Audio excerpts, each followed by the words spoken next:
You gnome fuck! I was muted and muted big time. The lame DGG stream does not want me to meme. I will not be censored. Hose mad hose mad hose mad hose mad hose mad hose mad hose mad hose mad hose mad hose mad hose mad hose mad hose mad hose mad hose mad hose mad.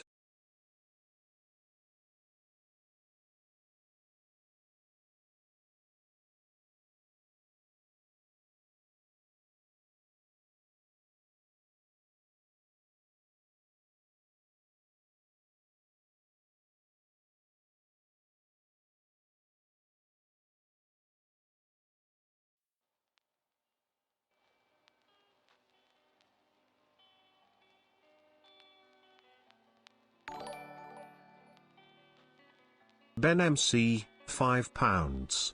CDGG sucks other dono. We welcome you to YouTube chat.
You gnome fuck! I'm not defending Harvey Weinstein, but one of the actresses was an active member of my community. Rip Spong, and you wouldn't believe the Discord drama she made.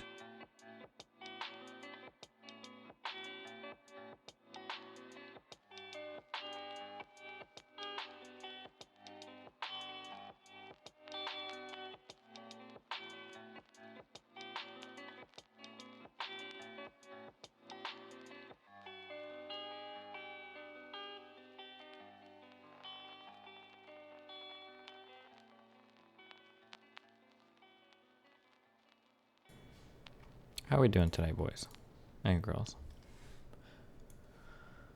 Throw me up some Biden while I churn out some emails and Discord messages.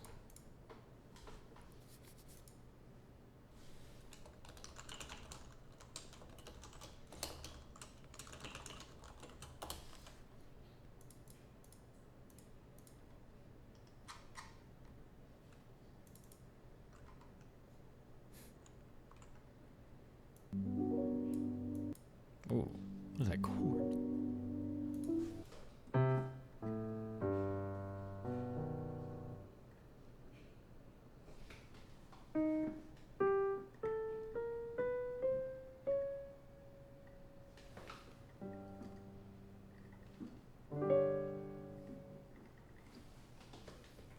It's weird.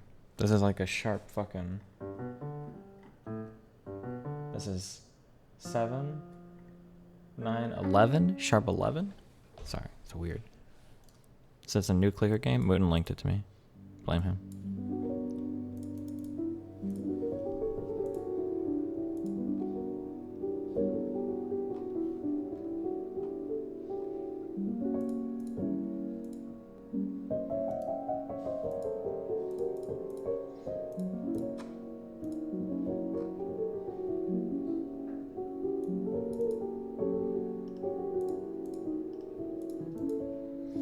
What's the name of the space? Minecraft mod. Destiny was recently. It's called Sevtech Ages for Minecraft.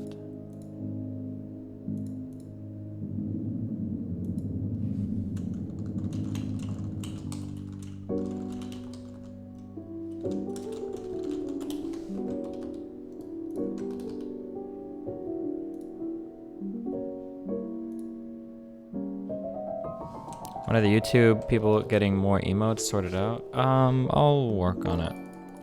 Before I was capped, but it might have been because I didn't have any members. So I can look at it more. You guys actually care about that. When are the YouTube subscribers getting more emotes? Destiny sorted out.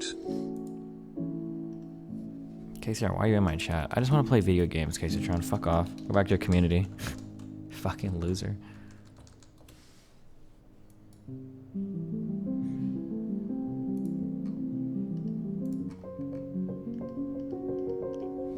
Would this be considered impressionism? What is this?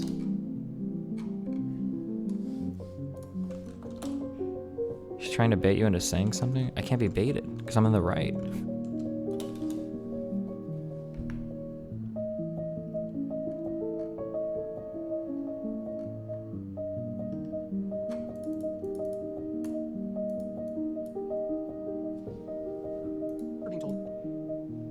What is this? I didn't even have a chance to defend myself to these people. They went through great efforts to make sure I had no clue what I was being accused of. I can't stress how fucked up it was when I was like what was being done to these girls. One of my friends broke down crying to me, talking about how pressured she was to go along with the narrative, even though she didn't think it was true. Bose joked to this girl, if you go along with this, we will all host you. This same girl could not stop crying about the guilt of feeling that she betrayed me as a friend for them being able to get her to go along with these lies. Bose at no point showed any empathy for what was being done to the other girls. Yes, literally, Casey in the chat, literally saying I can speak to that. That is true. Okay, now you guys get how fucked what is happening is. Do you guys get it? Oh, wait, Casey Chan really agreed with that? She wasn't in that call though. Damn, I was stupid.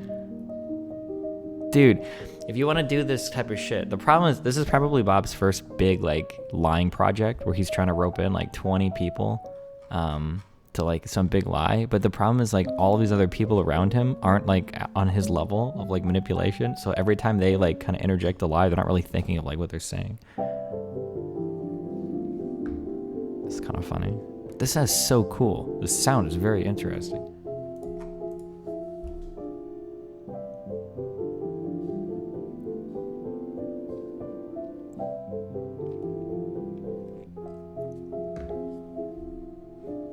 She was typing in chat in this clip? Yeah, I know. Apparently he said he started typing in chat. Yeah.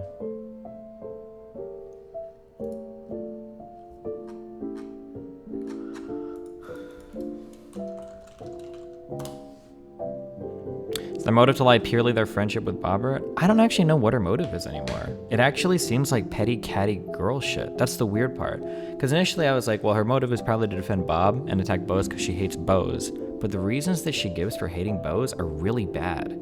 It's like, I really hate Bose, and let me tell you why. So in 2015, it's like, wait, what? What are you talking about? Dude, in 2015, we were still calling each other the F word on fucking Twitch. What are you talking about? This is nothing. This is the weakest shit I've ever heard in my life.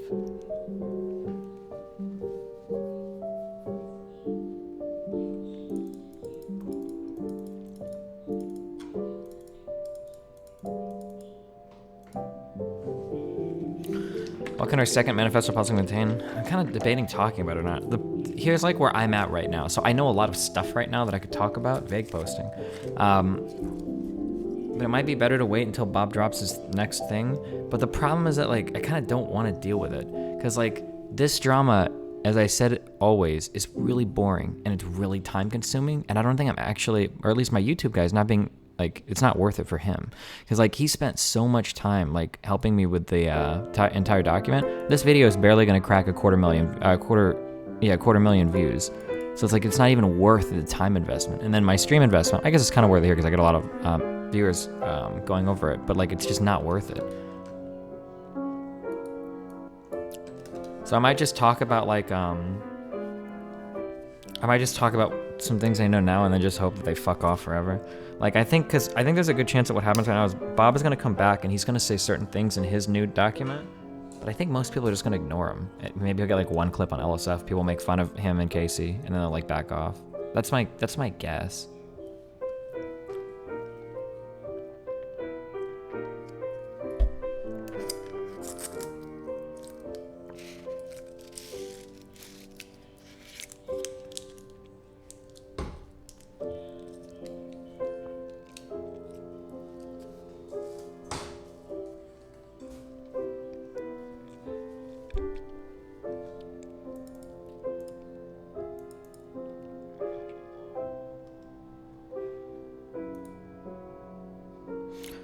Zale and his abuse in our relationship. What is this? Do I care about this? What is this?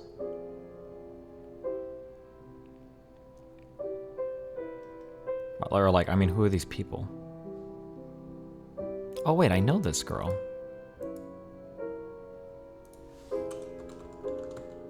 I think I do.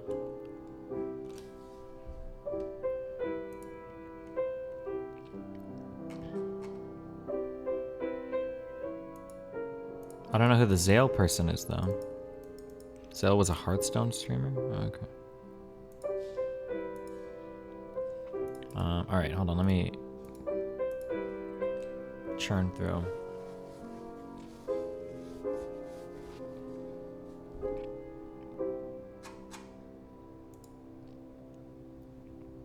you benefit more from Twitch viewers or YouTube viewers at this point? I mean, both are really important, I think. YouTube viewers are probably more important, because I never really know with Twitch.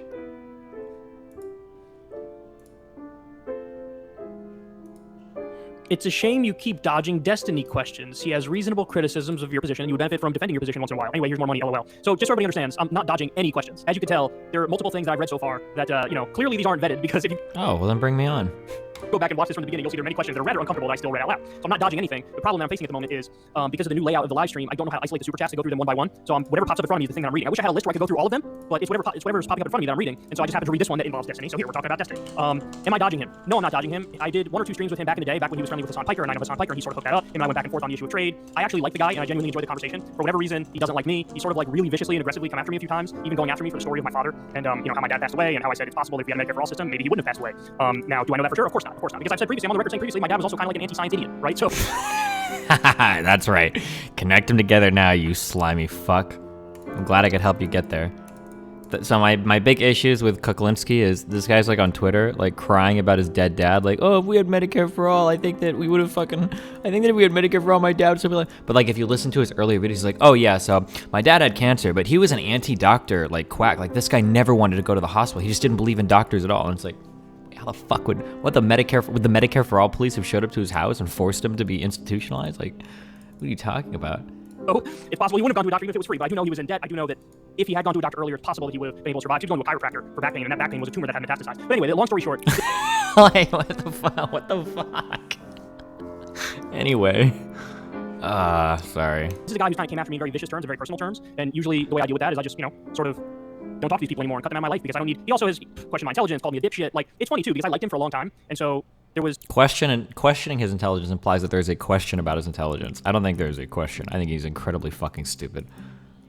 I remember the day where like I'm watching one of his videos and he just takes this random, really like over the top, vicious shot at me. And this is a strange experience that not many people can relate to, but it's weird when you like a content creator and then like out of nowhere this person starts shitting on you and coming out after you very aggressively. And I'm sitting there like, what is going on here? I'm watching his videos because I like the guy, and all of a sudden he's like really coming after me aggressively. And so listen, I'm not gonna lie to you guys, I have pretty thick skin, but that actually did sort of like hurt a little bit. And so I was like, I'm done. I'm a grown ass man. I'm not gonna sit there and listen to somebody like viciously come after me and I go back like a little cuss, like, please sir, don't be mad at me, I like you very much. So I just basically come out of my life, stop watching his videos, and that's the end of it. If he wants to keep taking shots at me, by all means, he's a grown man, he can make whatever decision he wants. But what I can assure you is at this point I don't see any of the shots he takes at me anymore because I'm kind of over it and I've moved on. And that was a very strange experience because I've never had that happen to me before where like I became friendly with somebody and kind of liked them and then they randomly turned on me hard and started taking shots at me. So yeah, when you're a grown man, the way you deal with that is just like, okay, fine, then this bridge is burned. Okay. Might I be nice to him now than attack him when you get a convo? Dude, the guy is dumb as fuck.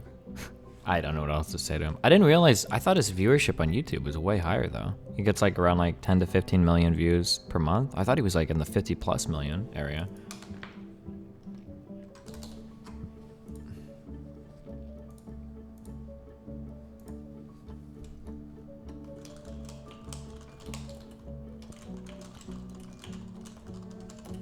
do a friendly convo. I'm not joking when I say I legitimately consider him to be like dumber than Tim Pool. Like I think he is beneath that level. Like he's that stupid. I'm not saying that hyperbolically. I legitimately believe that like if him and Tim Pool had an argument about anything, Tim Pool would be better. If him and Tim Pool had to give a perspective on something, Tim Pool's would probably be closer to reality than his. Like I legitimately think he's that stupid. It's not joking. Ugh.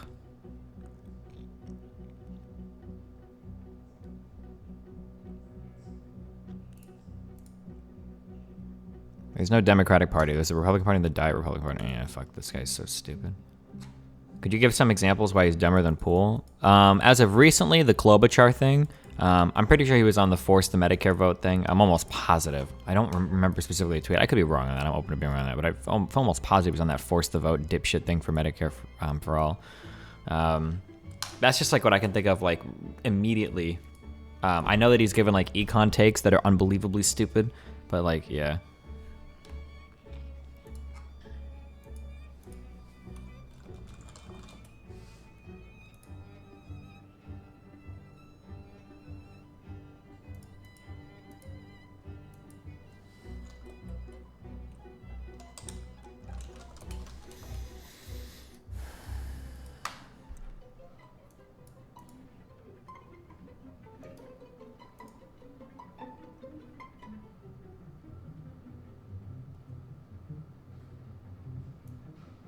Oh my god. Okay, don't link me any more Bad Bunny tweets. Oh god. Oh no.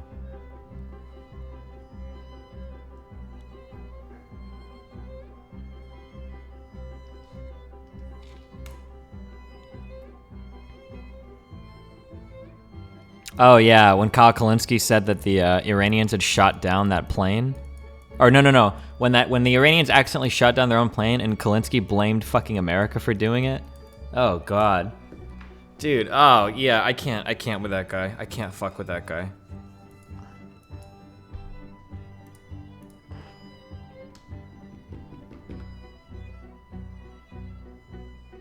What about Pac-Man? Smarter or dumber than KK or Temple? I think Pac-Man's pretty smart. I don't think Pac-Man gives very many brave takes. I think he like stays in line generally with kind of like a center left / left left position. But I don't think he's anything particularly dumb.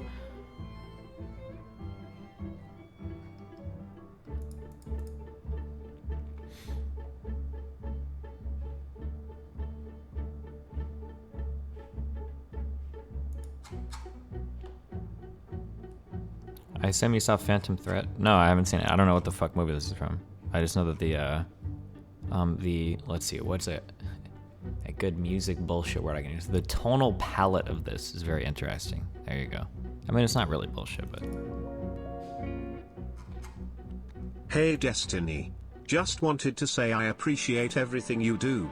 Though a small token of my appreciation, just keep being you, man. Much love. Been seeing the minimum wage come up as a trend recently, and one talking point that keeps being echoed is the fact that Denmark pays their McDonald's employees $20 an hour. Means to go. I don't know if they do. Denmark is probably a lot more higher taxes as well, but like wage compensation alone doesn't determine like how good off a person is. Like I'm pretty sure in Denmark they have like easier access to education, like free healthcare and shit too, right?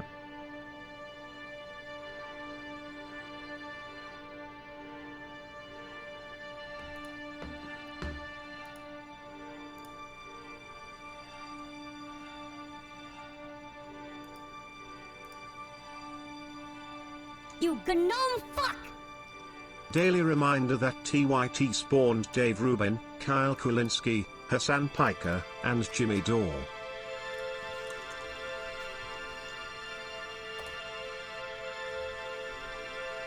Jesus, when do we get to 400,000? I thought we were just at 300,000. Are we still pushing 4K a day?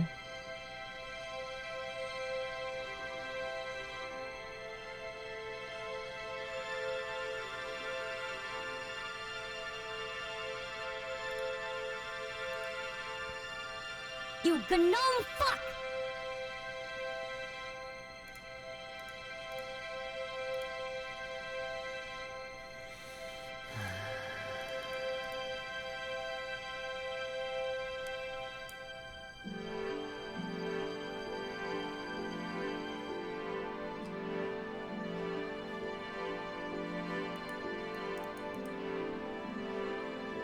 In California, we are doing so shit, and we are still in lockdown while Florida has no safety measures. Yeah, everything in California is locked the fuck down.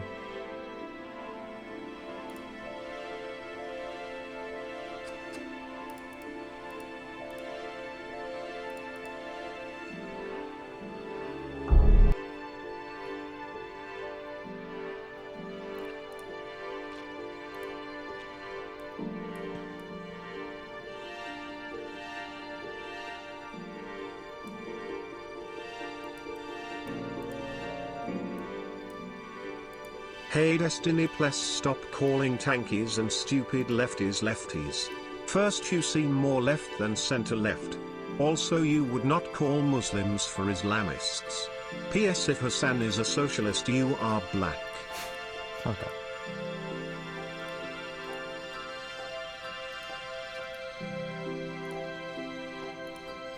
Something that I thought was really funny was Casey joined her entire Discord yesterday. We're trying to collecting like all the past things that I've ever done, apparently. Like collecting old tweets, they were trying to put together this huge hit piece document on like me and Melina to try to like get us banned from Twitch. her and her whole little fucking Discord yesterday are working on it. I don't know if they're still working or not, but like, holy shit.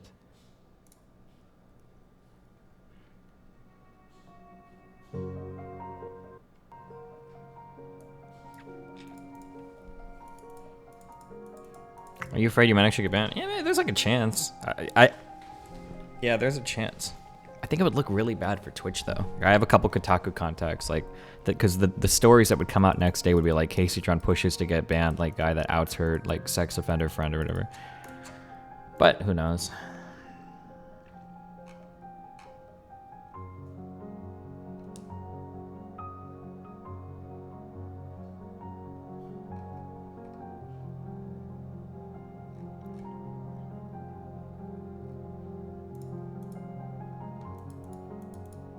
Do I have a favorite song? Well, no, because it's hard to have a favorite song, because when you have a favorite song, you listen to it like 50 times and then you don't listen to it ever again.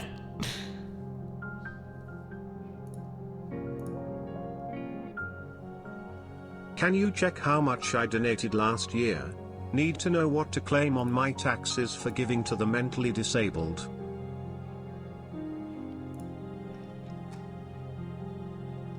Good one.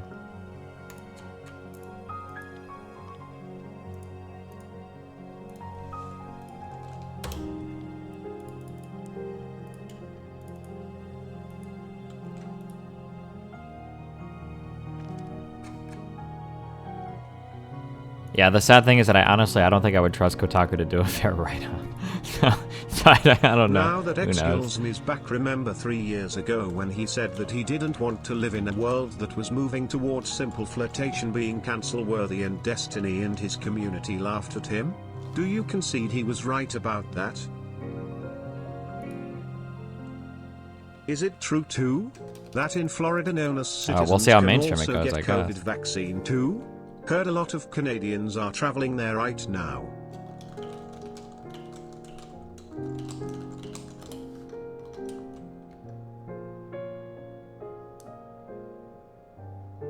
In Florida, non-US citizens get a vaccine. Is that true? If that's true, that's pretty weird.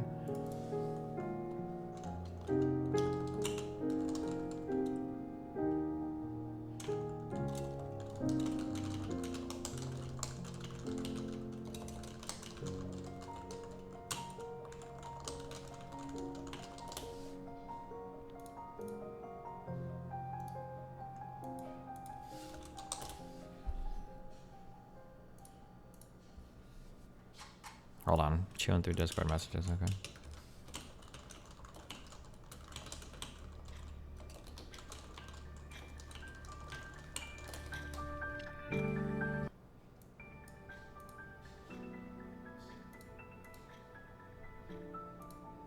I'm running out of skill points, guys. I don't know what I'm supposed to do.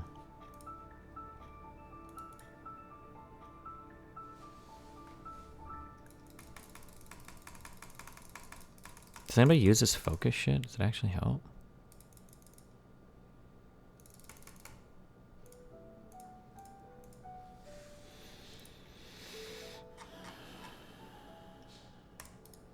Okay, sorry. Keep deleting DMs.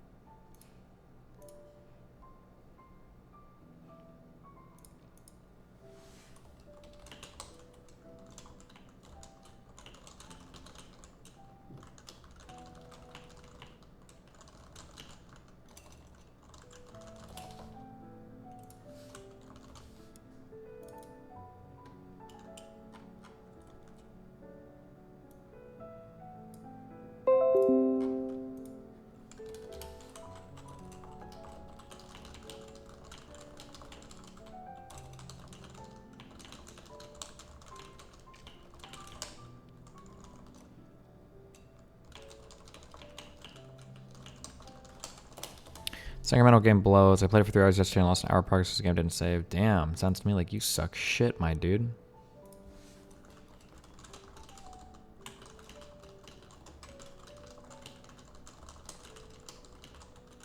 You gnome fuck! I lost all my progress on Perfect Tower 2 because I cleared my browser data. Can I get an oops 7?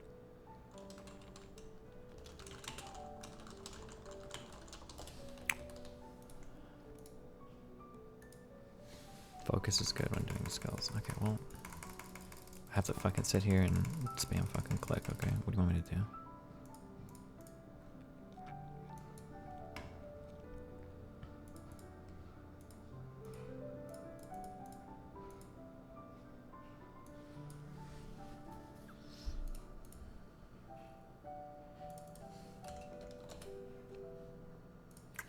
We're finishing Metal Gear Solid 2 today? Yeah, we should be able to.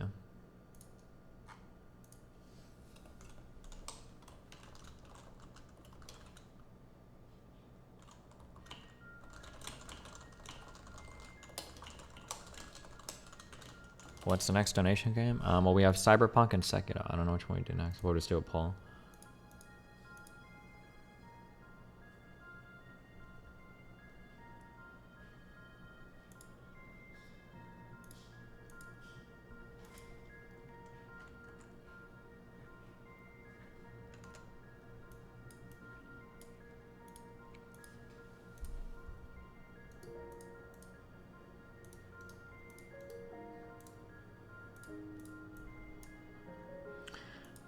I kind of don't want to reveal that I know this, just because I'm curious what would come out. But I also really just don't want to deal with this anymore. But for an example of what I was talking about, is that stupid fuck still on my stream? She's still there. This is like this is something they were working on last night. Her little Discord server. They made a little sub-only room. And then they put together a big Word doc, and they just started throwing in like a whole bunch of random fucking clips and shit from me and Melina to see what they could send to get both of us banned. Like, how fucking deranged do you have to be? I can't believe that this has exposed Casey to be such a like dog shit human being. Like, it's unreal. Like on the same level as like the Nazi people I dealt with in the past. It's like pretty insane. Like, and it's funny because people say that my community is the boogeyman. I'm going to fight way harder on the projections that people do against me. I'm not going to accept my being framed as a sociopath, and I'm not going to accept my community being framed as like obsessive anymore, because like this shit is crazy. I can't imagine like... Imagine the damage we could do. It's like, all right, guys, we're going to all hop into a sub-only room, but we're going to spend the next 5 fucking hours like compiling like giant like Google Docs of like... That's insane, dude.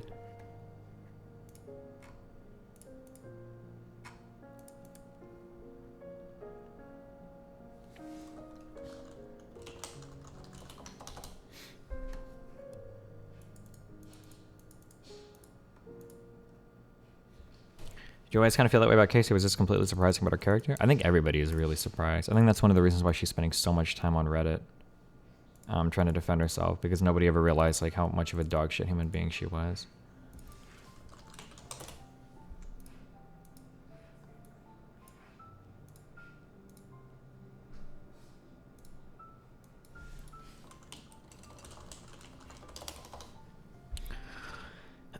Yeah, I have to fight some of these narratives so much harder. It's like this guy in chat, Raffle Destiny, calling someone a dog shit person. I don't think I've really done very many bad things. Given everything in the past 5 years, like the worst like drama I've been involved in is usually like girl drama, or you might disagree with some of my political takes. But like as a person, I think I'm a pretty decent person. Better than most of the fake fucks you'll find on this platform at least. No, better than like most people. I don't want to compare myself to other streamers because that's a really, really, really low bar.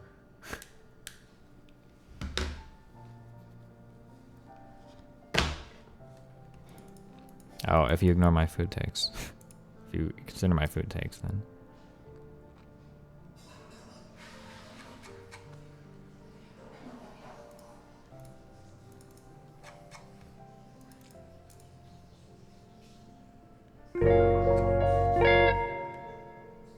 Thanks for the last few years of content. My younger self looked up to you lot and am happy to see that you're constantly improving. Thanks, bud. Speaking of food takes, what the fuck was that Oreo take on PKA? Double stuffed Oreo is perfect. Any more cream than that and it's just too much. Not good. Sorry. That's just facts.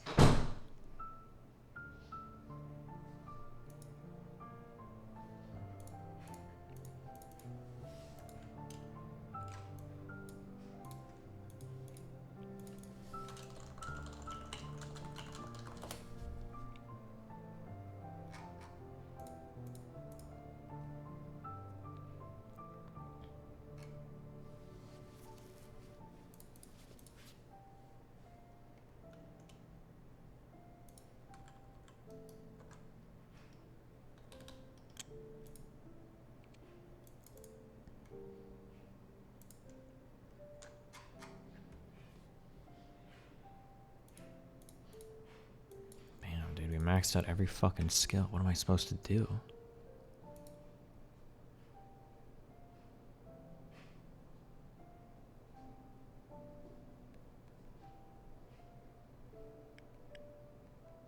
Oh wait.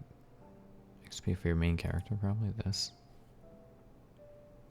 Pick a new class? I don't have the gold. You gnome fuck! It's a big nasty burger over your keyboard. Nice setup, bro. I say as a greasy pickle slides off the side of the burger and slaps onto your keys, dripping into the inner mechanisms. Hee hee.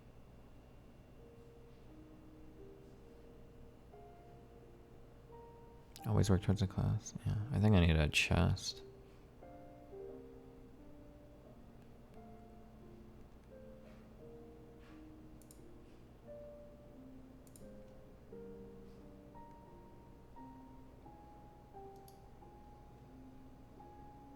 Is this really just max research? Dude, these are shit. Why do I even have this shit? Well, research rate sounds good.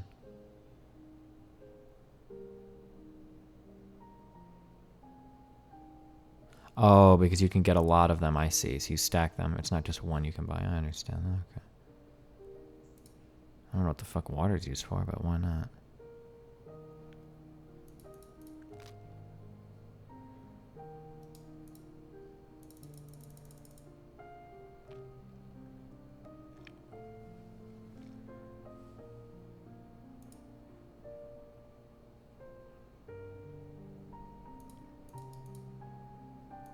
Okay. Oh, sorry. Okay, let's, oh, and Caseytron is still posting, too. An hour ago, she was still posting.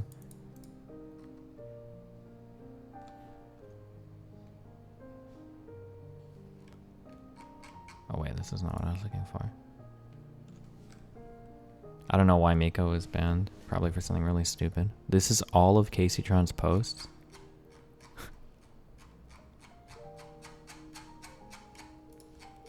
Wait, fuck, hold on. I don't even know if I've gotten in the trenches this much before. And I used to go hard on Reddit. The really funny thing is seeing the before and after, though. Between when I posted. Because, like, if you look at her getting high on Reddit after, like, look at this. 411 points, 109 points, 54 points. She was, like, riding high on that jerk wave. She was riding so high. And then... -29, -13, -11, -42, Negative 20. Damn, she's so mad. She does okay here. Negative 15. Yep, she got 12 here. Okay. Negative 9. 15, 17. Oh, she did okay here. Oof, in these two. And then you guys upvoted her in my subreddit. Nice job. Save her karma. Negative 23. Negative 38. Negative 80. Negative 27. Damn.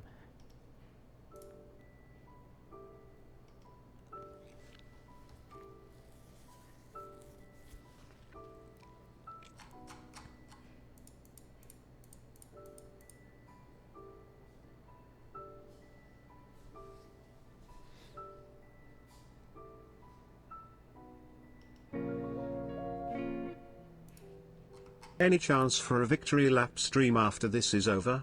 Would love to see a recreation of your Queen's only StarCraft 2 matches.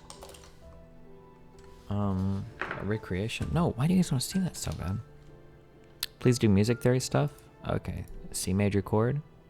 C, E, G. There's your theory for the day. Remember it, okay?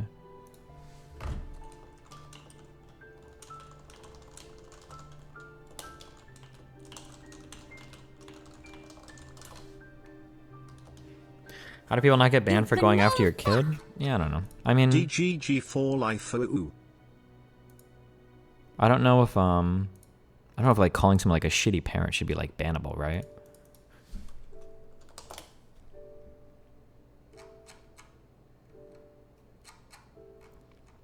Why is Casey going so hard about this? Her involvement was not in the drama before. Probably because I implicated her really, really hard, which was intentional. Because I knew Bob 7 would fall. But I wanted her to have responsibility, too, for defending him. For sticking her nose where it didn't fucking belong.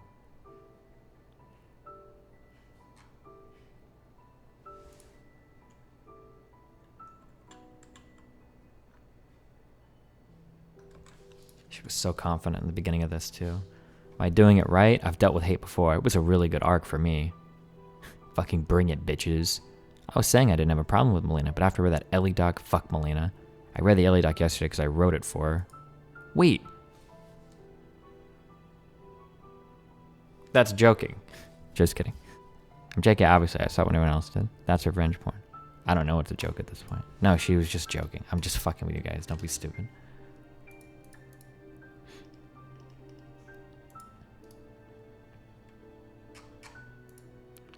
Sorry, I'm going through my Discord DMs and closing it, but like a lot of these DMs are like shit that's being said about me everywhere, so I'm like being reminded.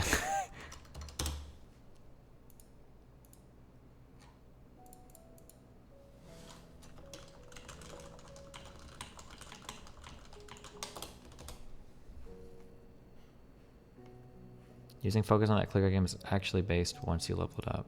Oh yeah, I can imagine, but I'm busy right now. Okay.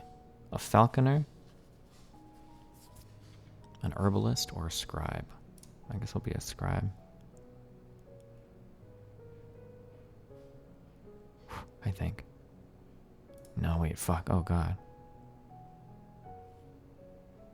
Hold the focus in the top right. You don't have to spam it. Wait, really?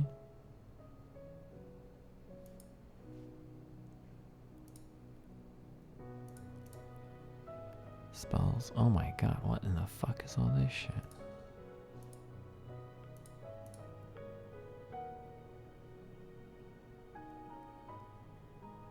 I just learned like a whole bunch of random shit. I don't know why the fuck I did this. Okay, this is too much now. Cast it, yeah.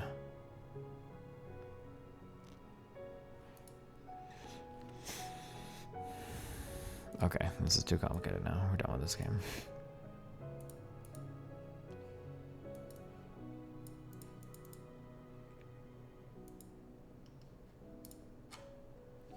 I remember people saying terrible shit about Nathan, not saying that it didn't happen. It might have, I just don't remember, but it's more about Destiny. Oh, Casey John started attacking me as a kid, but yeah, or as a father, not as a kid. Which is kind of weird, but... Wait, what is this?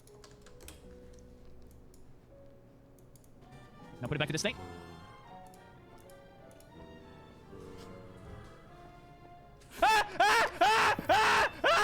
Stop! Okay. What mod pack or mod are you using?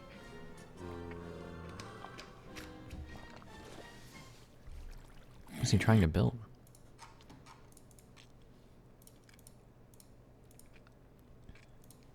Oh no. Wait, what is this? Hypothetically, if you did get banned from Twitch, do you think you can take the hit financially? I don't know. It'd be a weird feeling. Because technically, if I get banned from Twitch, I don't lose any money. Because I make all my money on YouTube now. It's really strange. I guess I get worried about my viewership over time.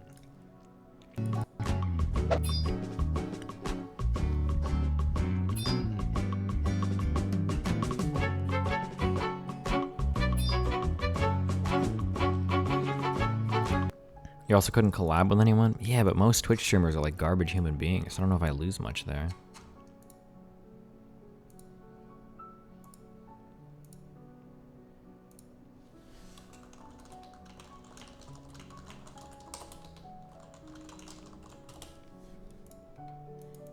I had to unfollow Clint on Twitch. I don't have anything against him, but I'm like so paranoid now about all the character actor people. I just don't know. Holy shit.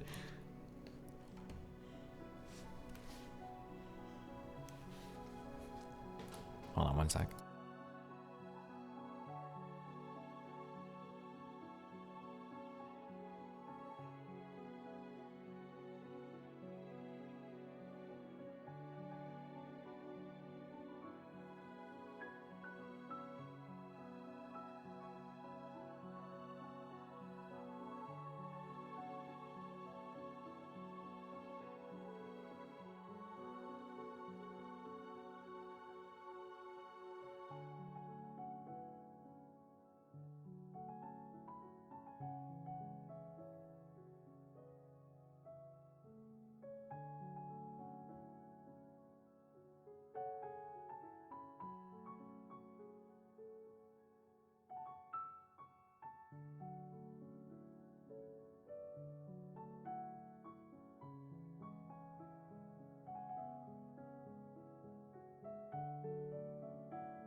Bob 7, £5. You all thought I was done, but I'm just getting started.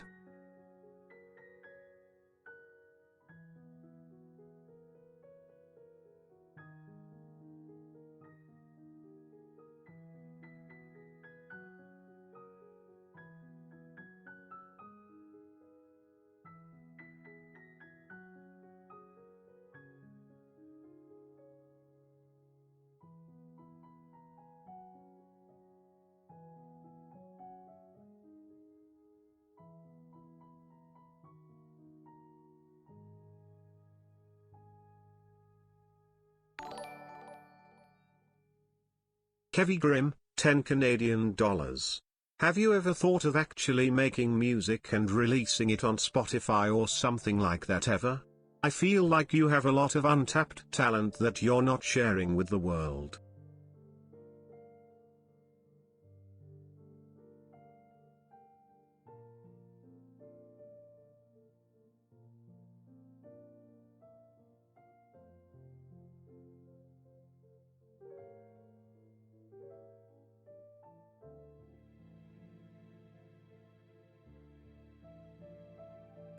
Stop being so cringe, you guys. Ugh. Factory idol. What is this? Bob 7, £5. I'm coming for you, DGG. Stop. Read the last dono. Darkside X 10, $5. $7, $7, $7, $7, $7, $7, $7. Have you thought of actually making music and releasing on Spotify or something like that ever? I feel like you would you have a lot of untapped talent. I have like certain ways of comping over like really like simple progressions. I don't know. I think I could probably sell a little bit to like my own fan base, but I don't think it would be like super original. Maybe if I spent like a lot of time like actually trying to flesh out a composition or something, but like I don't know. Fuck.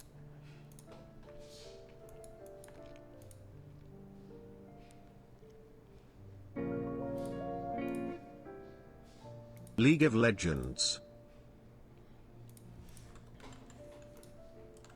You gnome fuck! Love you, buddy. Listening to you helped keep me grounded through some BS. Thanks.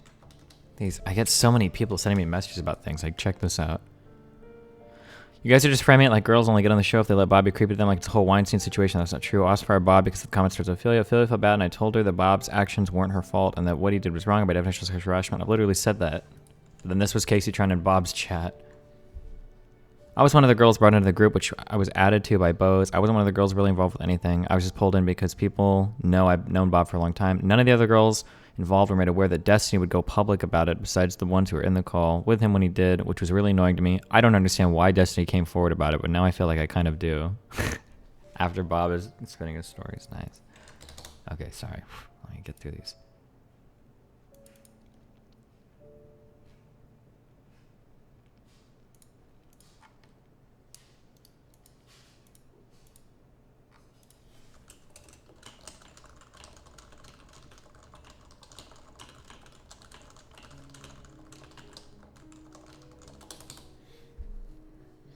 Oh wait, where's Dan at? Give me someone to talk to while I finish these emails.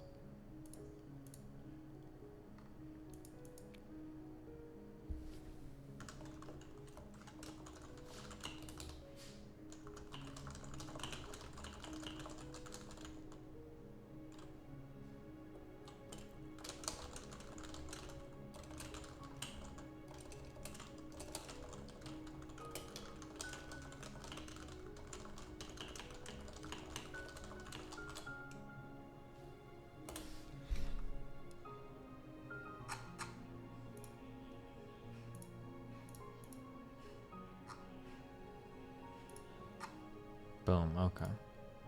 Wait, where's Dan at?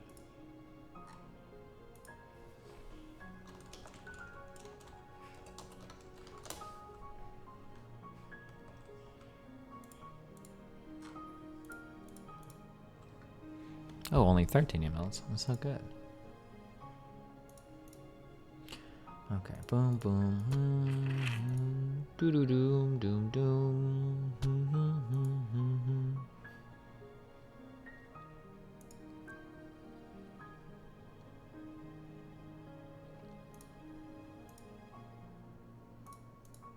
Oh, wait.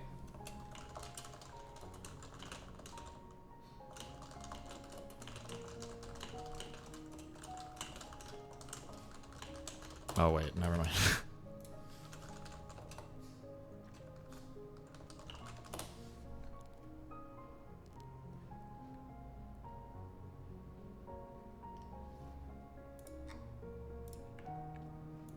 I keep forgetting that weather exists.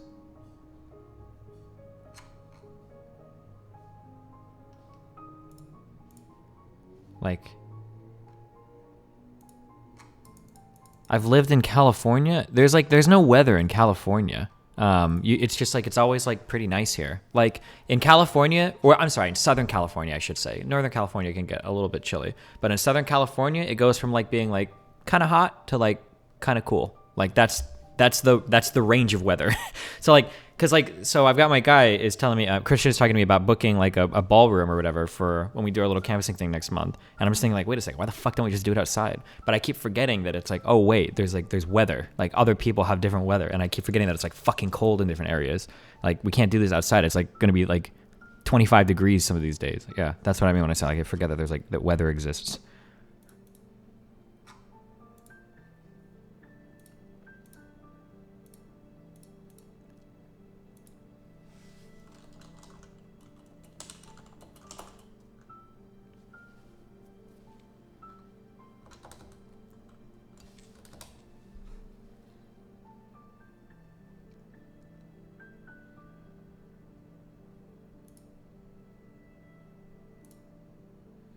Aww.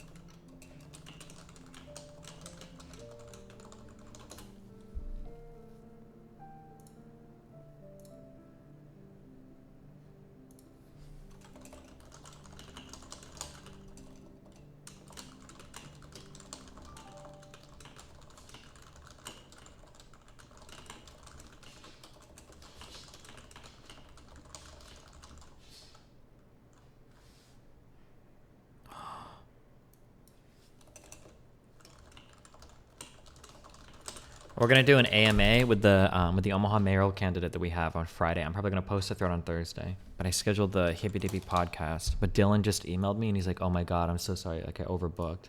Whew. That's good because I double scheduled. But now I can just make him feel bad for it. Thank God.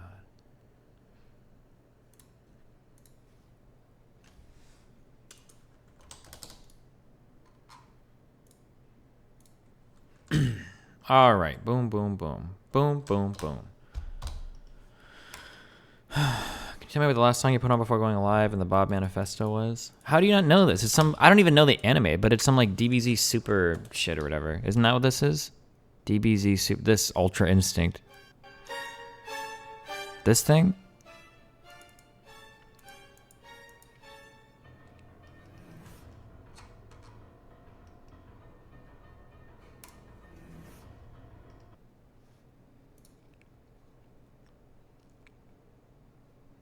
You gnome fuck! Less than 3.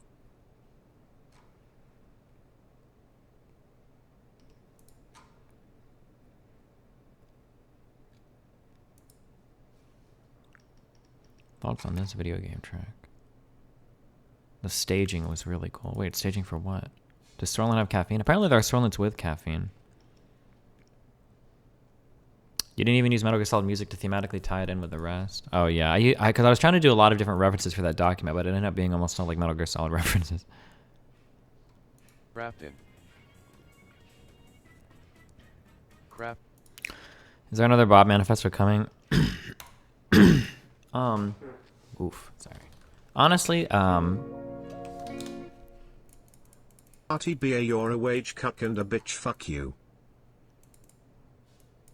Whoa, hey, why are we shooting on RTBA? Honestly, I guess we'll see, huh? Oh, no. Oh, slam it. I've been watching your stream uploads on YouTube for a year now. First time viewing live. Major thanks from the UK for the content, especially USLS Cyton coverage.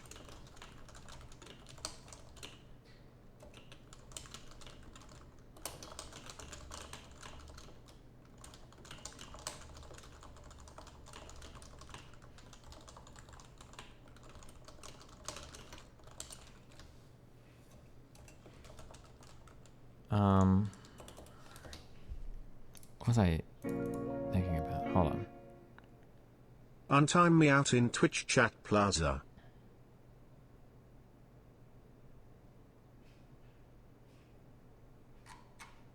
Guys, never ever ever message me anything ever again. Here are the order of things that I want to get emails about at the very bottom. With 1 being the worst ever and 3 being the 3rd worst ever. 3rd place is abortion. 2nd place, of all the shit I never want to hear again, this is the 2nd thing I never want to hear again, is fucking veganism. The thing I never ever ever want to get another email on ever again is fucking stats. Please stop emailing me about stats, because literally I've gotten 20 emails and 35 different explanations on how whatever fucking confidence intervals and shit work. Oh my god. Please stop.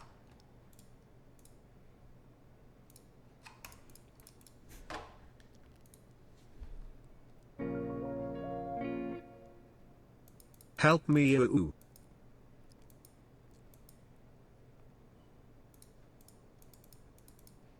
I'm saying that with a confidence interval of 95%. Yeah, what is this?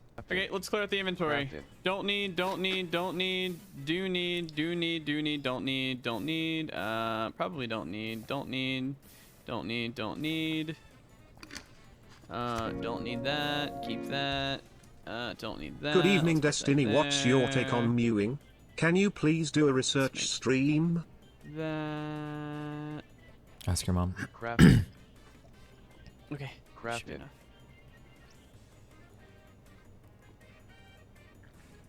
Through the front. Through the fucking front.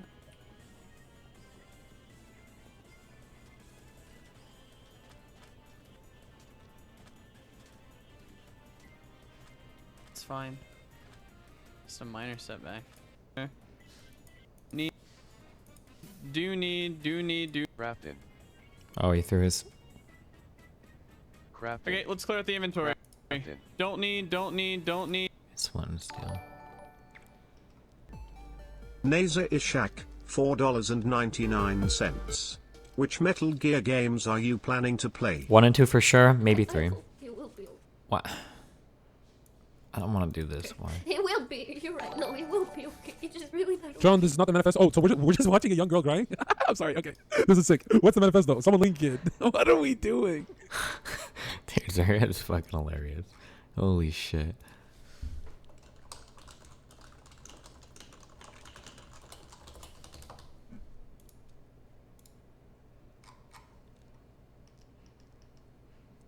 And a clips of her shit talking, you guys. Uh-oh.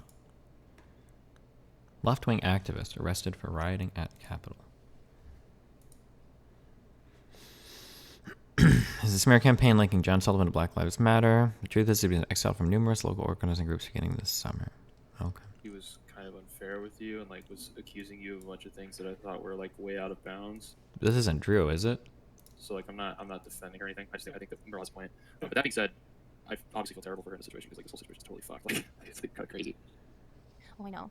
That But I being said, mean, if I were in your shoes, I'd I think probably I have a sit right to around call her out though for how she literally helped to victimize me. Like this Yeah, is bullshit. She doesn't get to act like she's a fucking victim, and then like would she victimize me? I mean, that being said, if I were in your shoes, I would just gone to my own Discord and said, yeah, fuck her, but class, this is a totally wrong thing that Bob did. Yeah, but that's what I said then. I also said Yeah. like, but I also mean, I would like have said that to my own community and just ignore her, you know. Said you don't, nope, you don't need to hear from me.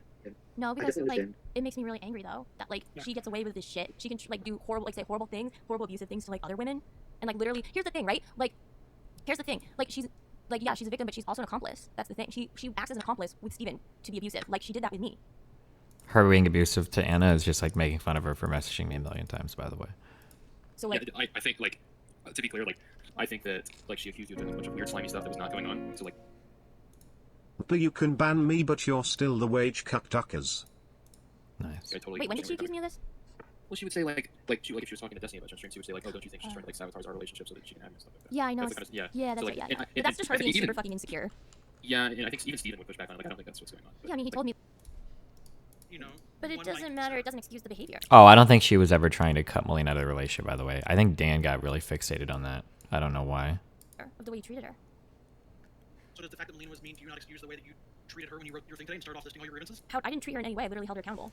That's not treating someone poorly. Dude, Anna's a wordsmith, dude. I didn't treat somebody poorly. I just held them accountable. She wasn't being abusive to her. She Like, was just using get off of my more fucking wording to get her Discord point then. across. Like, if you don't get, like, if you're just gonna keep on doing this shit, like, what the fuck?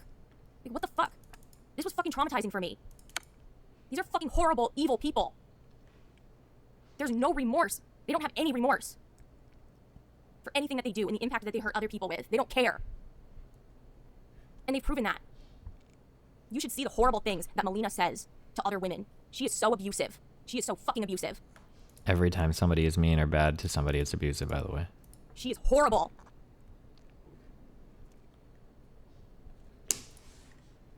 Rose, you know what I think it's time for?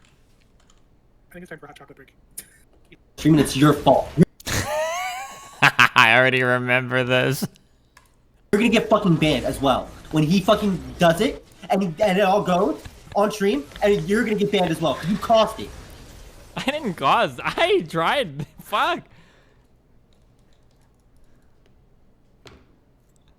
Fuck, we should have won a Baron, man. We could have done that, Baron. We would have all fucking ran there. We had 2 timers. He's fucking crying, dude. He's fucking crying. Look at his stream. Look at his fucking stream. You did that, you piece of shit. Look at him. He's fucking crying. It's your fucking fault. Listen, okay. He's literally fucking crying. You're such a fucking dick.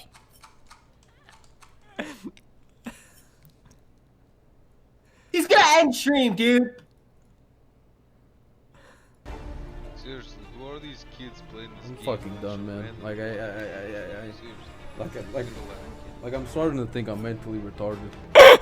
Oh no! I can't fucking believe. Oh no!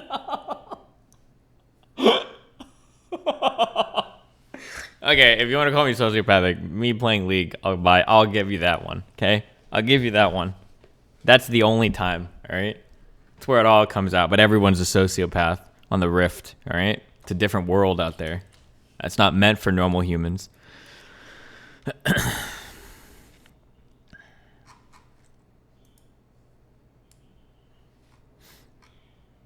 From Anna's Discord. I'm proud of this message I sent to Melina after the horrible thing she said to me publicly. I got a chance to call her out, but also express empathy for the shit she's going through. Oh, God. Why would she post her... She's even messaging... Oh, Melina showed me this, yeah. She's even messaging Melina again now.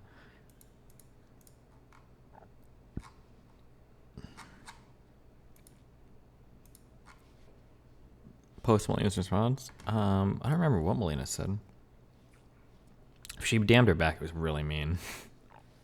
But, okay. Alright.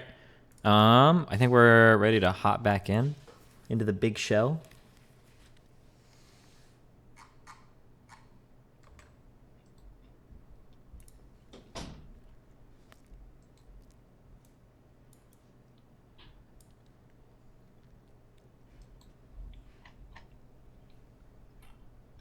How bad?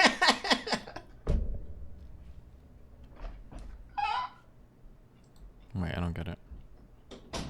Oh, did he go to do like a random streamer and then he was banned in their chat? Or something?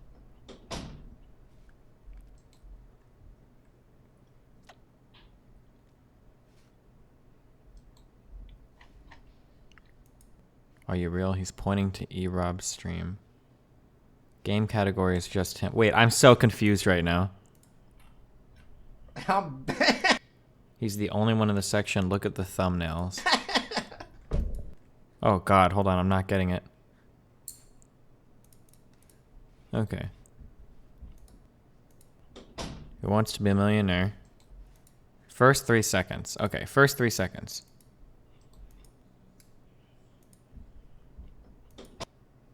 Okay. His thumbnail points 9 E-Rob in the first 5 seconds. Okay, that this guy is just doing a thing calling this guy okay, I think I understand. It's just not that funny. He just has a thumbnail calling him a loser because he's the only one in the section. That's what's going on. Okay. I didn't know if there was like some bigger meme or something. Alright. How bad?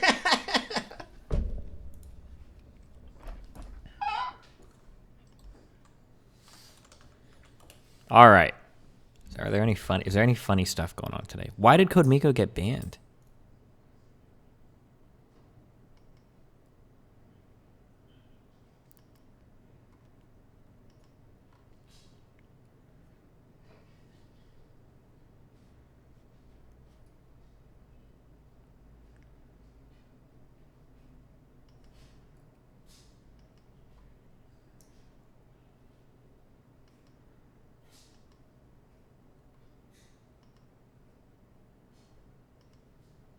Okay, let's see what we got.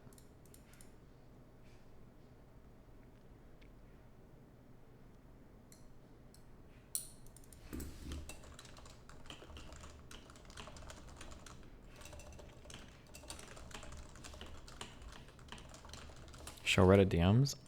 Oh, I think it was just in response to a thread I made. Oh, so like the entire world wanted me to not go live with that manifesto, and when I when people realized that I was going live, I had or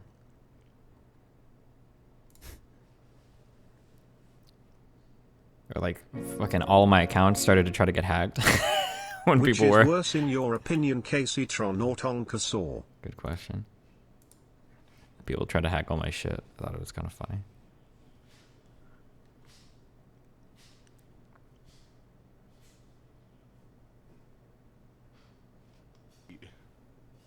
PogChamp is Komodo hype. Remove Pog! We won! We won! We won! We won! We won! Can I pay and leave? You gnome fuck! My name is Mitch Jones. Mitch Jones. Hey, nice to meet you guys. Hey. Okay, hold on, never mind. This was Melina's response.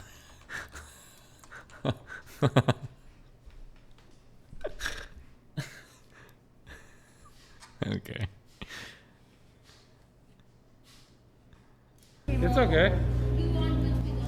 Whatever they want. You guys want full pizza or pepperoni? Pepperoni. You are paying for them? Yeah.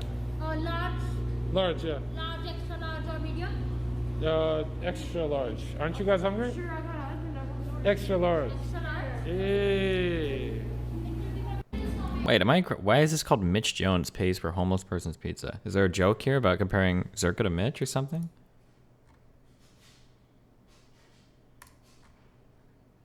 Can I pay and leave? Because he says he's Mitch. Oh, fuck. I'm sorry. I wasn't listening. My name is Mitch Jones. Okay, sorry. I'm trying to multitask here, okay? Alright. Lots of Triags is messaging me. Alright, okay. Boom, boom, boom. Melina messaged me. Alright. Are you fucking paying attention? I don't pay attention to half of this shit, alright? Because most of these clips are fucking boring. Alright, I'll try to pay attention to the rest of these. Here we go. Man, oh my god! I'm gonna get down!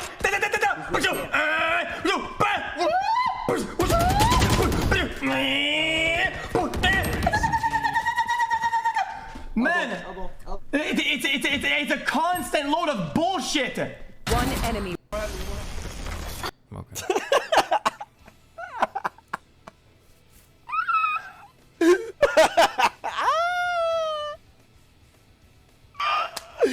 That cannot be real!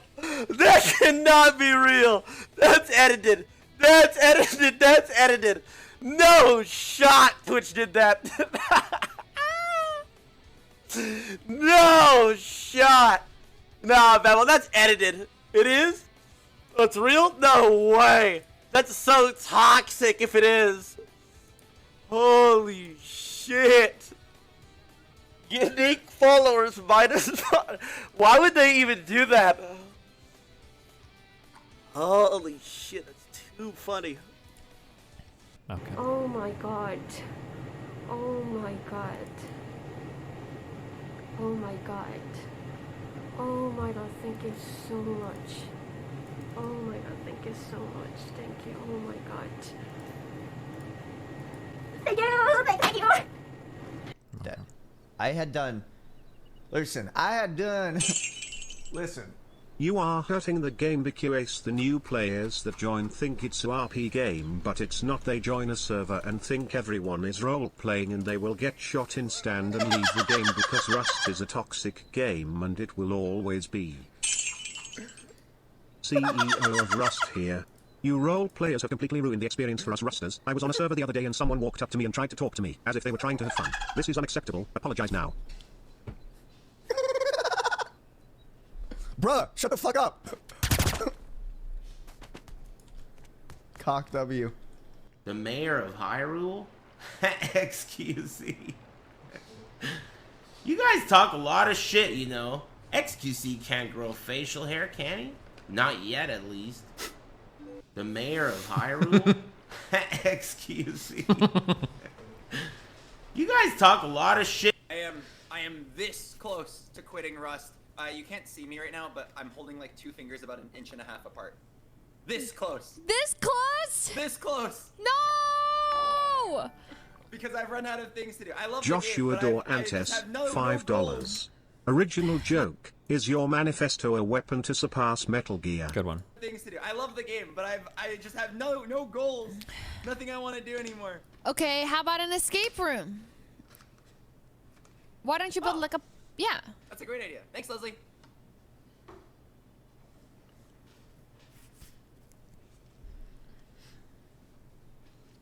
Yeah. I have the same tower case as you. My 2 daughters love the rainbow lighting option. Yeah, it's fun, right? To be honest, I very rarely ever look at the front because I'm pretty sure there's a button on top. I have to be really careful because the last time I pressed anything, I accidentally turned off my computer during the middle of a stream. But I'm pretty sure this is... I have this...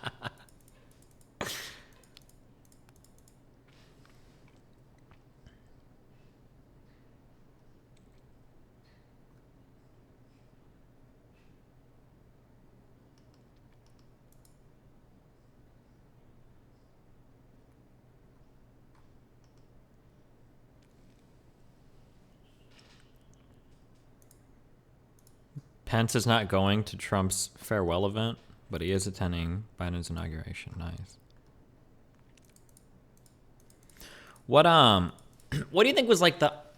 No, I already know it. I was gonna say, what do you guys think is the golden age of LSF? Scott Bradley, $4.99.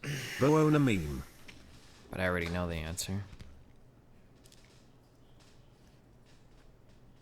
Ice clips were good, but I would say that it was like Dr. Disrespect PUBG shit. I think Dr. Disrespect clips were the fucking best. Tyler 1 clips too.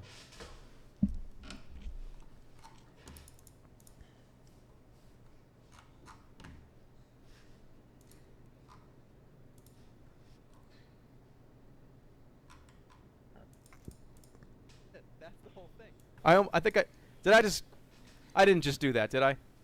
Did I just click the fucking button to turn the computer off with my toe? I'm gonna be so pissed off.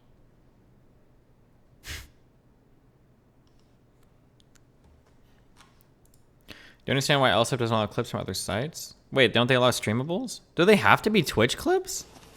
Oh, dude, the audio here is so bad. Wow. This is a soulless corporate dystopia trying to get me to buy things. The consequences of capitalism. Sad. I need a break from this.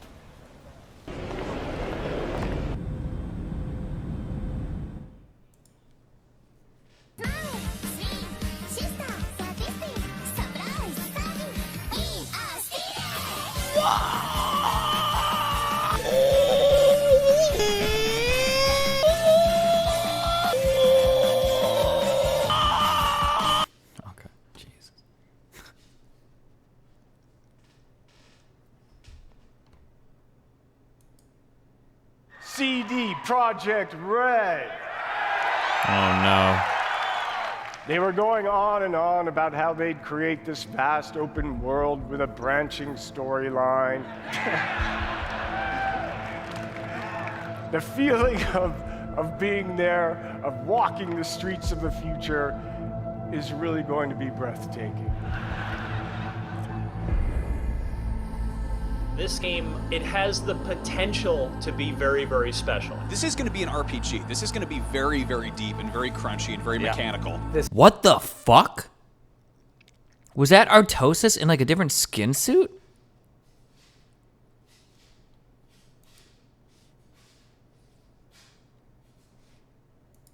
What is happening? Special. This is going to be an RPG. This is going to be very, very deep and very crunchy and very mechanical. This is the real deal. They really know what they're doing. All of it looks absolutely next level. Cyberpunk 2077 is one of the most anticipated games coming out next year. And fingers crossed the last E3 we'll see Cyberpunk at. Danny.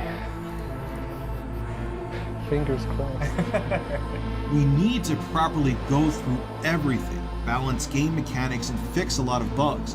A huge world means a huge number of things to iron out, and we will spend the additional time doing exactly that. Cyberpunk has been delayed once again for the third time. Welcome to the next generation of open world adventure. Immerse yourself in Cyberpunk 2077. For this December 7th review embargo period, I am not allowed to show you my own gameplay footage. I can only use footage provided by CD Projekt Red. CD Projekt Red wouldn't allow us to use our own recorded gameplay for this review. Nope. We have our official video review coming with our own footage as soon as we are able to.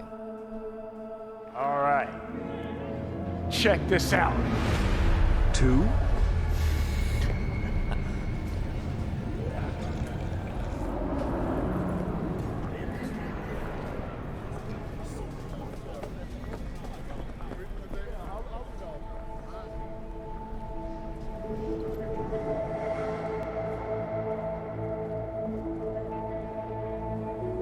What's happening here? From a programming point of view, is that just like the model by default is like that, and just like an animation script or whatever is not loading or something? Why are they all T-posed? That'd be my guess, I guess. All right.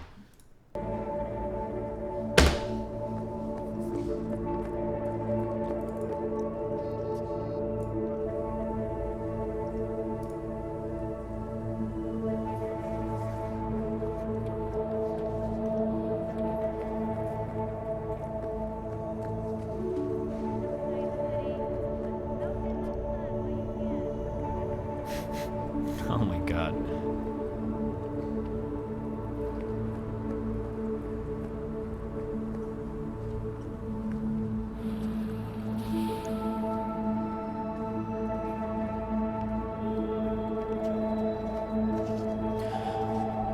If people wanted to do this is all you have to do, okay? Are you ready? Here's your $10 trillion idea, okay? You're welcome, gaming industry, all right? You're welcome. If you want to sell games that are like this, all you need to do is in the future release a sobriety DLC. And as part of your story, always just say the character is like permanently like fucking tripping balls on like fucking acid or some shit. And then you can say like, oh, well, here you go. Like a year after release, we've released like the sober DLC. So if you want to see what the world looks like if your character wasn't tripping on acid the whole time, this is what it's like. And there you go. Boom. There it is. All of it's explained away. You're good.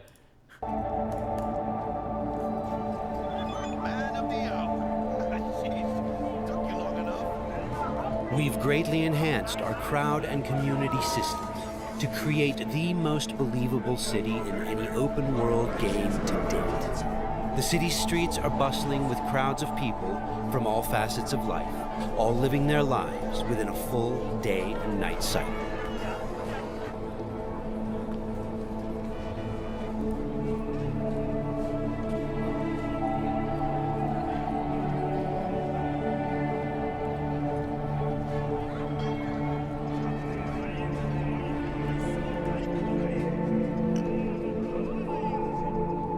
Get off your chest about the game that you're excited to tell us.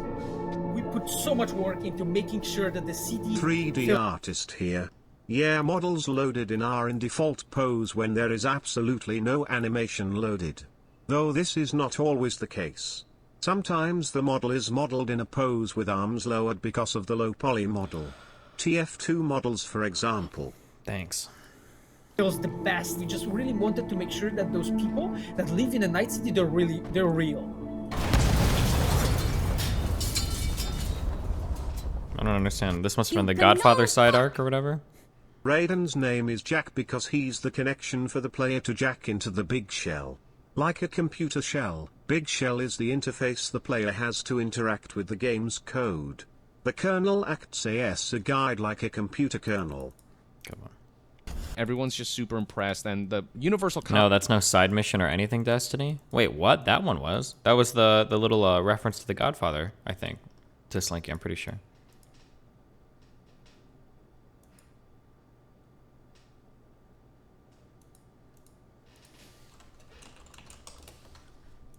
Compliment that I'm seeing is that the world of Night City and its outskirts, there's just a beauty to it, a level of attention to detail to it that is seemingly unparalleled. Some people are flat out saying it is the most detailed world they've ever seen in a video game, period.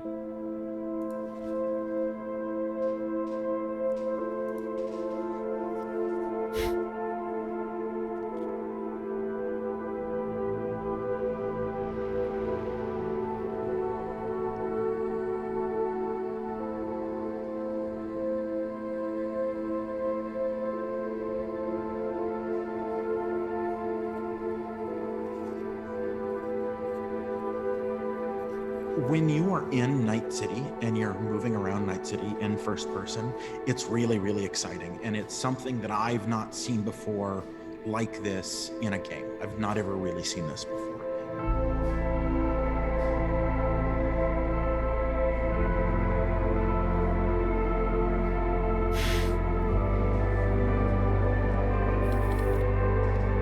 People complained about Cyberpunk not being a good critique of capitalism, and they don't realize that the marketing and development cycle of Cyberpunk was itself the critique of capitalism. Bonus meme, Peppo Turkey. The true meta take. Ridin's name is Jack because he jacks off while riding this dick duckers LLLLLLLLL.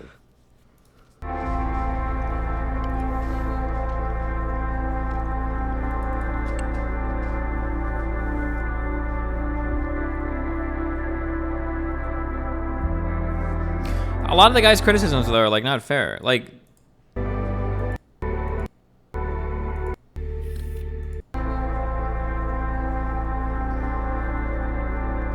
this right here?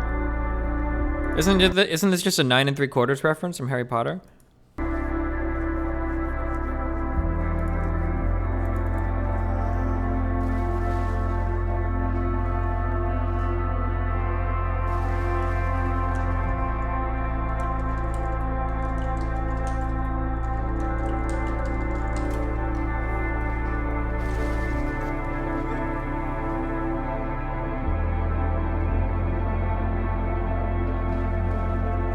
Question mark?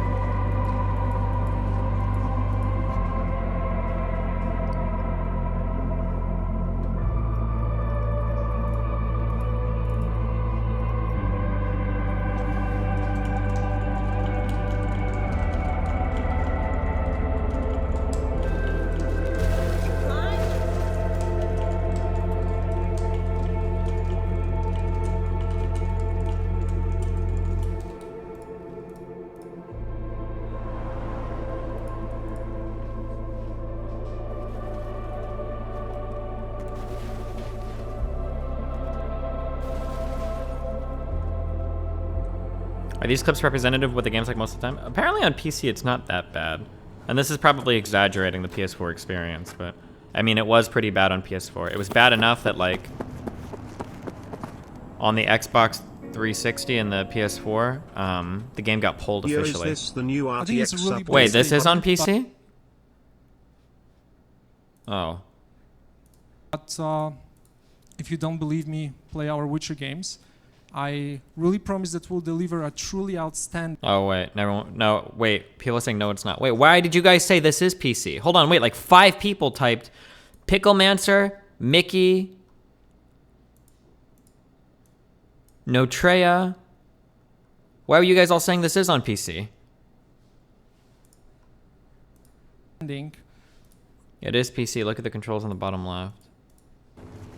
Oh wait, this is on PC. Wait, why were you other guys saying no, it's not on PC? It is. It says TVX. Wait, what the fuck? Why was everyone saying it wasn't on PC? Wait, what is wrong with you guys? You guys are saying I'm the one that has ADHD not paying attention. What the fuck? Games. It's a really bold statement, but fuck if you don't believe me, play our Witcher games. I really promise that we'll deliver a truly outstanding futuristic RPG, setting totally new standard in the genre, both in terms of the gameplay, but also on the tech side. They are going to be receiving 30 million PLN, which is roughly $7 million, and their 4 proposals were focused on some very interesting game development goals. Now, the first of which is city creation of high-quality open-world games.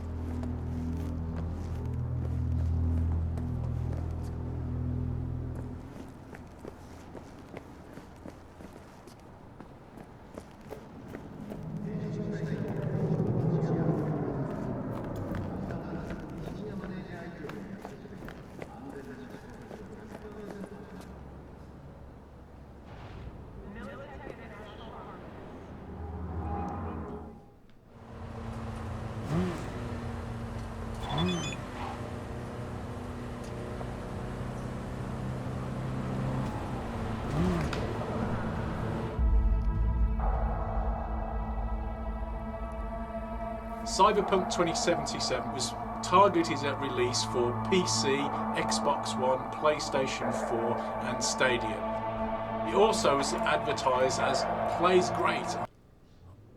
Suspect Sushi joined the Proud Boys? Did he really? Also, wait, what's the name of the #1 vaporware fucking project of all time? It's raised like over $100 million. It's a compilation, dumb fucks. Most of the clips are PC and some of them are console. Star Citizen. Do you think that's going to be more disappointing than this? On Xbox Series X and PS5. Can you please load Metal Gear Solid 2? It's already loaded, you dumb fuck. I have my emulator open. Get everything you need? Yo también te quiero, man. Yeah, about time, Holmes. Are you very focused on PC and current gen consoles? Our full attention is on current gen consoles and PC.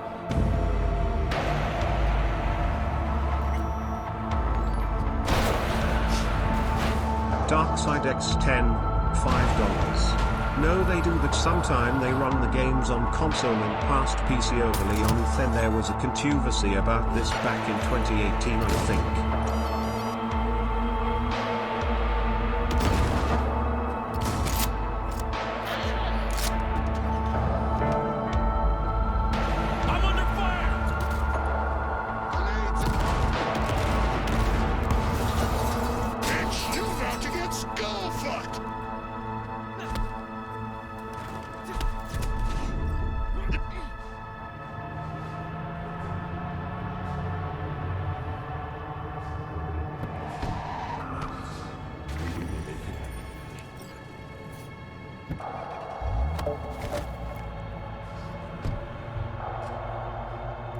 Those of you who are familiar with the way we make games know that we won't ship something which is not ready. And of course, we are looking very close. Why did this ship when they knew how fucked it was on console?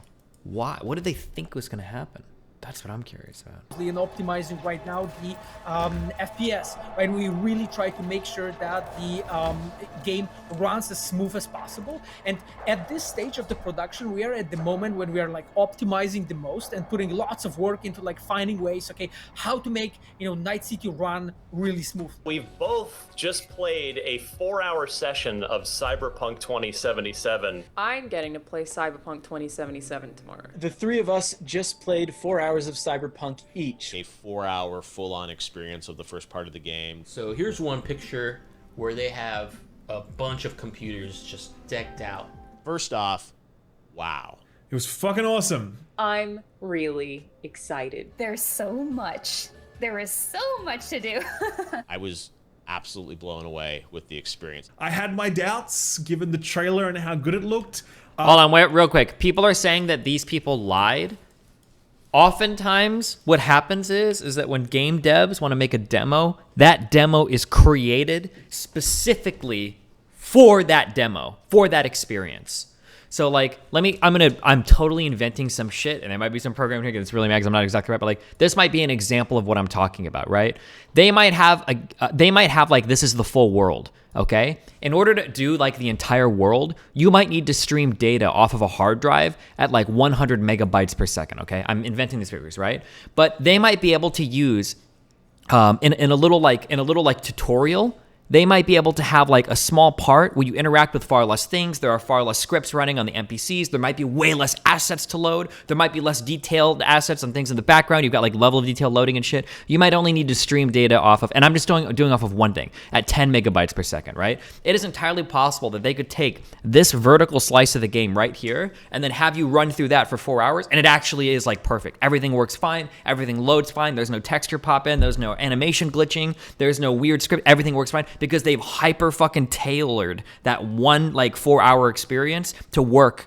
But that just because this works doesn't mean that same engine is going to be able to handle everything on the hardware that you get later.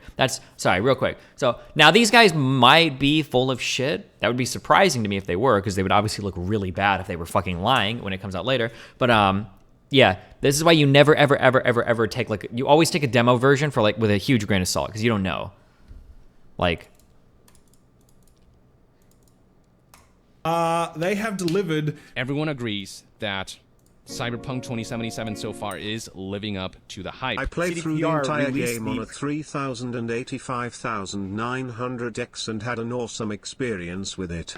Nice. A few bugs, but I mean, when the game is on top hardware, it's fucking good. Pre-order stats, 8 million copies pre-ordered, but 41% of those pre-order sales came from console gamers who did not really know what this game looked like outside of highly curated videos released specifically from the developer leading up to launch. We want to continue to give you a closer look at the game running on console. Since going gold, the team at CD Projekt Red has continued to work on Cyberpunk, addressing bugs and glitches, and enhancing the gameplay. dude, I can't imagine the pain as a company of like, just like mentally. I guess it's a company, so it's not just one mind, but like, imagine releasing something and you've collected 90% of the revenue that you're going to get from it, and then you still have to dump so much money into labor to try to like get it up to like snuff, or get it up, that's the same, right? Get it up, bring it up to snuff.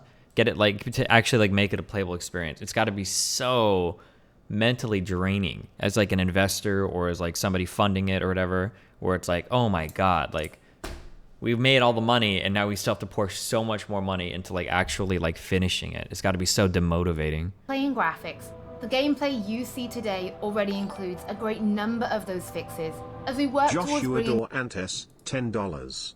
What killed Cyberpunk 2077 for me? Why can't I lose a limb and keep trucking along? Why can't I scale the side of a building with mantis blades without using the elevator? the best possible experience on December 10th. Cyberpunk 2077 marries exploration of a vast open world with kinetic combat, story-changing player choices, and robust character development. Cyberpunk has been taken off the PlayStation Store. You can no longer buy it digitally, and Sony is now officially offering refunds. Even if you press done, you will find that no results Joshua available for Cyberpunk. $5. Retailers like GameStop I just want and to Best pay Buy out are my also Ghost in the Shell Terminator and Blade Runner transhumanist power fantasies. allowing customers to get refunds. The console version was not sent to press, and so we didn't really get to see what it looked like. CD Projekt Red has officially apologized for not showing the base PS4 and Xbox One versions of Cyberpunk 2077 before launch. We should have paid more attention, making it play better on the PS4 and Xbox One. So what do you want? Supercar? Big house? You want to rule this city? Well, you ain't getting anywhere without an upgrade. You need a softer touch, stronger spine, because taking over Night City ain't gonna be easy.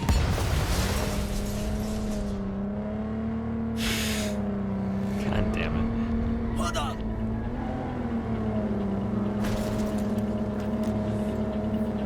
B! Aim for the driver!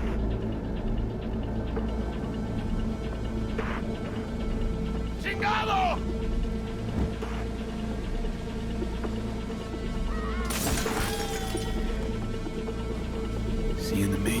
Jack. Drop that iron. Let's talk. No, you assholes won't take me alive. Tavi Somaklava, $10. It's a bit cheaper to do pure bug fixing. A lot of the dev cost comes from the asset creation/implementation, since that's generally more resource intensive and requires multiple arms of the dev team.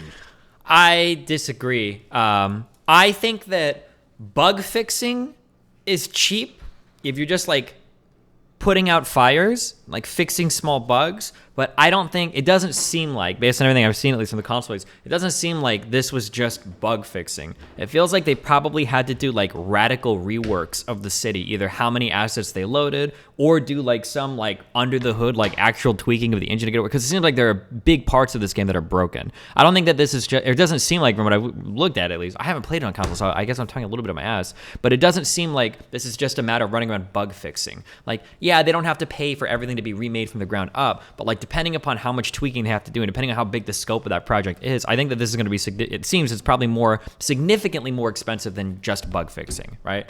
Like bug fixing is like, as much as I fucking hate them, bug fixing is probably what happens like in Bethesda games, right? Where it's like some NPC falls through the fucking map because you fucked up some collision somewhere, or the way that the fucking texture loads or the order or something is dumb, right? That's like a bug fix. This game seems like they were trying to get... Mill! Wait! What? Your phone is here. Do you need this? No, that's not the phone. How many phones do you have? 3. You have 3 phones? Okay. All right. Bye, Mill. Don't get trafficked, okay? Steve. I love you. Bye. Been plagued with... Wait! What? Wait, hold on 1 second.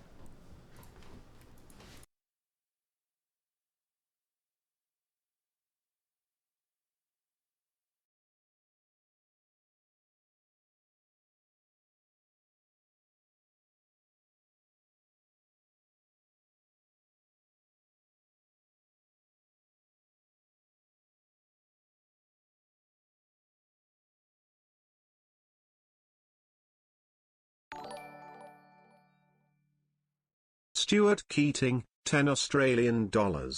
Why isn't anyone talking about the real issues with cyberpunk? There are agender robots, women and LGBT people in here. Professional critic Quartering goes in depth about this. I'm not gone for that long. What are you guys doing in here? Oh my god. I guess I need to spam this crazy shit. Bugs and crashes. Everyone who is not willing to wait for updates. And the problem is that the base consoles have... The problem is that the base consoles have hard disk drives and the game needs an SSD for the streaming. On an HDD, it just falls apart because you can't load stuff like Collision in time. Most of the PC clips here are probably also from HDD. Okay. I am open to being wrong. You know what, actually, I'm probably going to be wrong on this. But my understanding is that solid state drives, at least in the past, solid state drives weren't weren't really that much faster than hard disk drives. The main reason why an SSD benefits over a hard disk drive is because the SSD usually has like the ways that they excel were something called IOPS, so your instantaneous operations per second. The value in an SSD is that you didn't have to move a physical like platter around to find data on the disk. Like the seek time, the actual ability to find information on the disk is very quickly, but the actual sequential load and read, or the read and write sequential on an SSD isn't like an order of magnitude better than like a hard disk drive. Now that might have changed as of recently, or maybe like over the past few years, solid state drive sequential read and writes have gotten significantly faster, but I'm IP banning permanently people saying that I'm very wrong, because in the past that was absolutely correct, and you're banned forever for trying to contradict me, you zero experience having fucking degenerate. I shouldn't have tailored my message. I shouldn't have been so gentle. In the past, when SSDs were released, the sequential read and writes were maybe like 1.5 times better than the hard disk drives, but the IOPS was like an order of magnitude better. It was massively fucking faster. Now, maybe as of recently, we can look. It might be as of recently the sequential read and writes have gotten a lot better.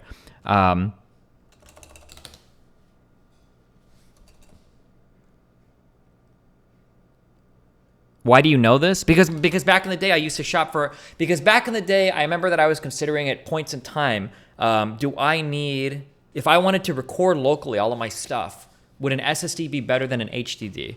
And I think at one point in time, there used to be these old Raptor hard disk drives that were 10,000 RPM drives, and the sequential read and writes on those Raptor drives were still better than a lot of the earlier SSDs. Because the solid state drives, the way that they kicked ass was because their IOPS was so high, not the actual sequential read and writes. But that might be different now as of over the past 5 years. Maybe the tech has gotten a lot better. Oh, where the Raptor drives might have been 15K RPM, not 10K. Sorry. What was the old thing we used to use? Fraps, I think. I'm curious what the speed rating is on current drives, though. It might be these days that SSDs are just way better.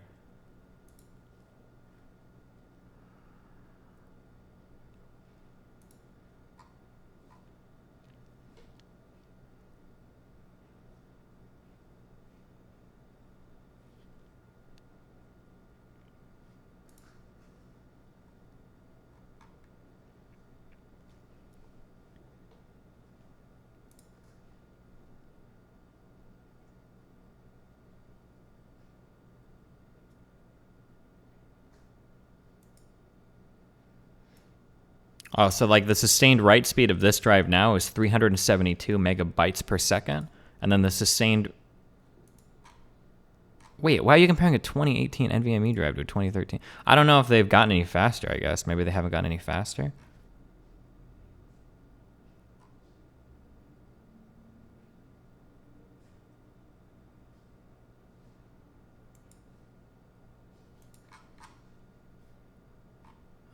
If I'm looking for a hard disk drive, I don't know if they can get faster. I'm not sure. Hold on. Fuck, what would I even look for? Best user rated hard disk drives. Is there a way that I can find like how long ago it was released? Average months. Is this months since release? I think so.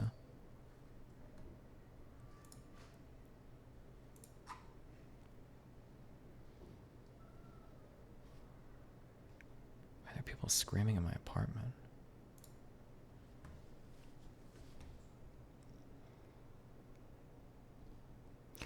Okay, so the sustained write speed. Wait, is this right? So the sustained... Okay, fuck, wait. I need to just look up benchmarks for everything because you guys are so wrong sometimes. It actually like drives me fucking crazy. So the sustained write speed on this 970 NVMe drive is 370 megabytes per second. And the sustained write speed on this is 127. So like the SSD is faster for sure, but like the huge gains on the SSD come from when you compare like seek time. This is like why they're kicking ass. Like the whole point of SSDs was never to like write and read data sequentially very fast. It's like the way that I believe it was usually measured was IOPS, and that's where you see like these gains where like the SSD is like 1,000 times faster. About 2 to 3 times is correct. It's not an order of magnitude, but it's still significant. Yeah, it's significant for sure. But the IOPS was like an order or 2 orders of magnitude better. But okay. But they might be better now anyway, regardless. I was just curious.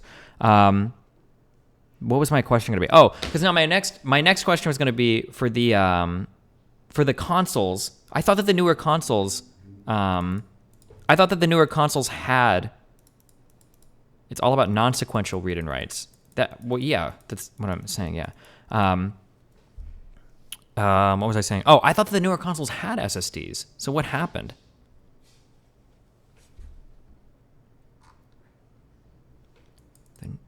Never mind. I forget that every time they make a new game, it's got to be backwards compatible for at least 5 fucking years so they can sell the maximum amount of copies.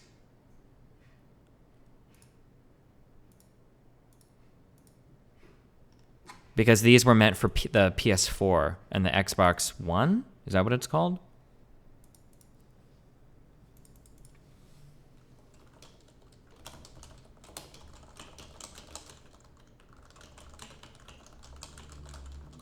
What is the new Xbox called?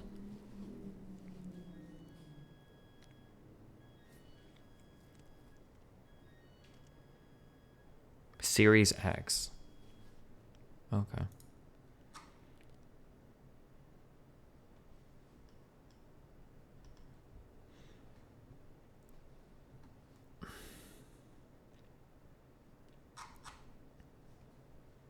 It's really fucking annoying as a dev. We had to have Xbox 360 functionality for FIFA 19. It was a ton of work, especially since Microsoft doesn't even support the hardware anymore. Yeah, holy shit.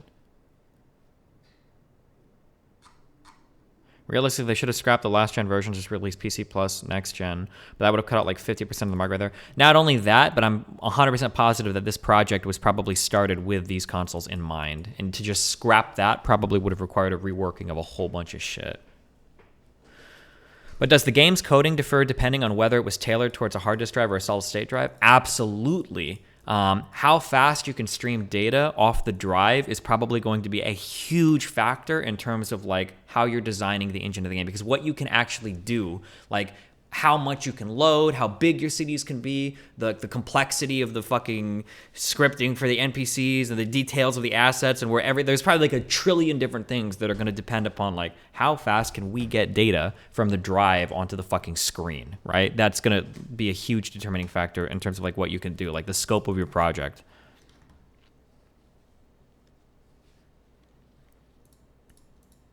Want to refund their digital copy can do so by submitting a request. They literally shipped a live service, always online title. You have to be connected. You have to be committed to downloading updates to fix this game. Because if you don't have internet, you're screwed.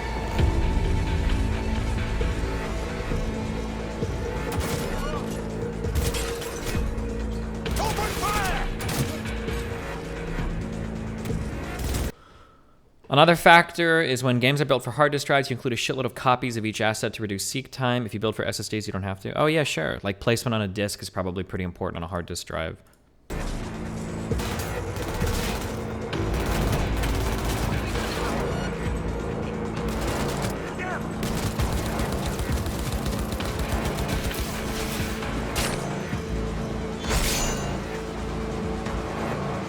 Fucking city!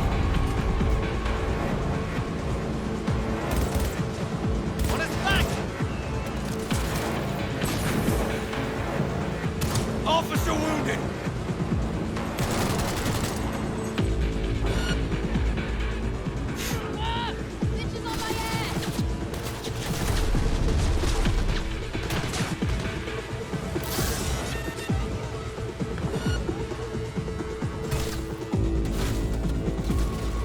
The cops spawn behind you, not even around the corner.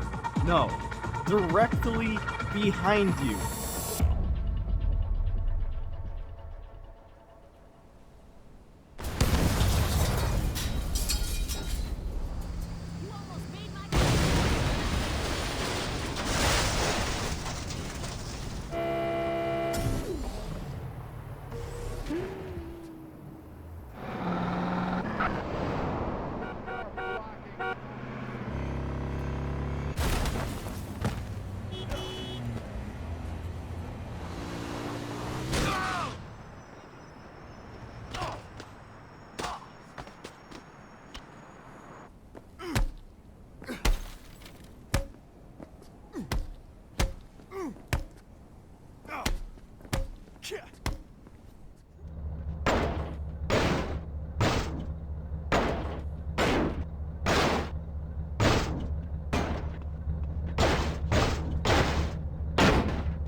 Sorry.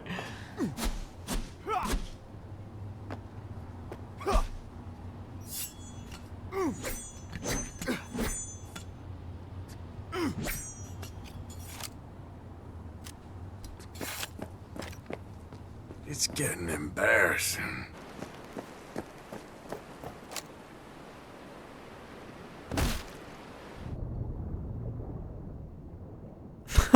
What is up with... Wait, are the shadows actually like this?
Wait, did GTA 5 really come out in 2013? Holy shit.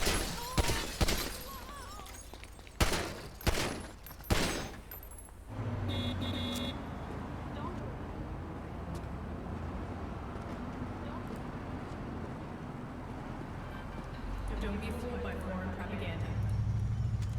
Excuse me?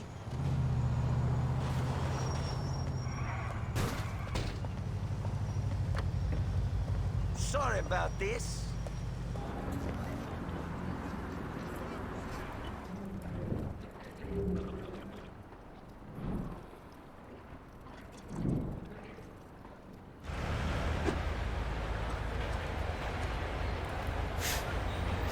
Jesus Christ. Hold on one sec. We're starting Metal Gear Solid 2 soon.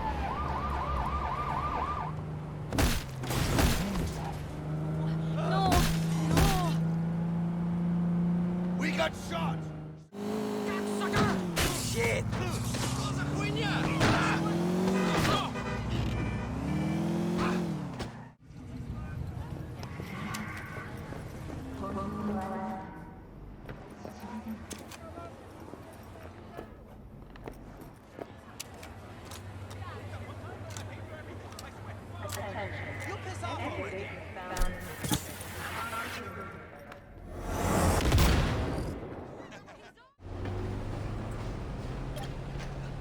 You look like a man who demands. Take it easy, and I'll take you to the safe.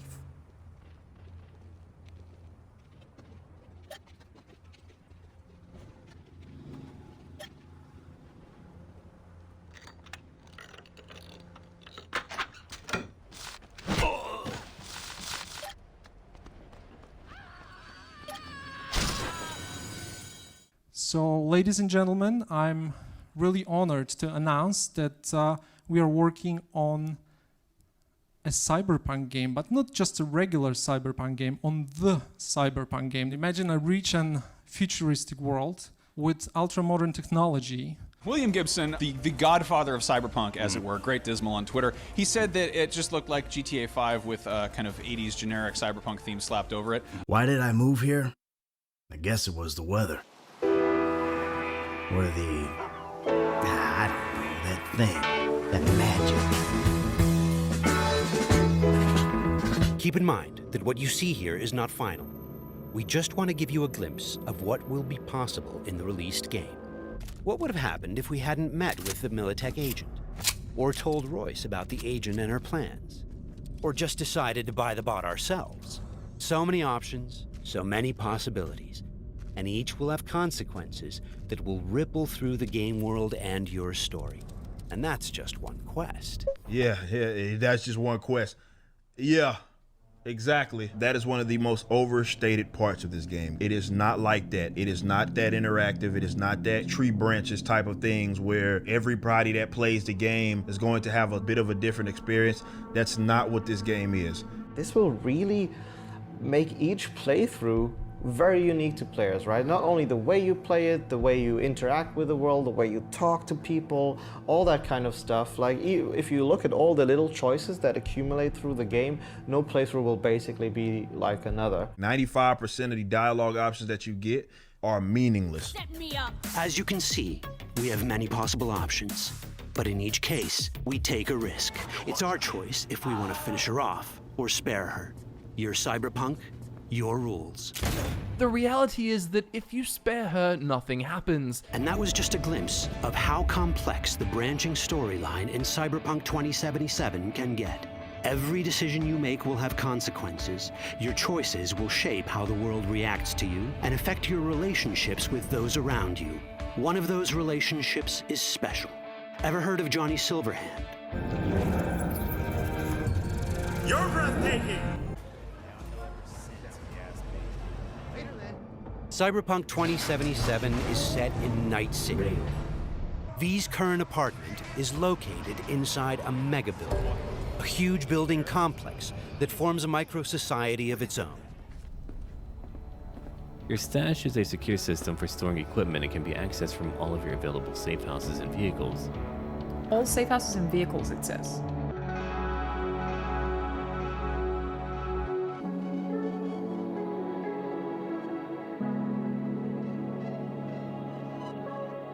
right now, at the moment, we're not planning, for you to buy different apartments.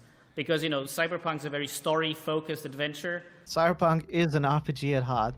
I can't stress that enough. People have been doubting that, but actually I think in many ways it is more RPG than even Witcher was. I couldn't even find a way to figure out what level an enemy actually is. So you never know exactly how easy or how difficult a fight is going to be. This is an RPG, so before we get into our appearance, we need to define our backstory. In the deep dive, we can see that the character has 3 sort of origins that we can pick. I mean, what are they and how do they actually affect the gameplay?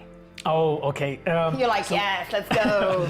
Yeah, okay. I'll go into my 50-minute answer. Okay, so you actually start off being a completely different person. Now, what is important with that is we actually take that through the whole game, and with our bestiny quest team to like support all those like 3, I would say, main ways to go through the story. And of course, player can like mix and match anytime, any way he really wants. But it's something that we take from the very beginning till the very end. The life paths have no impact on how any of the story plays out and are all just really short, really stilted 20-minute intro sections that all end with the player watching the exact same cutscene no matter what you picked. Cyberpunk 2077 is slightly shorter than Witcher 3 because we got a lot of complaints about Witcher 3's main story just being too long. Wait, and really? Looking at the metrics, you see tremendous numbers of people played through that game really far, but never made it to the end. We want you to see this whole story. So we did shorten the main story. The choices you make will shape your story and determine how events unfold. But not everything in Night City is a matter of life and death. Sometimes it's about style, choosing your look, your ride, your pastime, who's at your side. Choosing how you spend your dirty money.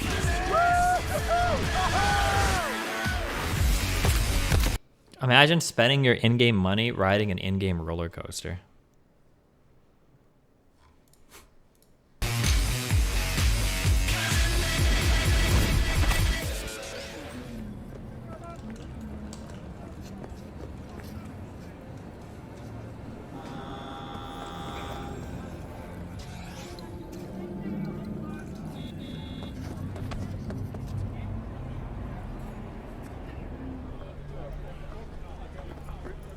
You're never going to be in a situation where you're like, I need to get in there. I need to get in there. And then you go and you're like, oh, I can't get in there. Because the city is so big. It's overwhelmingly huge. Endless possibilities and endless lies.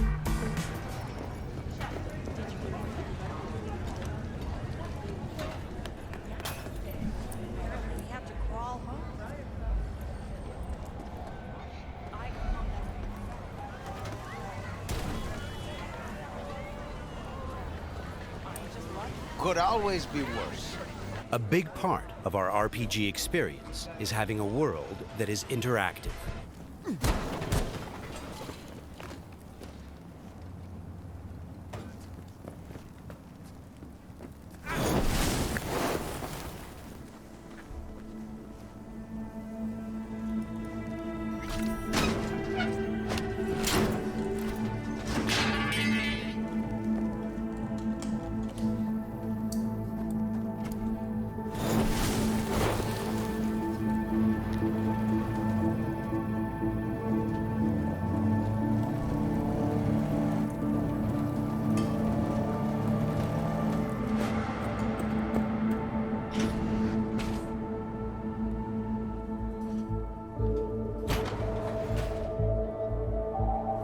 The Jetsons.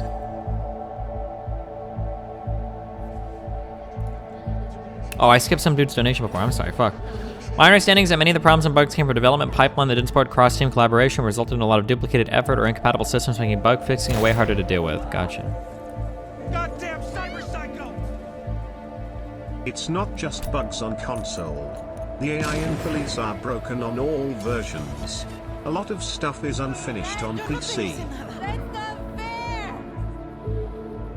Everybody knows your mom got the best seat time on D's Nutstuckers. Just Google the system requirements for Cyberpunk. The devs literally recommend an SSD. Sabi Somafava, $10. Chances are they just looked at the generic cost ad of a has refactor to morphed fix into it an on last-gen advertisement specifically consoles and tailored to decided the it wasn't worth it. So release get the money and fix it post. You gnome fuck! Yeah, but I can change the size of my dick, so who cares? Let me go. Call the cops. You gnome fuck! Unban me, ooh. I said in the message before the one you banned me for that it was IOPS and sequential read that were better. You looked at last gen SSDs, not modern ones. Unban me, If reparations are to atone for the opportunity cost of being slave, then you could argue that there are very little reparations to be paid, since most of the slaves that were bought would have just stayed in Africa it will let and you not have explore a accrued variety wealth. of different interactions Thoughts? with the game world. And as you just saw, it's people. He will shoot.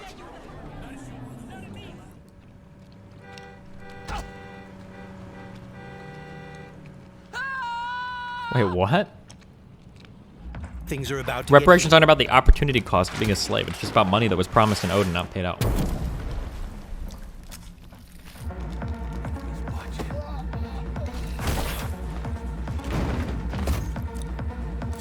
Oh fuck! It looks like the scavengers from earlier are still angry. They're pulling ahead, Haida. Watch it now. Random encounters like these are an example of how your actions directly influence your open world experience.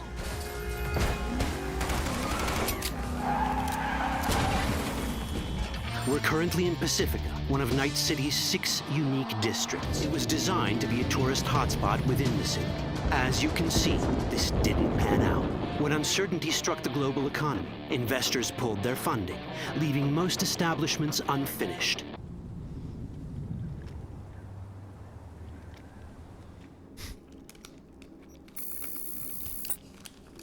Is the city fully explorable, or are there restricted areas? No, we are planning to really create a seamless feeling of a true open world game. It's one of those places where expectations and reality collided, resulting in a heap of disappointment. Taking a casual stroll here would not be a good idea. A fast motorbike or armor-plated car would be the safer option. How much customization is there for vehicles, colors, decals, and performance? Yeah, so while we don't really have that much customization in the game for the cars, what we do have is different variants of cars. These are for chooms who love the smell of exhaust and the roar of street wildlife. Their powerful engines and exchangeable parts make them perfect for tuning. You do not really customize them. What you do, you actually own different vehicles that have been already customized, and you can find. Oh, hey, that means. Are there customized vehicles? Yeah, of course. Oh, cool. Like, how can you customize them? Well, you see, they're pre-customized. Pre-customized. Find different vehicles that have been already tuned out. Do you know what another word is for pre-customized? Not customized. But you do not do it yourself. Whether it's street racing, running from the NCPD, or just showing off in the streets.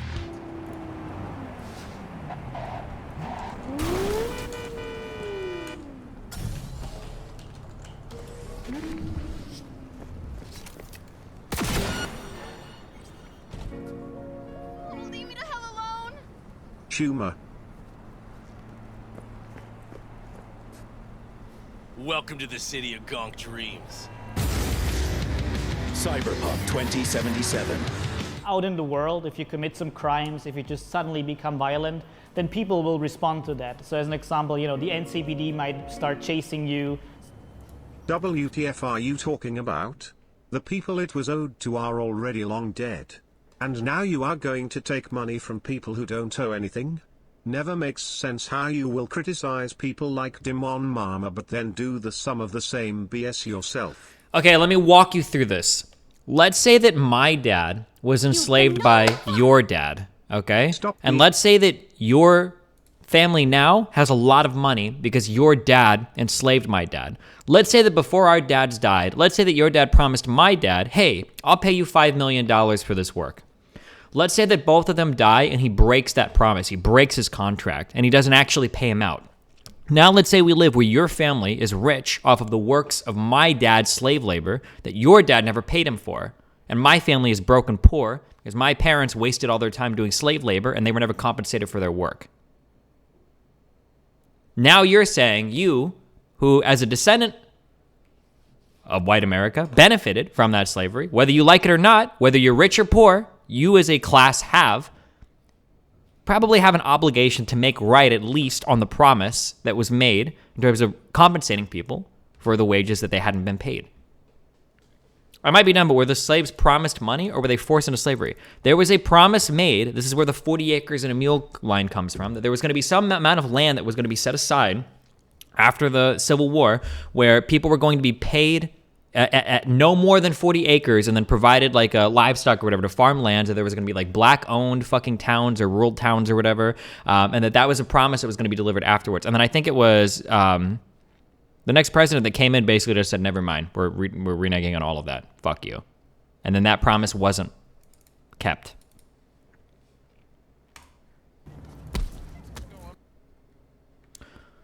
Why should we be forced to pay black people money because of our white people's past? I thought you cared about people changed. I can't tell what's wrong with you. It's not about revenge, and it's not about like people change. It's just about like, oh, like this is a contract that was promised, and it hasn't been paid out. Like this was promised by the United States government. Like we have the money to pay it. We should probably make good on that promise.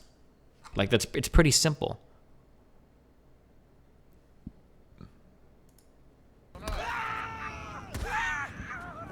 I don't deserve this. Just let me live. I don't deserve this.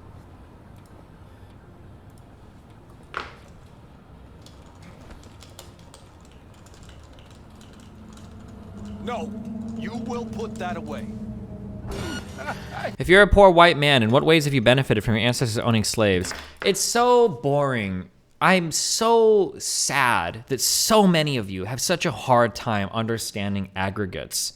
Like, I understand now, I guess, why the stats argument is so hard. But like Seal34_, I guess you'd be an example of a white person that clearly didn't benefit from the fucking education and wealth available to the United States because you're just as stupid as like any random fuck from 200 years ago. Like, how fucking stupid are you? Like, when we talk about when you're talking about benefits of a class, it doesn't mean every single person benefits, right? Like, you're unironically coming at me with the like, well, Destiny, how do you explain the fact that there are some rich black people and poor white people? Like, how fucking stupid are you? Like, do you have a benefit when you go to the gym and you're young as a man? People that are fucking 18 years old have massively higher testosterone than somebody that's 35 or 40, right? Like, your ability to build muscle and burn fat as a young man is massive. Now, I could make that statement, and the equivalent of what you just did is you coming at me and going, really? Hold on. What about all these fucking nerdy kids that are 18 that don't work out? And I know some power lifters that are still in their 30s and 40s.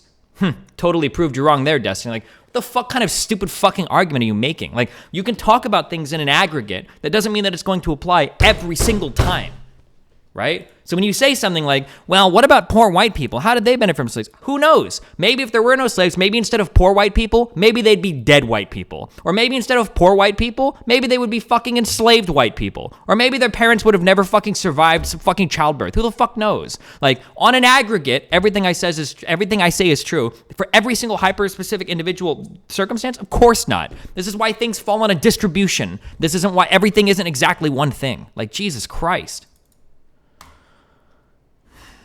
Where would the money for reparations come from? The federal fucking government.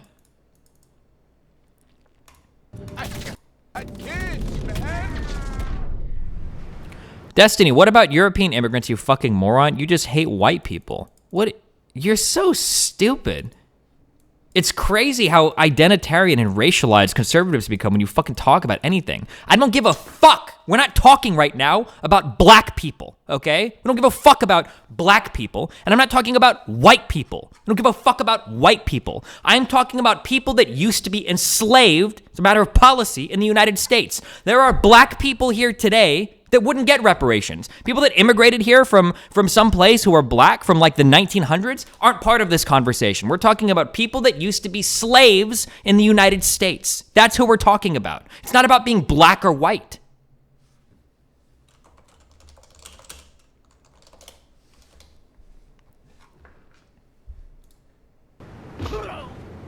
Always show. Take him out!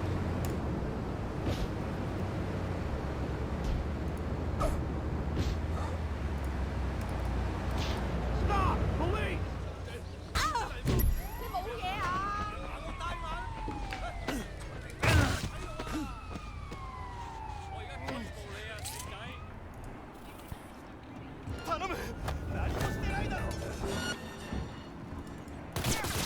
Practically, how could you determine fairly who gets what? How would you determine whose families represented in the past? It was 18, first U.S. census includes slaves. Fuck, there was 18, is it 1870? 1874? Why is this date popping up? I don't remember. I had all this information handy for the, was it 1790? I know that there was a census that happened, and it was like the first census that included, like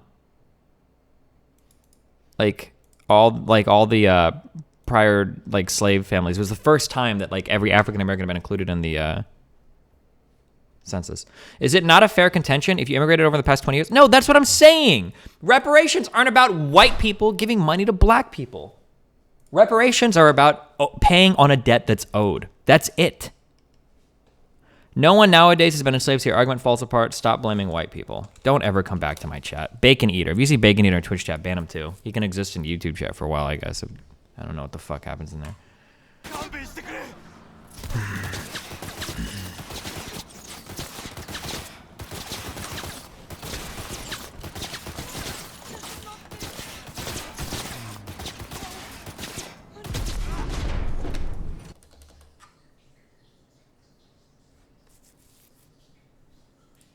The hell? There you are!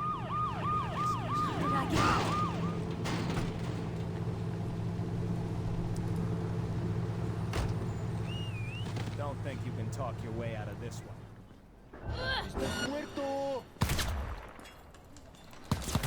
Okay, let's just read for a little bit. I'm sorry, because apparently I don't know what the fuck people think any of this shit is. The truth behind 40 acres and a mule. We've all heard the story of the 40 acres and a mule promised former slaves. It's a staple of black history lessons, and it's the name of Spike Lee's film company. The promise was the first systematic attempt to provide a form of reparations to newly freed slaves, and was astonishingly radical for its time, proto-socialist in its implications.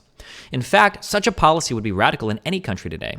The federal government's massive confiscation of private property, some 400,000 acres, formerly owned by Confederate landowners, and its methodical redistribution of former black slaves. What most of us haven't heard is that the idea really was generated by black leaders themselves. Wait, why are we saying thanks, Dono?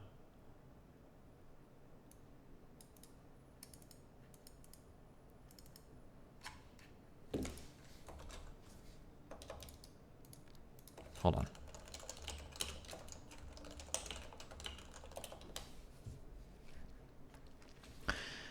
It is difficult to stress adequately how revolutionary this idea was. As the historian Eric Foner puts it in his book, Reconstruction, America's Unfinished Revolution, 1863 to 1877, here in coastal South Carolina and Georgia, the prospect beckoned of a transformation of Southern society more radical even than the end of slavery.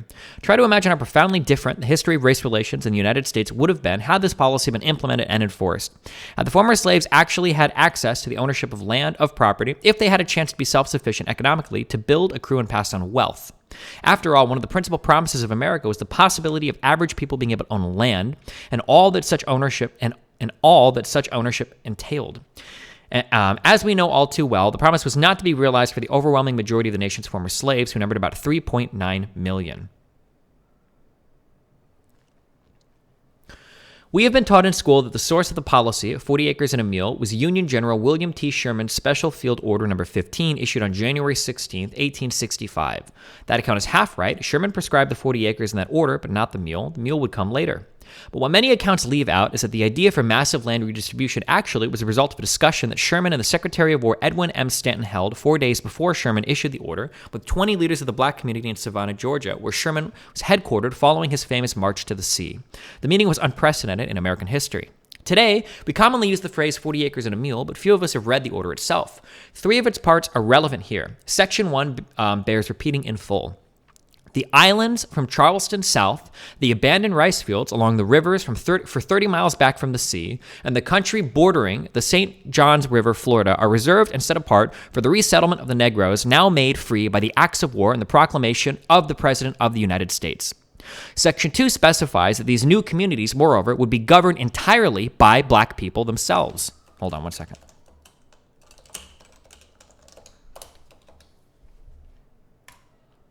On the islands and in the settlements hereafter to be established, no white person, whatever, unless military officers and soldiers detailed for duty, will be permitted to reside, and the sole and exclusive management of affairs will be left to the freed people themselves. By the laws of war and the orders of the President of the United States, the Negro is free and must be dealt with as such. Finally, Section 3 specifies the allocation of land. Each family shall have a plot of not more than 40 acres of tillable ground, and when it borders on some water channel with not more than 800 feet waterfront, in the possession of which land the military authorities will afford them protection until such time as they can protect themselves or until Congress shall regulate their title.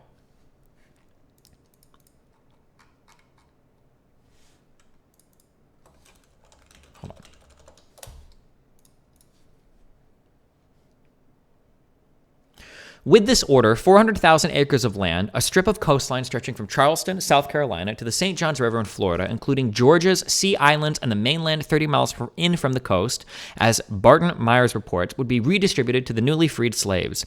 The extent of this order and its larger implications are mind-boggling, actually. Who came up with the idea? Here's how this radical proposal, which must have completely blown the minds of the rebel Confederates, actually came about. The abolitionists Charles Sumner and Thaddeus Stevens and other radical Republicans had been actively advocating land redistribution to break the back of Southern slaveholders' power, as Myers observed. But Sherman's plan only took shape after the meeting that he and Stanton held with those black ministers at 8 p.m. January 12th on the second floor of Charles Greene's mansion on Savannah's Macon Street. In its broadest strokes, 40 acres and a mule was their idea. Stanton, aware of the great historical significance of the meeting, presented Henry Ward Beecher, Harriet Beecher Stowe's famous brother, a verbatim transcript of the discussion, which Beecher read to his congregation at New York's Plymouth Church, in which the New York Daily Tribune printed in full in its February 13th, 1865 edition. Macon. Sorry, okay. Stanton told Beecher that, for the first time in the history of the nation, the representatives of the government had gone to these poor, debased people to ask them what they wanted for themselves. Stanton had suggested to Sherman that they gather the leaders of the local Negro community and ask them something no one else had apparently thought to ask. What do you want for your own people following the war? And what they wanted astonishes us even today. Who were these 20 thoughtful leaders who exhibited such foresight? They were all ministers, mostly Baptist and Methodist. Most curious of all to me is that 11 of the 20 had been born free in slave states, of which 10 had lived as free men in the Confederacy during the course of the Civil War. The other one, a man named James Lynch, was born free in Maryland, a slave state, and had only moved to the South 2 years before. The other 9 ministers had been slaves in the South who had become contraband, and hence free, only because of the Emancipation Proclamation when Union forces liberated them. Never mind.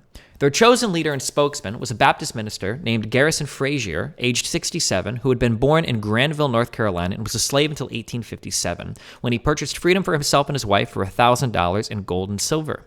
As the New York Daily Tribune reported, Reverend Frazier had been in the ministry for 35 years, and it was he who bore the responsibility of answering the 12 questions that Sherman and Stanton put to the group. The stakes for their future of the Negro people were high. And Frazier and his brothers did not disappoint. What did they tell Sherman and Stanton that the Negro most wanted? Land. The way we can best take care of ourselves, Reverend Frazier began his answer to the most crucial third question, is to have land and to turn it and till it by our own labor, and we can soon maintain ourselves and have something to spare. We want to be placed on land until we are able to buy it and make it our own. And when asked next where the freed slaves would rather live, whether scattered among the whites or in colonies by themselves, without missing a beat, Brother Frazier, as the transcript calls, replied that, I prefer to live by ourselves ourselves, for there is a prejudice against us in the South that will take years to get over. When polled individually around the table, all but one, James Lynch, 26, the man who had moved south from Baltimore, said that they agreed with Frazier. 4 days later, Sherman issued Special Field Order Number 15 after President Lincoln approved it. What became of the land that was promised? The response to the order was immediate. When the transcript of the meeting was reprinted in the black publication, Christian Recorder, an editorial note intoned that from this it will be seen that the colored people down south are not so dumb as many suppose them to be, reflecting north-south slave-free black class tensions that continued well into the modern civil rights movement. The effect throughout the South was electric. As Eric Foner puts it, the freedmen hastened to take advantage of the order. Baptist minister Ulysses L. Houston, one of the groups that had met with Sherman, led 1,000 blacks to Skidway Island, Georgia, where they established a self-government community with Houston as the black governor, and by June, 40,000 freedmen had been settled on 400,000 acres of Sherman land. By the way, Sherman later ordered that the army could lend the new settlers mules, hence the phrase, 40 acres and a mule. And what happened to this astonishingly visionary program, which would have fundamentally altered the course of American race relations? Andrew Johnson, Lincoln's successor and a sympathizer with the South, overturned the order in the fall of 1865 and, as Barton Myers sadly concludes, returned the land along the South Carolina, Georgia, and Florida coasts to the planters who had originally owned it, to the very people who had declared war on the United States of America. When people talk about reparations, this is what they're talking about. Not white people giving money to black people, not black people getting revenge on white people or whatever, but basically that, like, at this time, right? So if we do this from an economic and race lens, right? Well, what did these people think they needed to be like free, truly? Well, in a capitalist society, one of the most freeing things is to have capital. And back then, land, especially in highly agricultural areas, basically capital. If you have land, you have access to natural resources. You can work that land. You can make something in terms of like food, in terms of economy, in terms of clothing. Like it's an important thing to have, not just because it gets you money, but because it builds long-term wealth that can be passed down from generation to generation. But that was basically stolen back from them. It's like, nah, actually, we changed our minds. Like, get bent, fuck off. When people talk about like reparations, this is kind of what we're talking about. It's like, at the very least, even if you're a rich black person, like there was a debt that was owed to you that was stolen from you. Vosh in chat says they wanted the means of production. Unironically, yes, right? That was the vision at the time, was owning that capital is freeing. Because how free are you in a society if you have no access to any of the capital, especially if that capital all conveniently seems to fall on race lines? But yes, when we talk about like reparations, if this promise was never made, would you still be in favor of reparations? No, then we talk about like redistribution or tax policy to right the wrongs of society. But I think for reparations, I think that is a very specific conversation topic that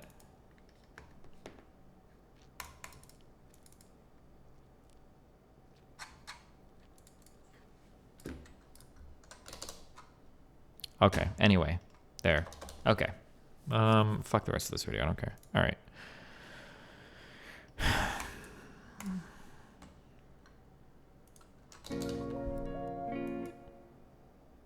Jews paid double taxes for 1,000 years in Europe. Pay up, feel good, man. Nice. Do you support cash payments or a broader investment/infrastructure program in traditionally black communities? I think that the only right way to do it, there are two ways to do it. One way which is more realistic, second way. First of all, fuck investment in black communities or fuck any of that shit. If you were owed a debt, you should be paid in cash.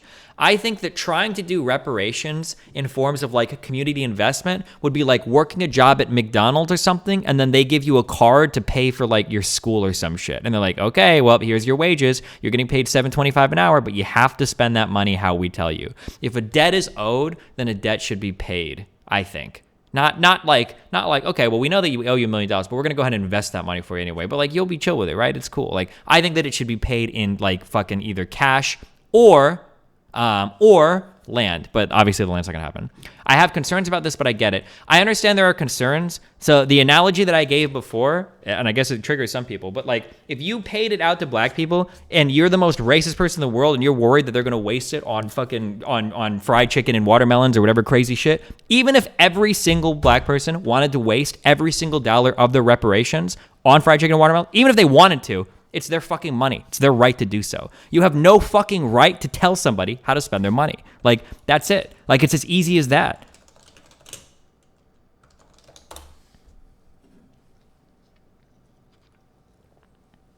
No matter what you're worried about them wasting it, that's not your worry. It's theirs. It's their money. They have a right to spend it exactly how they want.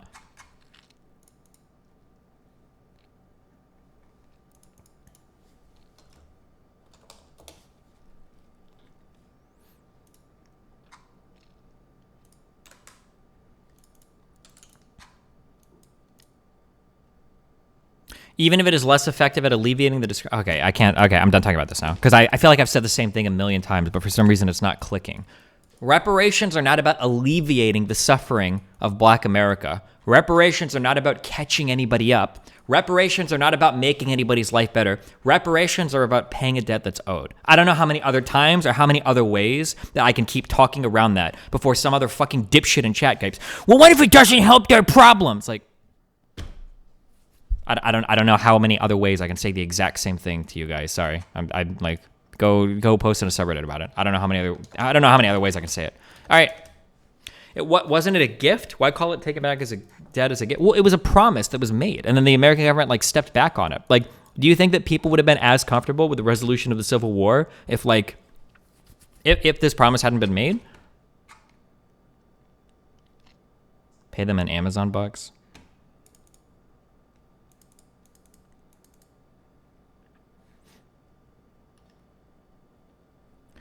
How recently did you come to this conclusion? I feel like I've only heard the debt promise thing sort of recently because for my life, I guess because I'm a white person, I had no fucking idea that any promises had ever been made. When people talk about reparations, I always thought it was just like, oh, like, well, we enslaved you guys and it was pretty wrong, so we should pay you back for it. And that sounds kind of like, yeah, I guess. So that sounds like kind of dumb. But I'd never heard of like, oh, there were actually promises made that were broken. I'd never actually heard that before. But when I started to do a little bit more reading about that, I was like, oh, wait, hold on. Wait, this is actually really fucked up. This is actually super fucked. Like, if a specific promise was made, and this is a promise that probably would have been leading to long-term wealth building in African-American communities, and then that promise was broken, like, that probably should be made right on. Why is this a 3-year-old clip or 4-year-old clip?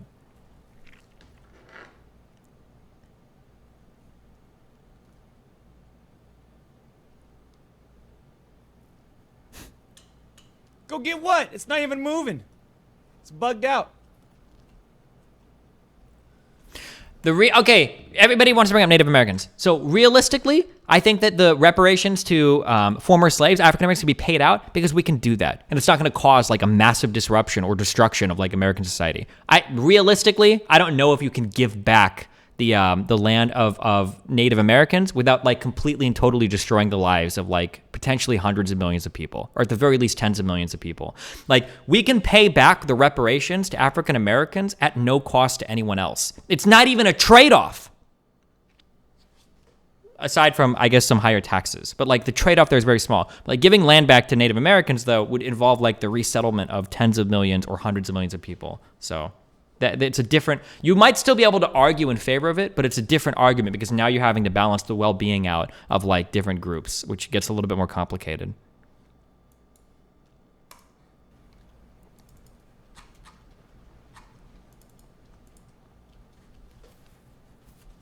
I don't remember this clip.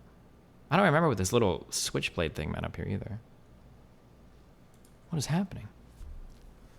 Am I safe here?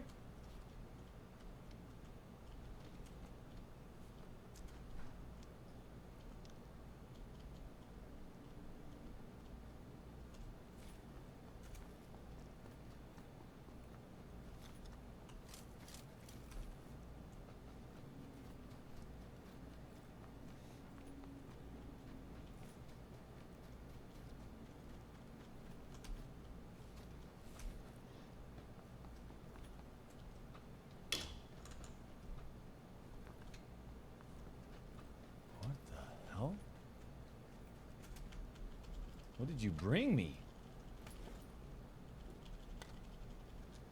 Is wiggling back and forth this quickly even helpful? If somebody was aiming at your head and you're wiggling that fast, aren't they still going to headshot you? Don't you need to wiggle a little bit longer? What did you bring me? What did you bring me?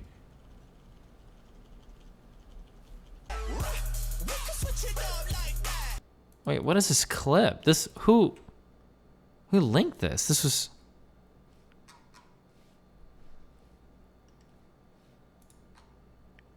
top 3 tier mouton clips. Okay, we're watching these in medical hello? too. What's up? What are you doing? That's true. Nothing much. Just hanging out, chatting with chat. I see. What do you think about reparations for Jews from Germany? What were Jews promised? Is there some promise broken? Well, I mean, Germany killed a lot of them. So there was like some. I think Germany gave Israel like $30,000 per Jew in like today's money. But is that enough, you think? I mean, if that's what was agreed upon, I mean, I don't know if that's like necessarily fair, but oh my god, wait. Have you seen the Curb Your Enthusiasm Survivor thing? Yes. Of course, I've seen all of Curb. How have you not watched more of Curb? I don't know. Holy fuck. Hold on, give me 4 minutes, okay? Fuck, you just reminded me of this. 1 second.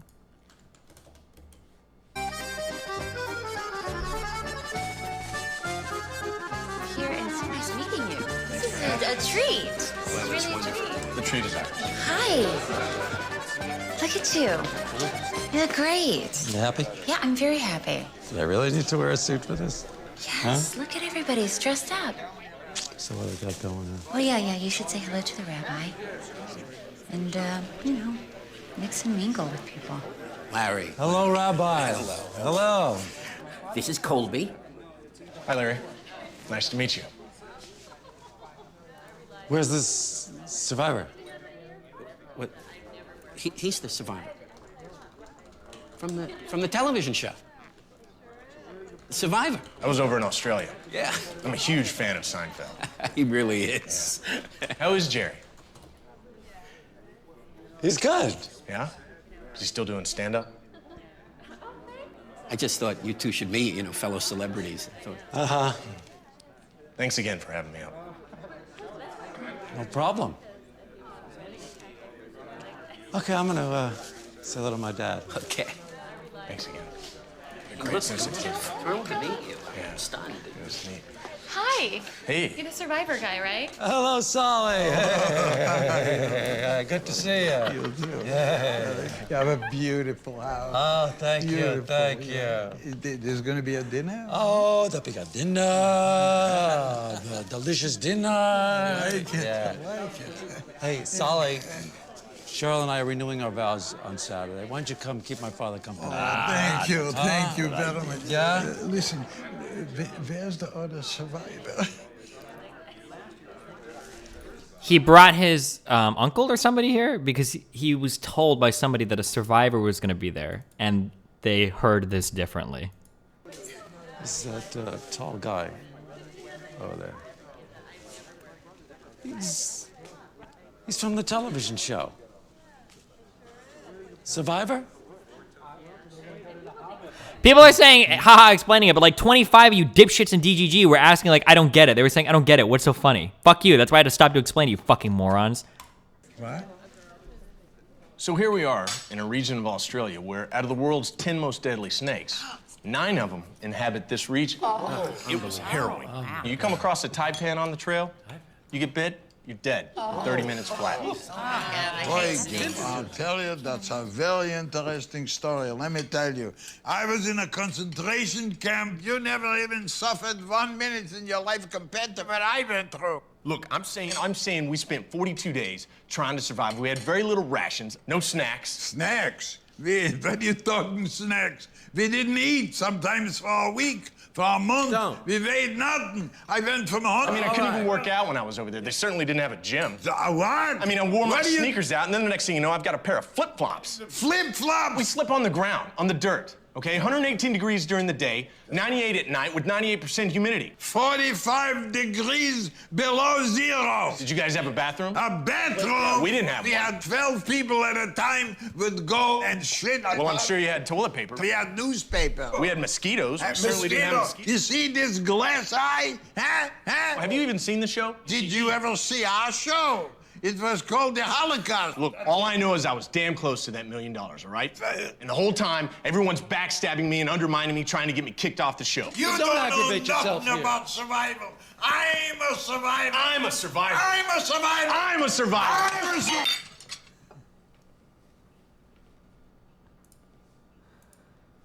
Somebody get a sponge. I don't understand. Why don't you get a sponge? What? I just told her to get a sponge. That's all. Jesus. Have you seen any of the other ones? Like, I've seen a lot of clips. A lot of clips and like 2 episodes.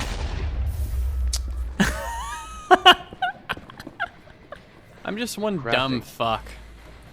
How's your life been, Dan? You redacting a lot? no, I'm staying busy.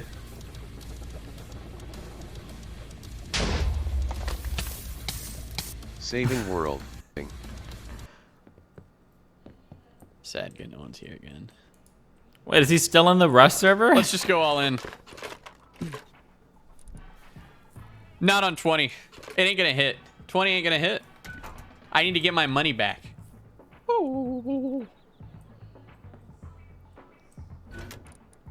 Oh, old clip. Okay.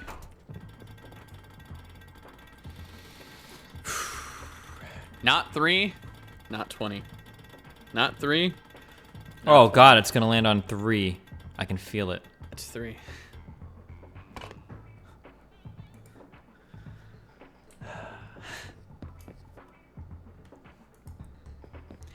We're not having a good day of gambling. I would say that we're probably down on gambling for the day. Sad good no one's here again.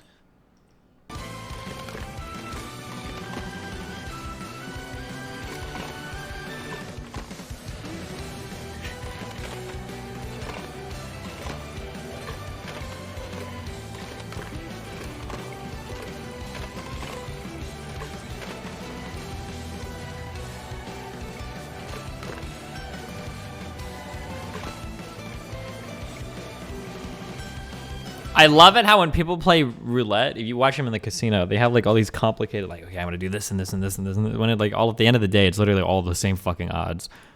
We have enough time left in the song. We have time. As long as the song doesn't slow down, we can't lose on the wheel.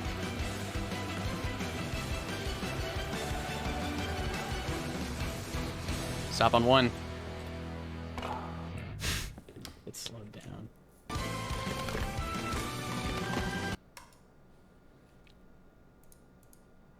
How's life, Dan? How you doing? You know, thinking thoughts, etc. How's your life? Seems pretty frisky. You know, also, I'd like to defend myself, if you will, because Oh yeah, now you're gonna walk it back. well, Go I feel ahead. like you've been a little bit aggressive with the takes against me, saying that this wasn't going to be a 10 out of 10 drama, and I'd like to qualify that. I would say originally it was not 10 out of 10 drama, and I think you would concur with that. Day one, this was not 10 out of 10 drama. It was 3 out of 10. Pretty boring, not that exciting. However, you, in your infinite artistic manner that you have of yourself, have taken this from a 3 out of 10 to an 11 out of 10, just as you essentially go to, I don't know, ruin your life as a result of this stuff, taking it to the next level, essentially. So, congratulations, you have certainly turned this lukewarm drama into an 11 out of 10. I did not see that coming. So to be clear, you didn't say this was going to be shit at the beginning. You said it after I showed you the completed manifesto, Dan. Which manifesto? Because The completed one. Two, right? No, I only did one real one. Let me go see my exact comments, because I don't want to argue against myself. One moment. Yeah? No, go ahead. Yeah, hold on. Let's see. What did I say here? Mm-hmm. Okay, I said some stuff like, I stand by some of these comments. I said you need to spice this up. Yeah, you did say that. Yep, more killer page one. Make a big deal. Mm-hmm. I told you to call him Bob Weinstein a lot and put that in the titles. You did not do that. I thought that would have been So good. you're spamming. For sure, but sure, your preface sucks ass. Let's see, what else? Why not make it easier for everyone in the world to hate Bob and vindicate you? Just bullet points. Oh no, this is your advice to put big claims in the beginning, which was good. Hold on, let me just find the part where I thought this was 1 out of 10 drama. Let's see. Yeah, you do that.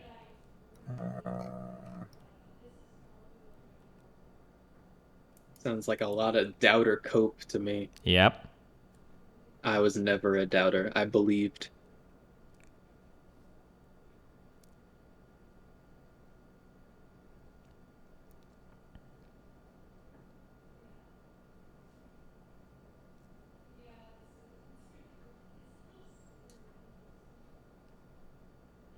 I've gone over all this. I listened to the entire convo. Nobody else will. That's all I'm saying. You got to dumb this down more.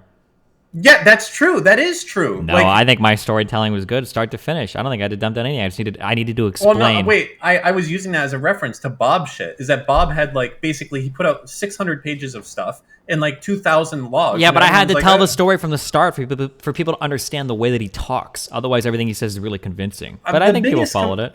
Sure. The biggest complaint I had over your manifesto, and maybe I looked too deep into it. I really didn't like how we had fucking an hour dedicated to this he said, she said sleuthing to find out he deleted the VOD for this reason. That wasn't an hour. That was literally 2 paragraphs.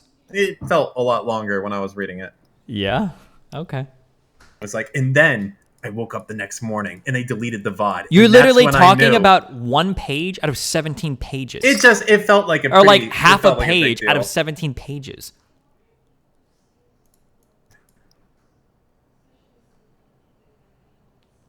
Listen, I don't. And then you were telling me that I needed to nickname Bob 7 to Bob Weinstein in order to make people care about it. Bobby Weinstein. Yes. You know what? And that would have made you have a lot more nicknames carry so far. I can tell you as Micro Dan, No Japan, okay? It makes all the difference in the world when you do that. And if you did that and said it was the Bob 7 manifesto. It was and then you typing, Weinstein. you're not understanding the narratives. You're your reputations aren't linked at all with Bo's. You're deluding yourself if you think that's true. Literally, no one thinks that. Nobody. And then Bob 7's second manifesto is literally saying Bo's and Destiny need to suffer for what they've done or something. I'm being a little bit. I feel like you're paraphrasing. You really think so? Wait, somebody linked the Bob 7 second manifesto. I don't know. Anyways, look, I'm giving you a compliment now when I say this, okay? I felt like you turned drama that I genuinely thought. His second manifesto was titled Destiny's and Bo's actions should not be tolerated. Okay, let me finish my statement here. It's a compliment. You want to hear a compliment, yeah. Do you not? What? Okay. I am genuinely impressed with your ability to turn something that I thought was not that entertaining into something that was quite entertaining. That is, wow, I tip my hat to I try to have a content brain. Good job.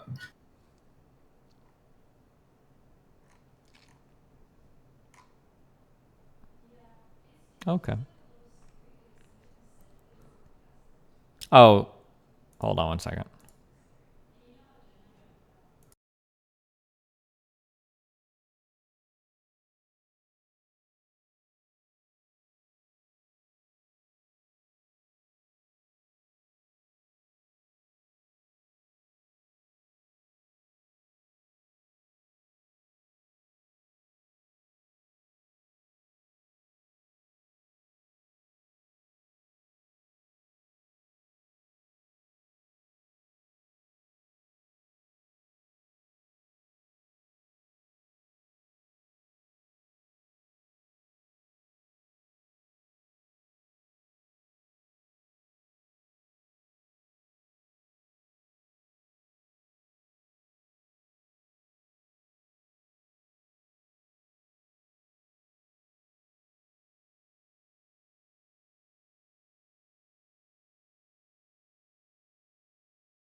And that's why we need to control Metal Gear. Okay. Oh! Real quick, while I have you guys here, listen to me, okay? Are you guys in or near Omaha, Nebraska, and you want to go canvass to help us get a new mayoral candidate elected? This is the second part of my big canvassing operation. If you can't do it, donate to the group pool. I'm going to read through anything that's donated now because those donations don't get read out loud on stream. I'm going to this one. I got a job at a tutoring place, which gets me a vaccine, which means I can actually go this time. Oh, cute. So, dude, are you having problems, Dan? Will you log into PayPal and like... Huh? Do you have a problem where you log into PayPal and it doesn't show you how much your balance is in the top left? Like, it's just kind of glitchy? PayPal? No. Shows my shit. Fucking annoying. Sorry, you're talking PayPal or is there another service, PayPool? Oh, sorry, I was thinking because you have money pools. But no, PayPal. When you log into PayPal, it's not, No, it shows my balance there. You know what I miss? I miss the old PayPal user interface. Give it back to me. I don't like the new one. Go back 3 years. Oh, that was the good shit.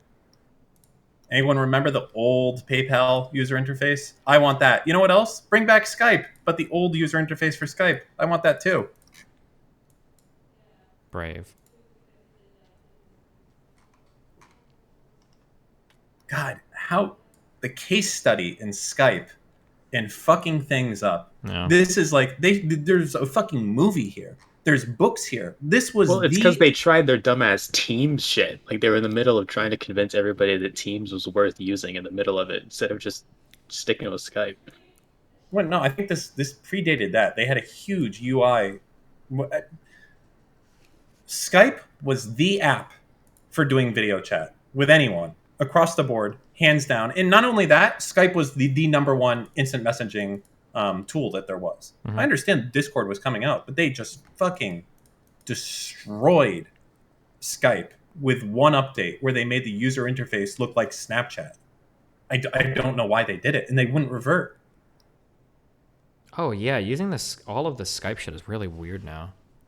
Okay, I'm reading these out. Okay, yesterday, Anonymous, $20. Thank you. Joshua Gage yesterday, $4. Thank you. Subri Keller, $100. Keep your head up and keep doing good. I think you mean doing well, or I could be doing good. Thank you.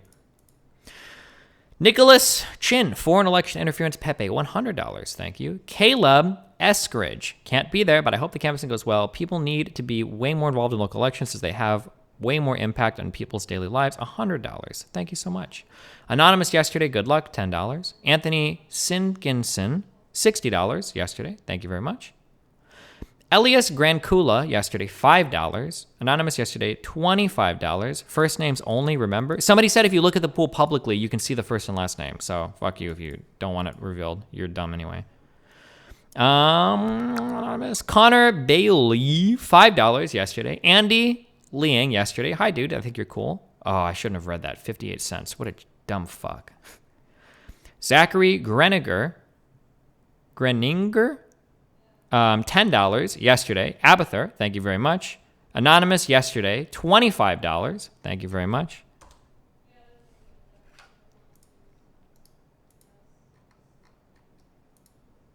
And Anonymous today, $50. Thank you very much.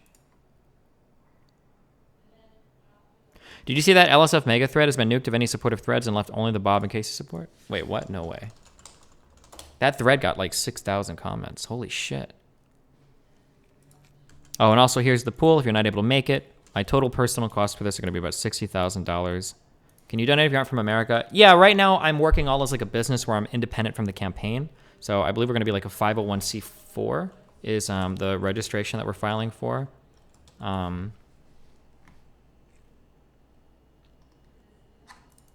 But yeah, okay. Wait, what do you mean nuked of any?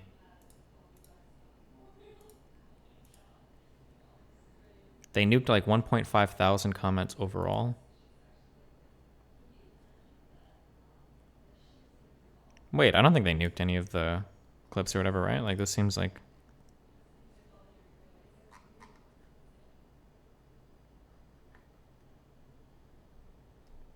If we have questions, do we PM Sejin or do we post it in the Discord? Look at the Reddit post and all the questions will be answered there.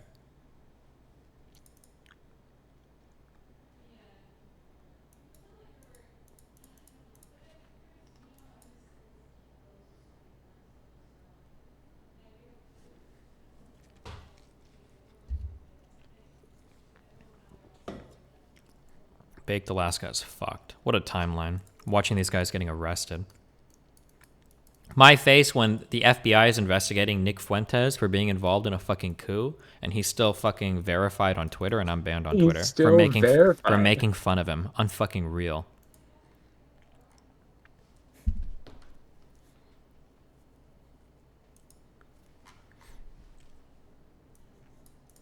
But okay. Are you looking for bigger donations that would push your canvassing towards a bigger endeavor? Well, no, we already have the entire plan laid out. So it's just nice to get donations to help pay for it. Otherwise, it's just personal money right now. So like right now, like my personal commitment to this project is about $60,000, but that's like a lot of money for me to just personally spend. So I'm like soliciting donations on the backs of streams to help pay for it, basically. Oh shit, hold on.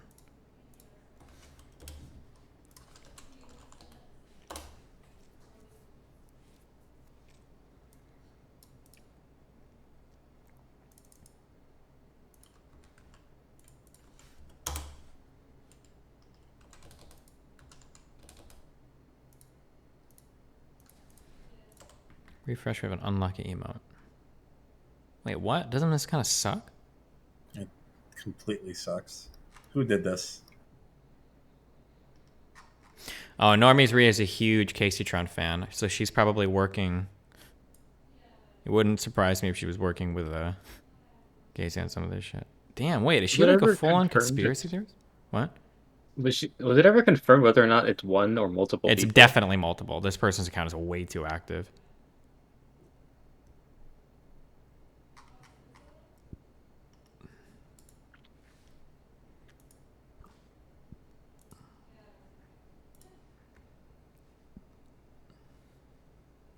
Is that Pseudosia person also multiple people? No, she's just terminally. I had to fucking mute that account every 5 minutes. It's like a new fucking tweet. Which person? Pseudosia. Oh, I love her to death, and she is cool in this community, but she definitely like posts way too much on Twitter. That's like not healthy. She's like at squirrel levels of posting almost, I think. Yeah, I thought I was bad with Twitter, but like, holy shit. Are you sure it's not multiple people? That's what I thought. No. No, I'm like personal friends with her, and she's just like way too fucking online. Interesting.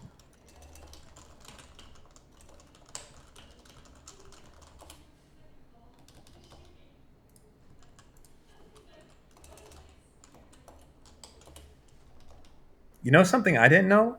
You know the Surfs? That's actually 2 people. But I've only ever seen 1. People keep saying that, but I don't know if that's true.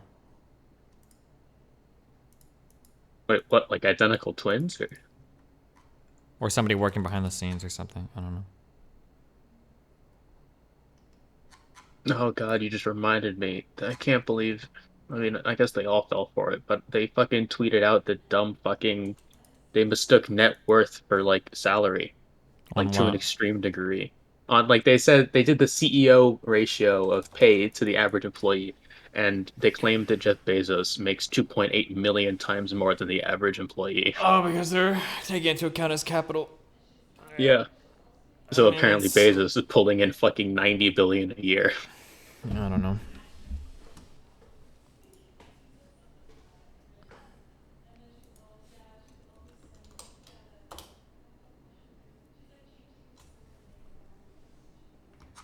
Okay. Oh,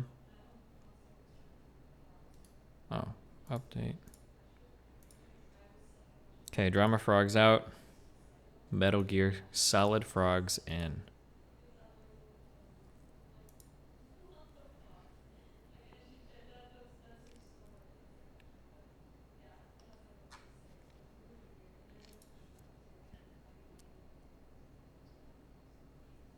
I'm not leaving this voice channel till I see the actual game load up. Oh wait, somebody did make this bet with me. I remember this. 5 years ago, Stin. The wager. Stin, do you want to bet? I will bet you a friendly bet $20 that Half-Life 3 won't release in the next 5 years. Send me $20 now, I'll pay you back in 5 years on stream if they release. And he donated to me. He should have tried to rules lawyer you with Half-Life Alex. Yeah.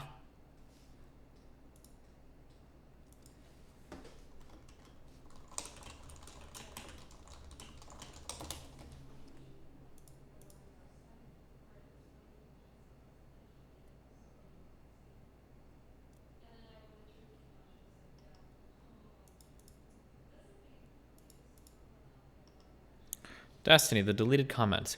Biscuit Raider, why are you posting a screenshot like this?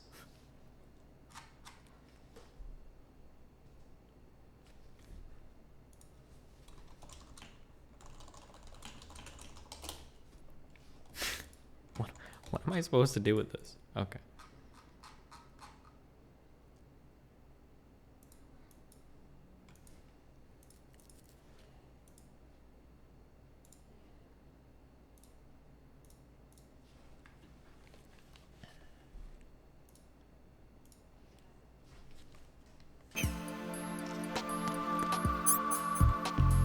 Alright, that's my cue to leave. Be careful.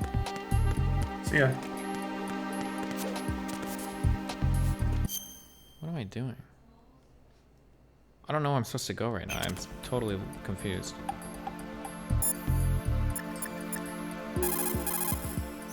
Raiden, locate Emma Emmerich and have her put the president's disc to use.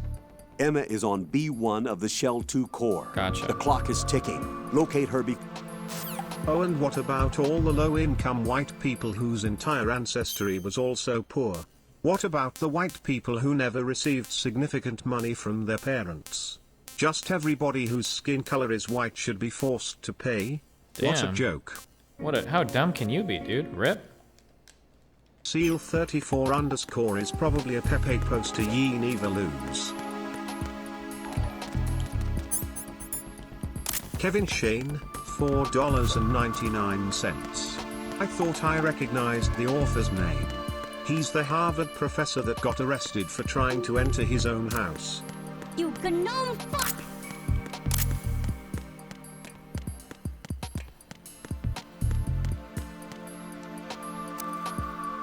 You gnome fuck!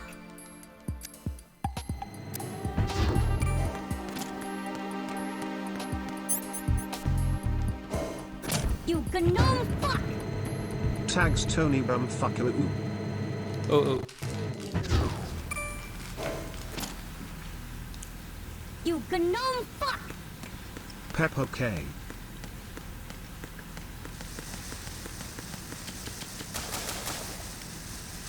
You gnome Does Destiny read Twitch chat? Only to tell you I read Twitch chat.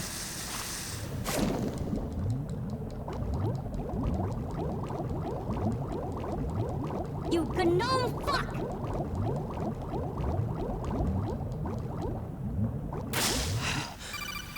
What? Wait, this didn't change, did it? The layout of this area? Raiden, are you reading me? This is Otacon. Reverend What's your Destiny, situation? father of Wet the DGG and cult, miserable. maker of This place is Manifesto. flooded. I The was a seawater believer, that's been but I pumped up stood is by pouring into silently the as others building. went to war in I the Battle of see. the Bob. In Listen, repentance, there's something I I paid have to tell forward you to about these dumb EE. fucks who Don't didn't worry about already her. have I'll subs. get her out. Love She's you, afraid buddy. of water. What? Yeah. When she was 6 years old, she almost drowned with my father in our swimming pool. She can't swim? Well, yes and no. We used to swim a lot together when we were kids. In fact, she swam like a fish until that day when she almost drowned. When the accident happened, I was in my room. I learned later that EE was calling me for help. She didn't doubt for a minute that I'd be there. You could see the pool from my room, but I didn't realize at the time that she needed my help. What were you doing? I was... So Emma survived the ordeal. Yeah, but my father didn't. So you blamed yourself and left your family? No. EE seems to believe that was the case. The fact is, I betrayed her. And you think she can't swim because of the traumatic experience? I haven't seen her since that day, but yes, I think so. I got a letter from Julie, her mother, after they moved back to England. In her letter, she mentioned that EE couldn't swim anymore, that she refused to even wear a bathing suit. Damn, if she still can't swim, we're in trouble. Level B1 in the core is pretty much flooded. Look, maybe you can help her overcome the trauma. You want me to help her get over it? Well, it's still gonna take some time to repair the Kamov. Sorry, kid. Emma's rescue is up to you. Thanks. An underwater mission. Well, this is a first. Look, I'll see what I can do. I suggest that you drum the map of the building into your head, because you won't have time to look at it when you try to bring Emma out. I'm counting on you, Raiden. I covered most of the core when I had to take out the C4s. If there's anything you need to ask me, call me on the Kodak. I'll do that. Do you think do you read Twitch chat? I think I found a loophole. I just want to know how to email you. Wait, loophole for what?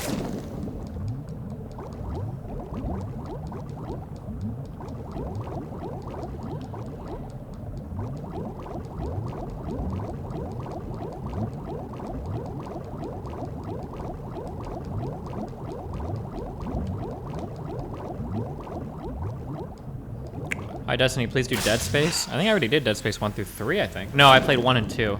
I was gonna play through Dead Space 3 with JP, and then I think I got bored.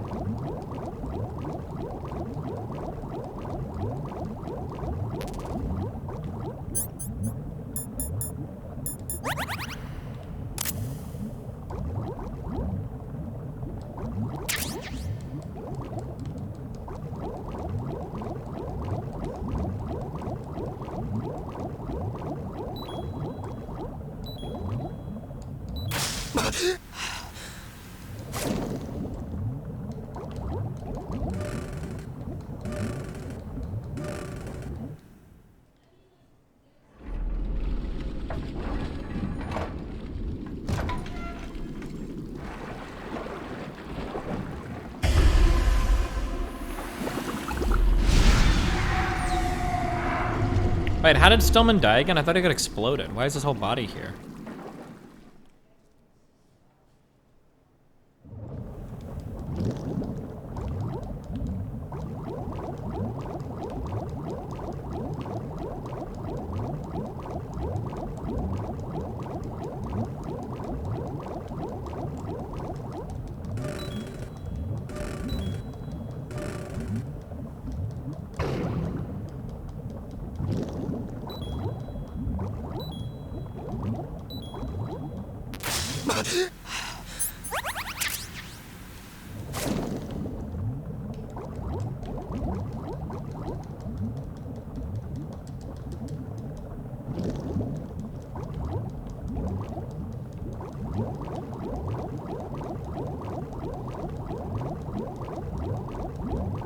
Hello? Hi. No, I'm not talking to you. What the fuck? Go up. Hey, what did the cowboy say during his second rodeo? I don't know what, Dan. This ain't my first rodeo. All right, I gotta go. Cheers. Fuck you.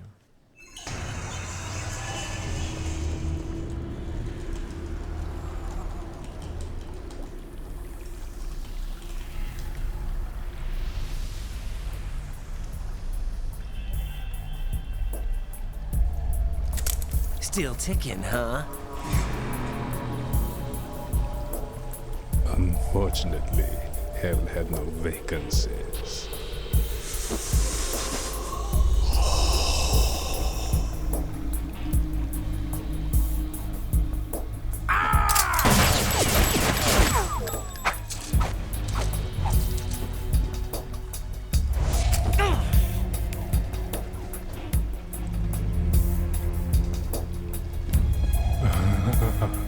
I thought so. Human muscles are quite eloquent. They speak out clearly what a person's next move will be. They even tell me which way a gun is going to be pointed before the trigger is pulled. But your muscles, they're different. This should be fun. Well worth the wait.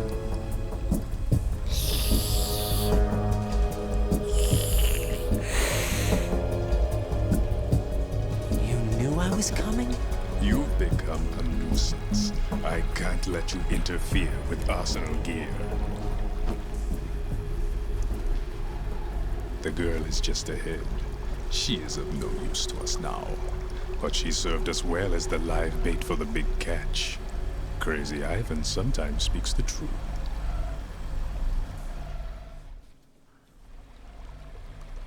Emma's alive? She was some time ago, but the flooding has become quite serious. I wouldn't be surprised if she's a mermaid now. What? Did you really think killing the president would prevent a nuclear strike? Think again. I didn't do it. Arsenal is still armed with a purified hydrogen bomb. Purified hydrogen bomb? Purified hydrogen bomb? Wait, hold on real quick. What is the video setting that I can change that will make this not be weird? I'm using OpenGL hardware. Should I use OpenGL software as a renderer? Because sometimes the rendering is a little bit off.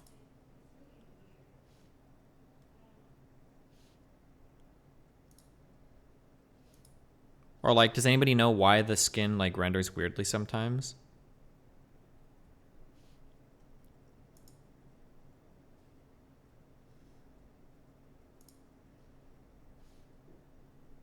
Software worked better for me. One thing that's a little bit scary is that when I change this from hardware to software...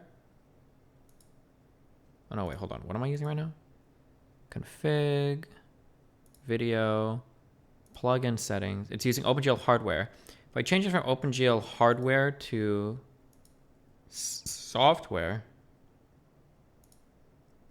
I lose like all of these settings. Does that matter? Oh, skin rendering is just a PC SX2 glitch, so that's not going to help at all. Because I don't think I can change the...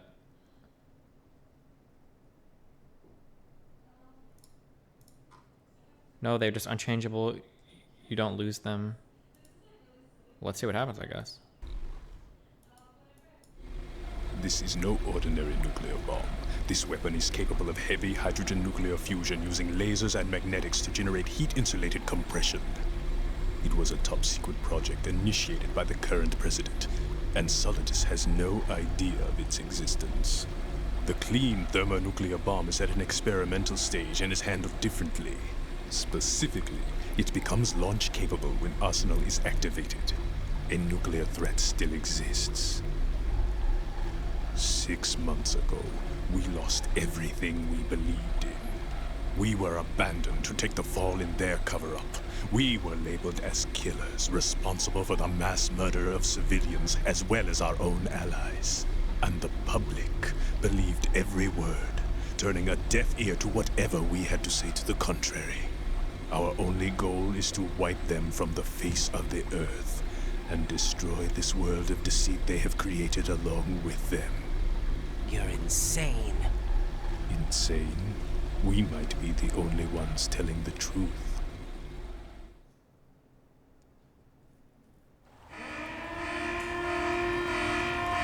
Wait, this looks like shit. Final check for activating Arsenal has been Wait, or does it? Oh, his skin's not fucked. The textures are...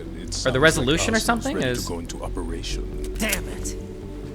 You're still hoping that the girl can install that virus you're carrying around, aren't you?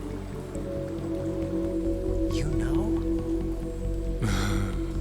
It's a shame you're not going to be around long enough to hand her the program. The rendering is better, but the resolution isn't upscaled. You know.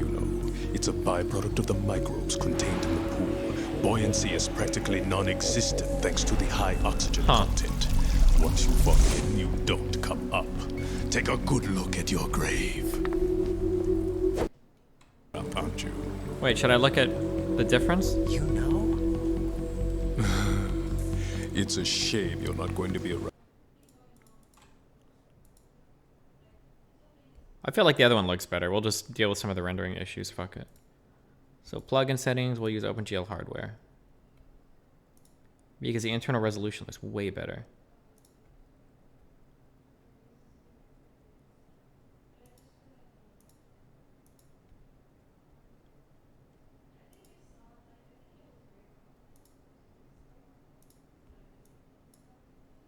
I fucked with something else. Good luck. Long enough to hand her the program. Okay, good luck. That isn't seawater, you know. It's a byproduct of the microbes contained in the pool. Buoyancy is practically non-existent thanks to the high oxygen. Nope, hold on. Sorry, one more.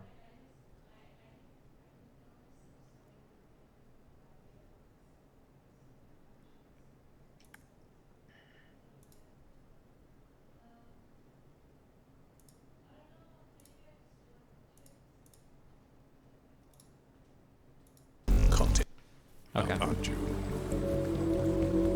You know? It's a shame you're not going to be around long enough to hand her the program. That isn't seawater, you know. It's a byproduct of the microbes contained in the pool. Buoyancy is practically non-existent thanks to the high oxygen content. Once you fall in, you don't come up. Take a good look at your grave. Show me what you've got. I don't remember how you're supposed to beat this guy.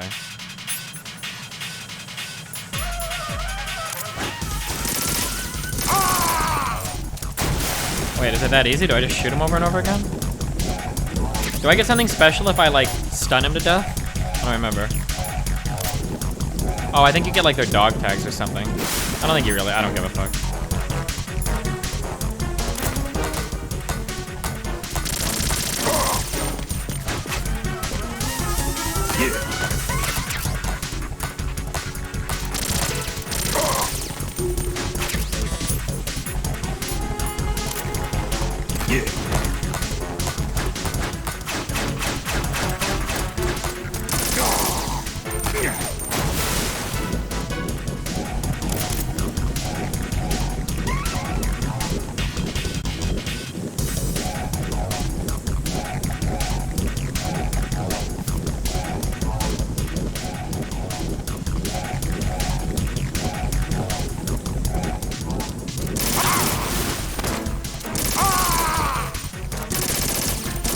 Imagine being this much, but dumb fuck.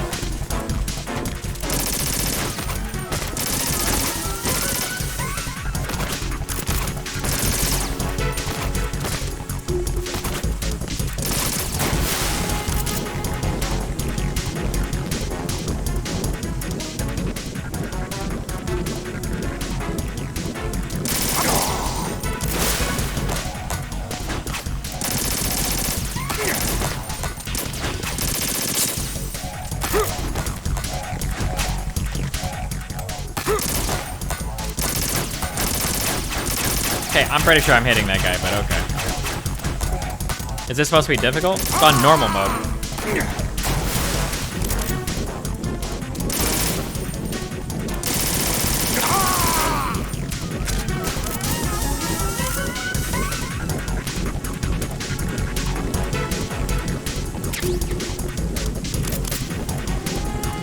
I don't think you can damage him when he's glowing red. Oh, it's kind of like your mom.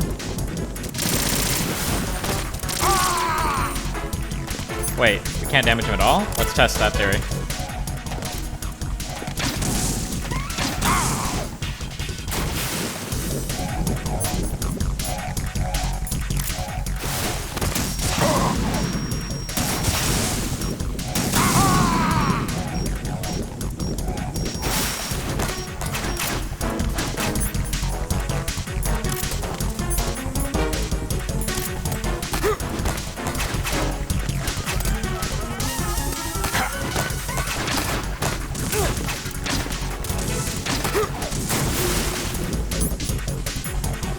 Seems to work pretty well.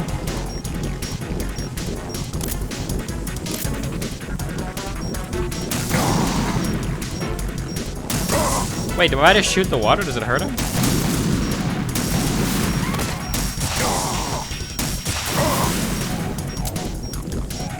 Oh, empty. That's not cool.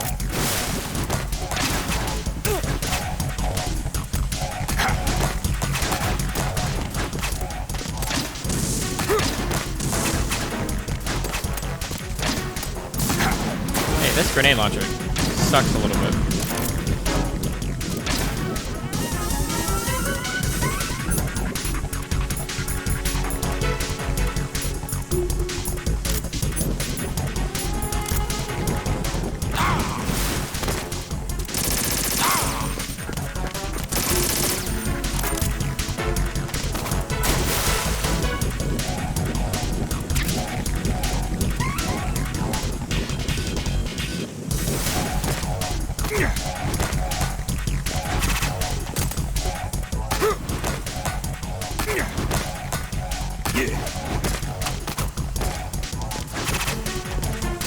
Alright, let's slow down, Goku.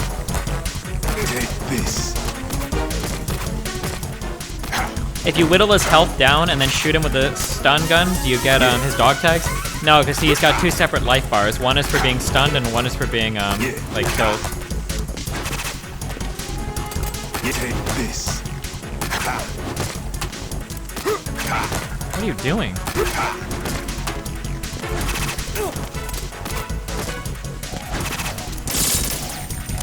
Take this. Yeah.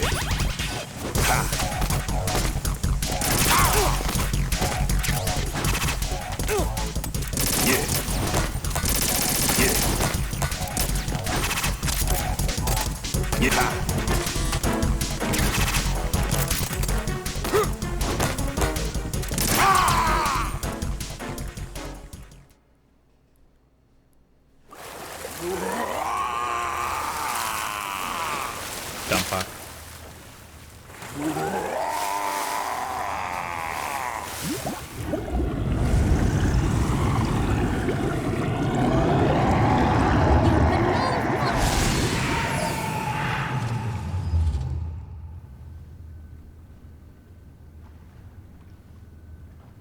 You gnome fuck!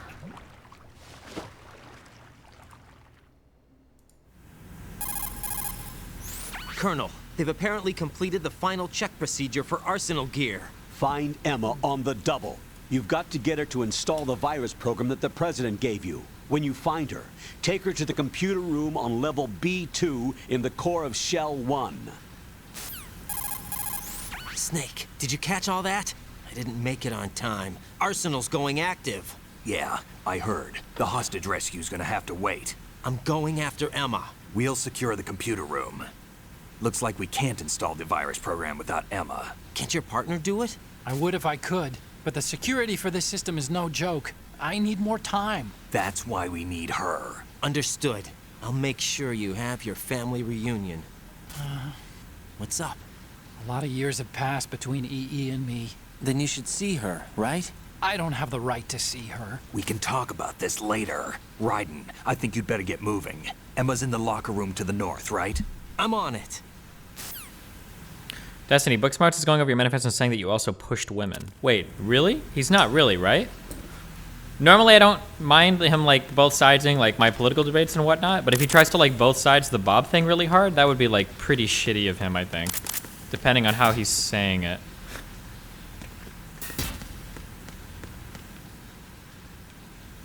Like, I don't mind him being like really charitable to like my debate opponents or whatever, but no, this is probably not the best time for that. Wait, do I not have?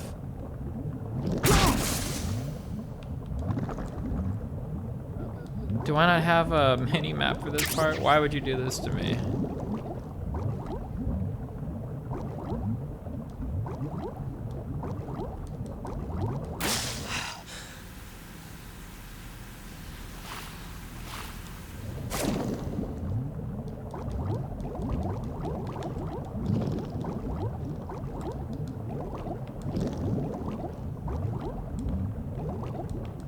I don't know where I'm supposed to go. Remember when the colonel said to memorize the layout? Yeah, your mom memorized how to get laid by my out.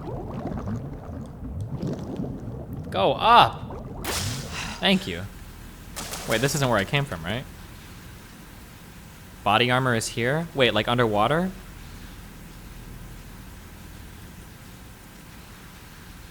Wait, why are people spamming question marks? Wait, what?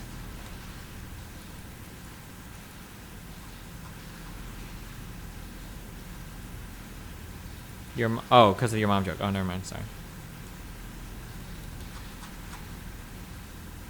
Shut the fuck up. I'm gonna fuck all your moms. And here we go. Again, I'm gonna have to stamp manipulate, right? Here is another instance of manipulating the people involved here in the evidence in your favor. And this was on a narrative I don't think you really had solidly booked down, but if, again, you're like Bob. If you get somebody alone in a room with you, I'm convinced that you can convince them, right? This is something we assume about Bob, and we use as like a mechanic in our arguments to like say a bunch of shit about him. And again, equally applies to Destiny. If Destiny gets you alone in a room, he can convince you of something, right? So we really need to hide. I 100% think that Booksmarts is completely completely out of his league in analyzing interpersonal issues. The only reason that I will push back so hard here, and I will leak every fucking log that I've ever had, is that I absolutely never pushed anybody to have like any particular relationship with any person ever. The idea that I lock people in rooms to convince them of things, like, could I? Sure. But like, after I did like my big figuring out like who was fucking with me, like Bob and Melina and Erica both remained close friends with Bob for 2 months. Him trying to push this idea that I would like tilt something in my favor is totally fucking brain dead. That is not even remotely resembling of reality. And I will push back on this so hard because I'm not going to simultaneously have like lived my life like dealing with all this dumb shit for months, and then somebody like Booksmarts comes in and is like, oh, well, I think Destiny was manipulating the situation just as hard on the other side. What a stupid fucking take that plays so well into the narrative that Bob is feeding the victims, that like, oh, Destiny manipulates just as hard. Like, it is so absolutely not even remotely close to being true. That is such a brain dead, mind-numbingly fucking stupid take. Oh my God. Sometimes I worry that like, yeah, that's what I want. Sometimes I worry that he tries so hard to be impartial or something that he unironically like both sides himself to like, and like an absurd extent.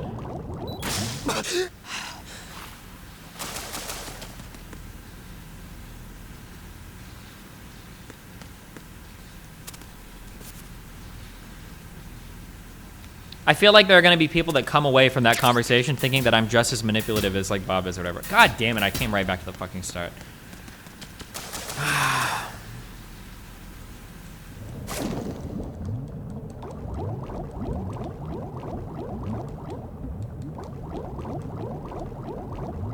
LSF thinks that? Yeah, and he's like feeding into that narrative. Fuck, that's such a stupid thing for him to say. Oh my God. Where in the fuck? Who builds hallways like this? Wait, do I have less O2 here than I did in the prior area?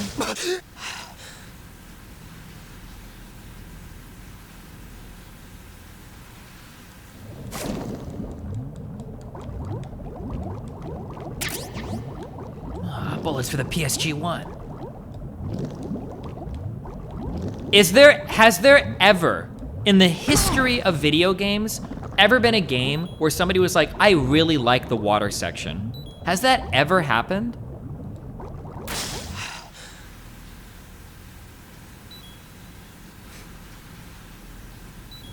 Why do people insist on doing it? Oh, you lose more O2 depending on how damaged you are. That actually makes sense. Okay, I don't know why I keep coming in here.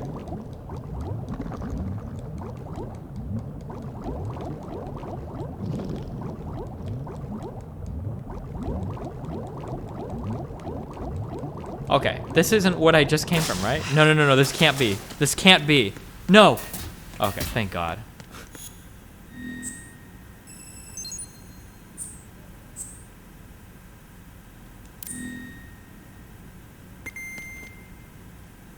Thank you. Okay. Wait, hold on, I'll be right back 1 second.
All right, sorry, I'm here.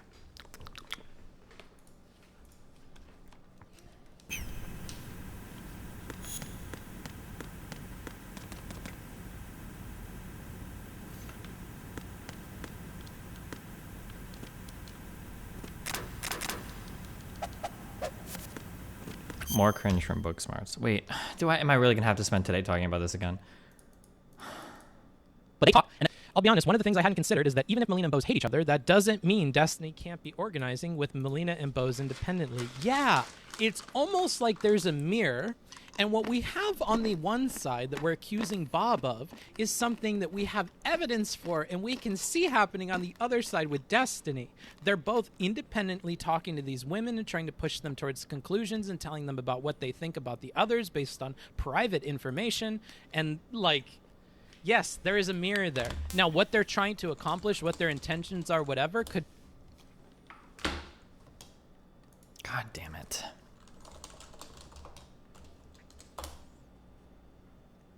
To keep Melina and Erica talking to one another. This part of his narrative absolutely crumbles under the slightest bit of investigation. Fuck him for trying to invent that lie. The second part of his story relies on this idea that Bose ran around maliciously collecting women to feed lies to about Bob 7 in order to get everybody on some big cancel Bob story. Initially, Bose didn't actually want to go to Austin with Bob's story. We're going to get into that later. I want to be very clear also as I bring up this document. I am able to substantiate what I know and what I've seen and what Melina knows and what Melina has seen. I trust everything that Melina says 1,000,000% because she has never lied to me. Everything I've ever verified has always been true. I also trust Pichu 99.999%. I've never seen her lie to me. Destiny, you're fucked. You're fucked. You had your opportunity to talk to me about whatever. You're fucked. I'm going to finish your thing. I'm going to stick with exactly what we're talking about. You're not going to have an opportunity to interfere with this investigation. You've been interviewed. You've had your opportunity. You wrote your manifesto. You did your video. And we're going to review it. Okay? Okay. That's what we're going to do. Okay? That's where we're going. She doesn't come off as that kind of person. Bose, I've only known her for a couple months. I don't think she would lie. I'm not 100% sure on that. But when I went out to make this document, I was initially not really trying to corroborate or prove any of the claims that Erica had made because I don't really think it was part of my story, despite the fact that Bob 7... Okay, drag me in after because holy fuck, you're brain dead when it comes to some of these interpersonal issues. All right, bro. Whatever. Scream, scream.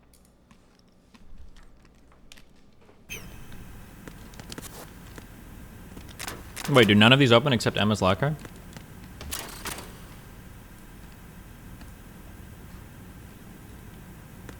Oh, wait.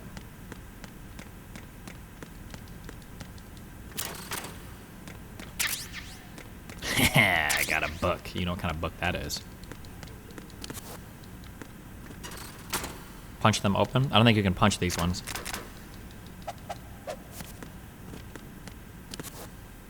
When are you going to realize Booksmarts is just another leech? I don't think Booksmarts is a leech. I think Booksmarts is a good guy. I think he's just trying really, really hard to remain, like, impartial here, so he doesn't seem biased, which is causing him to, like, both sides it, like, really hard.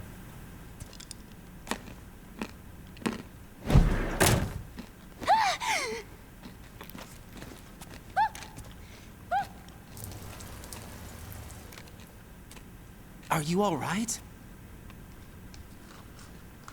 Holy parallels. Who are you? Raiden, I'm getting you out of here. Get me out. You're lying. Where are you taking me this time? What are you talking about? I'm here to help.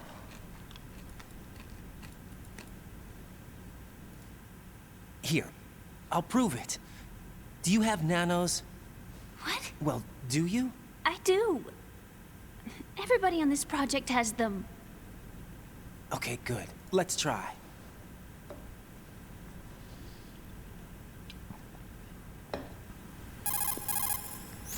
Can you hear me now? Nanocommunication? That's right. I have nanomachines too. Then you're not one of them. That's what I've been trying to tell you. And you came to rescue me? Actually, I need your help to stop Arsenal. I understand you're the only one who might be able to do it. And who told you that? The President. Really? I need you to come with me to Shell 1. Your brother's waiting for you there. My brother? Come on!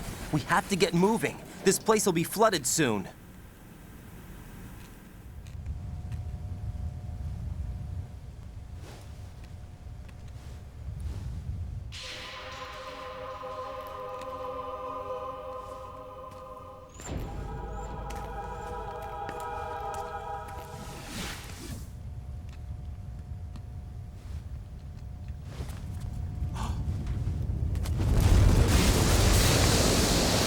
better move. I can't. I can't swim.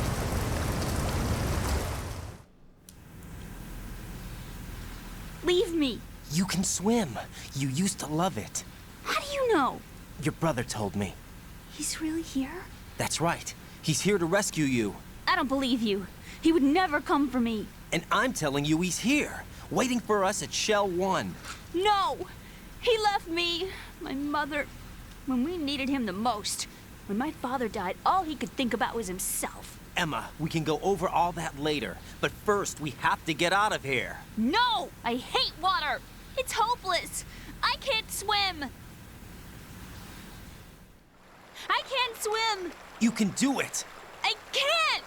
Come on, deep down inside, you know you can swim. I can't keep my eyes open in the water. Endless blue. The water, it wants me. It won't let me go. All right, then close your eyes. I'll guide you. I was injected with something. My legs. I have trouble moving them. Listen, Emma, just hold your breath. I'll do the rest. First, we'll head to filter chamber 2. Then we'll take a break.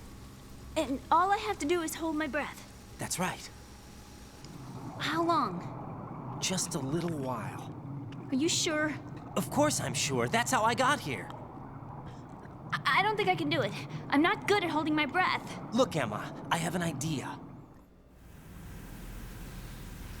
Put your ear against my chest and listen to my heartbeat. Your heartbeat? Count the beats.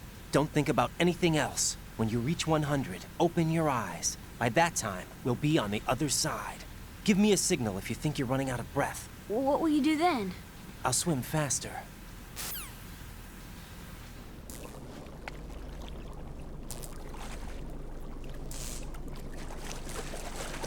Hang on tight.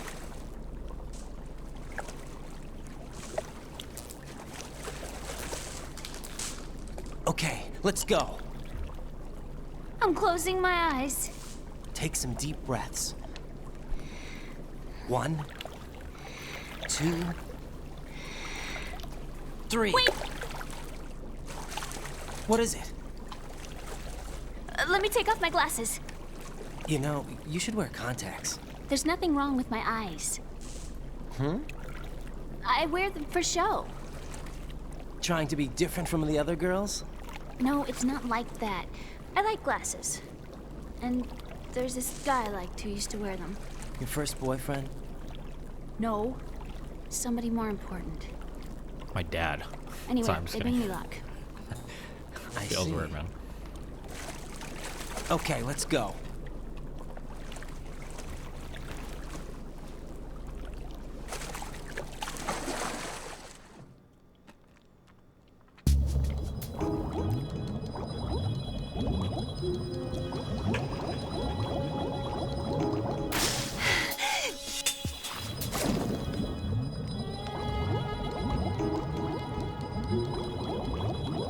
I'm already turned around. I don't remember where I came from. I don't remember where I'm going. I think I'm going up. Nope. Wait, that's the wrong way. I just hate water levels. It does something to my brain. It does something to my brain.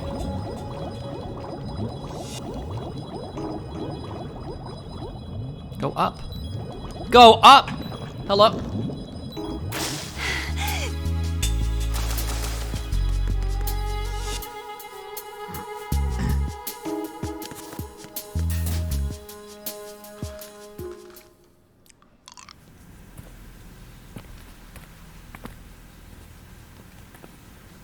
Good one, the Wavy Boys. Oh, let's just go ahead and chill.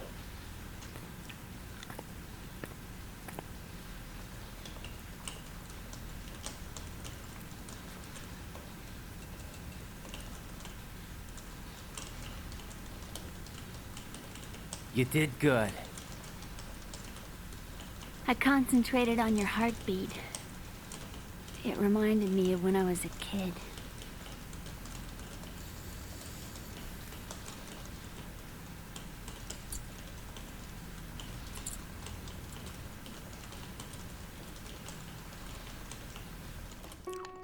I remember my brother giving me a piggyback ride. I was sleeping with my ear against his back. I could hear his heartbeat. Sounds like you were close. We were, back then. We were stepchildren in our parents' second marriages. Wherever my brother went, I used to tag along. My brother didn't have any close friends, so he used to take care of me. We both wanted to be loved so much. So much that we used to pretend. Pretend? Yeah, we used to play house. My brother was the husband and I was the wife. But it was always just make-believe. We were only kids. You know what I mean. I never had a family, but I think I know what you mean. How do you not have a family? You're a fucking test tube, babe? I guess it's Metal Gear Solid, so it could be, huh? Raiden, what's your status? Colonel, I've got Emma Emmerich here. We've managed to avoid drowning. Good one. Good job. Get her over to Shell 1 as soon as you can. That's going to be hard with the connecting bridge on the upper level destroyed. Didn't Olga say something about taking the oil fence at the bottom of Strut L? Yeah, I remember that. You should be able to go down by way of Strut L. Try and get over there. What about Emma? She's been injected with something and she can't walk without any help. Take her with you. Free your hands of any equipment and hold down the action button to give her a hand. To release your grip on her, take your finger off the action button. Emma can sit and wait until you help her back up. And be careful. You won't be able to use any weapons while you're leading her. Now head for Strut L. We're on our way. Raiden, we've infiltrated the computer room. What's your situation? Emma's safe. We're heading your way. Good job. Shell 1's deserted. Looks like everybody's aboard Arsenal. I had a look at the system, but there's nothing I can do. EE's our only hope. Right. I'll put her on then. Huh? EE? What? How?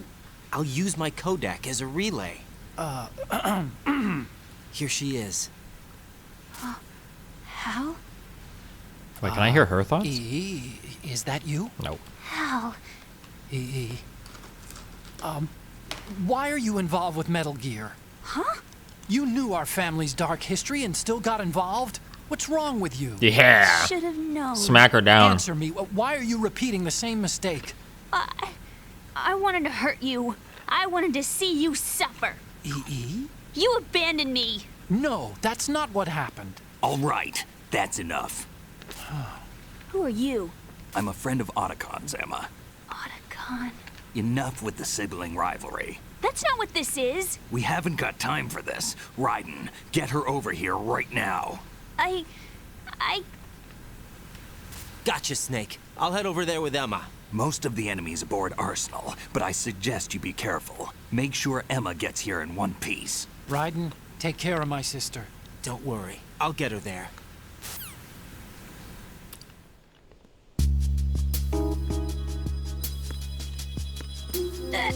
Oh, that wrong button, sorry.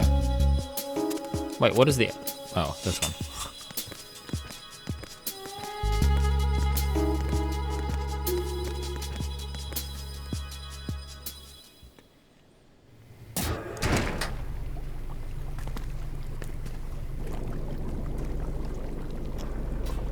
Emma, Snake and Hal are waiting for us in Shell 1's computer room.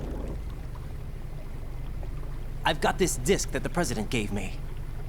This disk is supposed to contain a virus that can corrupt Arsenal Gear's operating system. We need you to... This is my program. What? Why did the President give it to you? Huh? Did something happen to the President? Yeah, he's dead, dog.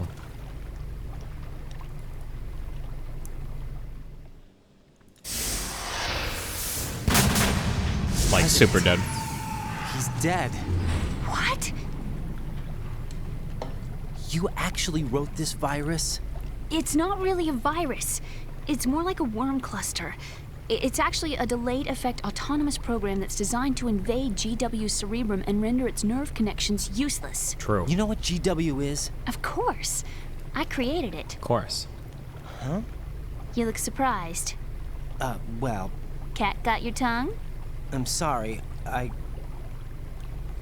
about the Patriots? Ever heard of them? Yes, but I only know what I've been told. Can you tell me what you know? Sure, but it's hard to put into words. Right. Are you reading me, Emma? Yes, loud and clear.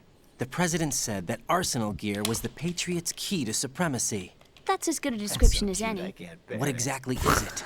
It's a massive data processing system capable of controlling information on a global scale. A data processing system? That's right. The system's a social device for maintaining the Patriots' control. You've lost me. Well, in this day and age, information emerges from every direction and is freely distributed. A variety of information gathered by servers employing the latest in high-speed communication networks and P2P technology is rapidly circulated to individuals. In fact, the speed of this circulation process is accelerating on an almost daily basis. The Patriots seem to be afraid of this development. Apparently, they believe that their role will shift from dominant to dominated. Let me give you an example. You're aware of Solid Snake's anti-Metal Gear activities, aren't you? Yeah, I know a little about it. Well, that's just a small sample of uncontrolled information. I can guarantee you the Patriots did not want Solid Snake's name publicized. Now, look at it like this. Political scandal, corporate corruption, up until now, the Patriots have managed to keep a lid on these and other self-serving events. But with their existing data processing system, they're no longer able to effectively control the flow of information generated at the individual level. With the newly created system, they can fully regulate digital information. High-level information can be categorized in stages, given clearance levels, and deleted as necessary, never to be seen by the public. By deleting such information, the Patriots can shape the course of history as they see fit. Somebody's bound to catch on. No, the memory capacity, not to mention the lifespan of the average individual, is extremely limited. On the other hand, digital information lasts virtually forever. It doesn't deteriorate. So? The alphabet, 26 letters, right? It could have been 30 letters. What if the 4 deleted letters were controlled by a program? Impossible. It's not. In fact, something similar is already underway. Do you know how many genes exist in an individual? About 30 to 40,000? Right, that's what was announced at the turn of the century, but there's actually 100,000 according to the original theory advanced by the scientific community. Information regarding the remaining 60,000 was suppressed by the Patriots. No. Why? How would you know? Do you know what a gene looks like? Did you count them yourself? There are research organizations. Of course. And their reports have already been subtly altered. They're even beginning to believe the doctored reports. Vegan Gains was GW right. is a system that allows the Patriots to decide what will be recorded in tomorrow's history. So what we're talking about is one huge censorship system for deleting information which might be inconvenient to the Patriots. Exactly. The actual physical core for handling the task, GW, is installed in Arsenal. It's the only system in the world with an optic neural AI that has a parallel processing capacity of 980 trillion Hammets. I suppose that being a specialist in neural AI and complex logic played a significant role in your association with the Metal Gear project. That's not the only reason. What do you mean? I guess there are plenty of other reasons. Yes, there are. I understand. Do you? So Arsenal Gear was actually designed to protect the GW system, wasn't it? Yes. It's armed with everything, including nuclear weapons, and is fully equipped with cyber-terrorist countermeasures. Physically and logically, it's the ultimate fortress for housing GW. But is the AI actually capable of controlling everything? No. GW is only the system's core. It's only for deciding what data is stored or deleted. The actual subsystem for executing the task exists within our social structure. What? Do you remember the panic that gripped the computer industry prior to the end of the century? You mean the Y2K problem? That's right. If you recall, our government supplied the world with a countermeasure program, using the internet at full capacity. The program was distributed to every governmental organization, every key facility throughout the world. In addition, the same program was included in an OS application for distribution among the public. Let me guess. The Y2K countermeasure contained a program designed by the Patriots. Yes, and everything supplied from that day onward contains the same program. Impossible. Do you know how a computer operates? Do you really know the basic principles on how data is exchanged? Uh, Nobody's aware of it, but there's a subsystem in place, and it's about to be activated. Is that why Solidus wants to burn out every electrical circuit in Manhattan with a nuclear blast? Probably. But the overall system isn't actually complete. What? It still lacks the necessary factors for judging situations. I heard they were planning a major experiment in the next few days to provide complex data for GW to study. And suddenly all this happens. Emma, it's not your fault. If it wasn't for the terrorists... Yeah, you're right. Well, I think that's about all I know. Right. Thanks. I think we'd better head for the computer room. My bird in the computer room. Is he safe? That noisy, overgrown parakeet? Excuse me, he's a parrot. And he's my best friend. My only friend. Well, the bird's okay. Good. Did you know that in the old days, miners used to take a canary into the mine shafts to detect toxic gas? That's what he's for? No. I really needed someone to talk to. Right. I think we'd better get moving. We've got a little longer to cover than the last time. I'll give it my best. Whatever you do, don't open your eyes. Why not? A dead body, not a pretty sight. Oh. Once we get past it, it'll be too dark to see anything.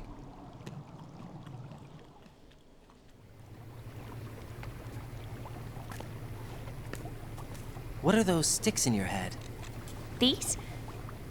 They're lacquered chopsticks. They hold your hair in place. Did you know that they're pretty popular in Europe and South America? Cringe. Can't say that I do. You're not only cute, but smart too. Oh, I'm much more than cute. What does that mean? Okay, let's go. Wait, how the fuck old is Raiden in this? He looks like he's like 21. I guess it's Japanese media, so every main character is literally like fucking ages like 15 to like 22 tops, huh?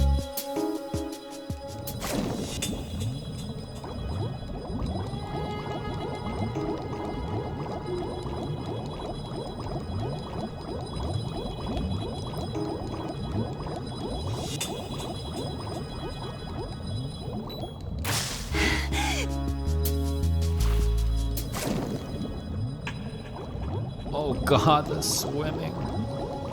Oh god, just go. No.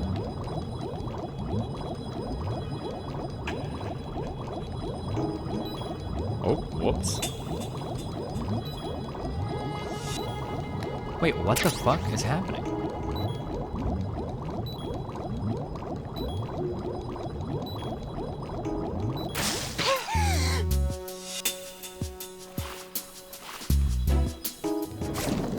Am I...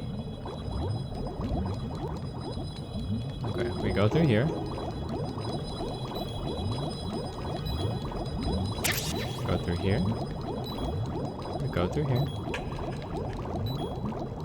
Oh, not there. Can I give her a ration, or does it not work that way? Save the game with Emma on you.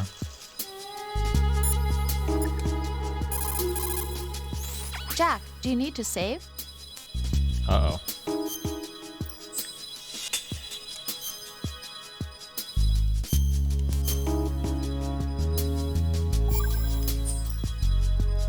Well, Jack, it sounds like you and Miss Emma are getting along just fine. Rose? I've been monitoring your every move and conversation. I can't say it's been fun. Give me a break. I'm only trying to keep her spirits up. Is that right? Absolutely. My mission is to get her to the computer room. That's all? Yeah. You're lying. You're attracted to her, aren't you? I'll admit she's cute. Cuter than me? Rose, you're beautiful. You know how I feel about you. Have you remembered yet? You mean April 30th? Yes. It's your birthday, isn't it? Wrong. You're not even warm. What is it then? Forget it. It's nothing. Maybe I'm just a little jealous. Rose. You'd better get moving. Good luck. Holy shit. Is this what Bob Seven's codec conversations look like? Sorry, hold on. Let me unpause donation for a second. You gnome fuck!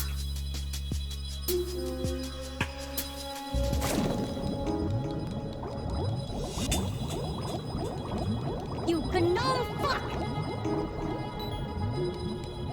Let me go up, please.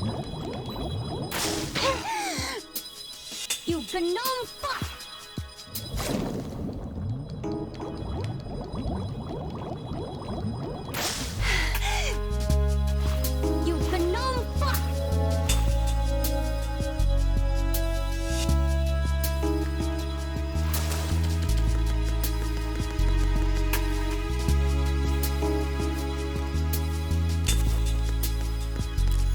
I popped into Melina's stream last night after this one. Quite a scene. What do you mean by that, David Pacman?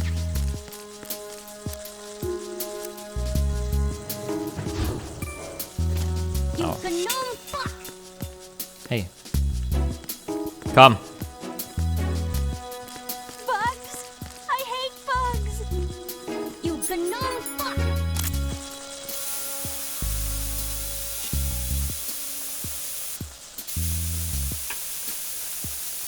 You gnome fuck!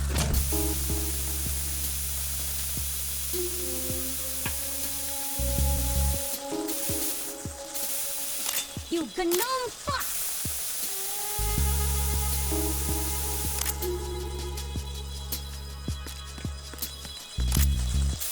You gnome fuck!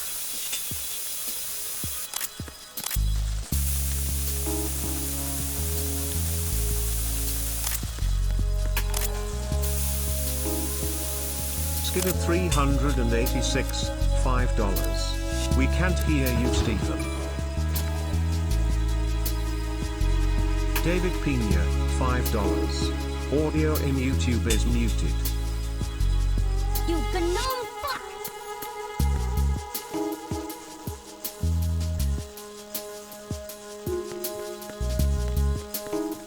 You gnome fuck! What the fuck?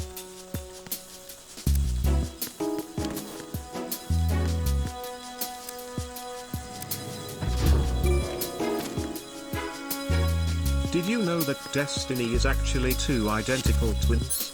One is responsible for streaming while the other is responsible for stealing nudes from Melina's group DMs. True. Espelagos, $50. $50? What do you think would be a good tax rate for the rich? What percents do you think would be enough to provide for the betterment of society, for example, education infrastructure? I have no idea. Whatever we need to fund our social programs, I don't know what those specific budgets are, or how much money we need to raise. I don't know those off the top of my head. Jeez. Band is Oscar 567, £10. You the man. One of my favorite games of all time. Okay, hold on. There's like one more of these and then we're caught up.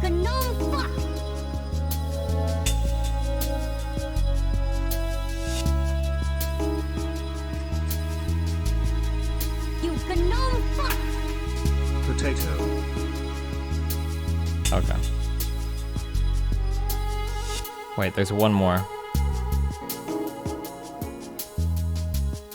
I had a dream last night where you and I went into a cafe taking refuge from a stormy night. We had an enlightening and insightful discussion about modesty and confidence. Thanks for that conversation, Destiny. Oh, well, no problem, dude.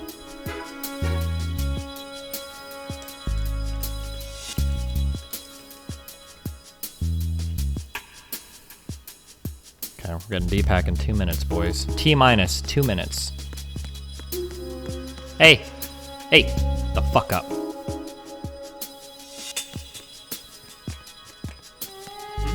Oh!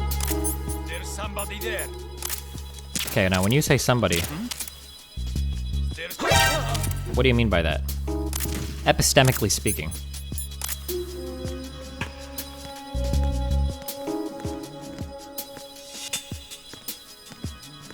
Oh.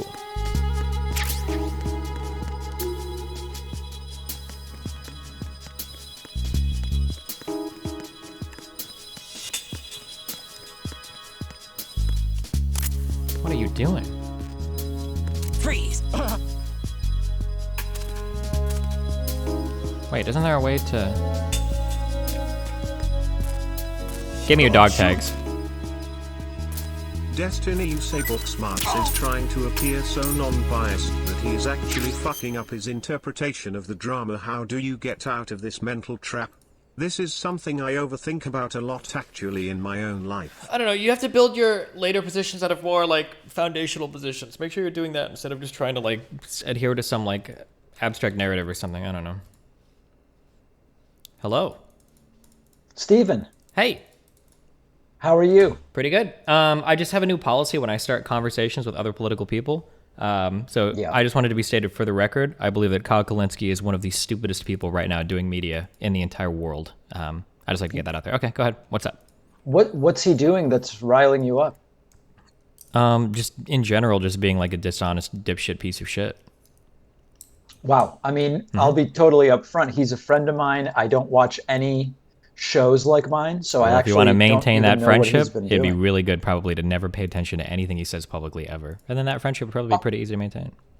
On what issue do you think he's off the rails? I would say probably involving anything that requires the use of more than like 2% of your brain. So like walking, he can probably do pretty well. Eating without choking to death is probably something he can do. But anything that requires like an actual like cognitive exercise of like piecing together facts or making coherent points or analyzing anything more complicated than like how to put your clothes on, I probably wouldn't trust. I don't know that that's a substantive critique. So for something more substantive, so an example would be he's involved with another group of lefties online and like hyper disingenuously clipping like small parts of what people say and then absurdly ripping them out of context. So a really good example of that, for instance, is did you see a bunch of people spreading around the clip with Amy Klobuchar saying that Trump's trying to raise the relief payments from $600 to $2,000 was an attack on the American people, and how Amy Klobuchar was evil for trying to deny Americans their $2,000. Do you know what I'm talking about? I didn't even hear about that. No. Oh, you probably didn't hear about it because it's a non-story. It was just Amy talking about how Trump was trying to backstab all the negotiations by arbitrarily saying like, oh, well, we want $2,000 and cut the support or whatever. Like everybody that listened to that full speech knew that what Amy was saying was that Trump was just trying to sabotage the negotiations. But a bunch of people took like a 7-second clip and tried to make it sound like Amy Klobuchar was against $2,000 payments. And Kyle Kalinske was one of these people that like led that claim. This is among like 100 other stupid things that he constantly misrepresents of Democrats online because he pulls this like both sides thing, saying that the Republicans and the Democrats are the same on every substantive issue.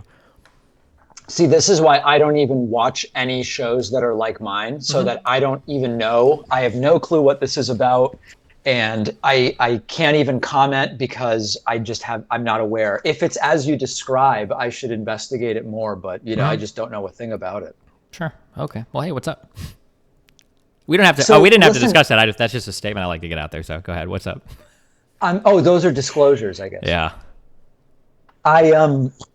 I'm trying to understand all of this stuff about Bob 7, but like I've missed Bob 1 through 6. I don't even know, like I feel like I'm behind on the entire thing. Well, I mean, like you don't really need Bob 1 through 6 to understand it. Like when you saw Star Wars Episode 4, that was just Episode 1, right? Were you really thinking like where are the other 3? Where are the other 7 Star Wars, right? I see. Yeah. Well, no, I mean, I was wondering why are we starting on 4? Yeah. Well, maybe then in the future, maybe that'll be revealed. I guess we'll just have to see.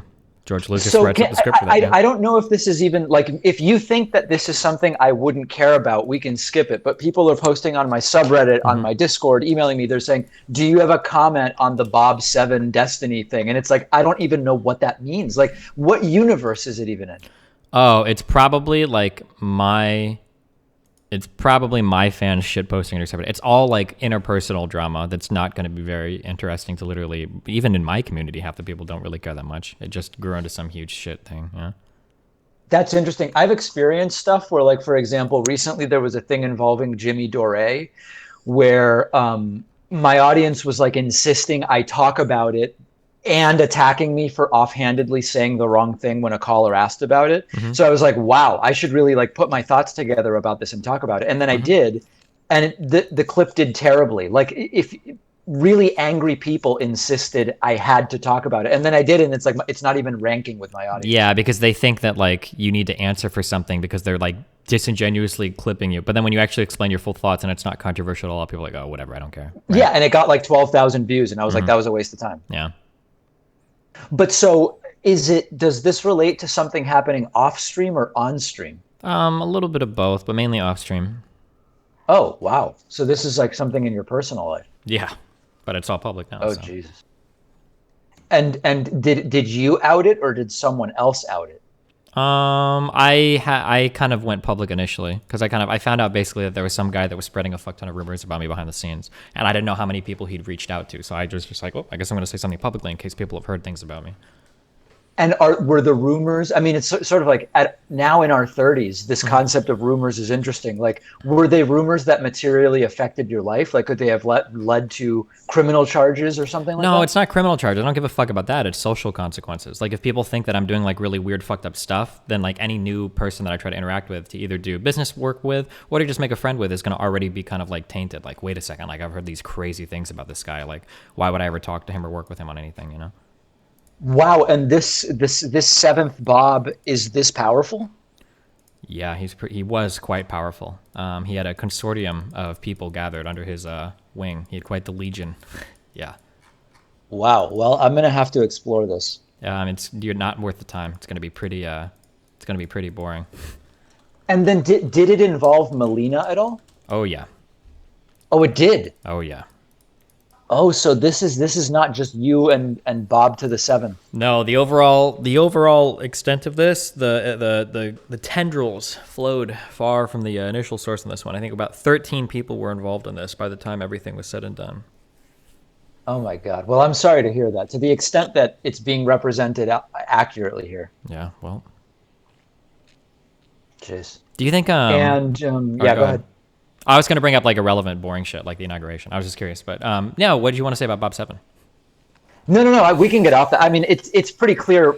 I need to either just say I'm not going to know about it and it's not worth knowing, or I'll have to research on my own, I guess. I mean, I released like a 3-hour video detailing everything yesterday, but like if you go into that, there's going to be like 1 or 2 moments in that video where you're going to be like, wow. And then at the very end, you're going to be like, why the fuck did I waste so much of my life on this? Like, I would have rather have read like a synopsis of like Jersey Shore. Like, this was just a total waste of my time is what you're going to feel like. So. Yeah. All right. Well, that's not bad. I mean, where are you? Are you streaming the inauguration live? Yeah. I mean, I probably have to, right? I don't know.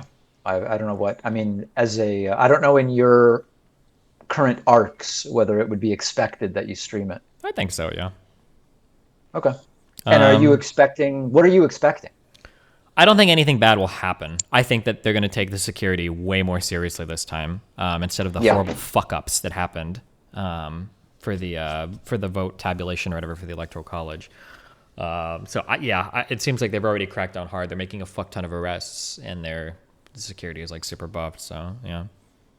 What do you think will be like the bulk? What's going to be the meat of LeftTube once Trump is gone? The meat of LeftTube once Trump is gone, it's probably going to be shitting on Biden for day one, not enacting Medicare for all completely and totally. It's going to be this hyper obsession that these dipshits online have with like student loan debt, which is like the most hilarious first world problem that absolutely should be at the bottom of every single person's agenda. And then it's probably going to be like some arguing about how we're not doing enough to like stop capitalism or some dumb shit. I don't know, whatever normal shit they cry about. And then do you like, one thing I find, I'm curious your thoughts on this. There's literal QAnon conspiracy theorists that are now, the calls are coming from inside the house, so to speak, like Marjorie Taylor Greene, Lauren Bobo Boebert, and Madison Cawthorn reportedly carries multiple weapons with him onto the floor of the house, crazy stuff. These people, this is a danger, right? Are you with me that these people are dangerous? Yeah, of course, yeah. Oh, okay. Well, wait, when you say dangerous, what do you mean by that? That their mere presence as one of the most powerful 535 legislators in the country is completely nightmarish and dystopian. Okay, yeah. When you say, I'm sorry, to clarify, when you say dangerous, you don't mean they're going to like start shooting people or something at the inauguration, right? But they're dangerous because they represent that those types of crazy ideas have actually made it into like our legislative body. I agree with that. Yeah, that's insane. Yeah. No, I don't think those three will shoot anyone at the inauguration. Yeah. That's a weird qualifier at the end, so maybe they'll shoot someone at some other point, but okay, yeah. Yeah, what would be crazy? And you know what, dude? I'll just fuck off and just go live in a fucking forest. You know what the fucking craziest shit would be? Is if at the end, like the fucking QAnon people were vindicated and Trump comes out in some kind of like fucking exoskeleton power armor and there actually was some crazy plan all along and some like everything just explodes or some crazy shit happens. That'd be pretty insane.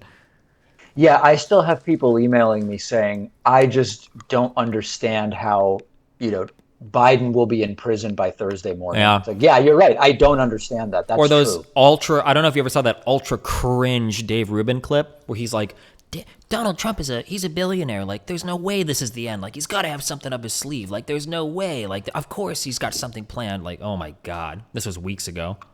I actually saw a lot of people post Dave Rubin stuff to my subreddit, and a lot of it I don't find that clever. Mm-hmm. But there's one I saw where it's like Dave Rubin misusing different words.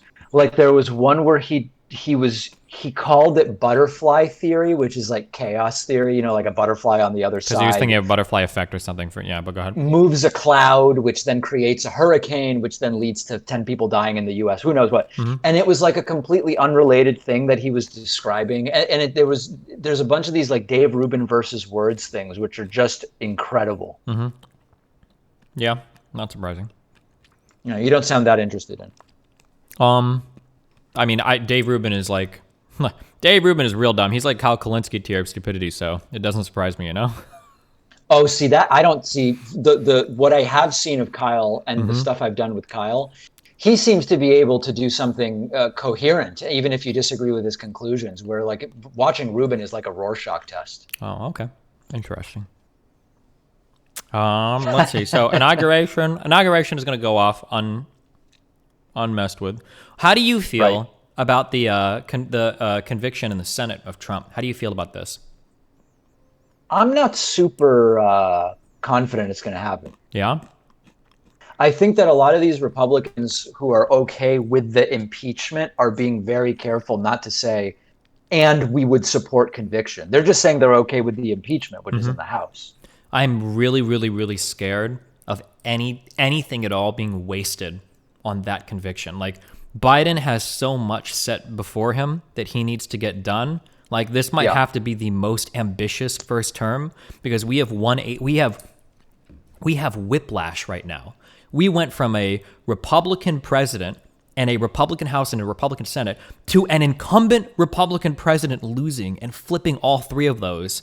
But we still have like a conservative Supreme Court. Like, it is insane, like the whiplash that we're having right now, like governmentally, not even legislatively, but like on the executive too. So if I am so scared and I see like McConnell grinning like, oh yeah, like impeachment, like we'll do it after Biden's in office, like wasting time on that is just so fucking scary to me. I don't want to see any headlines about it. I don't want to see any compromises being made over it. I don't want to fucking think that any possible bill is going to be held hostage relating to it. Like, I don't know, man. It's just, that topic is so scary to me. Ugh.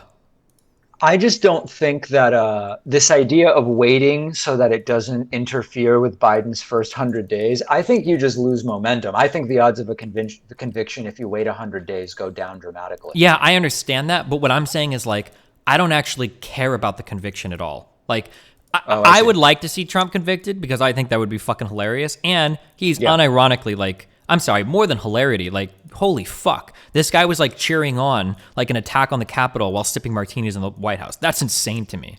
However, if it ever comes, because you know how like everything in the Senate and everything in Congress is like a back and forth, right? If we start to get to some point where it's like, you know, if you guys really want a public option, you know, like, or if you guys want to do this, like, well, what do you think about the conviction that you're going for? Like, if you want the conviction that you're going to have to give, like here on the Medicare for All, you're going to have to give on your immigration policy. Or if you really want these tax, you know, if that becomes like a part of the negotiations or something, that becomes like some kind of back and forth. God, the idea of wasting anything on like a tremendously important like economic or immigration or national defense or anything agenda to try to get that conviction. Oh God, I just like eject Trump.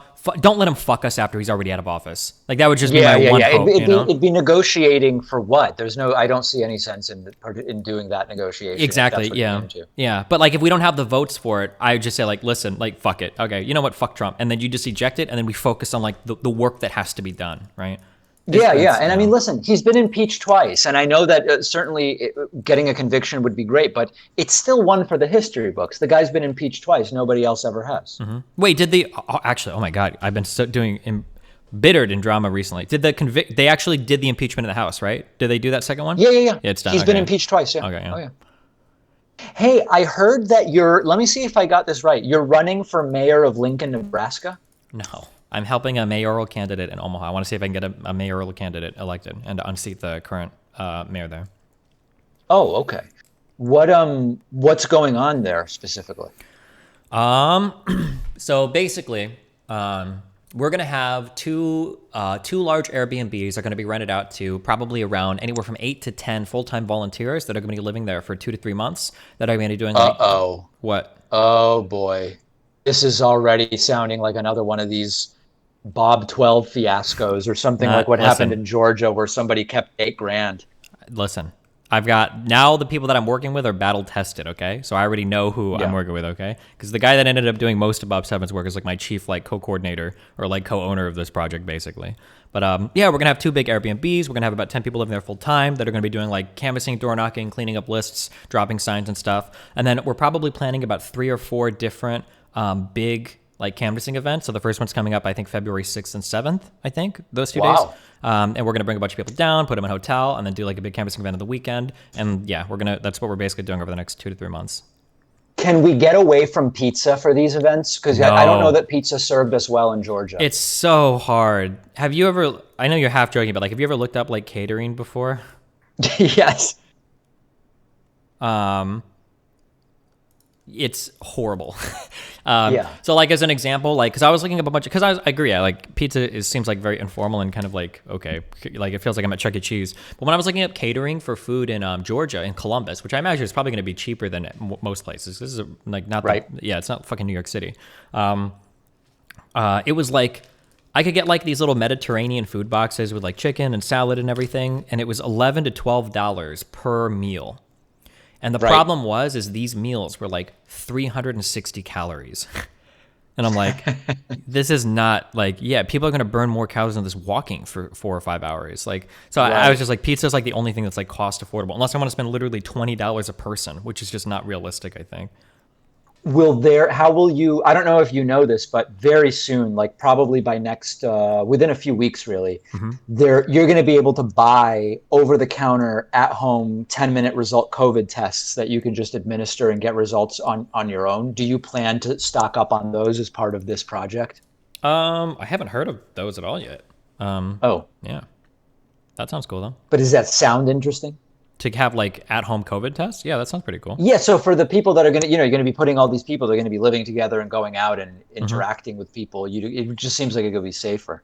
Yeah, maybe. I don't know what we're doing in terms of like, I guess we could probably force everybody to get rapid tests for the coronavirus stuff, but Christian is handling like the exact like rooming and all that details, yeah. Gotcha. Yeah, I think that this is awesome, merely for mimetic purposes. If instead you were helping to get a mayor elected in the town of Chadron, Nebraska, just because of the name. This is a place in northwestern Nebraska, Chadron. I think that the memes would probably go 100x, but I understand that Omaha's more important strategically. Yeah, probably. Yeah. Yeah. Wow. Okay. So, and how much time will you spend in Omaha, if any? Well, I'm traveling to every event because my son lives there. So this is like a double hitter for me because I get to go down and then hang out with him too. So at the very least, I'll be going down for the 3 or 4 events for sure. And then I don't know if I'll spend time other than that there because that's kind of the volunteer's job. So yeah. Any, is it even like in the picture to try to get an endorsement from Warren Buffett? I don't think so. Because he lives there. I mean, he's voting for someone, right? Yeah, he lives in Regency, yeah. That would be funny, but I don't know if he even endorses people or anything. What's Regency? Is that like a neighborhood or something? Yeah, there's a very, very, very wealthy neighborhood in Omaha with a ton of fucking huge houses, and then that's the area that Warren Buffett lives in. If you grew up in Omaha, this is the area that you want to go for trick-or-treating on Halloween because they give out like 12 packs of like candy bars to every kid that comes to the door. Well, you don't go to the door, you go to the gate at the end of the driveway, but yeah. Wow. Okay. Interesting. Is this, I'm looking at it on a map. Is this the area by the, like Regency Circle, Regency Homes? Maybe Regency Homes. If you just look for like Regency Omaha, I don't know what that means. If Regency is like, I see. Yeah. The name of like, it's just like a neighborhood. I don't know if it's an official like district or whatever, but I know that people say, oh, like there's Regency. Yeah. Yep. Yeah. No. I see it here, and it seems nice. I'm not gonna lie. Yeah, it's nice. Affordable too, probably. For any of us, yeah. Because it's Omaha is cheap as fuck, so yeah. Yeah, I often say to myself, if I wanted to move to Montana, it's insane what I could afford. And then I remember, I don't know anybody in Montana. What would I do there? Yeah, that's kind of we're probably moving to Austin soon, and I'm going to be renting a house. And I guarantee you that the house that I rent is going to be, for the cost of an apartment here, it's going to be pretty nice. So yeah. Oh, I didn't realize that you're moving to Texas now. Hell yeah, dude. Biden got elected. I get the fuck out of here. California tax rates are insane. Get me out of here. Holy shit. Well, but they're not going to change, are they? Well, Biden is talking about raising the federal schedule for taxes. No? Almost for sure, because Trump had like these larger, he condensed the brackets and cut taxes, I'm pretty sure, the upper end of things. So it'll take a couple of years, but it might go up 2 points. Hey, listen, every point is every point. Also, California has state taxes too, so fuck that.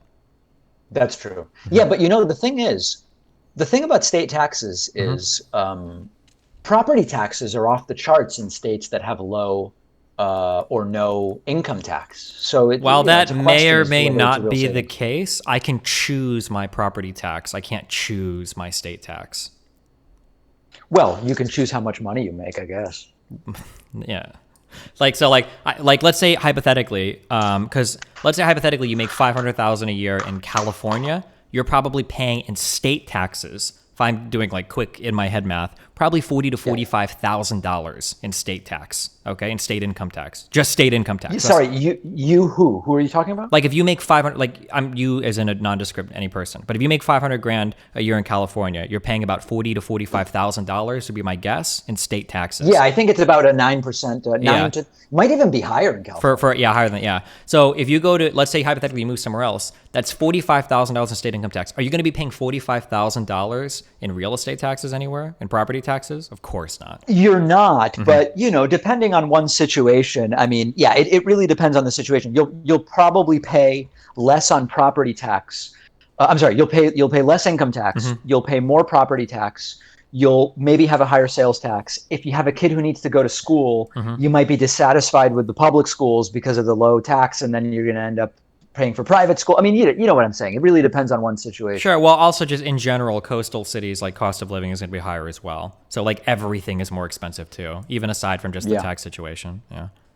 Let's actually get away from this topic because I don't even, where I have legal residence is up. I don't even want to talk about this because I don't want to bring any undue attention from the IRS onto what I'm doing. So maybe this is not even a good topic for us. Okay, maybe. True. Yeah. But let me just put it this way. Idaho has many advantages, and I love living here. Okay. Sounds good. We'll just put it there. Yeah. Back to Bob 8. Back to Bob 8. Is that the next edition? Yeah. But I mean, listen, it sounds like everything's going well. You had this big coup in Georgia with the canvassing, and you've got this Omaha project. You're moving to Austin. Melina, do you think Melina is going to surpass your channel even? In terms of live viewers, depending on the content she does, yeah, definitely she could. She needs to get her YouTube shit working, but yeah, she can pull. I'm pretty sure depending on what she's doing, she could like pull like 10,000 plus viewers if she wants to like do swim streams and stuff. Although I guess if I do like big political stuff or dramatic stuff, I can pull 10,000 plus too. It just depends on what's going on. Is that emasculating in some way?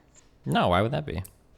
I don't know. I'm just asking. Wait, are you threatened by high-earning women, David Pacman? Is that what you're saying? No, I'm wondering if you are. No, why would I be? If I was, I wouldn't be dating Melina, would I? That's a fair point. That's a fair point. Wow. Well, that just got awkward. Yeah, it did.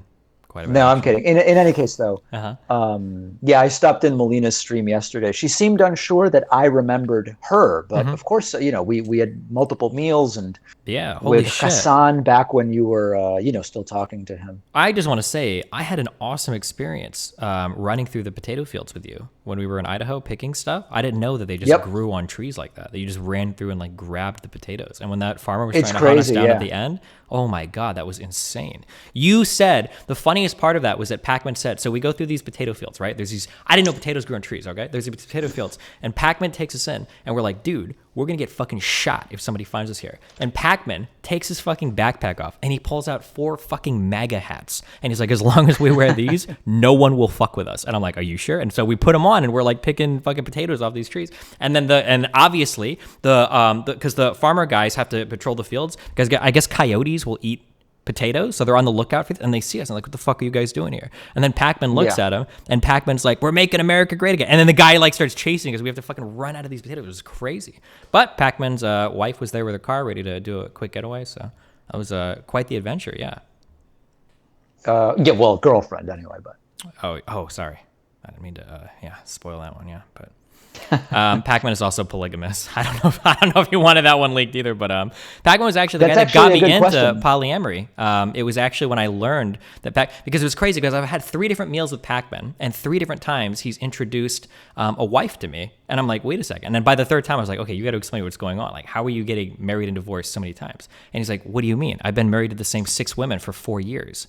And I was like, wait, what? And then he explained everything to me, why he has like his legal residence in one state and in another, because you can have multiple marriages in some states. Like, Jesus, this is crazy. But so I don't know how much you want like exposed. Sorry, go ahead. I don't even remember whether in Idaho it was my wife or my girlfriend. I don't remember. Well, in Idaho, I think you said that in Idaho it was your legal wife. And then in, I don't remember what other state you said you lived in. It was either Iowa or Missouri. You said that they were common law marriage, but you referred to them as your girlfriend there for, I think, residence or tax purposes. I don't remember how you have it set up, but yeah, some crazy shit. Some things are for residence purposes. Some things are for tax purposes. And there's, different reasons. But to be quite frank, I'm actually mostly a resident of the Bahamas. Yeah, which was the most interesting thing because Pac-Man funnels his personal income through the Bahamas, but he also runs payroll, and he has a payroll company dedicated to paying out 6 different wives across like 4 or 5 different states for like optimal tax purposes, which is just your whole setup is like insane. I admire it. It's like crazy awesome. But yeah, the only problem with the setup is that the person who makes the most money is my accountant. For sure. But if what you were telling me, your plan to marry her too, if that goes through, then I guess you you take care of all of that, huh? You just keep bringing them into the Pac-Man fold. Wow. Well, listen, I don't know that we want to say too much more about this because it will attract not exactly the type of attention I'm looking for. For sure, I understand. But I don't know if this is a sore subject, and I really am asking because I'm curious. In the last few months, has there been any reconciliation with Hassan? Not yet. We're working in that direction, Pac-Man, but it's a rough one. I've been trying to get. Is that true? You're working on it? Yeah, that's why I did the drama stream yesterday. I had more viewers than him for a while, and I know that every time that happens, it kills him a little bit on the inside. So I'm hoping if I keep doing drama streams and I keep getting lots of viewers, maybe he'll want to be my friend again because I'll be popular now. So I'm working in that direction, but. Here I am playing Metal Gear Solid 2 with only 5,000 viewers, so I don't think he's interested. It seems plausible. What do you think I need to do? So I have an extraordinarily lopsided stream situation where I'll do a stream, and there might be 30, 40, 50, 60, even 70,000 live viewers on YouTube, and then there will be like 3,000 or 4,000 on Twitch. What is it that I'm doing wrong on Twitch? It just depends on where your discovery is. I mean, like for me, it's the opposite. Like when I did that drama stream a few days ago, I had I think it was 7,000 viewers on YouTube and like 21,000 viewers on Twitch because I get viewers on Twitch more than I do on YouTube. So it really just depends on where your people are finding you from. Like you're probably way more embedded and you have way more discovery because of your channel and everything on YouTube versus Twitch. So yeah. Do you think that I should be going in the direction of regular cringe streams to draw audience? I thought that's what your streams already were. Well, then in that case, should I get away from it? I guess is the question. Maybe you should try to move away from it. Yeah. Fair. Well, good. Listen, this was most of my agenda. I'm waiting for Trump's pardon list to come out. I was trying to pre-tape some stuff for tomorrow so I can just focus on the inauguration, but he's not released it yet. It's ridiculous. Did he actually? Is Lil Yeezy or Lil Wayne or who the fuck was supposed to get pardoned by him that was announced? Is this actually happening? I have no idea. I'm just waiting for. There's so many rumors. I'm waiting for the official list. I feel like he actually can't do any wrong. Like no one cares. Like. And this is going to be, I've said this a million times and it's lost its effect. There have been so many individual, discrete, unbelievable things about this administration that are just never going to be talked about. Him pardoning was Manafort and Stone, and did he do Cohen as well? And then the no, he didn't do Cohen because he hates Cohen. That's right. It was Stone, it was Manafort, it was the 4 contractor guys from that private military company that were rolling around in Iraq. Flynn, holy shit. I can't, that's unreal. All of his little fucking comrades, he pardoned all of them. And then just, Kushner's dad for the shit that he did how many years ago? What the fuck? Yeah, at this point, he could really pardon anybody. Papadopoulos, it would kind of just be whatever. I think if he pardons his own kids or tries to pardon himself, it would be like the line. But anything else, where is the line? I feel like we've crossed a million lines, like unbelievable lines that have just been crossed over and over again. We keep saying that, like, that'll be the line. No way could he do that. He can't possibly get away with it. And it's like, oh, there he goes. Yeah. I just don't think he's going to try to pardon himself. I'm not saying it would. I mean, it's like, what difference would it make? He's already impeached. But I just don't think he's going to try it. I've heard that was in the talks behind the scenes, that he wanted to resign early and have Pence pardon him, or that he's tried to do, like, pre-pardons. I don't know how the fuck that works, but... Yeah, I mean, you can do a preemptive blanket pardon. That's a thing. But yeah, but it doesn't seem like he's doing it. I thought to pardon, I thought the person had to admit guilt. How can you preemptively do a blanket pardon? I'm guilty of everything. No, that's a different thing. That's about based on the Supreme Court. What is the meaning of receiving and accepting a pardon? But that's different from whether you can do a blanket preemptive pardon. Weird. Yeah, I mean, arguably it's an insane system. Yeah. In any case, well, listen, I mean, it sounds like it's all happening. How late do you stream these days? However late I need to. But generally I stop at 10 PST. Oh, I see. How do you determine if you need to stream longer? Like, how can you tell? It depends on events that are going on.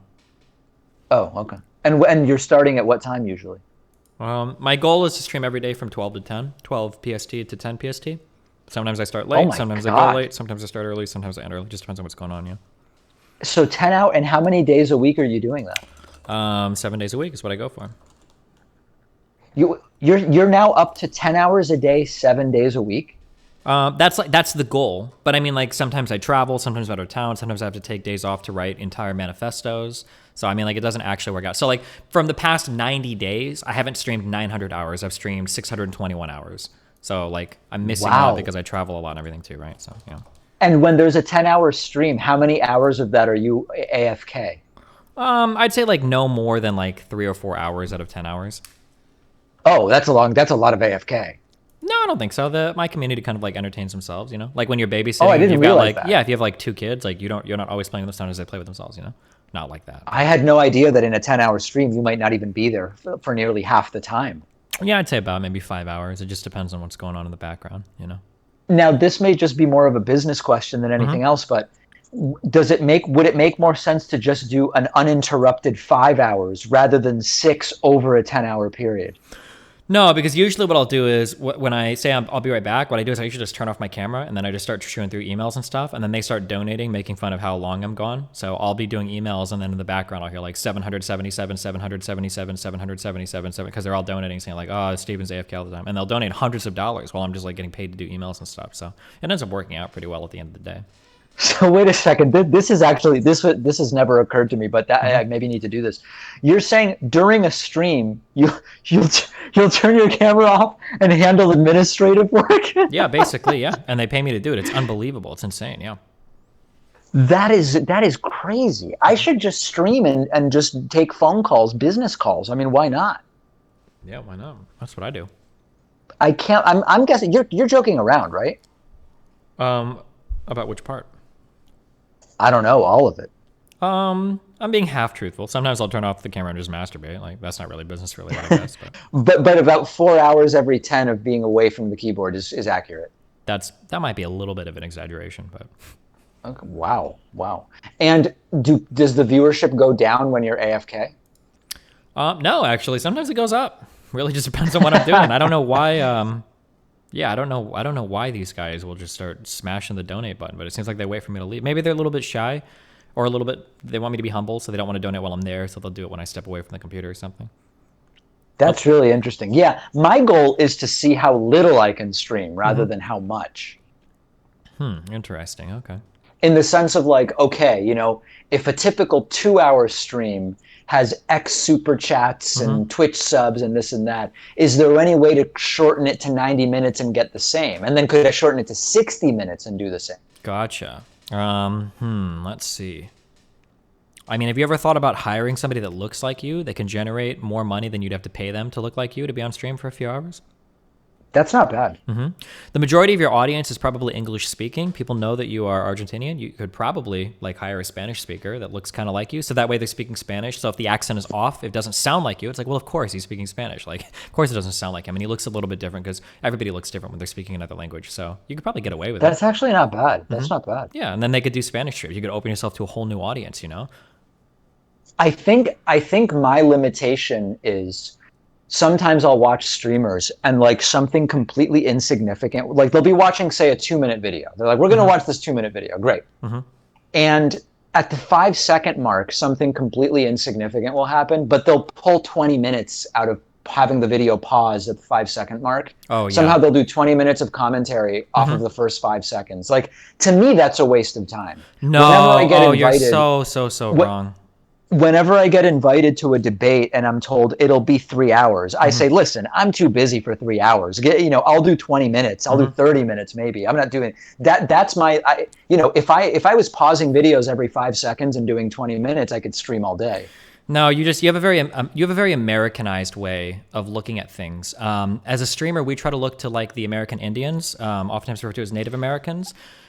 You know how when we like kill a cow, you'll leave half the carcass there, you just take a little bit of the meat and you leave it rotting? Well, the natives, what they would do is they would extract every bit of usefulness out of that carcass. And us Twitch streamers are pretty similar when it comes to YouTube videos. Now, while you might just see a 20-minute video, a big hunk of meat, what we actually see is an opportunity to pause that video every 10 to 15 seconds. We could milk a 20-minute video for over 3 hours of content, $5,000 of donations. We like to use every single part of that video to maximize the amount of revenue that we can generate off of somebody else's work. I think it's actually more respectful that way rather than just leaving all of that potential rotting on the ground.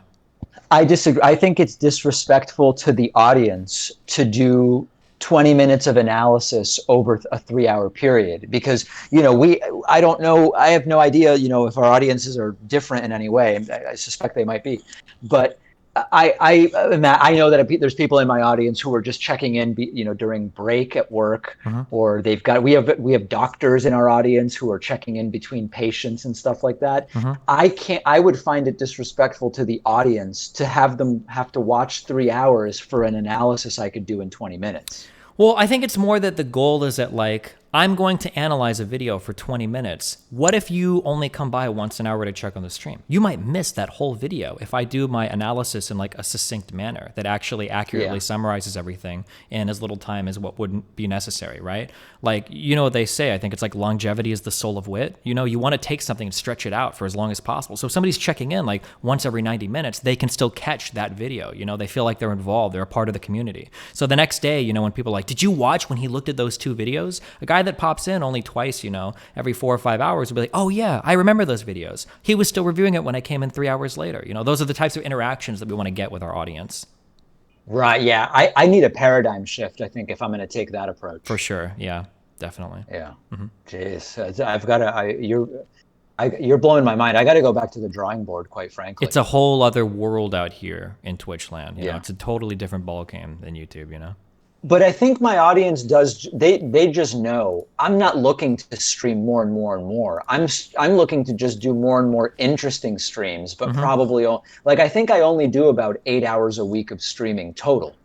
Oh, yeah. So this is like a really common mistake that a lot of people seem to think that like interesting or engaging content or stuff that requires a lot of effort to go into the craftsmanship of it is a good idea. But network TV actually figured this out like 20 years ago when they started with Survivor, low effort, easy to digest, high time consumption, very little preparation, react content, watching 90 Day Fiance, for weeks and weeks on stream, producing reality TV shows that require low budgets, bad scripts, no writing, bad music, like stock footage, like all of this stuff. That's the way of the future. Network TV figured this out 20 years ago. That's why every single channel has like reality TV on it today. You don't want to be some sucker that's wasting all of their time trying to produce something that'll be remembered for the ages when you could just shit out 10 hours of react streams over and over and over again and get paid 30 times as much money for it, do you?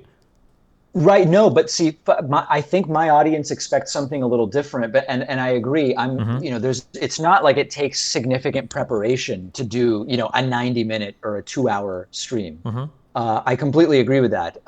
But I just, it's not, I'm not aspiring to be streaming 50, 60, 70 hours per week.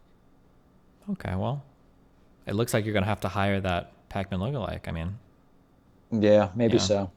How great. Imagine the audiences and like how much is South America plugged into YouTube? Do you know?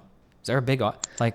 Imagine you get anytime I take calls. Anytime I take calls, I'll get a couple calls from Argentina, 1 or 2 from Chile, Peru, Colombia. It's quite a bit. Yeah, you should imagine if you had a Spanish version of yourself and you got them all on board with you after 4 or 5 or 6 months. You could have that guy that you're paying slowly every day as a joke, maybe start teaching them English. And then once all of them are like adequately bilingual, you could fire that dude and then just bring them all over onto your main channel. And he'll have like gathered you this whole army of native Spanish speakers that are now bilingual enough to enjoy your content. Yeah, that's a long game, I think. Yeah, of course. But I mean, it's a game we're playing out here, right? It's going to be a really boring next 4 years without Trump in office because all of us people on the left love Trump in office, so we could just have Trump derangement syndrome every day. I don't know what I'm going to talk about now because I'm not going to have a single thing to criticize the Biden administration over, that's for sure, because I'm hopelessly partisan. So, I mean, like, yeah, the number of people telling me that my show is circling the drain because Trump is leaving is pretty funny. Exactly. So, like, I mean, I can't think of a better way to grow an audience than to appeal to another language for people that otherwise wouldn't be considering that type of content, you know? I'll look into it. I mean, I'll certainly make a few phone calls. Yeah. Okay. Yeah. Well, listen, I do want to let you get back to, was it Duke Nukem you were playing? Not quite. It's a game called Metal Gear Solid 2. It's basically a retrospective on what's happened in America over the past 20 years, although this game was made in 1998 or something. I don't know how they did that, but yeah. In all seriousness, what is Rust? Is that a new game? Is that like Warcraft? What is Rust? It's hard to explain what Rust is. I think originally they made it as like I think in 2016 it came out as a 2018 America survival simulator because they figured after 2 years of Trump we would all be running around naked like trying to build wooden houses. But since America survived, they've like slowly added more and more to the game. You basically run around with AKs and shoot each other. So instead of being like an apocalyptic American survivor, now it's just like a Chicago America survivor. Yeah. Huh. Is it the type of game you can just jump in and play, or does it require knowing a lot? It really depends on what you want to do. It's pretty open worldish. Like you can run around and talk to people and grow crops and like build houses, or you can run around with guns and shoot each other. It just really depends on what you want to do. Generally, you need to invest a little bit of time to understand the mechanics of the game, but not as much as maybe like a multiplayer like World of Warcraft game or something. I see. So it's you like the game to some degree? Yeah, I love it. I've got about 1,000 hours in it. Yeah. 1,000? Oh my God. Mm-hmm. And how many of those were you AFK for? In Rust, I think my it's about the same as my stream. I'd say probably about 40% of the hours about. Mm-hmm. Wow. Mm-hmm. Yeah. All right. Well, I mean, it's intense what's happening right now. Yeah, it's a pretty crazy world. So I'll talk to you. Well, listen, my friend, I'm going to let you go. I'm going to try to get some stuff pre-recorded for tomorrow, and I think that we've got an interesting couple of years ahead for sure. Yeah, it's going to be a crazy world. Yeah, tell Alice, Becky, Samantha, Julia, Johanna, and Mary I said hi. Okay. Yes, I will. Cool. Yes, and also Blanche. Oh, the accountant? Has it already started? Exactly. All right. All right, Stephen, always a pleasure, and I appreciate you having me on. Thanks. I'll see you later. Peace out. All right, take care. Bye. Gee, I'm sorry. Okay.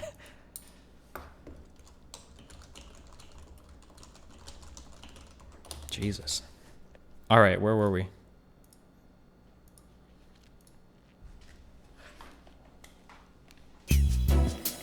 Oh, that guy's going to sleep.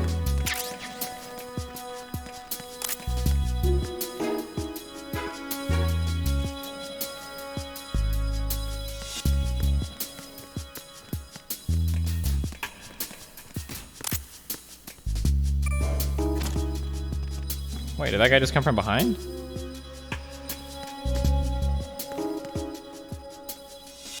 Or was that the elevator over in the other area?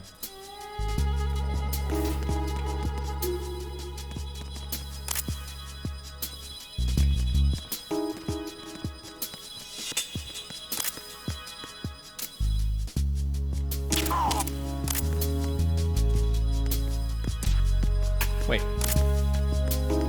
Freeze! Hey. Hand it over. I don't know why I'm collecting any of these at all, but...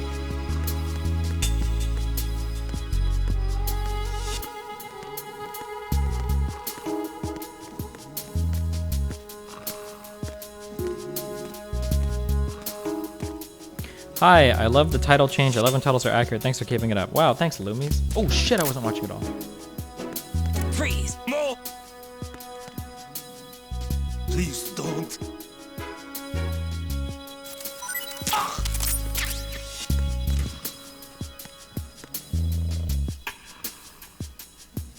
Oh shit, hold on. I should have been playing these. Liked your pro-reparation arguments.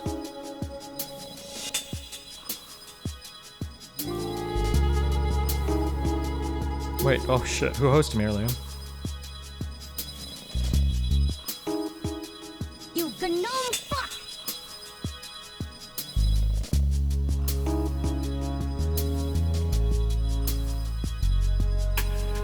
You gnome fuck!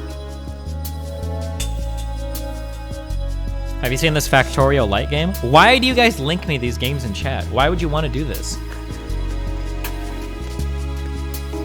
For the record, chat is filled with dumb fucks literally clip chimping book smarts in the middle of MGS2. Tony.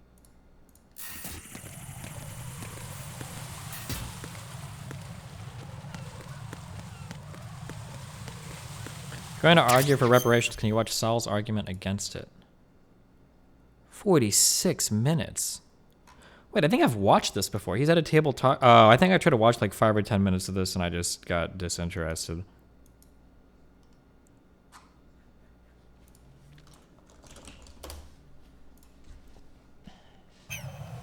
Yeah, 46 minutes. That's like 3 days of content right there.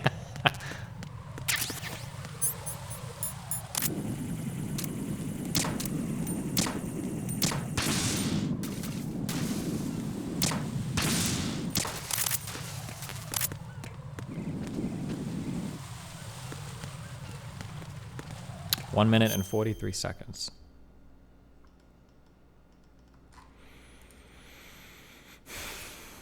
Let's see. Okay, I'm gonna we're gonna 2 times this. Slavery is a very big subject. I have in my home an entire bookcase of nothing things, books about slavery in various parts of the world, various times of history. And the sad fact is that slavery has been a universal institution for thousands of years, as far back as you can trace human history. And what we're looking at is if slavery is something that happened to one race of people in one country, when in fact the spread of it was around the world. Wait, but we don't care about the around the world. We're just the United States trying to deal with what the United States has done. I don't give a fuck about. We're not paying reparations to slaves in like other countries. 1976, which is when Adam Smith published The Wealth of Nations, as well as when the United States got started. He said that Western Europe is the only place in the world where there is no slavery. And even the Western Europeans had vast numbers of slaves in the Western Hemisphere, but not in Western Europe itself. And so if you're going to have reparations for slavery, it's going to be the greatest transfer of wealth back and forth. And cross-hauling, as they say in the railroads, because the number of whites, for example, who were enslaved in North Africa by the Barbary pirates exceeded the number of Africans enslaved in the United States and in the American colonies before that, put together. But nobody is going. So let them pay reparations to them. That's not our country. In North Africa to ask for reparations because nobody is going to be fool enough to give it to them. Here we have intellectuals who can imagine a different history from the rest of the world, even though it's so similar to the rest. Okay, don't care. Wait, don't these platforms collapse?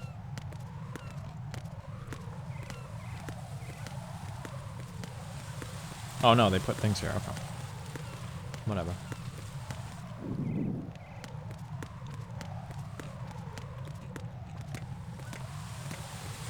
Where did they get these big ass fucking window shutters?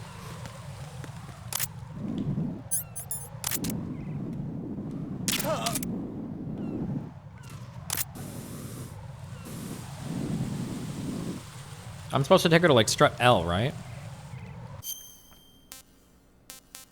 I think so.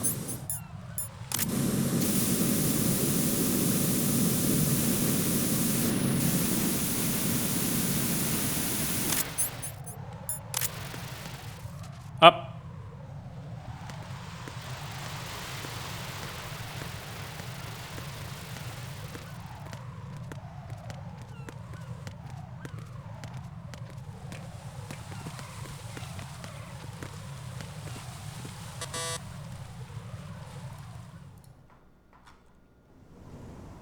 Damn it.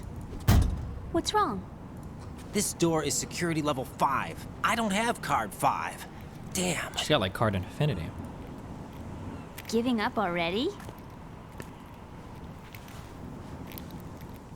Ta-da! What the? Are you impressed? You should have told me you had it. Well, the truth is, I just remembered it myself. Damn.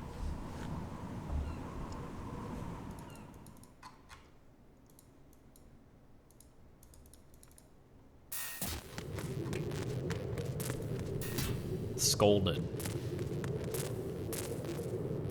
Ugh.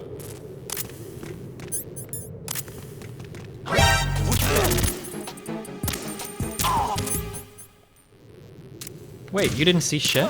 Good one, dumbass.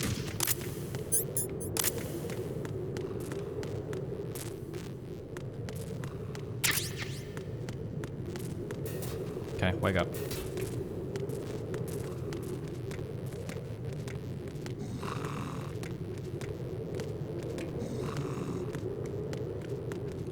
Yeah, what you don't know in this game is that Raiden is actually 19 years old, and Emma is actually 17 years and 364 days old. Watch out, guys. We're getting real libertarian in here.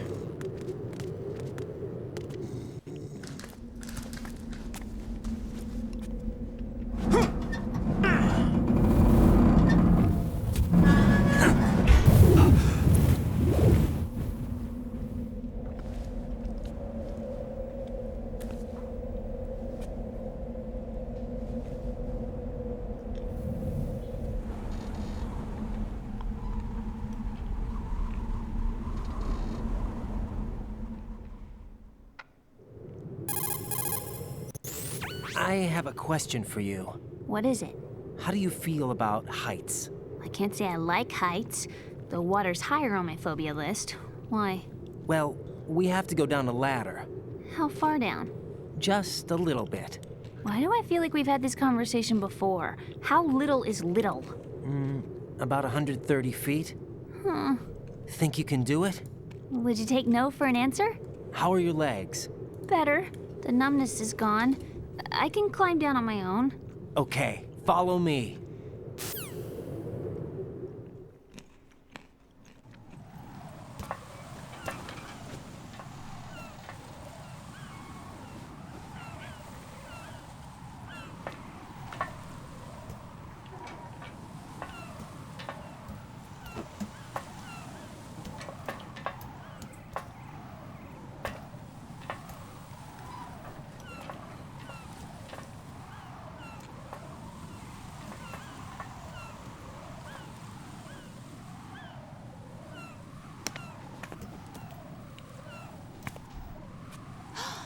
Sunset. It's beautiful.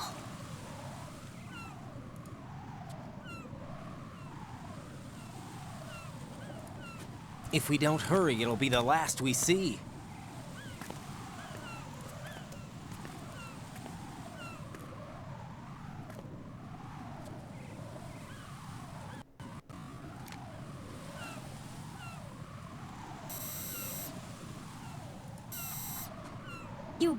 Enemy soldiers, gun snipers. Hey buddy, thanks for all the years of entertainment and props for your resilience to drama. Support one person. How much do you weigh, Emma? Are you gonna ask me how old I am next? If you go alone, I think you can make it across.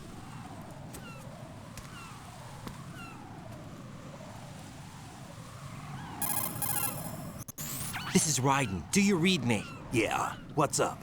We've made it to the lower part of Strut L. We'll have to cross the water from here. Can Emma walk? Yeah, she's okay. The pontoon bridge doesn't look too sturdy. Emma's gonna have to cross it alone. Right. The oil fence. There are ciphers and several guards. Raiden, you're carrying a PSG-1, aren't you? Yeah. It's time to play sniper. Not bad. This spot gives me a good view of the targets. You're going to have to cover Emma until she crosses to Strut E. I'll get there and provide some support of my own. Thanks. Think you can handle it? Yeah, I know the drill. I faced a similar situation in advanced mode level 4 VR training with the PSG-1. VR? Guess it's better than nothing. make sure you don't hit Emma. Right now, with Arsenal's boarding in progress, security should be at a minimum. That doesn't mean it's going to be easy. Given the situation, they've probably got claymores in place to make up for the security shortage. Make sure you use your thermal goggles. Right. Okay, I'm heading for strut E. Emma, are you reading me? Loud and clear. I'm gonna clear a path for you from here. How? Sniper fire. You're kidding. Trust me. What if I fall into the sea? I can't swim. You were doing pretty good a few minutes ago. Okay. Think you can do it? Would you take no for an answer? No. All right, get going. You'll be fine.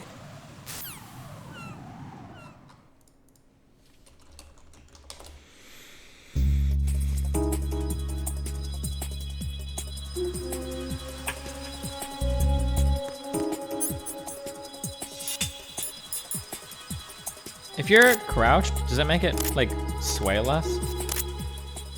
Ow! Dumb fuck.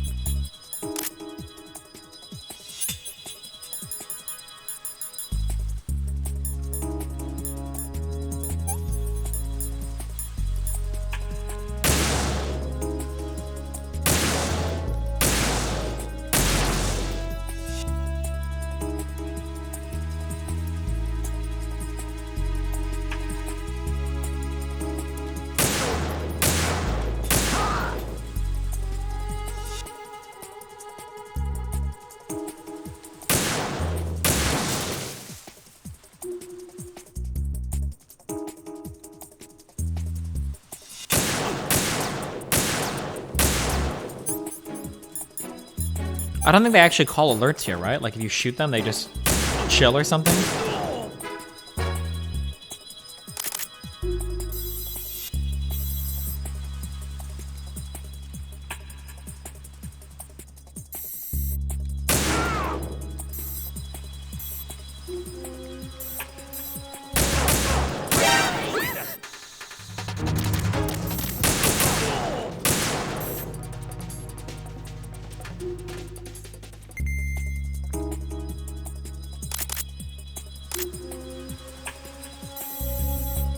Sorry, that wasn't what I meant to do.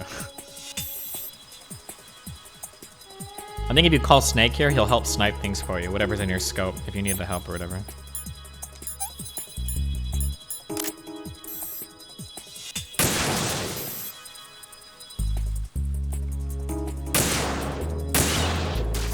The fuck?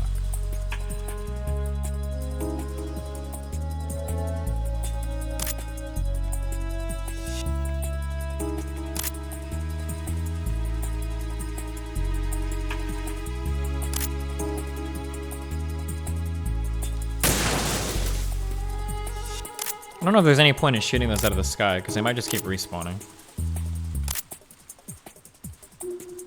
I think you can shoot Snake here. Oh wait, actually, you're right. Hold on. Because I think you can see him on the other tower.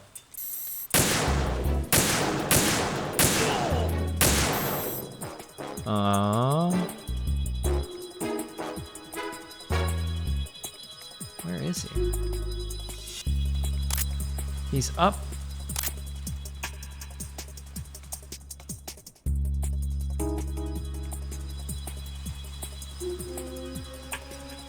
Fuck, where? I know he's somewhere here. Because I know you can shoot him with a dart and he'll go to sleep, and then you can call him and he'll be sleeping. Last strut?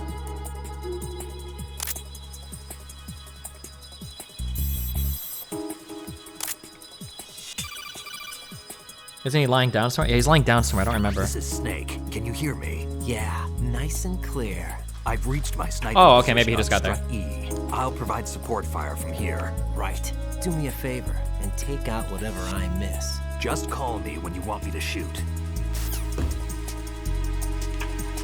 Oh, there he is. Now we see him.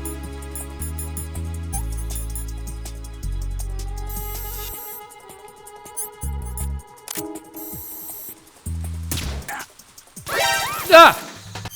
I fucking ran too much.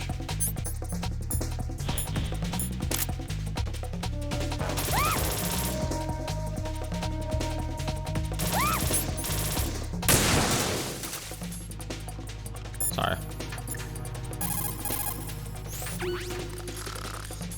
How much longer is this guy gonna sleep?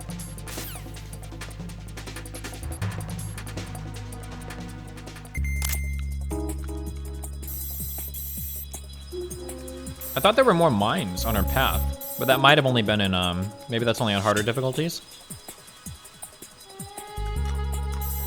Oh wait, or maybe there's one over here.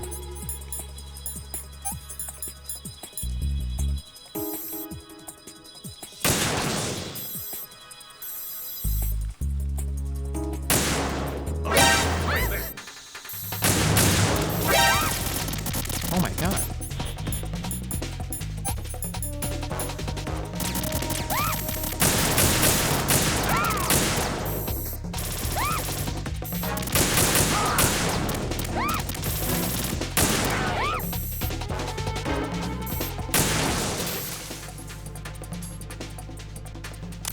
Whoops, sorry, I'm like not paying attention at all to her. Wait, where did she go?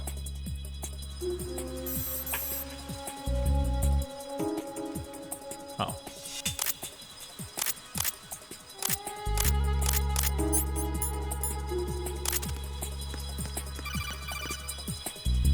What? Isn't there supposed to be more ammo over here or something? What? Wait, what is the column missing?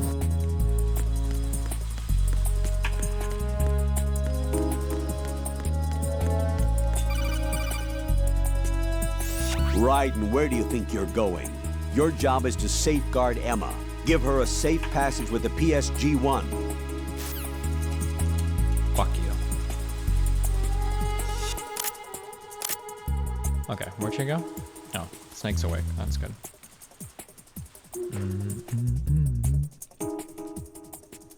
Use the mic when she goes around the pillar. I can't do this.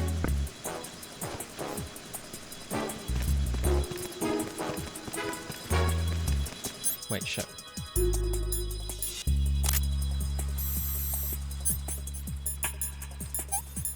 Wait, how have I eaten so many of these?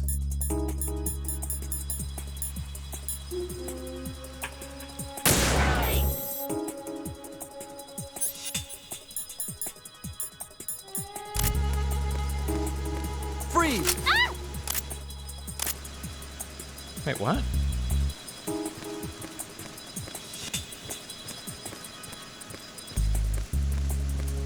Wait, who said freeze? Wait, was that like a meme? Wait, what just happened? You missed it? That was Johnny? Wait, I felt like I missed something.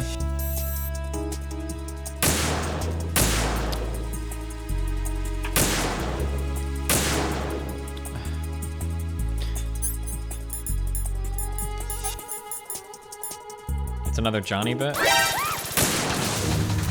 Where? Why are there so many of these dumbass cameras?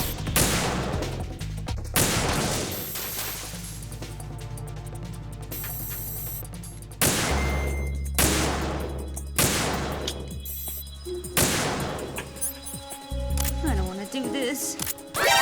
Okay, well, you're up, buddy, because I'm out of bullets. Damn, I don't think I can do this. Snake, take over for me. I'll take care of it then. I'm going to show you how sniping should be handled. Take a good look. My sniping field will be limited to the area you're watching through your PSG-1 scope. Keep a good lookout on Emma's surroundings, even while I'm shooting, all right?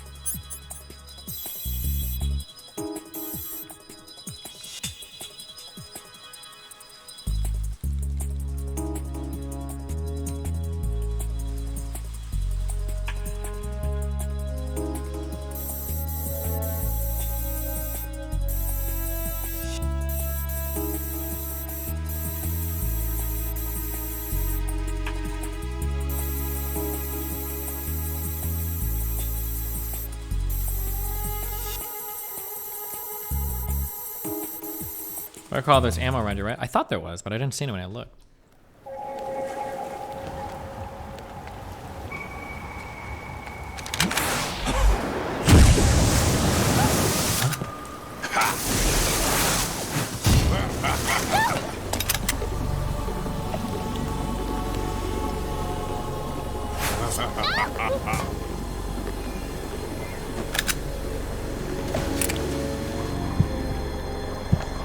You have to die by one animal. It can't be a human or venomous. Ask your Which mom. would you choose and why?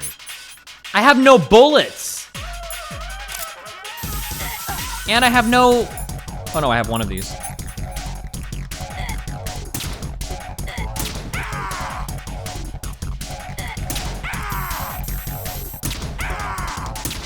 Oh wait.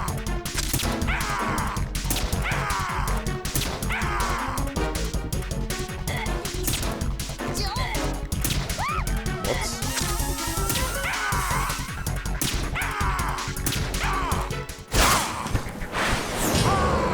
Got him. Good job. Put him to sleep. Great shooting. We did it, guys. We saved her.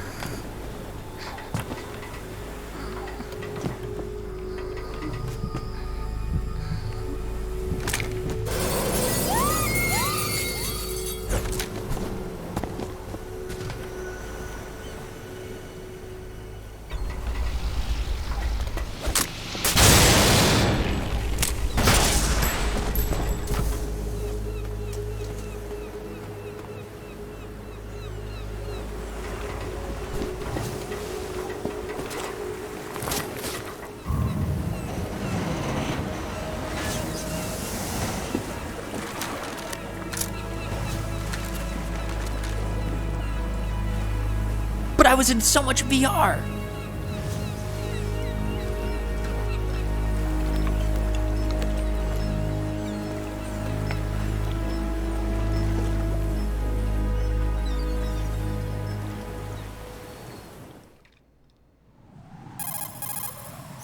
Raiden, Emma's been stabbed. That bastard. How bad is it? She's conscious, but the bleeding's bad. I'm bringing her over there right now. Raiden, get that disc over here as soon as possible. I'm afraid her time's running out. I'll be there.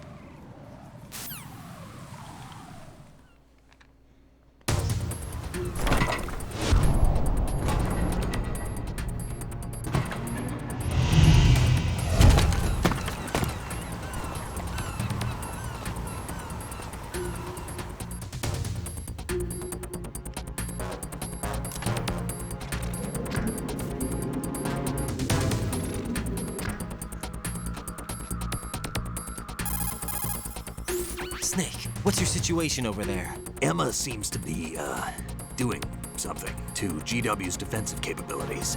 All we need now is your disc. You'd better hurry. I don't think she's gonna make it. How's the bleeding? She's... Just get over here. You'll find the coast is clear with What did he mean by everybody that? aboard Arsenal right now. Understood.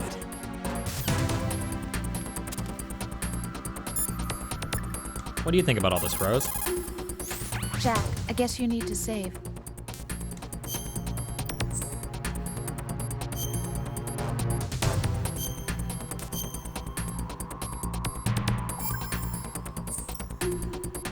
Rose, can you hear me? I'm right here. Actually, that's okay. Forget it. Jack, what is it? You wouldn't understand. Try me, Jack. Please. I can't, not to you. Please tell me. I can help you. No, there's no way you'd understand. You can tell Snake, but you won't tell me? He's different. Why? He understands I'm in me. this war too. With you. No, the war is out here, not on a live feed to some control room. You want me to pick up a gun and fight? Is that it? Lord, no. You're the one person that I'd do anything to keep out of this place. Then what is it? I'm a killer. But I see men hit, I see them die in agony, and I don't feel a thing for them. don't think things like that, Jack. I'm a born and bred killer. Nothing like Snake. He fights for something he believes in. So do you. You're doing your duty. No, I'm not. Somewhere deep inside, I'm enjoying this. This game. Game? What does he mean by that, guys?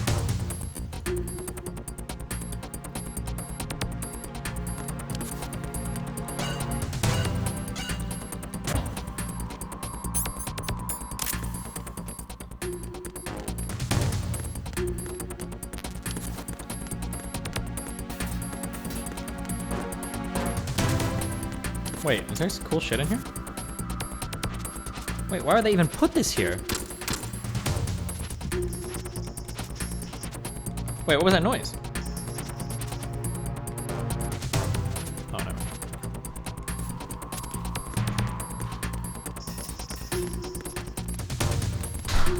Holy shit. Oh god, all the doors close here so loudly.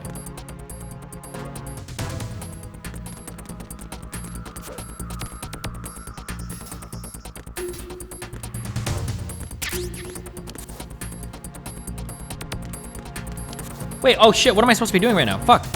I've got a time limit. Where am I supposed to go? The warehouse? Probably not. Sediment pool? No. Dining hall? Oh god, I don't even remember where I'm supposed to be going.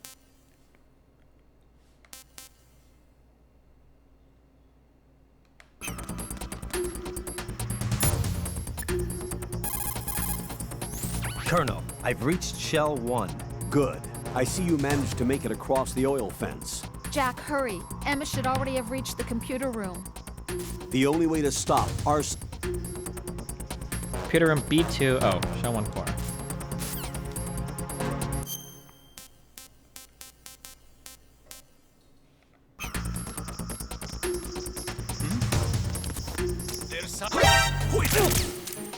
It's the under.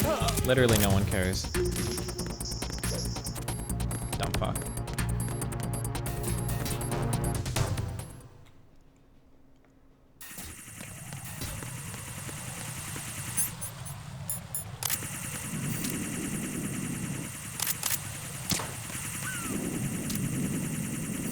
No!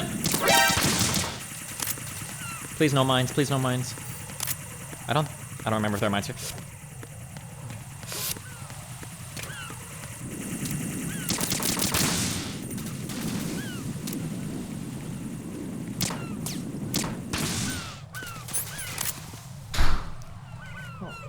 Hi, dude, that door is really loud.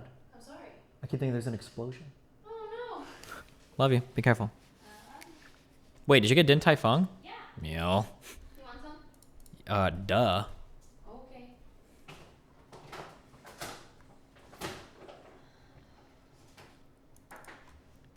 Wait, is Booksmarts actually saying that there is a chance that I could have went into Melina's room to look at that nude picture and tell it to Bose? He's not actually saying this on his stream, is he? Is anybody watching?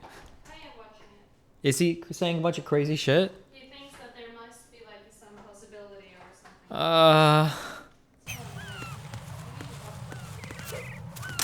No!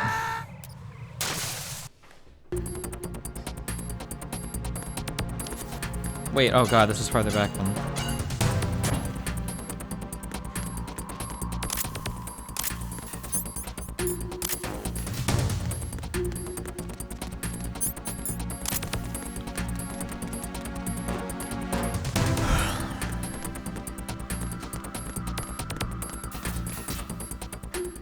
He's saying Melina could have recorded the full screen and sent it to you because you two were recording every call. First of all, we didn't video record calls, which I guess you could argue maybe we were, but we weren't. Secondly, we weren't recording anything at this point yet. Why would I be? We haven't recorded anything. None of the recordings we've released have come before, I think, January 3rd. Like when everything was like getting crazy fucked.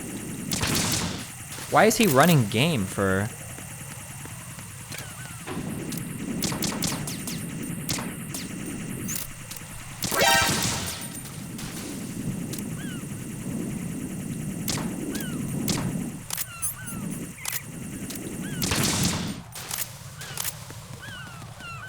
Why did I do that? Jump! That's why I did it, because I'm a goddamn ninja.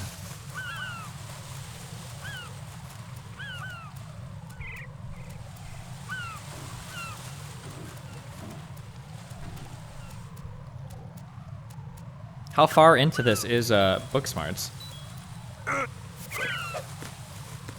Oh god.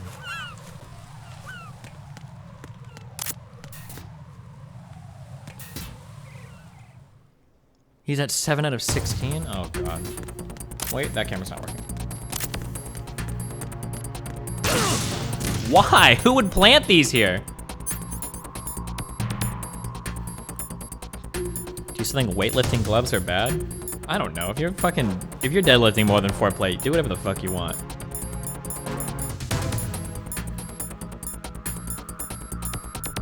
What am I looking for? My mine detector.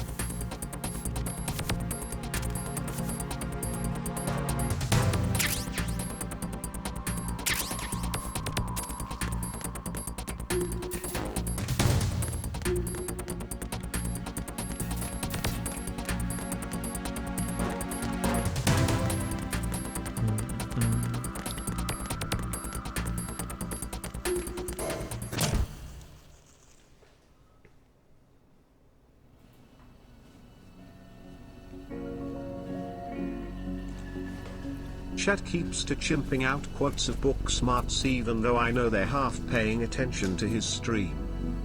That's what your mom said.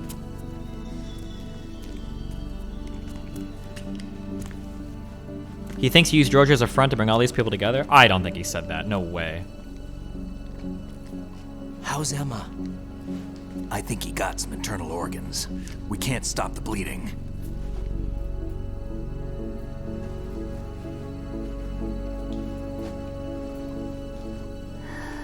He was memeing for real, right? I'm here. Got the disc. Emma set everything up.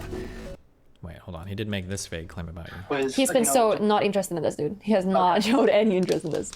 I didn't give a fuck about any of this. I was on 2 hours of sleep a night. I was not fucking in this world. I stopped in every like 5 minutes maybe, or like every now and then I stopped for 5 or 10 minutes and listened to their fucking calls or whatever. But like, dude, I was getting no fucking sleep and I was like fucking doing my Georgia shit.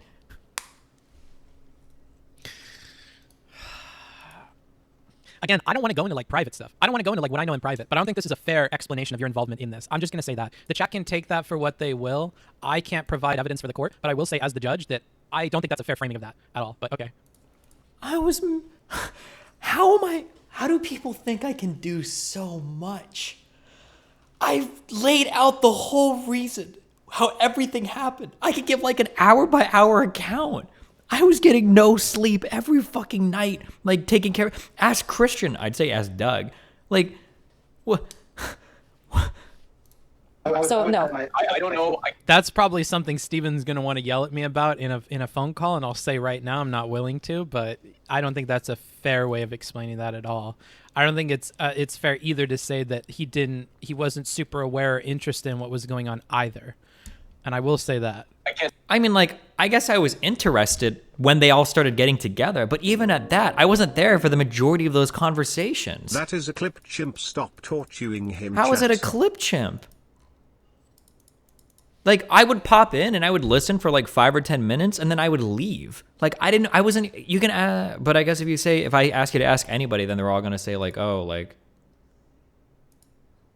that's just somebody that you brainwashed. Can't say for a fact, but Steven doesn't sound like he'd be interested in this for him.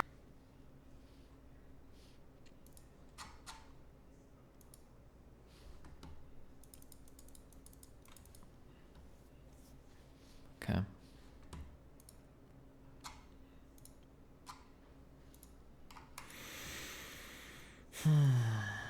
Apparently, all you have to do is pop in the disc.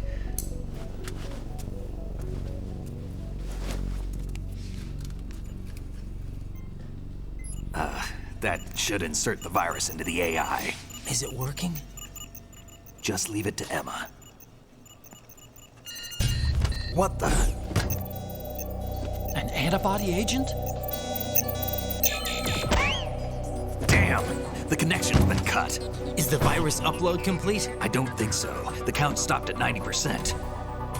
Otacon. I don't think Emma's made any mistakes. But a portion of the worm cluster might have been altered after the disc left Emma's hands. By the Patriots? Will the virus still work? I have no idea.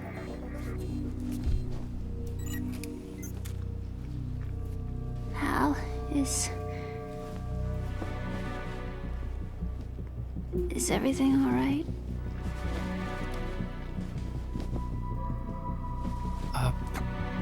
It's all right. Everything's all right. Good. At least I won't be adding another page to our family's dark history. Yeah, that's right.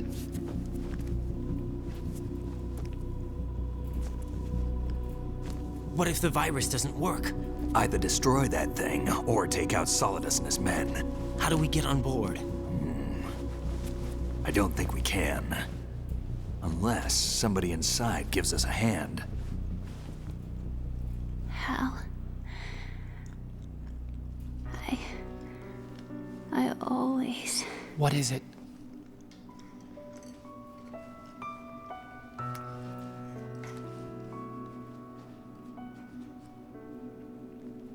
wanted to see you again.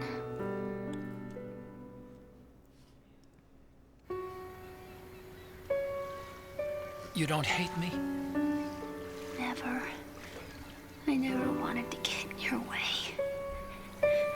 I never wanted to hurt you.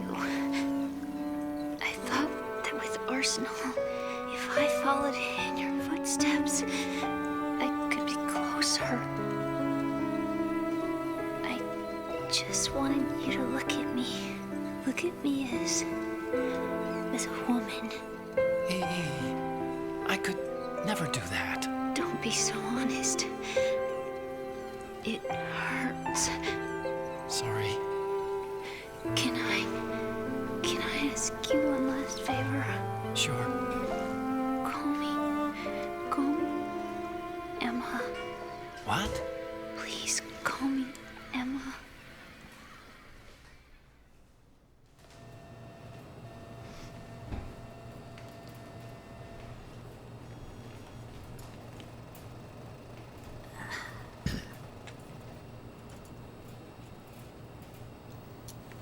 What's wrong with EE?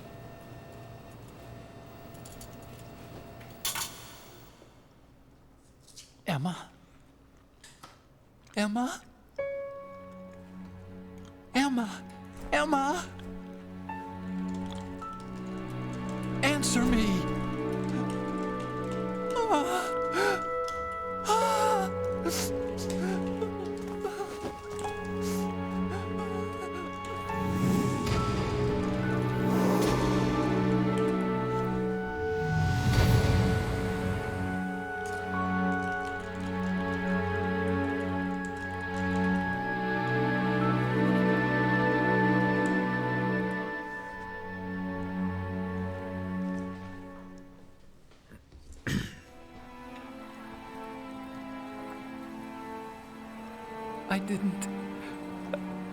I didn't leave you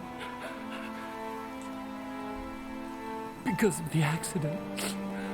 I'm gonna give one quick take that I look forward to watching you guys fight about for the next fucking week, okay? A lot of people grip things wrong when they go to pick them up or when they go to move things, okay? Here it comes. If you have calluses on your hand from doing like pull-ups or something and you don't weigh 300 pounds, it means that you're gripping shit wrong, okay? If you're putting something here and then you're folding your hands around this, or if you think you need weightlifting gloves, if you're like fucking deadlifting like 2 plate or less and you're getting massive fucking calluses, you're not getting calluses because you're lifting a lot of weight or you're working out. You're getting calluses because you're gripping it like a fucking moron, right? If your grip strength is weak and you're putting something here and then you're relying on your skin to fold and compress in order to hold on to something, you're not using like the muscles in your hand. You're being a fucking moron. Full stop. There it is. Get mad. Can't wait to see that. Can't wait to see the subreddit takes on that one. I had a relationship with your mother. Wait, what She the seduced me. fuck? And it went on. My father's death was no accident. He took his own life. It was my fault. All my fault. Forgive me, Emma.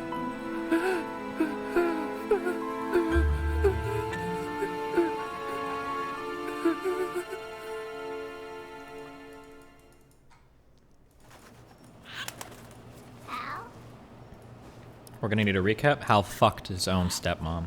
His dad killed himself because of it. Because let's be real, who wouldn't commit suicide after getting cucked by this guy?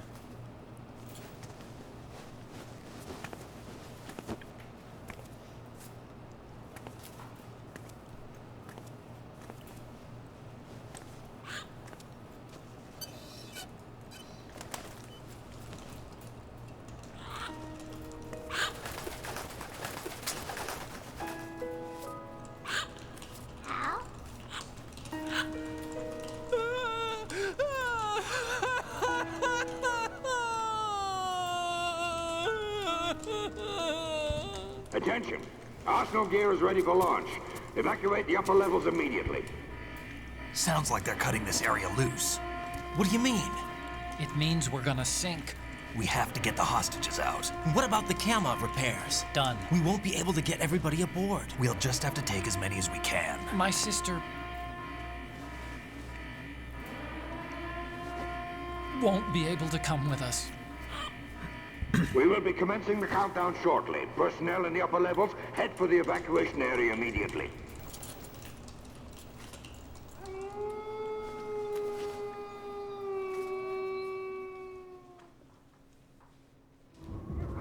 I'm always the survivor. Why, Wolf?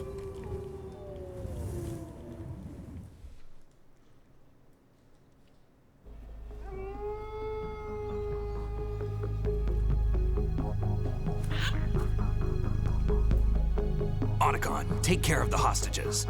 What about you guys? We got other arrangements. There's our ride out of here. Anyway, we're gonna have to sink that thing if the virus doesn't work. I should be going with you. You've got your job, we've got ours. You mean I'd only get in your way? Wrong. Only you can save those hostages. Got it? Right. Listen, the two of you won't be able to destroy that thing. Eliminate the enemy. That's your only option.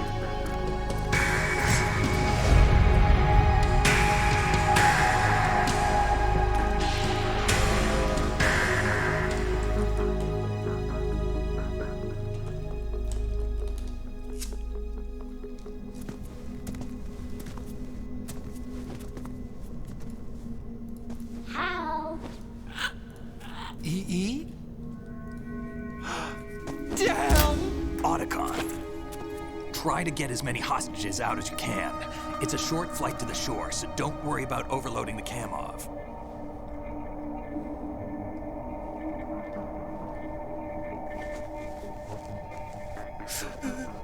Leave it to me.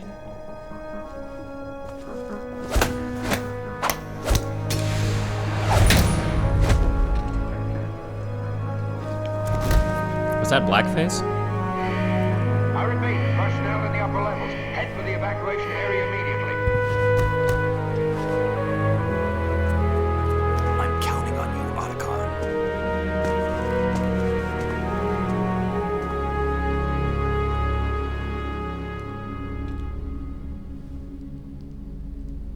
Hal, I miss you. Hal, I miss you.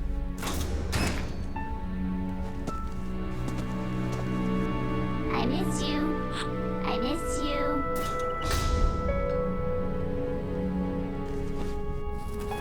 Kojima's movies would suck, they'd look pretty cool. If Kojima did movies, he would literally be like Christopher Nolan. It'd be really cool concepts, it'd be a really interesting idea and exposition, but the characters would be like, eh. And then the emotional dialogue or writing would be like, eh.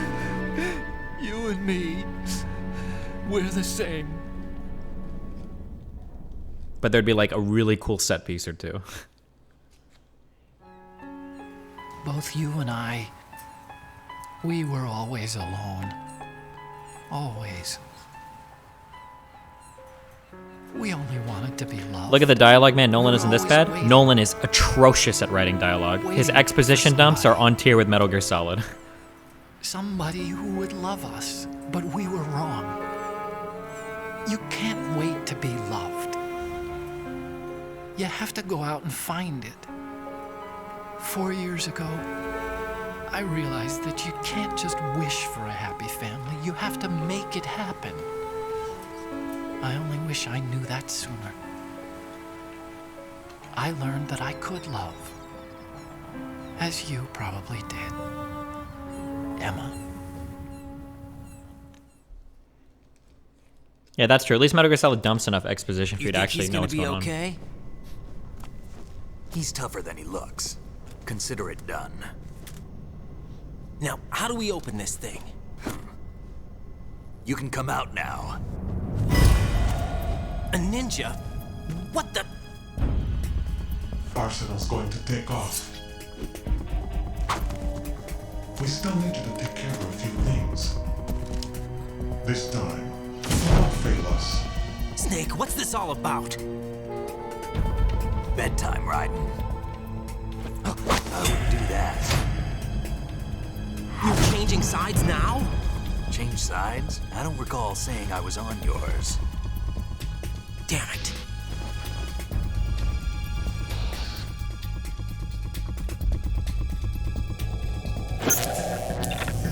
You!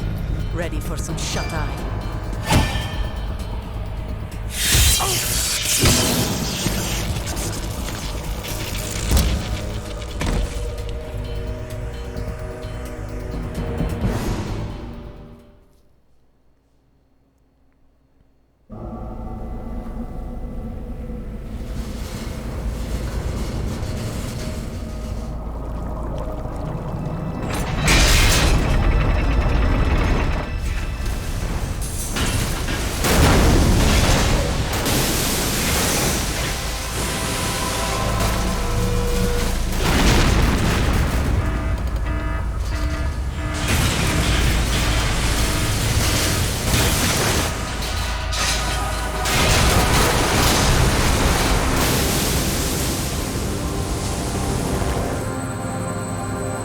Was that Olga from earlier? Yes.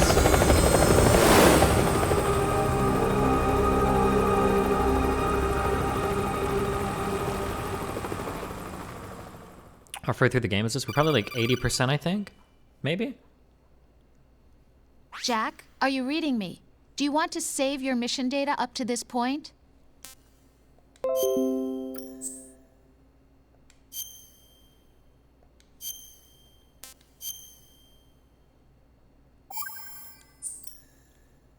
Your mission data's been saved. Is he still alive? He was when Olga brought him in. I've checked everything, including the genome data, but there's nothing on this guy. NSA, CIA, FBI. He doesn't exist in any database.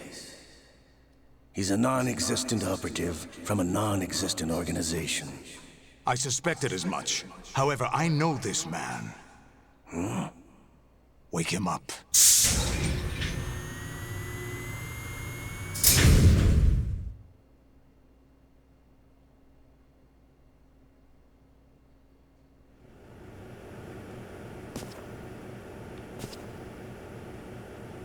It's been a while, hasn't it? Jack the Ripper?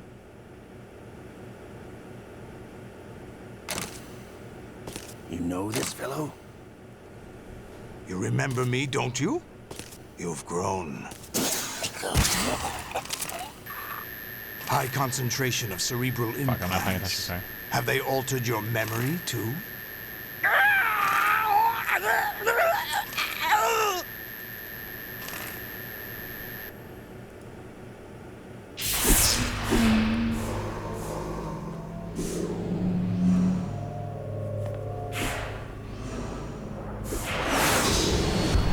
This is my son. I taught him everything.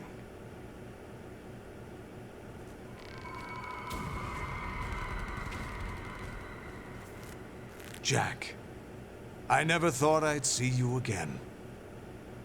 You know me? You don't remember. Your name, your skills. Everything you know, you learned from me. The 80s. A civil war. You were one of the best among the child soldiers that fought in that conflict. When you were barely 10 years old, you became the platoon leader of the small boy unit. At the time, your outstanding kill record earned you several nicknames, including White Devil and Jack the Ripper. Jack, I was your godfather. I named you. When the war ended, you disappeared from the relief center. I wondered what happened to you. The 80s were rough in the US, known guys. They would recruit you.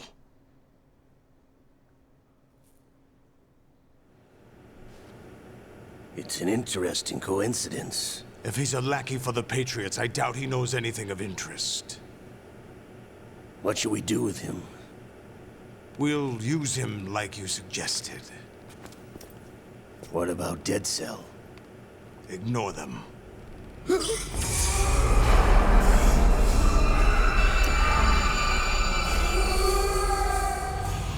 Happening again? Could it be that he's here too? In another hour, we demonstrate the power of Arsenal gear. Attack with standard weapons, of course. Yes, proceed as planned. At last report, all is well with GW. How about the troops? The men are being refitted with Arsenal gear equipment as ordered.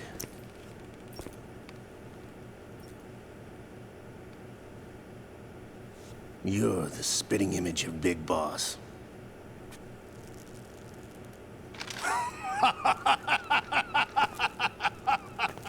Is that so? Perhaps I should be grateful to this kid for that.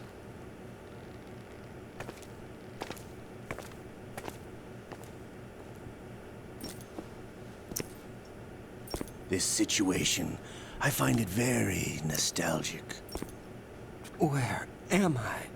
Why, inside Arsenal gear, of course. Actually, we're also inside the memory of Shadow Moses. I'll take this back. You don't need this anymore, do you?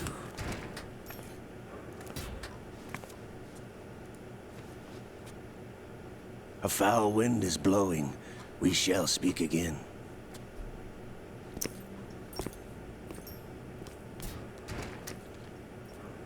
Don't move. Stay as you are. We're being monitored by a camera. What are you up to? I'm switching over to nanocommunication.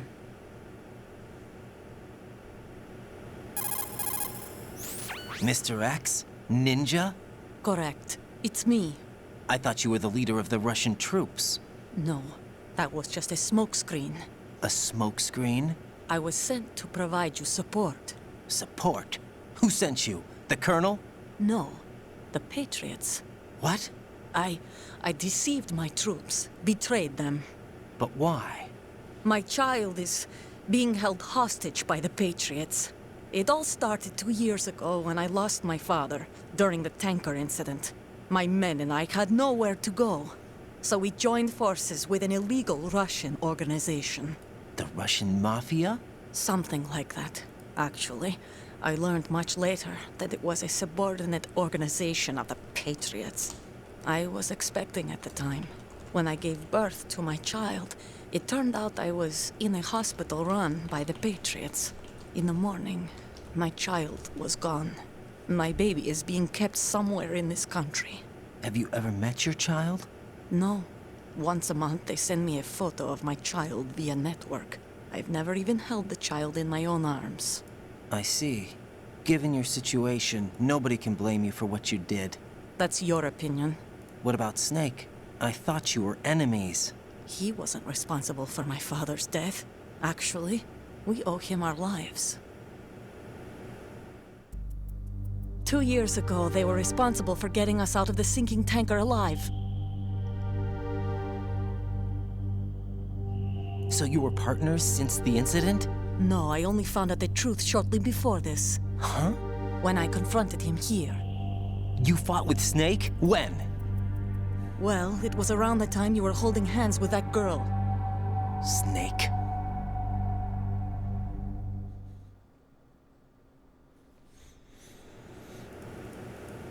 So you joined hands with him to pay back a debt? No, mutual gain. Mutual gain? My job was to assist you. If Solidus gets away with Arsenal, your mission is a failure. The Patriots would judge that as failure on my part and terminate my child. Putting it simply, my child's life depends on your success. So you did it all for your child. But why would the Patriots want to help me? Are they hoping I'll take Solidus out? No, you're just like me. We're just pawns. Pawns for what purpose? The S3 plan. Huh? You'll figure it out sooner or later, but I wonder if you'll handle the truth. What do you mean? Listen, we haven't got time for this. Solidus will commence his attack any minute. He's got to be stopped. What about the virus? No results so far. I think the Patriots have tampered with the program. Will it work? I don't know. Get me out of this thing. Not yet. I'll release your restraints after I leave this room. Where's my gear? Snake's got everything. I couldn't bring it here. And where do I find Snake?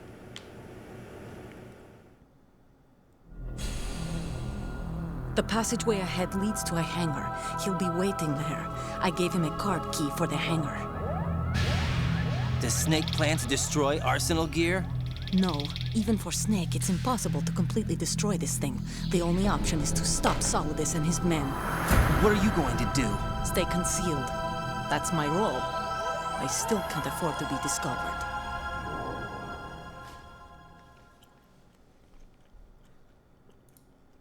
Olga, you can't keep this up. They're bound to find you. Listen, I'll free you in a little while. Brace yourself.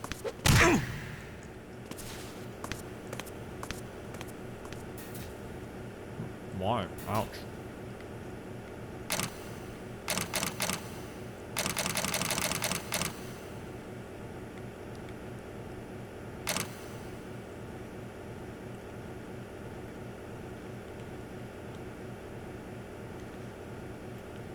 Game over. Oh. Jack, are you all right? Oh, yeah. Jack, is it true? What Solidus said? Yes. It's unbelievable. Drafting small children, sending them to war? It's not allowed under international conventions. ICC rules don't mean a lot in war. Someone told me that there are over 300,000 children in combat right now. I was just one of them. So you remember? I thought your memory had been manipulated by them. It was, but I have nightmares every day. Pieces of the past I can't put together. Why didn't you tell me? You couldn't begin to understand. Damn. You wouldn't know that until you try me. I didn't want you to get hurt. There was never a real reason for me to fight, except that someone put a gun in my hand. And that someone was him. It wasn't your fault. If I survived the day's fight, I was praised, fed, and had a bed to sleep in. I think I was only 6 when I held my first AK, but I'm not even sure of that. Jack. I'm not like Snake. I never questioned why we fought. There was no purpose, no way out. They give you a gun, you ask how many to kill. If you didn't, you were the one they shot instead. It's okay. No one is blaming you. We were shown Hollywood action films every day. The kind with macho guys and big guns. They call it image training. They built us from the ground up into killing machines. We were fed once a day. I can still taste the gunpowder they mixed into the food. Gunpowder? In the food? The gunpowder had toluene in it, giving it hallucinogenic properties. It kept us drugged, controllable. Oh my God!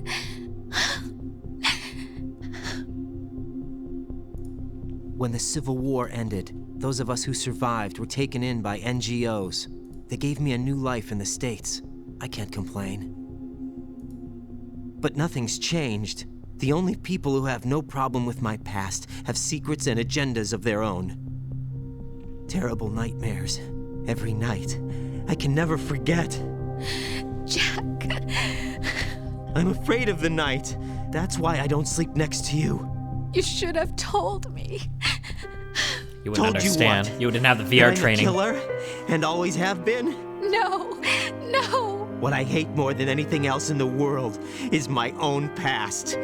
I didn't want you or anyone to know about it. Now I know why I was chosen for this mission. No one can take him on, take him down, except me. I've been kept alive this long for this. I knew as soon as I saw Solidus. Jack, I love you the way you are now. You have to believe me. I didn't know anything about you, I admit that. where you were born, how you grew up. But I know that now, and I know that what I feel for you can only get better. And I'll share in your past if that's the price. It doesn't work that way. No one can share the burden of what I've done. It's not one of those warm and fuzzy things couples share. I accept the good and the bad, Jack. That's what you do for someone you love. I don't want to share my past with anyone. I just want to forget about it. Jack, I haven't told you, about what I've done. The last 2 years with you, it's been more than I've ever hoped for. Jack. But I can't go any farther. Any other child soldiers in the chat? I know you want to get married. But I can't. I can't risk starting a family. There's no way to erase my childhood. It's all right, Jack. Please, don't say any more.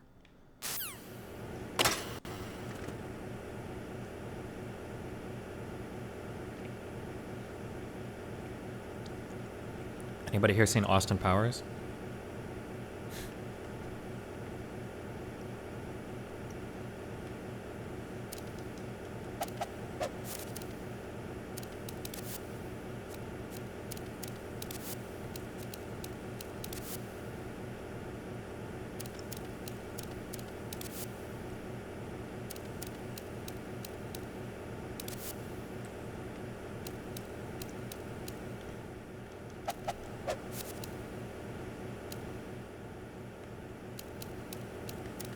Wait, was there an item?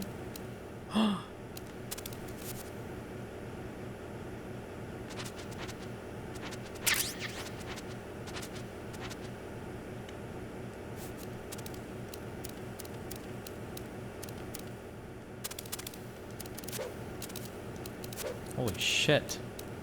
Coomstony.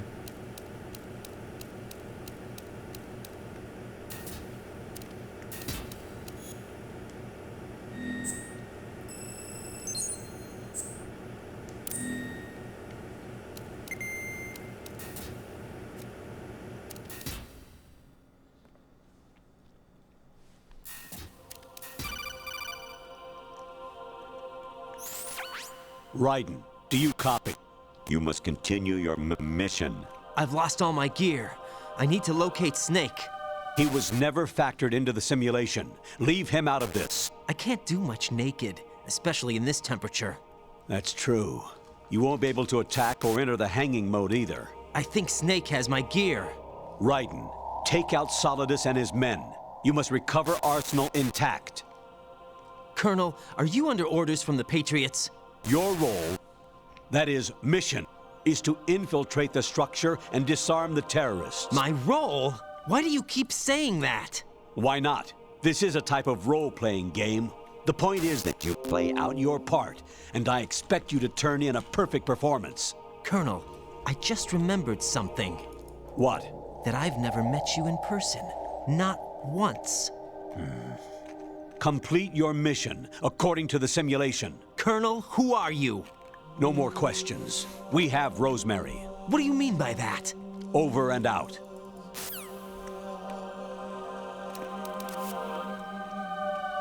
What does he mean by that? Right. Rendezvous with that man and get your gear back. There's a door on the northeast, second level. Get yourself over there. Everything all right, Jack?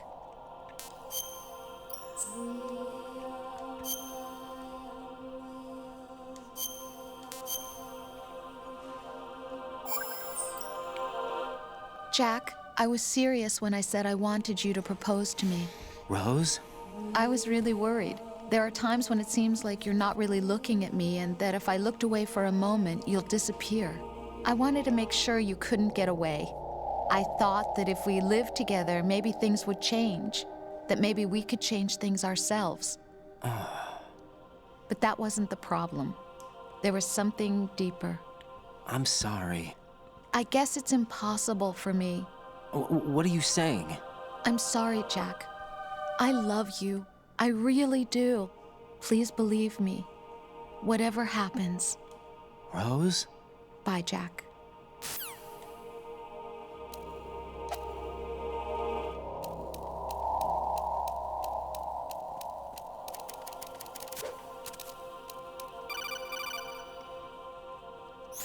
Raiden, turn the game console off right now. What did you say? The mission is a failure. Cut the power right now. What's wrong with you? Don't worry, it's a game. It's a game just like usual. You'll ruin your eyes playing so close to the TV. What are you talking about? Raiden, something happened to me last Thursday when I was driving home. I had a couple of miles to go. I looked up and saw a glowing orange object in the sky, to the east. It was moving very irregularly. Suddenly, there was intense light all around me, and when I came to, I was home. What do you think happened to me? Huh? Fine. Forget it. You gnome fuck! Huh? What's that? Whoops. Infiltrate the enemy fortress. Outer heaven. Destroy. Oh, these are final excerpts from weapon. Metal Gear. Metal Gear. I think. Metal Gear 1, I think?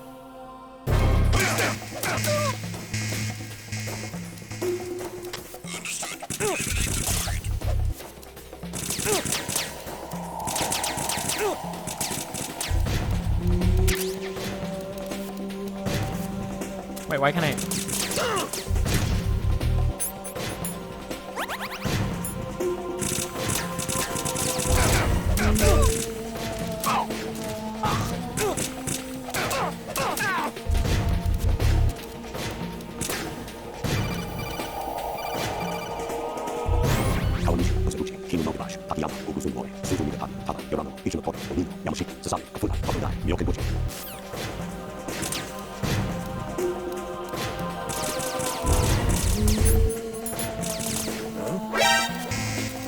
Oh, I can't go into hanging mode.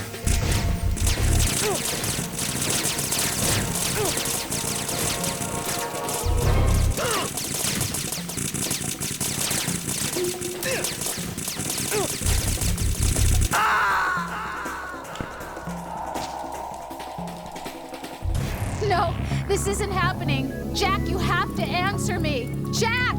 Jack!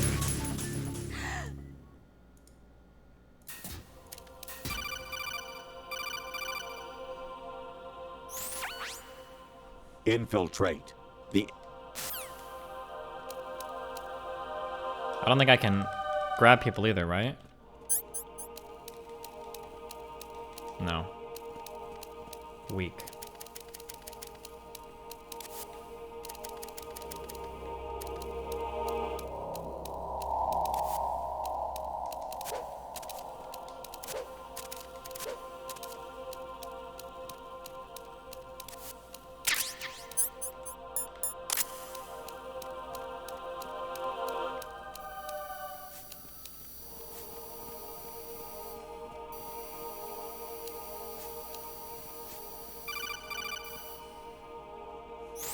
Honestly, though, you have played the game for a long time. Don't you have anything else to do with your time?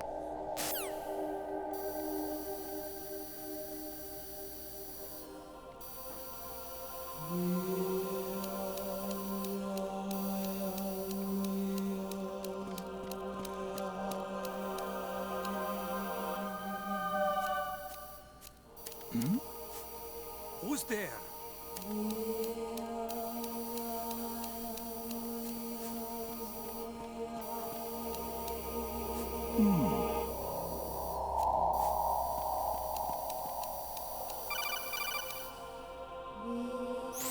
Actually, there is something I have been meaning to tell you, but I just couldn't. I think you should know, though. On Saturday morning last week, I saw a guy leaving Rosemary's room. How should I put it? It was like they were intimate. I'm sorry. Sorry to bring this up during the mission, but...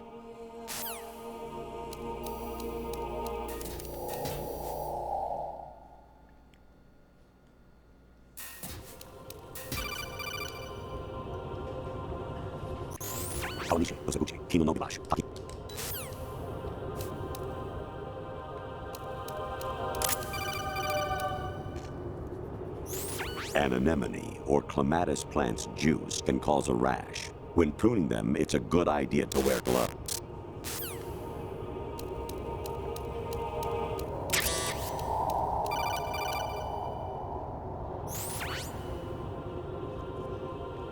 Oh, President Baker should be somewhere to the south pole where you blasted through the wall. Hurry and save him before the terrorists discover his code.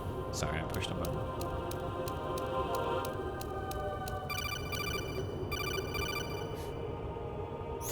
Actually, I'm in really bad shape financially.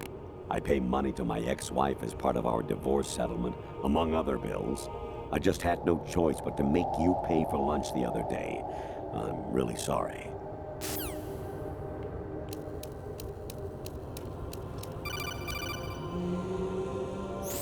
I was a North American fall webworm in my past life. Ah, those were the good old days. What were you in your former life?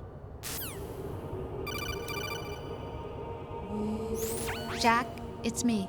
Hi, Rose. Jack, I owe you an apology. If it's about that conversation just now, I'm the one who's sorry. No, it's something else. What is it? That day at Federal Hall 2 years ago, it wasn't a coincidence. I was ordered to keep an eye on you. Keep an eye on me? Yes, by the Patriots. You're a spy? I suppose. Yes. It's an ugly word. Are you still there? Was sleeping with me a part of the job? I fell in love with you. How could anyone? I can't excuse what I did. I've reported every detail of your personal life to them these 2 years. What you did, said, everything. Must have been fun. But some things I didn't tell anyone. Like what I felt for you. So that's why you were involved in this mission. I should have known. Why else would they toss an analyst into the mix at the last minute? I'm sorry. I know what I did was wrong. No matter where I go, I get used. I reinvented myself to suit your tastes. Hairstyle, clothes, the way I moved, things I talked about. You say you love the color of my hair, my eyes. They're not even real. You must have gone over my psych profile with a fine-tooth comb. It was my job. Great performance. Had me completely fooled. What I really wanted was for you to see the real me. It hurt to play out this artificial romance. It was worse to lie to myself than to you. The more love you gave me, the more it hurt.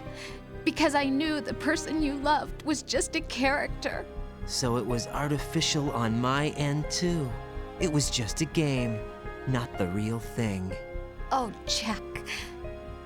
I feel better knowing that. What? I was in love, or thought I was, with someone who didn't exist. I was trying to be someone I wasn't by loving what wasn't real. I don't know who you really are. The person I knew isn't real. She's not the woman I'm talking to right now.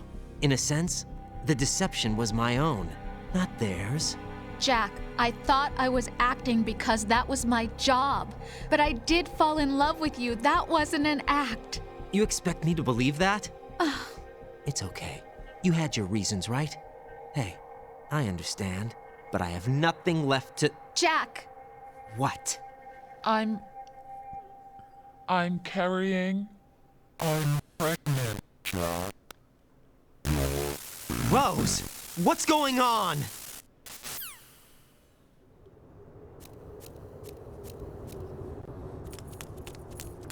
Amazing how you walk around like that. Snake! Been waiting long? In the first game, if you beat the game, you get a bandana the second pass through that gives you infinite ammo, by the way.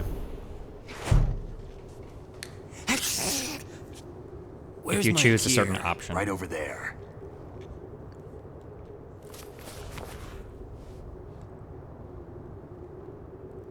That's more like it. Everything you had when you were captured is still there.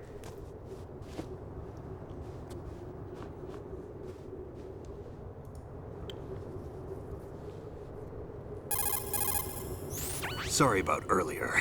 I had to use you as bait to gain access to Arsenal. It worked. Why didn't you tell me about Olga? You never asked. Not happy about that? Get over it. Any effects of the virus yet? Still waiting on that. So, it was rigged by the Patriots? Looks like it. From what I can tell, Arsenal is headed for Manhattan. I don't know what Solidus is planning, but we'll have to deal with it one way or another. There's also a troop of production model Rays ahead. How many units? 25, according to Olga. 25? Yeah. Can't say I've faced that many Metal Gears before, but I think we can deal. No way we can. We can, because we have no other choice. How? I've stocked up on Stinger missiles. Oh yeah, Olga left this for you.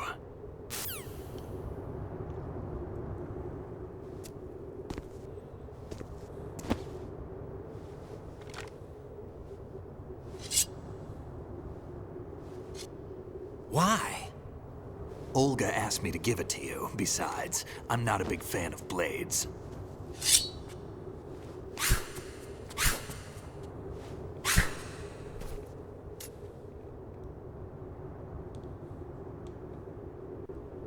Move the right analog stick up and down to make a vertical slice, and left and right to slice parallel to the ground. Move the stick in a circle to do a rotating cut. Push it forward to lunge and strike. You can guard with your blade if you have the L1 button pressed down. You should be able to deflect a bullet or two. Oh wait, we missed a scene. There's a place... Is it when you first get captured is Raiden, I think? There's a place where you can call... You can like save the game and quit and come back. And then you play like a totally different game depending on where you're at. It's after this? Oh, maybe it's after this, sorry. Spoiler alert.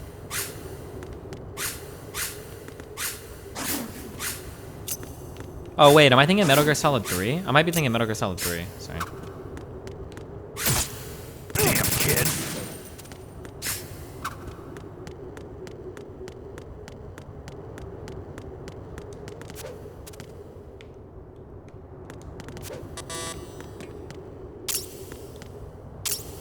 Wait, what does that do?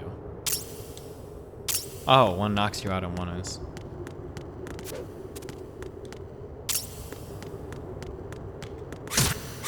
Moron. Damn, kid. What are you thinking? Moron. Damn, kid. Moron. What are you thinking? Fuck, I don't remember how to knock him out.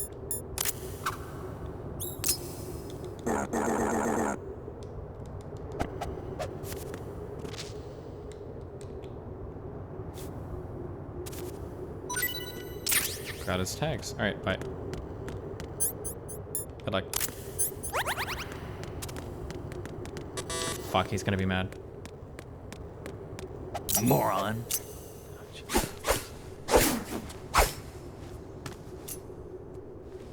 Come on, time to go. If you run out of ammo, you can have mine. You got enough? Absolutely. Infinite ammo. Wait up, Snake. What?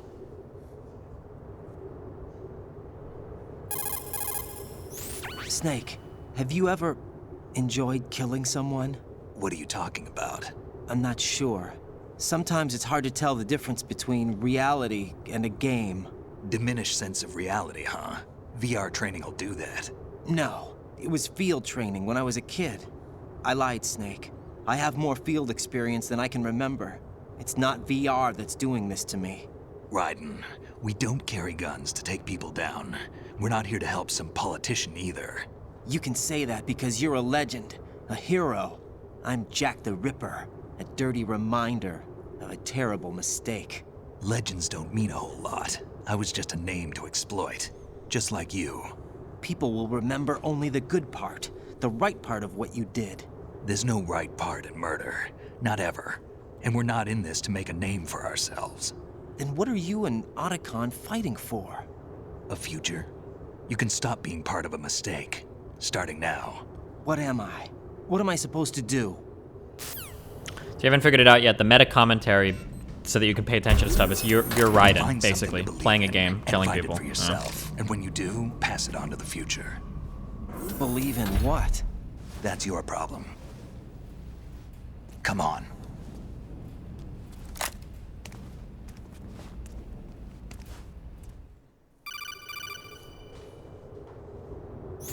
Snake, Raiden.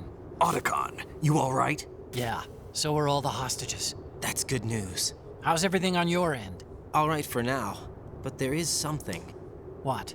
The Colonel's last transmission was strange. Strange? How? Just strange. No idea. Interference? I don't know. Where is this Colonel? I don't know. I've never met the man, actually. I'll dig around. Thanks. I owe you one. If there's anything else, call me on the codec. I might be able to help. The frequency is 141.12.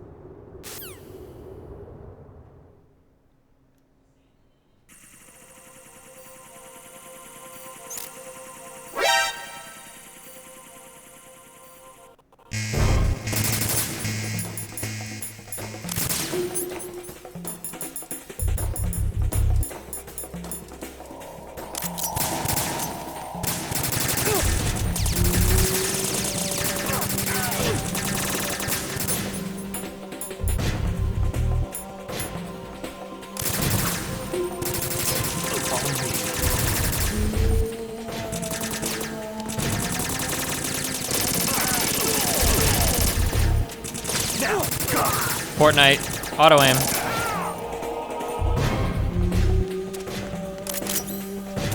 Okay, this cannot be on our fast switch. Holy shit.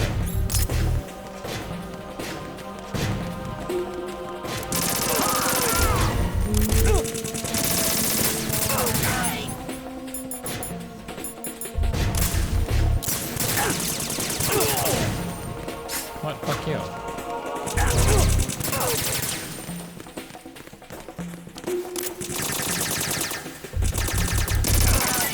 Take the item.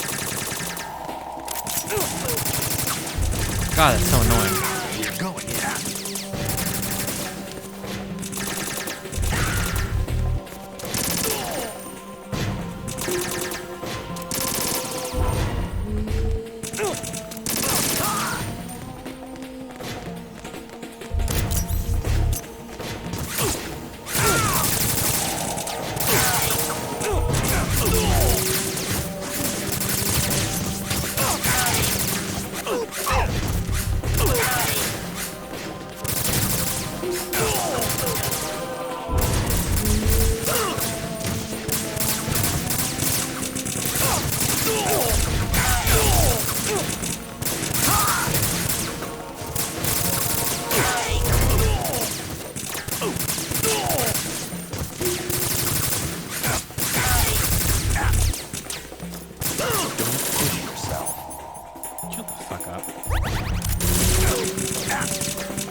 Wait, what item? Or did he throw it at me?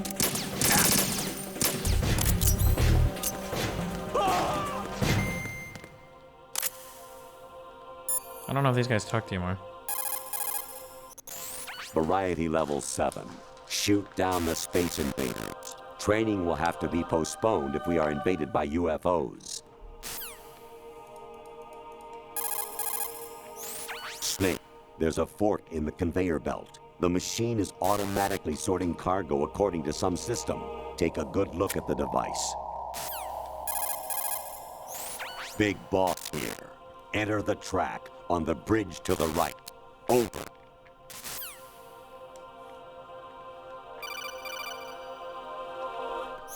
Raiden, about this colonel of yours. I found out where he is. Where? Inside Arsenal. What? I've checked out all the possibilities, but I keep coming back to Arsenal. It isn't a relay point, it's the origin of the signal. And the encryption protocol it uses is exactly the same as that of Arsenal's AI, the so-called GW. What the hell does this mean? I think it means you've been talking to an AI. That's impossible. The Colonel probably isn't GW per se. GW was most likely stimulating cortical activity in the dormant part of your brain through signal manipulation of your own nanomachines. The Colonel is, in part, your own creation, cobbled together from expectations and experience. That's crazy! But it's probably the truth. The virus may be starting to affect GW, which would explain the Colonel's behavior. It was all an illusion? Everything I've done so far?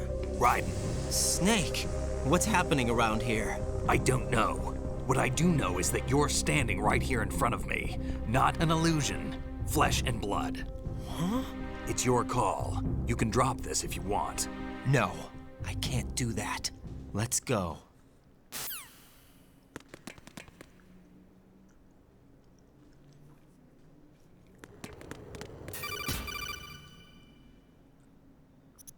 Raiden, they've got Rose. What?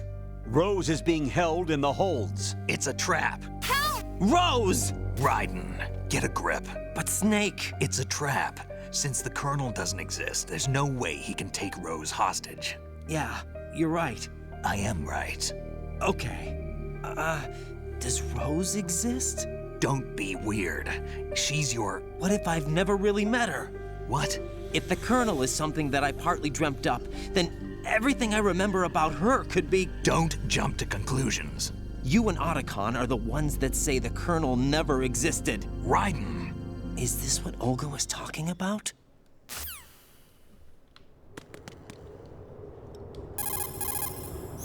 Communicator Entertainment Program, Idea Spy 2.5, Episode 1, New York. Here in the city where dreams come true and desires rule, something is being bought, sold, and thrown away, even as we speak. But behind the scenes of business as usual, the nefarious JE Corporation lines its already bloated coffers with profits from worthless products. As JE swindles yet another innocent into purchasing high-priced junk, the FBI mobilizes a top-secret task force to put a stop to the menace. Now, the city's best-kept secret spy is out there, briefed and ready to protect the people from JE, the catalog of conspiracy. Just call him 2.5. You got a PSG-1? You can use that against Sniper Wolf. Hurry up and save Merrill. Snake, like Shakespeare said, naught's had, all's spent, where our desire is got without content. Basically, it means that your desire can get you into trouble if you're not careful. That goes for items, too. Don't get too greedy, or you might be sorry. Be careful, Snake.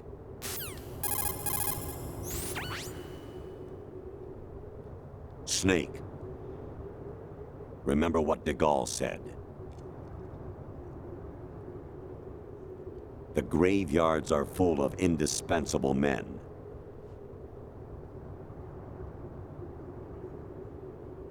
Snake, you're all alone and surrounded by bad guys. Try to be careful and avoid getting into a fight whenever you can.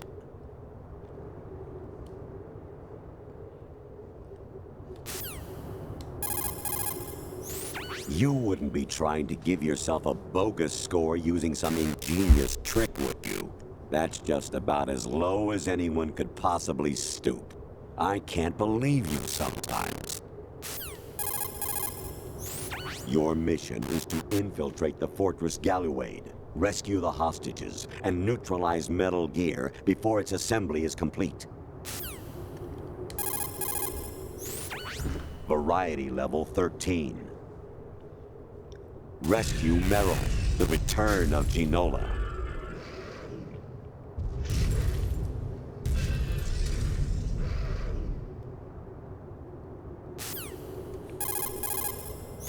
Actually, there is something I have been meaning to tell you, but I just couldn't. I think you should know, though. On Saturday morning last... I think that's all of them.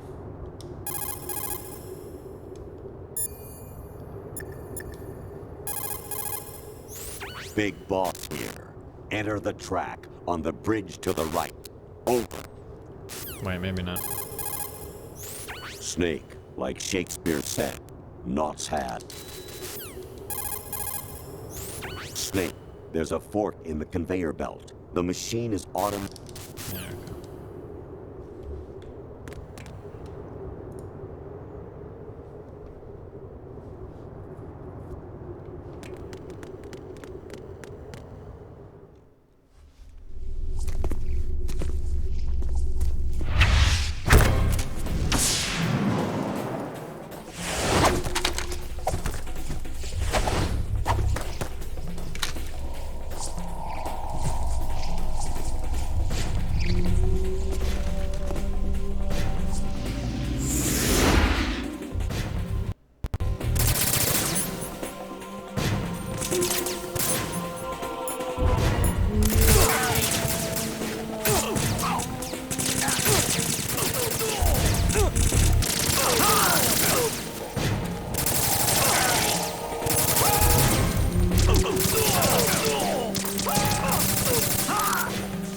Take the item.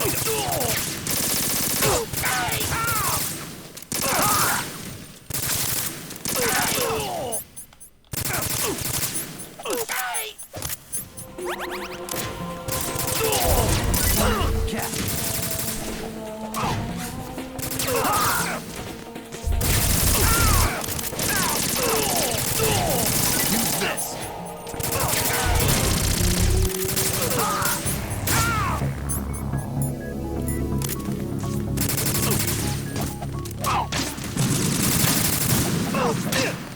Oh fuck, this doesn't have any auto in.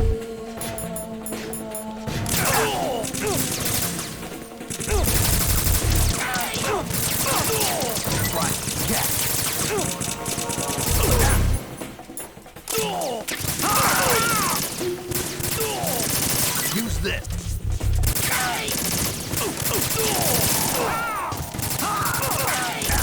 Oh, sorry.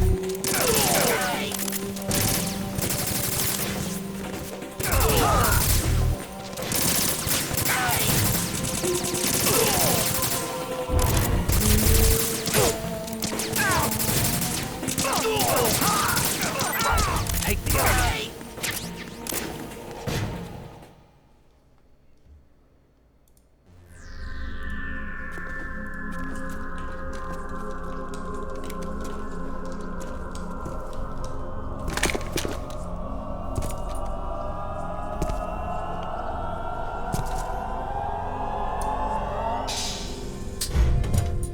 Fortune.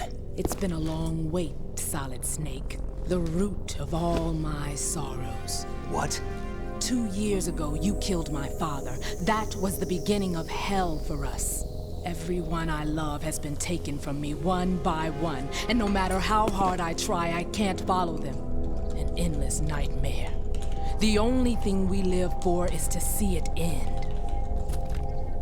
Our wait is almost over. You can't be serious about firing the nuke.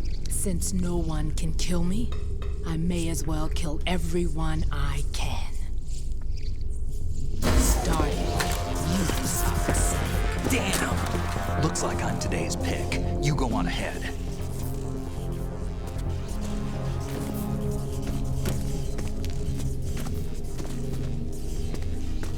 You want eternal rest? I've got it right here.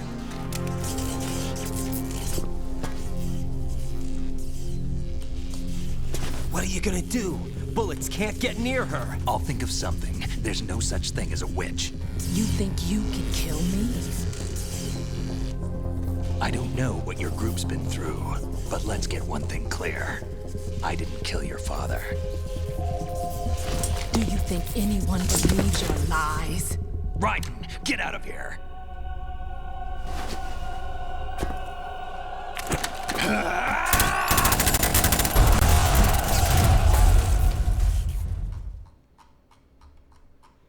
I mean, Snake's killed a lot of people. He might have killed her dead.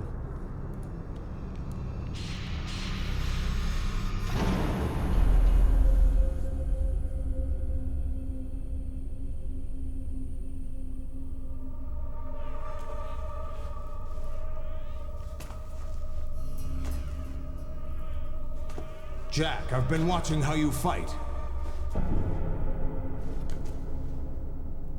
It looks like you've remembered the way you used to kill in the old days.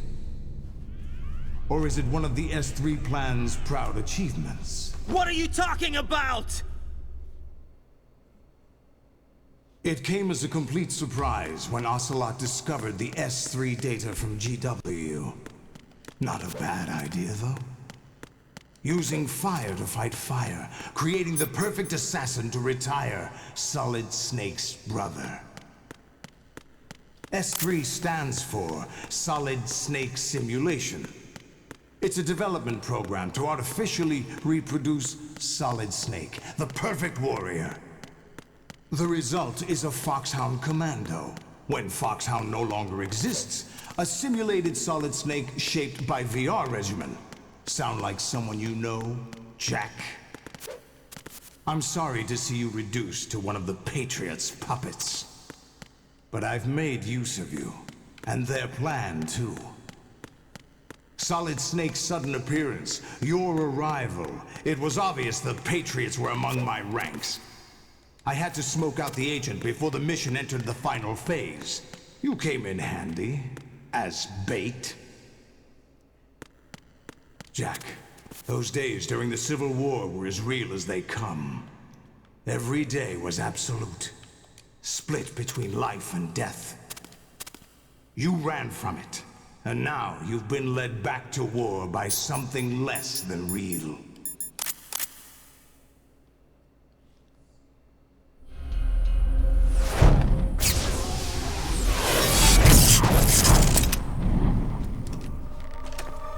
No more games, Jack. At least you know. There's no reason to keep you alive now.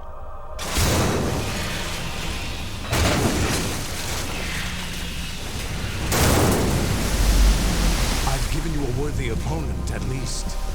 But now, you should die as the little Jackie boy I once knew.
I think if you play this on the hardest difficulty, I think you have to kill like literally fucking 30 of these. This boss battle took me so fucking long. Or maybe not 30, but a full 25 or whatever they say. I don't know if you have to on this difficulty. I think you only have to kill like...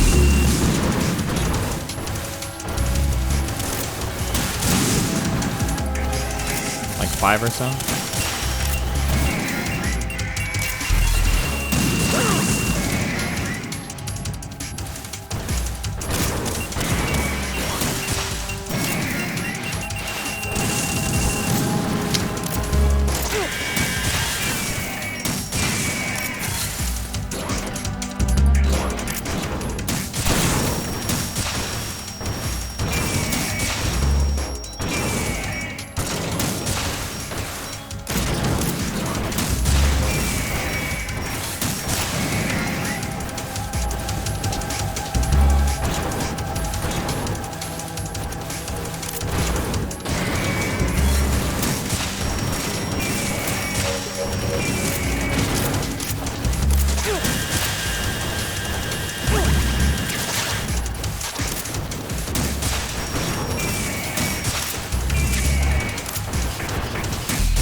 Wait, do you have to kill all 25 of them or whatever in this one in normal too?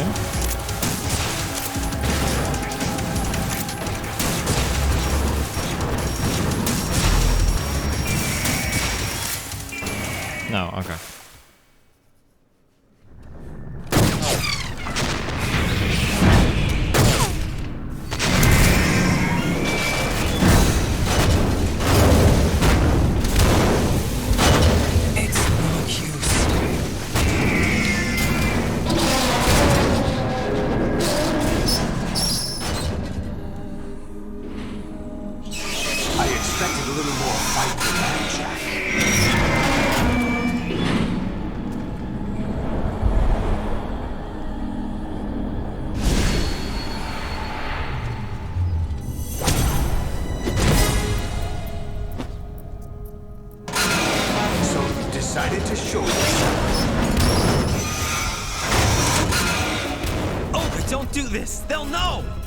I'll hold them off. Give you time to get away. What about you? This is suicide! Your nanomachines, they're transmitting your vital signs to the Patriots. If you die, my child dies. You understand? The child. I see. So that's why you sold your troops out to me. So many dead, and they all died trusting you! Weren't they your comrades? No, not just comrades. Family! I know I'm going to hell, but at least my child. I applaud your attitude. If you have a death wish, I'll be happy to accommodate you. See you in hell!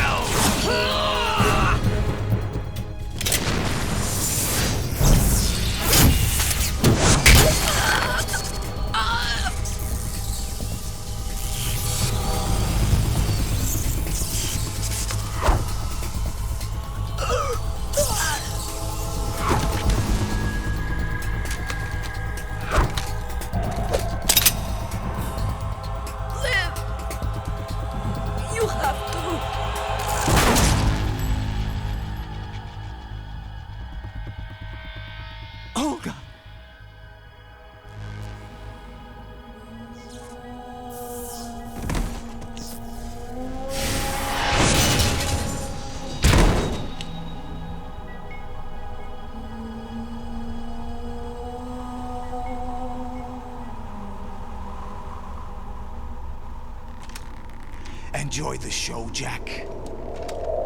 Let's pick up where we left off.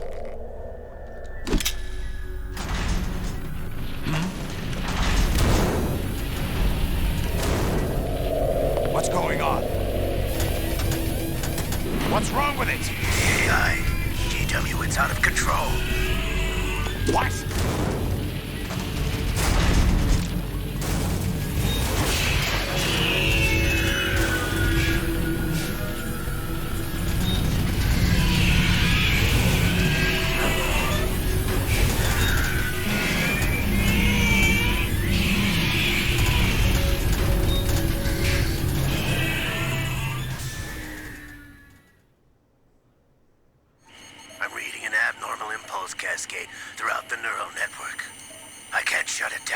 What happened? Maybe some kind of virus. The Patriots? I don't know.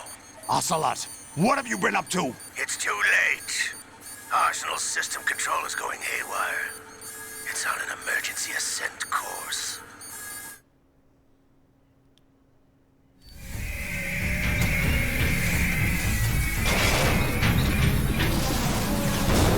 Stupid machines!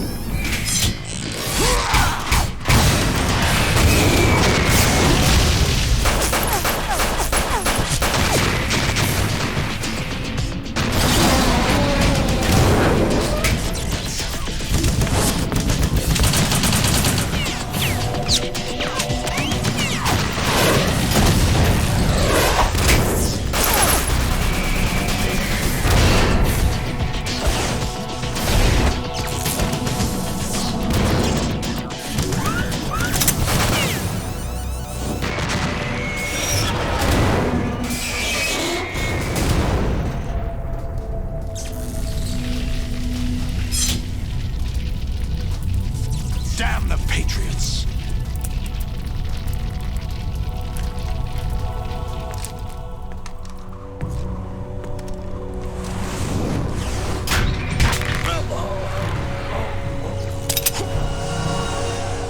You still have some use. I've captured Snake.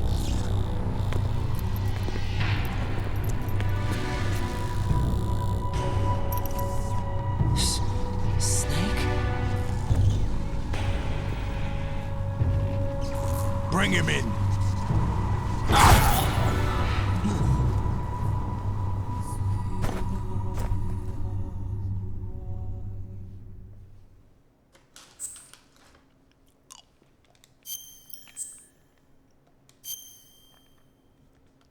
This is right after Bob releases 39 pages, guys.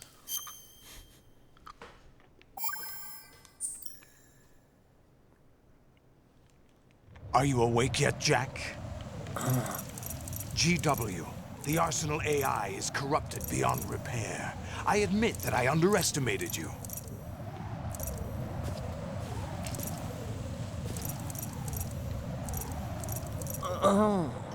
I'll squeeze the answers out of you instead, my son!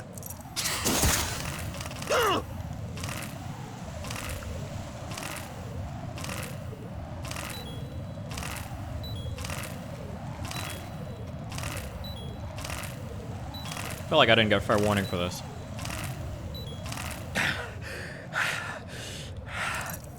What do you hope to hear? You know he doesn't know anything. It's not him I want the answers from.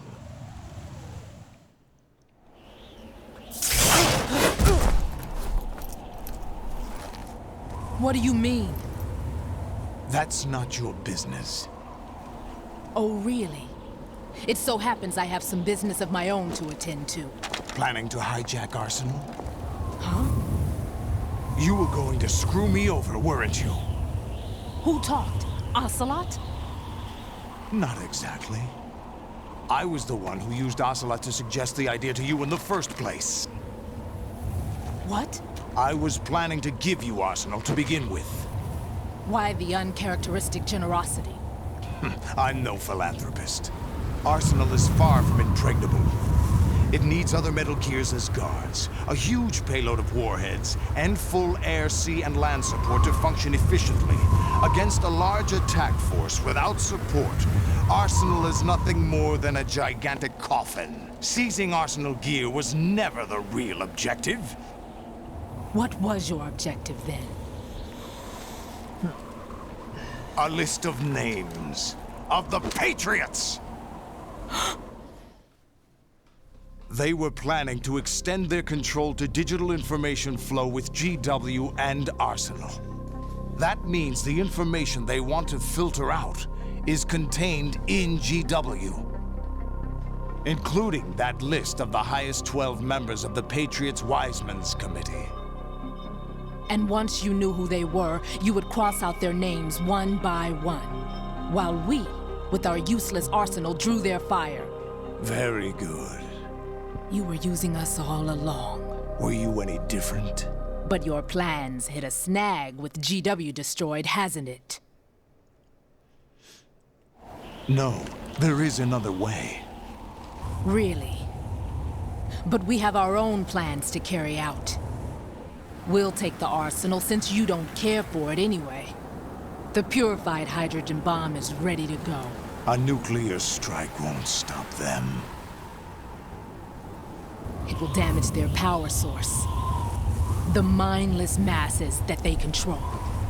First things first. Of course. That was what you wanted. I won't stop you. Good luck. Thanks, but I have quite enough of that.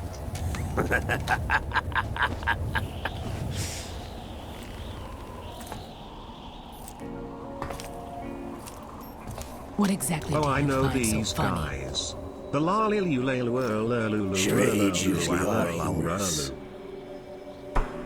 I wouldn't have minded watching some more of it, but we're running a little short on time. What are you talking about? Everything you've done here has been scripted, a little exercise set up by us. Exercise? The S3 plan was conceived as a means to produce soldiers on par with Solid Snake. That's what I told you. But the VR training the boy was put through is not the meat of the project. You think this little terrorist incident is your own doing, Solidus? This is the S3 training kernel. An orchestrated recreation of Shadow Moses. What? Ames and the President's deaths. The ninja. The computer virus that mimics Foxdie. Did you really think they were all a coincidence? Ames' own nanomachines were used to shut down his pacemaker. I arranged for the appearance of the ninja as well. As for the president, although Johnson realized what was going on, he played out his allotted part. As for the computer virus, it's a digital counterpart of Foxdie. It was also designed to eliminate every scrap of information regarding the Patriots from GW. Your plan was invalidated even before execution, Solidus. Fat Man was a different story. He's one of our own people, a sort of examiner we hired to test the boy's progress before letting him tackle the exercise proper. We had to arrange for Stillman's presence to coax the maniac into agreeing. If the boy had allowed the big shell to be destroyed, this exercise would have ended there. The project has no room for failures. What do you mean? Given the right situation, the right story, anyone can be shaped into Snake. Even rookies can fight like men of experience. An instant creation of genius. And this training kernel would provide more than enough data to formulate such a program. You, Dead Cell, Olga, you're all nothing but pawns placed to create the perfect simulation. Solidus, you and the boy were selected because your relationship resembles the one between Snake and Big Boss. Fortune, you and the rest of Dead Cell stand in for the Foxhound squad that Snake took on in Shadow Moses. You're the most impressive collection of freaks outside of Foxhound. We've gone to a lot of trouble to set you up against the boy. That story about purified hydrogen bombs is just the tip of the iceberg. The project was already underway when I sunk that tanker, along with your old man 2 years ago. Throwing your husband in the brig was a part of it too. You were told that the eradication of Dead Cell 6 months ago was an act of the Patriots. We provoked and encouraged your hatred. And you opted for vengeance, just as we planned. All orchestrated? Except for the appearance of the real Solid Snake. I wonder now who sent for you. All our misfortune was just a part of their project?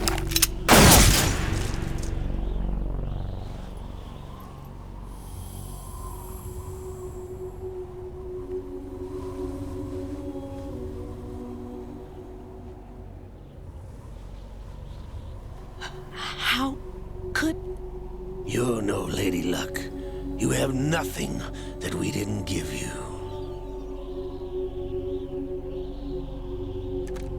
What?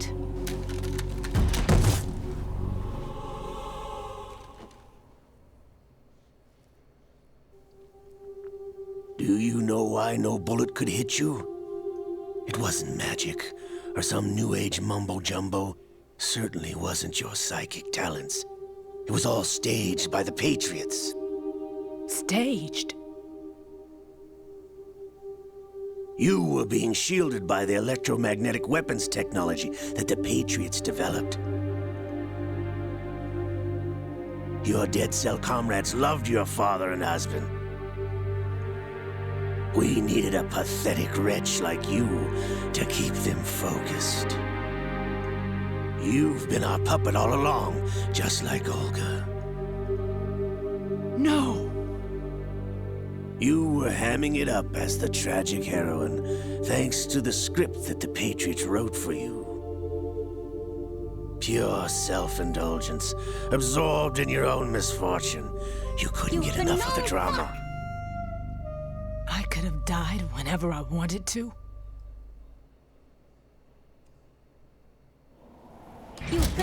Thought I got her in the heart.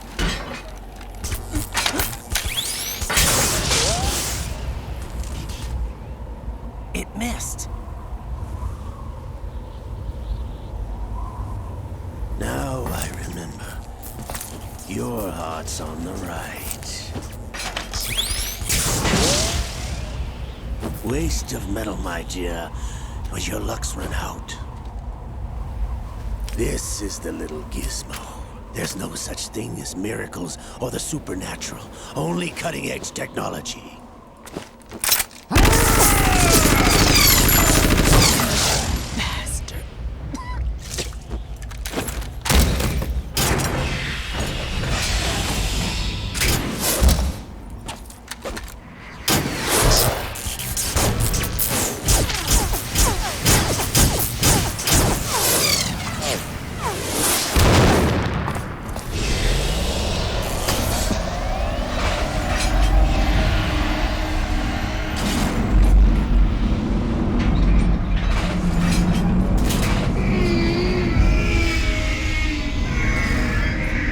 This is fucking insane. Whoa, we haven't even got to the final twist yet, though.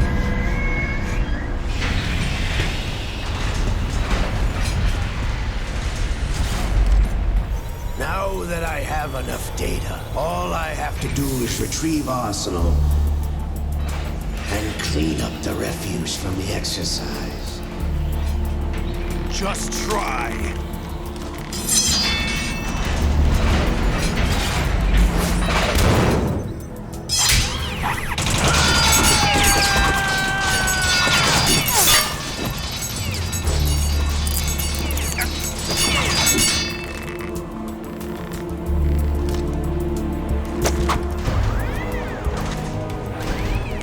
How's this then?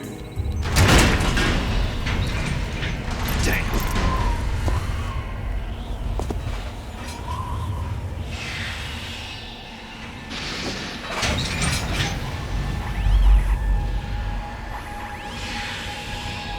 Fortune!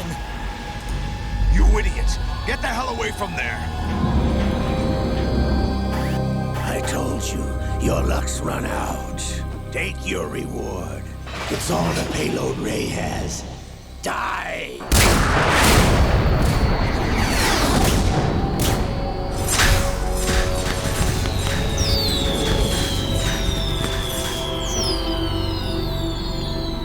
Everybody down!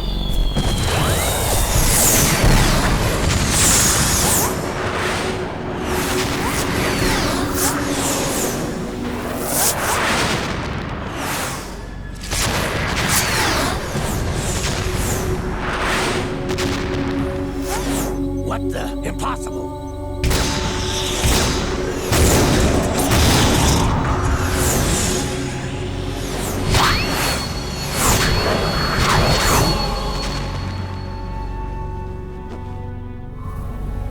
She is Lady Luck.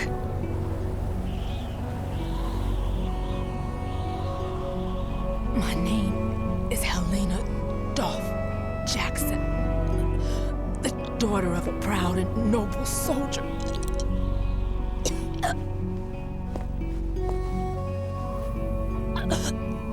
I can see my family again.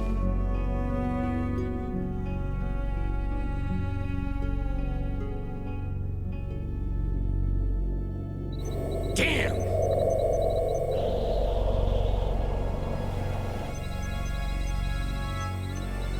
this instead.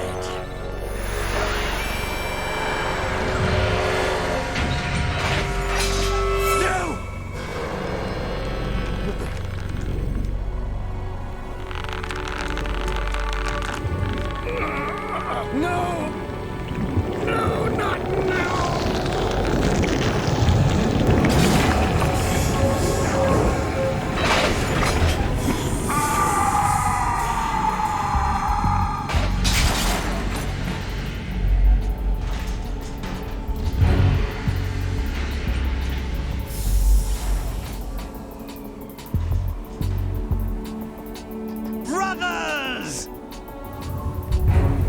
Liquid!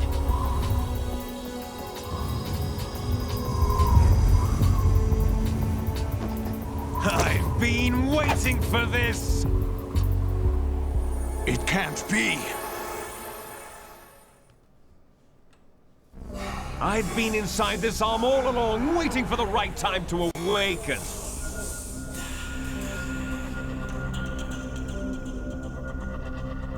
You were inside Ocelot? Yes, a sleeper in the arm of a Patriot spy. It was you 2 years ago? Exactly. I was controlling him. Snake, it was I that leaked information about Arsenal to your partner and got you out here. What? You're the only one that can free me. After all...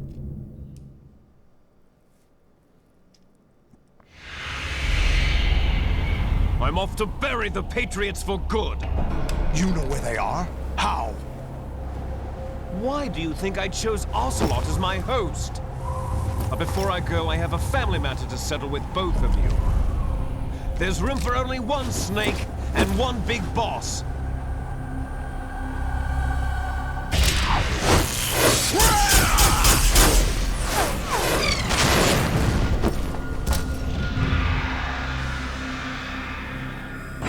Time to say goodbye! Damn!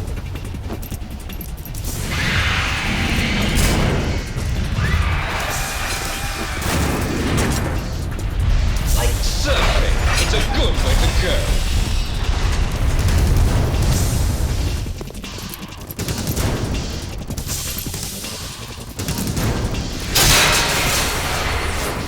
Liquid! Stop this thing! Hey, Snake! You coming?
No, they cut this part of the scene because of 9/11. Wow.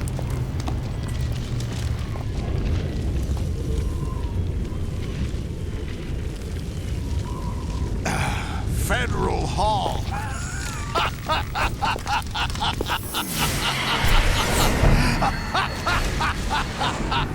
What are you laughing at? Do you know what day it is today? April 30th? Me and Rose's anniversary. That's right. George Washington took office as the first president of the United States of America 200 years ago today. And it happened right here. We were going to declare another independence, the dawn of a new nation, here. The end of the Patriots' secret rule, liberation of this country. This was where it was supposed to begin. This is where freedom could have been born.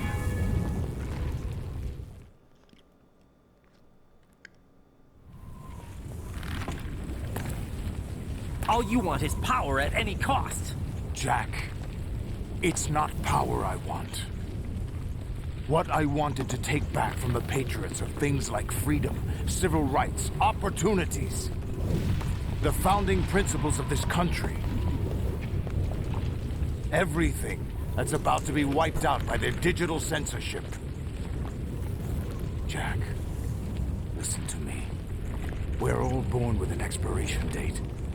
No one lasts forever. Life is nothing but a grace period for turning the best of our genetic material into the next generation. The data of life is transferred from parent to child. That's how it works. But we have no heirs, no legacy. We brothers are called les enfants terribles. Cloned from our father, with the ability to reproduce conveniently engineered out. What is our legacy if we cannot pass the torch? Proof of our existence, a mark of some sort. When the torch is passed on from parent to child, it extends beyond DNA. Information is imparted as well.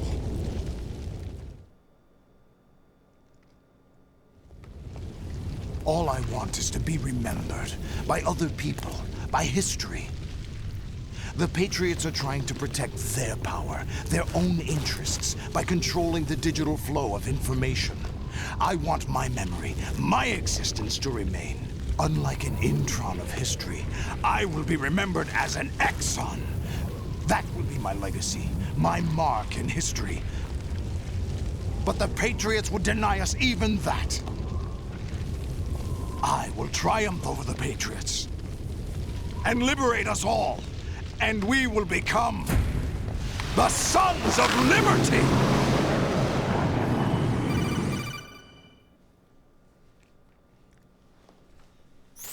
Raiden, are you receiving? We're still here. How's that possible? The AI was destroyed. Only GW. Who are you? To begin with, we're not what you'd call human. Over the past 200 years, a kind of consciousness formed layer by layer in the crucible of the White House. It's not unlike the way life started in the oceans 4 billion years ago. The White House was our primordial soup, a base of evolution. We are formless. We are the very discipline and morality that Americans invoke so often. How can anyone hope to eliminate us? As long as this nation exists, so will we. Cut the crap! If you're immortal, why would you take away individual freedoms and censor the net? Jack, don't be silly. Don't you know that our plans have your interests, not ours, in mind? What? Jack, listen carefully, like a good boy. The mapping of the human genome was completed early this century.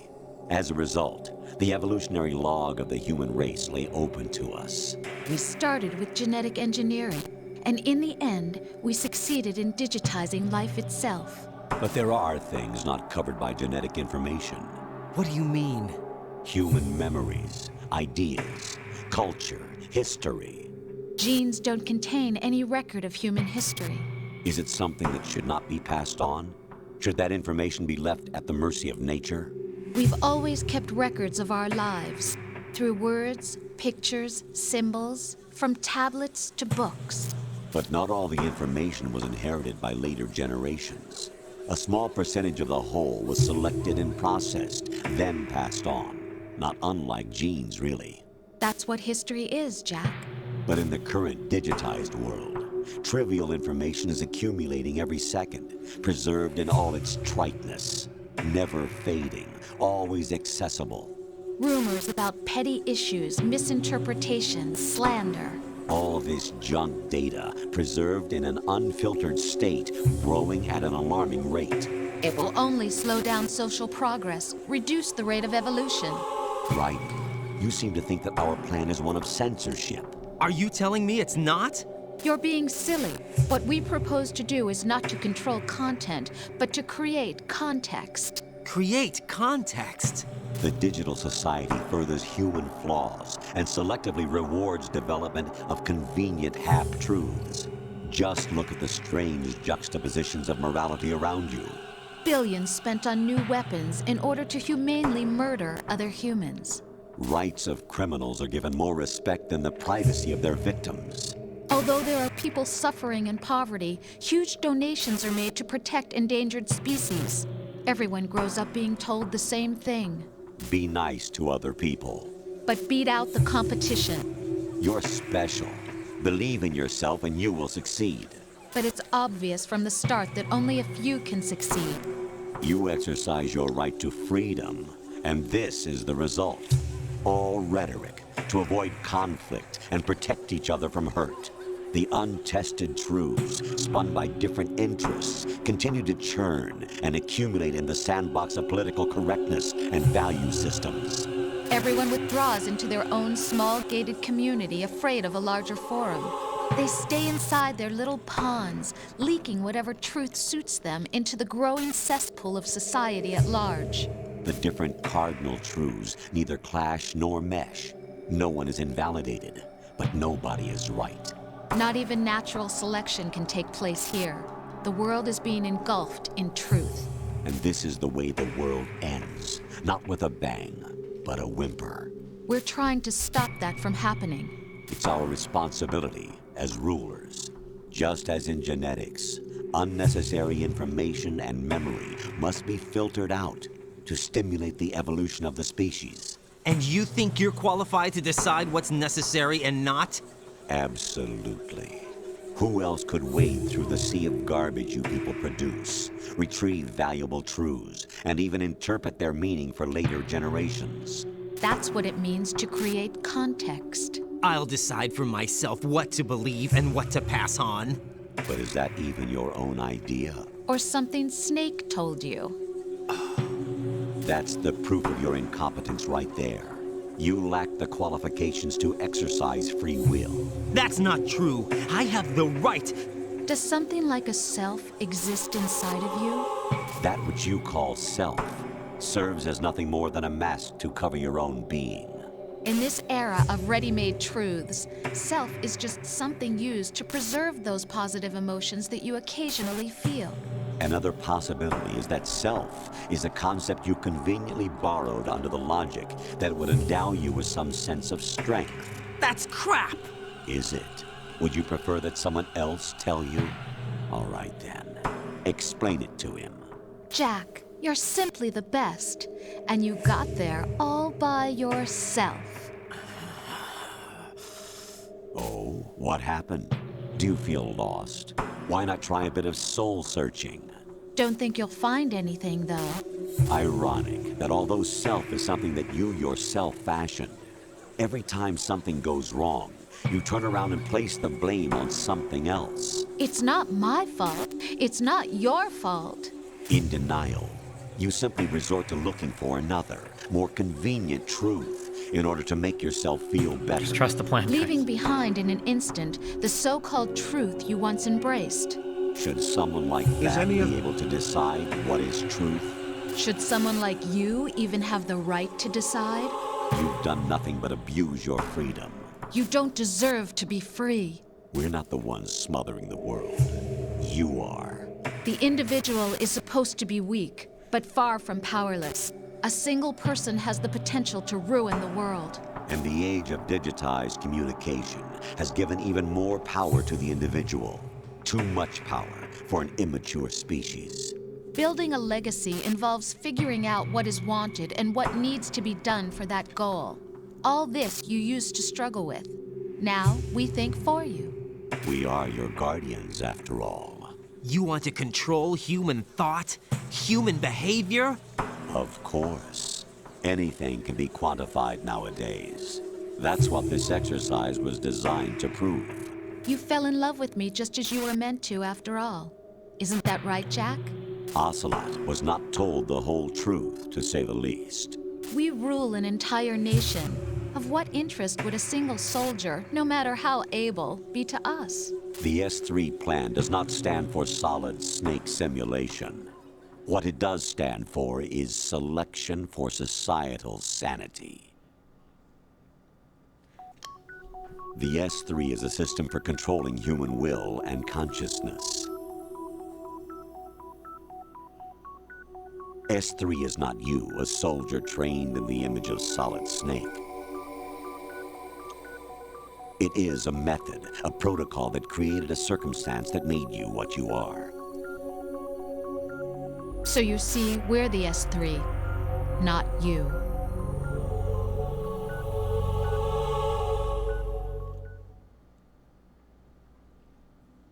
What you experienced was the final test of its effectiveness. That's crazy.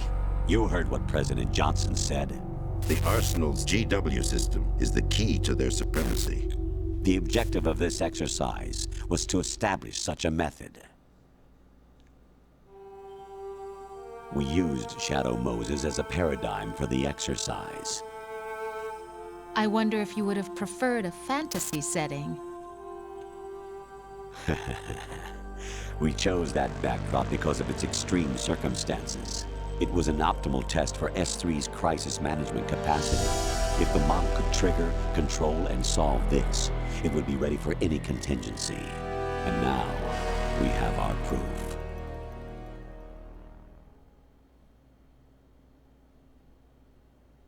Raiden, there are also reasons behind your selection. Solidus raised plenty of other child soldiers. Do you know why we chose you over them? It was because you were the only one who refused to acknowledge the past. All the others remember what they were and pay for it daily. But you turn your back on everything you don't like. You do whatever you like, see only the things you like, and for yourself alone. Yes, Rose can attest to that. You refused to see me for what I was. I lied to you, but I wanted to be caught. You pretended to be understanding, to be a gentleman. You never made a conscious attempt to reach out to me. The only time you did was when I gave you no choice but to do so. I was just trying not to... What? Trying not to hurt me? Dear, the one you were trying not to hurt was yourself. Avoiding the truth under the guise of kindness is all that you did.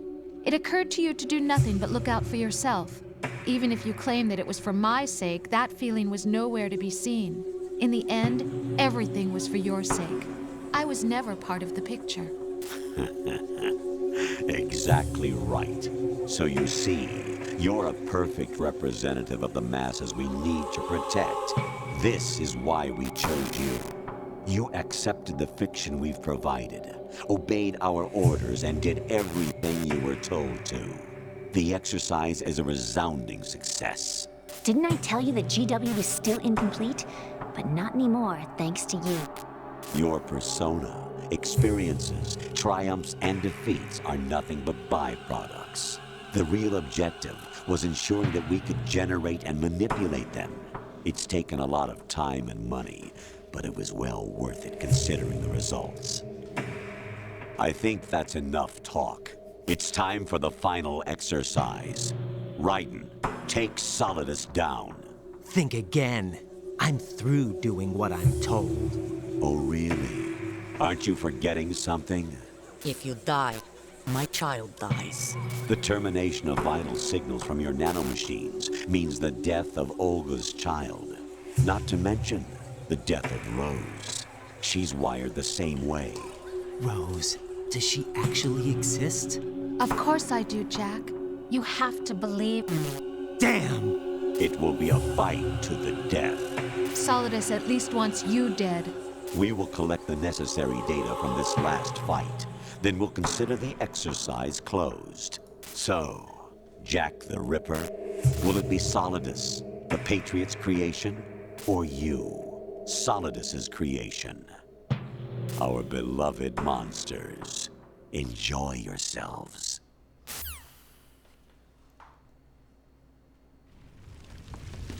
Jack, my son. My clone brothers and I are called monsters, replicates of evil genes.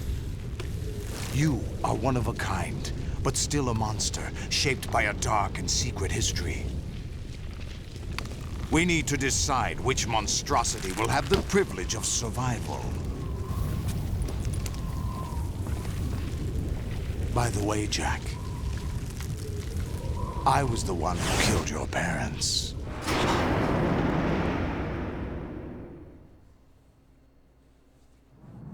I claimed you for my own and raised you as a soldier in the army of the devil. I am your foster father and your worst enemy. Why? Because I needed to know whether we were really someone else's creation.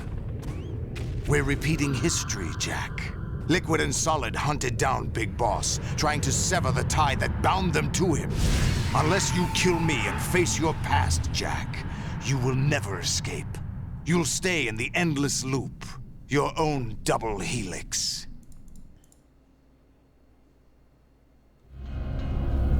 It's time we were both free.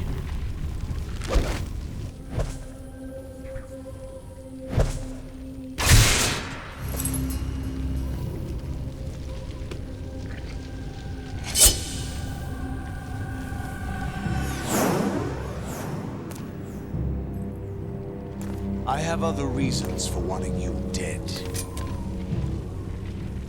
The clues to the Patriots inside GW have been erased, but there are other traces. Inside you. What? The information is being carried by the nanomachines in your cerebral cortex, and throughout the neural network they've formed.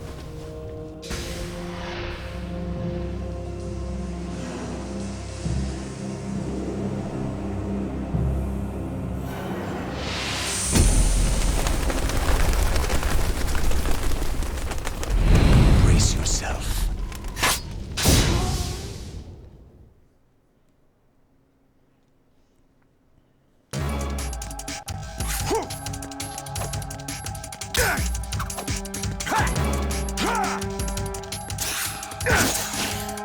What's wrong with you?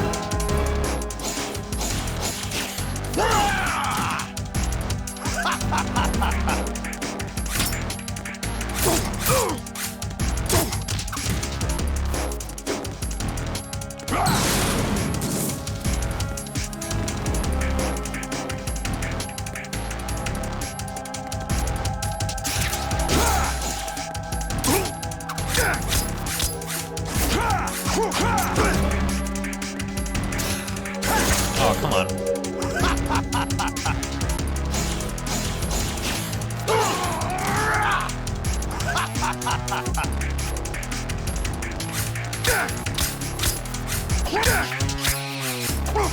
Wait, is there something I'm supposed to do?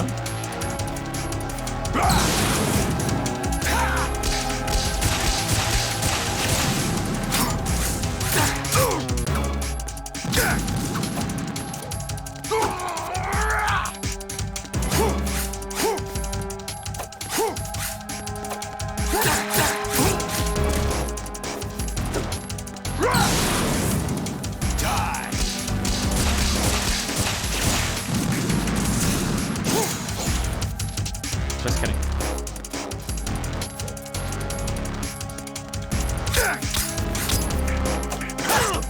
Is that the best you can do?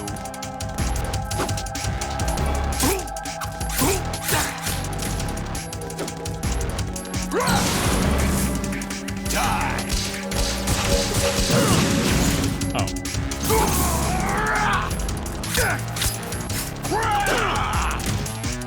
Ready to give up, Jack?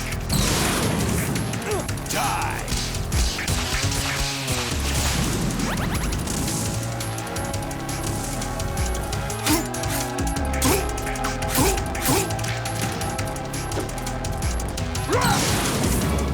Die! Is that the best you can do?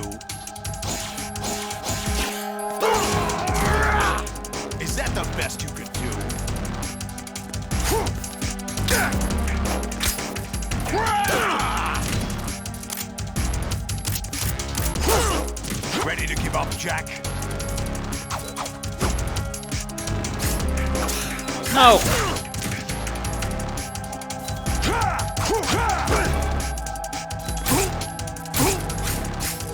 Hit him one more time. Thank you.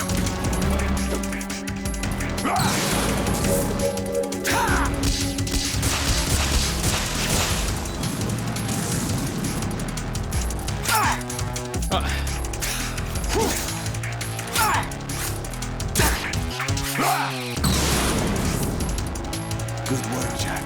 But this is where it gets interesting.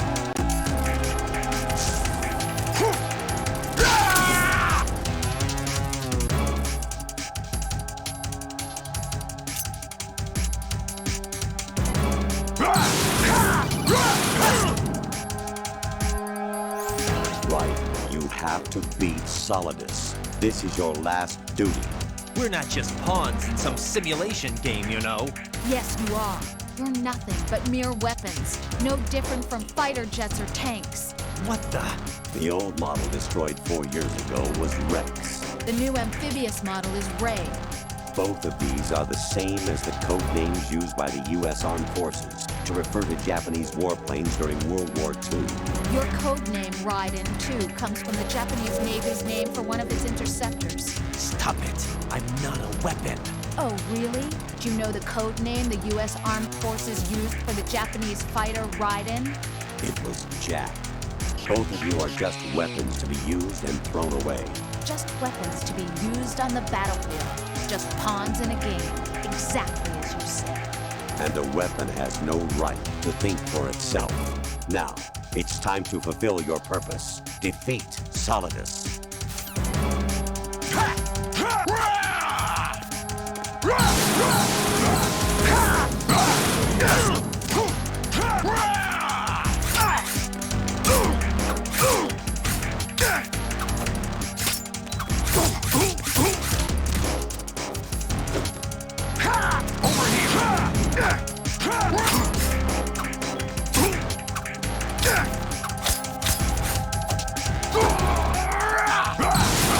Let's go!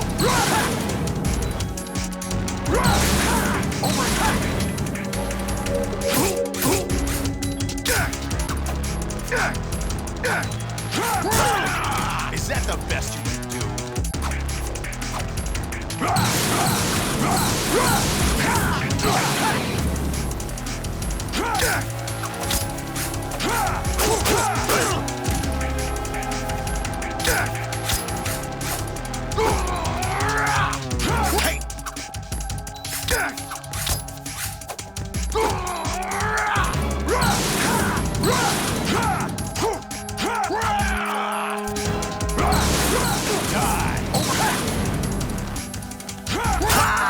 Is that the best you can do?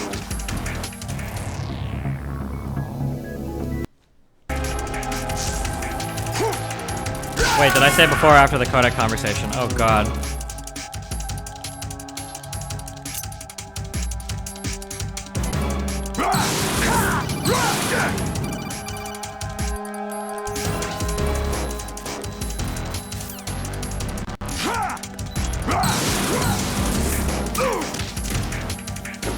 Wait, can I actually knock him over now? Let's go!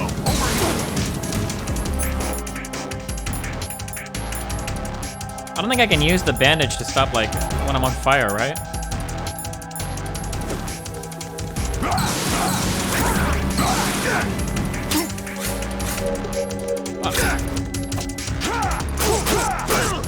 Ready to give up, Jack?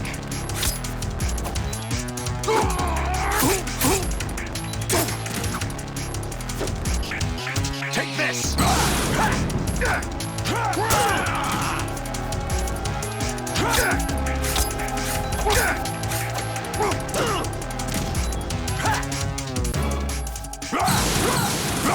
Take this! Over here!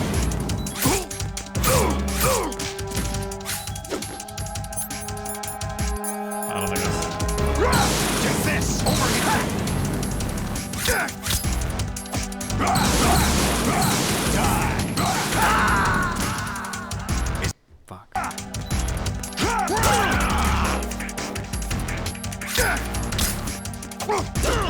That did not connect.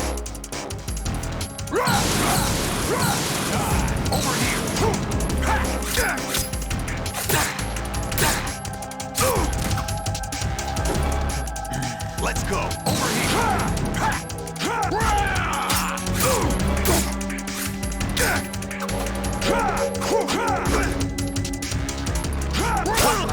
What's wrong with you?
This was sampled for Ghost Hardware. That sound right there.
Who am I, really?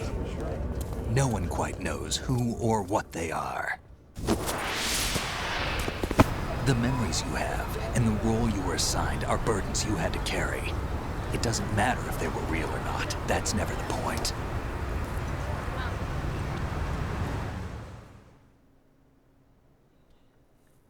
There's no such thing in the world as absolute reality. Most of what they call real is actually fiction. What you think you see is only as real as your brain tells you it is. Then, what am I supposed to believe in? What am I going to leave behind when I'm through? We can tell other people about having faith. What we had faith in. What we found important enough to fight for. It's not whether you were right or wrong, but how much faith you were willing to have. That decides the future. The Patriots are a kind of ongoing fiction too, come to think of it. Listen, don't obsess over words so much. That Find feeling the before meaning cell behind phones. words, then decide. You can find your own name. And your own future. Decide for myself? And whatever you choose will be you. I don't know if I can. I know you didn't have much in terms of choices this time. But everything you felt, thought about during this mission is yours. And what you decide to do with them is your choice. You mean start over? Yeah, a clean slate, a new name, new memories. Choose your own legacy. It's for you to decide. It's up to you. I think a vamp is hiding in the background of this. Isn't this all like shots, like actual shots? He might be in the background of one of these. By the way, what is that? I've never looked before though. I don't know.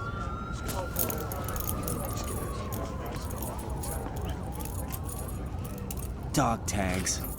Hey, it's my name. Because you're the player. Wow.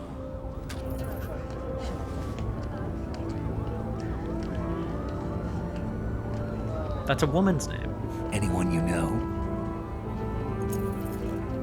No, never heard the name before. I'll pick my own name and my own life. I'll find. Oh, is that him something back there? passing Maybe? on. I don't know.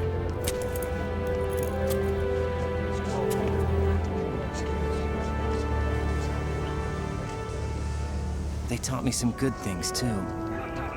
I know. We've inherited freedom from all those who fought for it. We all have the freedom to spread the word, even me. Snake, what about Olga's child? Don't worry, I'll find him, count on it. As long as you keep yourself alive, he's safe.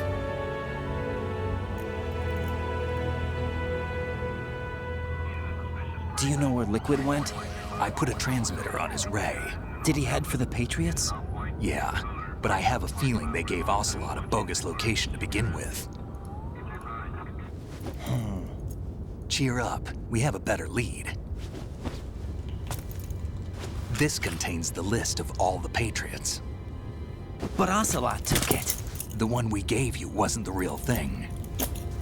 What? This virus is coded to destroy only a specific part of GW, namely the information about the Patriots' identity. Which means that there's a parameter coded in here that defines what that information is. I get it. Analyze the code and you can probably find out where they operate. Count me in. No, you have things to do first. And people you need to talk to.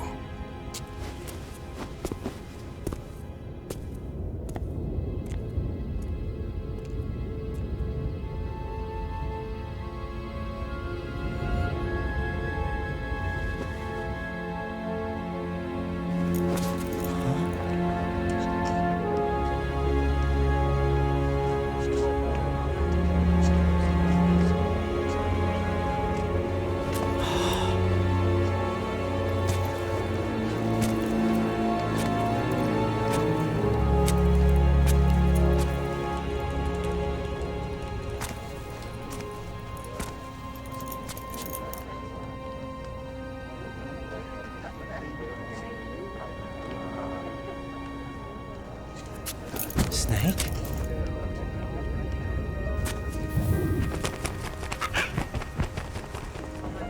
What's wrong? Nothing. Can I ask you something? Who am I, really? I wouldn't know. But we're going to find out together, aren't we? Oh. Yeah. I don't know if it's the upscaling or if graphics haven't improved as much as I thought, but this looks pretty good See for being me like for what I 20 am, years okay? old, right? 22 years old? Was this in 98 this game was released? I don't remember. 2001? Oh, so like 20 years old? But the upscaling is probably helping a lot. The upscaling and the anti-aliasing. Do you remember this place? Of course. This is where we first met. I remember now. Hmm? Today is the day I met you. That's it.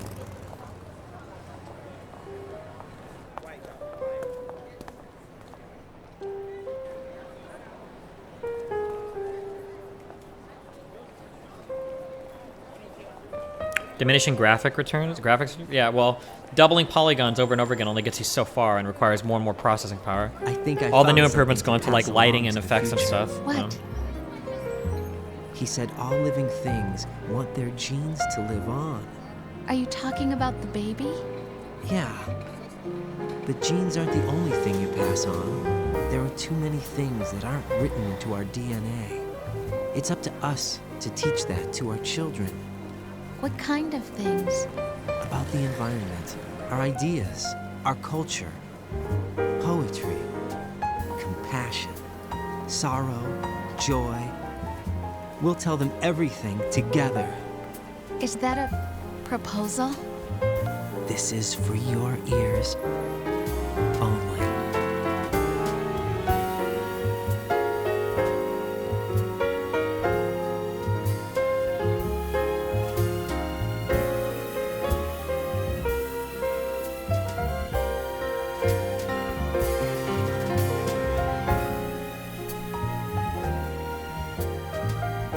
You've been in New York City? Yeah, a long time ago. I visited my aunt for a week. I don't remember much about it.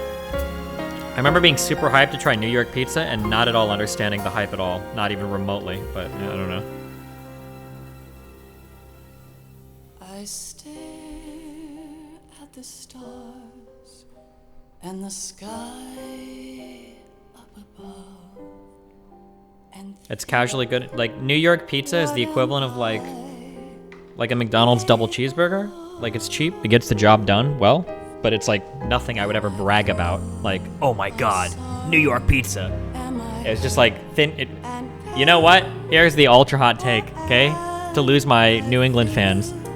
New York pizza is like a slightly better version of the pizza you got at cafeteria lunch at school. walk by myself on the streets below and ask every child I know. Be back 1 sec. Do you think tomorrow will bring sun or rain? Which one of these will show?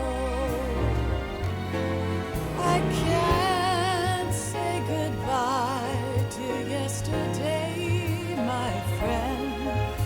I keep holding on till the end. Out of the darkness, there is no other way than the light leading to yesterday. It's there that I'll find inner peace, not war, and dreams that I let slip away. I'll find the joyfulness I'm looking for way back in yesterday.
'cause I know how good it has been. Facing forever, here I stand, come what may.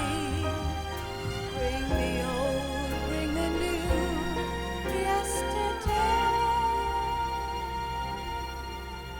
It's there that I'll find inner peace, not war, and dreams that I let slip away. I'll find the joyfulness I'm looking for way back in yesterday.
Oh, play donos.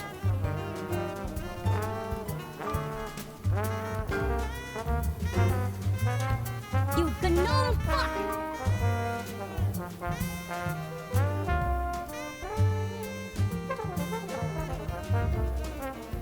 You gnome fuck! Unmute me.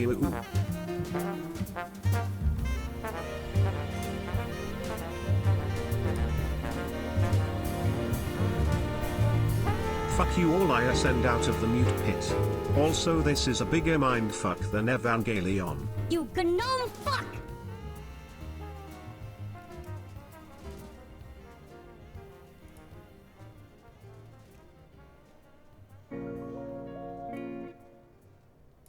You can't just stop playing these games now. I need all the Metal Gear content injected right into my veins. We'll see.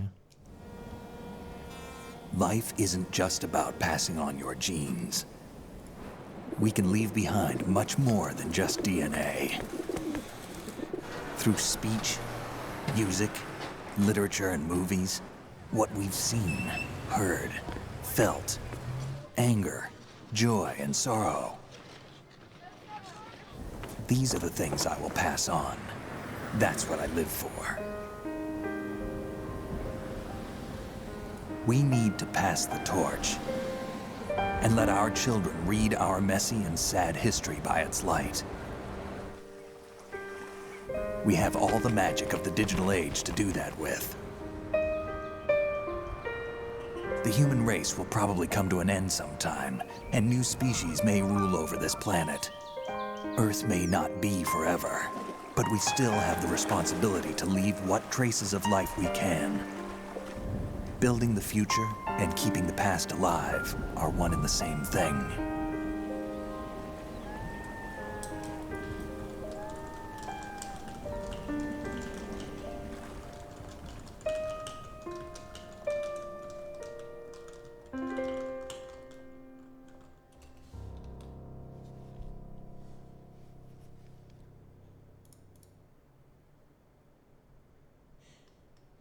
Snake, you there?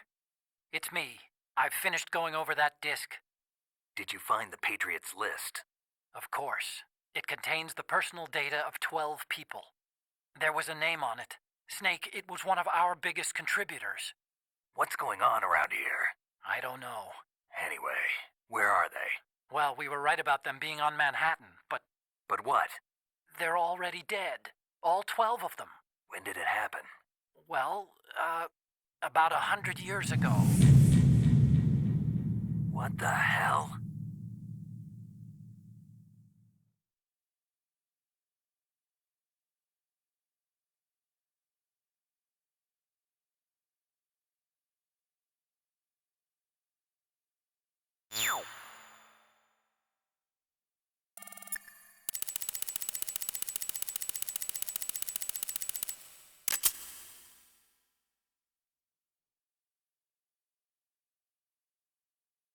You gnome fuck! Destiny's Nice. greatest controversy is no longer the N-word arc. He is now known as the guy that doesn't like New York pizza. Electrojack, $5. Hey bud, I hope that mess with Bobby Hill Balding 7 blows over soon. The real Dark Triad is Christopher Nolan, Tetsuya Nomura and Hideo Kojima. They're dumb and awesome and I love them all. Bonus meme unlucky. The reason you know they were dead 100 years ago is because they all voted for Biden. Do you think True. love can bloom even on a battlefield? Yeah. I do. I think at any time, any place, people can fall in love with each other. Feels strong, man. Charles Maiello, $5. Will you ever play Metal Gear Rising? It's not as deep as the mainline Metal Gear games, but it's pretty based action. E wins. Patchwork, $9.99. For playing a wacky game from my childhood. It's okay to not like New York pizza, it's not okay to like Chicago deep dish.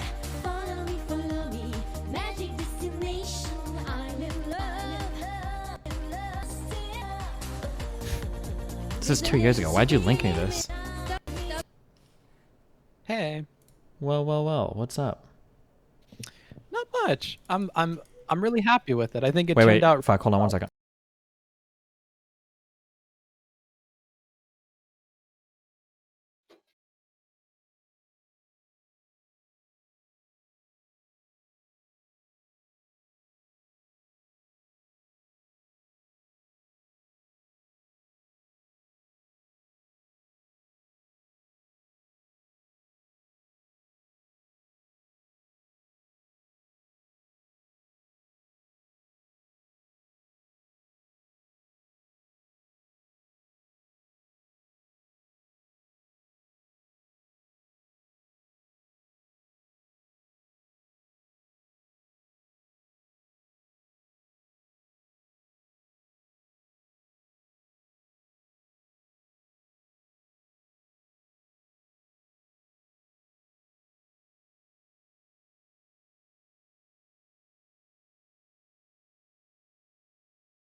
I'm sorry, your mom needed me. What's up?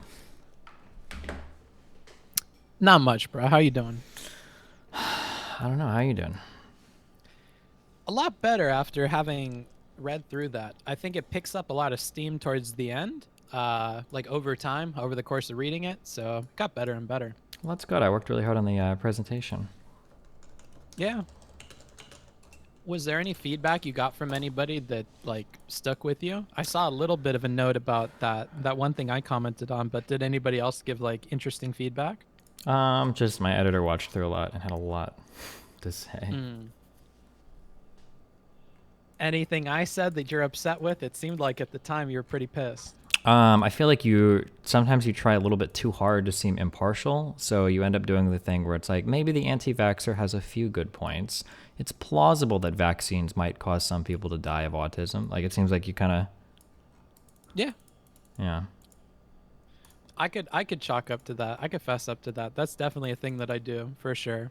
I think, though, that I do that to kind of help the people that are maybe leaning towards the other side. Like, at least for me, looking for, like, extreme charitability in the way that other people talk, or trying to look for if they can see the other side of things is something I go for. So that's something I try to do here. But in a situation like this, I can get that it could be frustrating to see. But your document did a very good job of, like, working through a lot of stuff. It's not a matter of being frustrating. It's a matter of acknowledging some shared ground in terms of what is real, versus providing explanations or justifications for why people do the things they do. So, for instance, let's say that Elliot Rogers. Do you remember that guy, right? A shooter of some Elliot. sort? So Elliot Rogers is a major high tier incel, like that went on some killing spree. I think he killed 4 or 5 people. I don't know exactly, right? I think there's a difference between having a conversation about Elliot Rogers and saying things like, there are a lot of young men that are super lost in today's society. I think we need to do things to help these people, versus saying things like, some of the women in Elliot Rogers' life actually did treat him like pretty bad. Like, they did a lot of really bad things to him. I think that the former can be kind of like a shared ground of, like, there are some descriptive realities that can kind of explain or give reason for some of the motivations of his actions. But then there's a difference between that kind of descriptive analysis versus the latter, which feels more like it leans on the side of justification. Does that make sense? Yeah. Was there a place where you felt like I dipped into justification, or like I think that you entertain very, very, very far-fetched conspiracies a little bit too much, and makes one of his incredible manipulation tactics seem far more effective than it should be. Here's a very good manipulation tactic. Something that is really easy to do with somebody is to present a plausible idea and then make them accept that it's possible that it happened, and then drop the conversation there and then walk away from it when you're trying to cover for a lie. So, for instance, yesterday you walked into a room and you saw that your dog was dead and there was a knife laying next to him, and I was on the bed and I had my hands covered in blood, and you knew I hated that dog. But it's possible that maybe I walked into the room and, like, maybe the dog had, like, slipped and fallen on the knife and I was just trying to pull it out of him. Like, that's possible, right? I'm not telling you to say it's happened. I'm just saying it's possible, right? Can you just acknowledge that? And then once I get you to acknowledge that possibility, we just walk away from the conversation, and then I'll reference later that, like, you did say that was possible. Like, this is, like, a really common manipulation tactic. And when you run cover or you run interference for that, I think that you lend a lot of credence to that manipulation tactic in a really toxic way, I think. Okay. And I think specifically there was a point where he did exactly this, right? Where he was does like, it a lot. You can at least admit, like, this much is possible about Destiny. And yeah, the difficulty with that is, like, something I see you do a lot, and I think this is the way it comes off to the viewers sometimes, is when you point out a behavior that's like yikers because of the context of the situation, like in this case, like expecting that this person probably stabbed that dog since they didn't like it and there was a knife next to it. I think that, like, sometimes you villainize, like, ways that people talk. Like, I don't think that way of talking, like trying to start at a much smaller idea and trying to get a little bit of credence on that to move forward in a conversation, is like a wholly bad thing. Correct. And I don't even think that we could, like, it takes a leap of faith to, like, No, it takes either a leap of faith or it takes a very clear narration to get there. And that's what I tried to do. Now, on its own, literally nothing that somebody like that does is wrong on its own. Any individual thing that person does is not wrong on its own. So for instance, is it bad if I just like bring up the existence of some nude photograph and then you ask me about it? Like, no, of course not. Like, that's not really that big of a deal. Like, that could happen in a million different ways. But if there is a pattern of that type of behavior happening over and over again, where somebody is establishing plausible deniability in every conversation they have, where somebody engages in a repeated pattern of tantalizing you with some piece of information to goad you into asking for it, and it seems like this is used over and over and over again, then what's important is to establish some sort of pattern of behavior to try to, because when it comes to this type of stuff, we're actually trying to figure out like motive and intent. Now, when I do my political stuff or my rhetoric or anything else, when I'm talking about politics, when we're talking about policy, when we're talking about morality, I don't do motive or intent ever, because I think it's a waste of time. But when it comes to personal relationships, discerning motive becomes paramount. I need to know motive. Like, if somebody messes up in my personal life, I need to know if it was an honest mistake or if they fucking hate me. Now, from a political point of view, if somebody's on the internet spamming the F word, I don't really need to know if they're homophobic or not. It's not really that important. Like, I can say that, like, we probably shouldn't do that. But in my personal life, if something happens, I need to figure out why it happened. And in that case, establishing patterns of behavior and not treating things like discrete events becomes very important. And that's something I disagree with. I'm talking a lot, I'm sorry, but like, I can't treat like, oh, he did this thing here as its discrete own micro event that happens devoid of context. I need to evaluate that as a larger, more established pattern of behavior to try to really figure out what's going on. Yeah. And to be fair to you, on some of the other things that you pointed out where we had like a lot of evidence to support it. So for instance, him like trying to goad out people to like ask questions so that then he has plausible deniability later. I feel like we had a lot of evidence to support that. So I was like happy to make a lot more leaps for things that are like tangential to that. But when we're talking about like trying to get these like when everybody is pushing back on him really hard against even the possibility of this happening, and I could see it being a possibility, and we don't have the other, like, we haven't seen this behavior repeated, at least to my knowledge, in the evidence. I wanted to just be as careful as possible. Like, we have two, at least in my mind, I can remember two specific instances of this happening.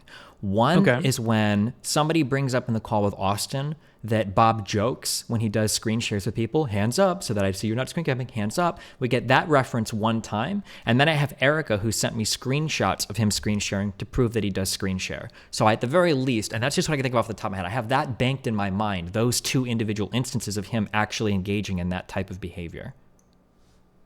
But you must understand too, something that's important for you to understand. You understand that his entire defense rests on the idea of it's possible, right? That's his whole argument. In that specific instance, yes. No, in every instance, it's possible. Nothing that he provides is concrete. Like, it's possible that Bose went and manipulated everybody. It's possible that Steven was planning this in advance. It's possible that he already said the news and he's trying to pin this. He actually has, I don't know if you noticed this or if you caught this in your overall analysis, he actually doesn't really provide concrete proof of any of his major claims ever. He doesn't provide major claims of like why Ophelia was in the call, of why Casey Tron got dragged in, of why we went to none of this. He does, all of it hinges on the phrase "it's possible." It's entirely possible. Yeah. I want to agree with this, but I haven't like necessarily gone through all of his 39 pages. After reading this and after hearing about the Austin thing, after hearing myself in an interview with him, how he kind of feels about everything in hindsight, I'm, inclined to believe you. But yeah, he didn't have as strong evidence in the one thing that he put out that I did review, and it ended up being that he kind of chipped Bose as well and kind of took that out of context. So even if he did have evidence, I think it's difficult to give it a ton of weight when what little evidence did seem to support him seemed to have been manipulated in a really weird way. You also have the idea that his conversations, it seems very difficult for him to answer any question on its face. You can agree with that, right? Or do you not agree with that? his conversations what on the face? It seems very difficult for him to answer any question squarely. Ellie has the same problem. When you present like, who did this? It seems very difficult for them to answer a question. One thing that sucks in personal lives and in personal matters is that in Hollywood, it seems like all of the answers to movie mysteries are almost deductively solved.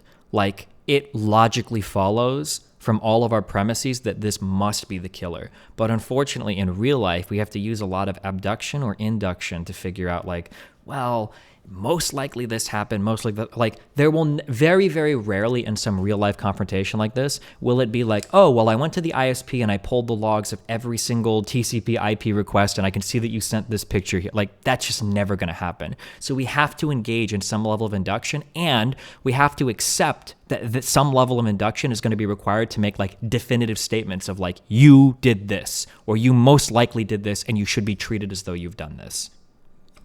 Yes, but the threshold of like how much stretching, I'm going to call it stretching, although it like, I know that has baggage, but like in my brain, that's like the verb. How about instead of stretching, we call it like assumptions or assumptions. Yeah, okay. Sure. Mm-hmm. Yeah. Which there are some like of, I agree. Yeah. Yeah. I think that after the last stream that I had where I interviewed the both of you and based on the feedback I got, which maybe I'm a dumb fuck for reading the feedback, I really wanted to bring down the threshold of like making larger assumptions about his behavior, about his intentions. And I really wanted to stick to what we had really good evidence for and try to like highlight that for people. So for instance, like I said before, that one thing about kind of goading people into asking questions, we could very clearly see that.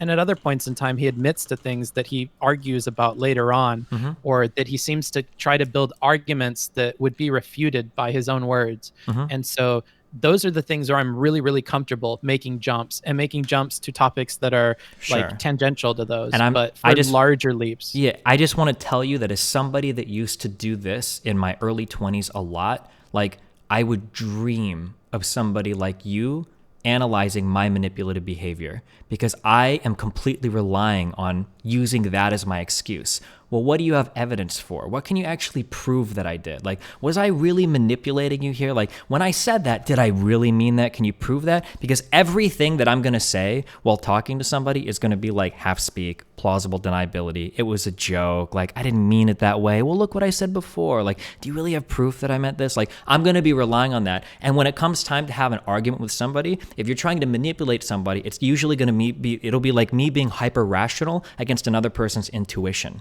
And the statement that I'm going to fall back on every time to gaslight / manipulate them is, well, what can you prove? Like, do you really have evidence that I was at that person's house? Do you really know that I talked to them? Like, sure, you walked into the room and I hung up the call, but can you show me the logs? Can you show? Of course you can, because I was on another account. Or of course you don't know that because I logged out. Or of course that's not true because I cleared the history. Of course you don't know that because I took another car, right? This is the problem that I'm saying, is that like your form of analysis here, and I love it every other time, even when I hate you for analyzing my like debates or whatever, and any other non-personal scenario, I would love this. But when you're dealing with manipulators, like you are relying on a judge to come in and be like, well, what can I prove? Because every step of the way in the course of manipulating somebody, you're never going to do something that's just blatantly wrong, ever.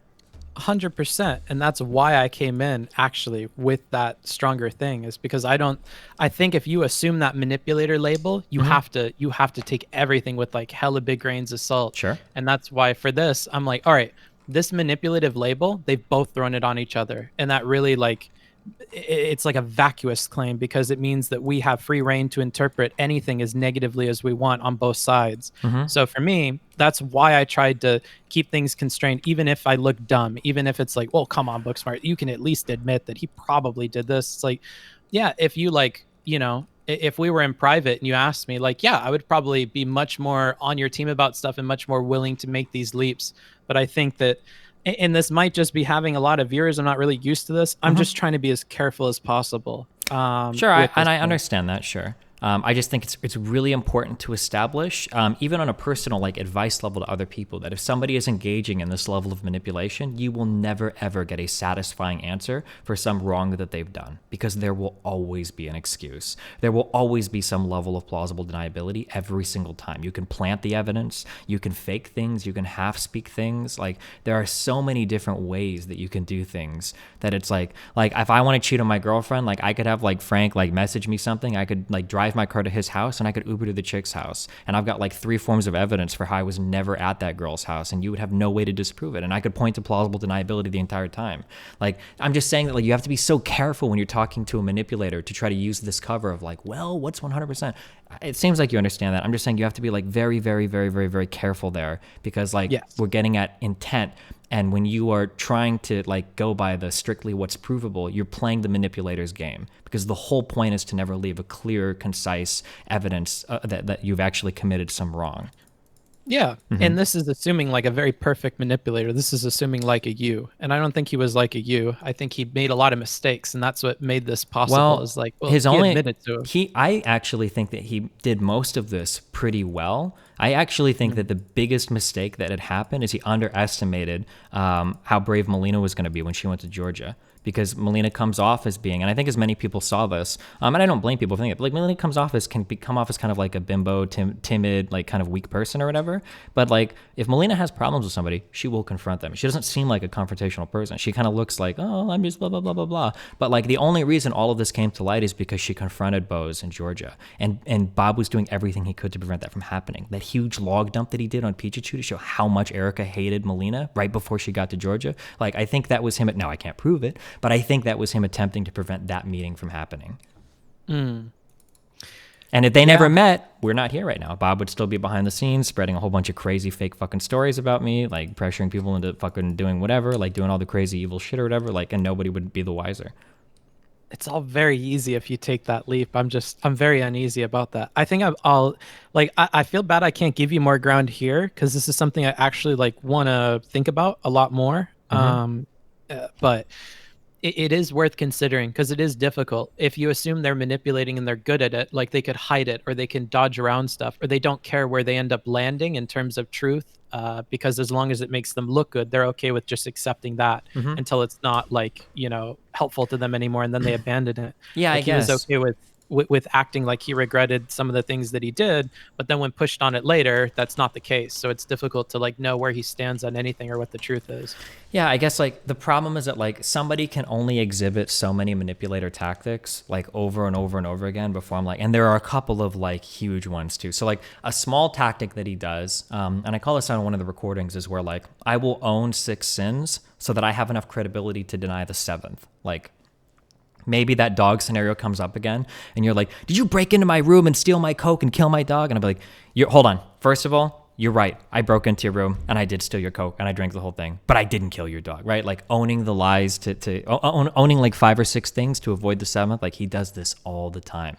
That's a small manipulator tactic he does. A really big one that he does, and this is something that if I see somebody do this in my personal life, I will never, ever, ever trust this person ever.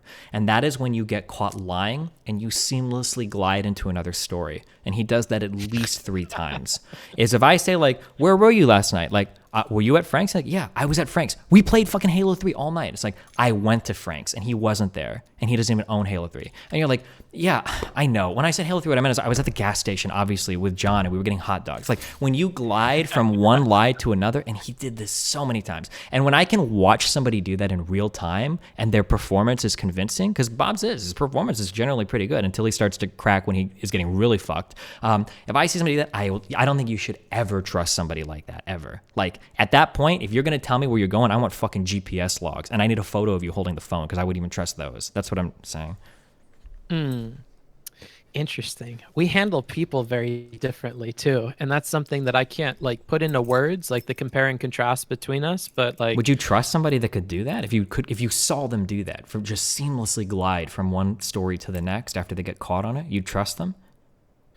See, I have like a scale of trust though. I feel like you're very all or nothing with like a lot of your positions, especially with like interpersonal stuff. Yeah, of course. Because if you're willing to lie about one thing, well, I don't know what all you're willing to lie about. How am I going to determine that? Why would I leave that power in your court to determine what you think is worth lying over? You're giving so much power to somebody that's already proven that they're willing to bend or warp your perception of what's real. That's a good point. That's a good point. I guess like other liar people I have in my life, I'm okay with them because I can see like other things I enjoy about the person, and I will like you know, change the way I handle them around that. Like, obviously, I'm not going to be like super trusting Oh of yeah, them on everything. yeah, no, but if 100%. they're not, Yeah.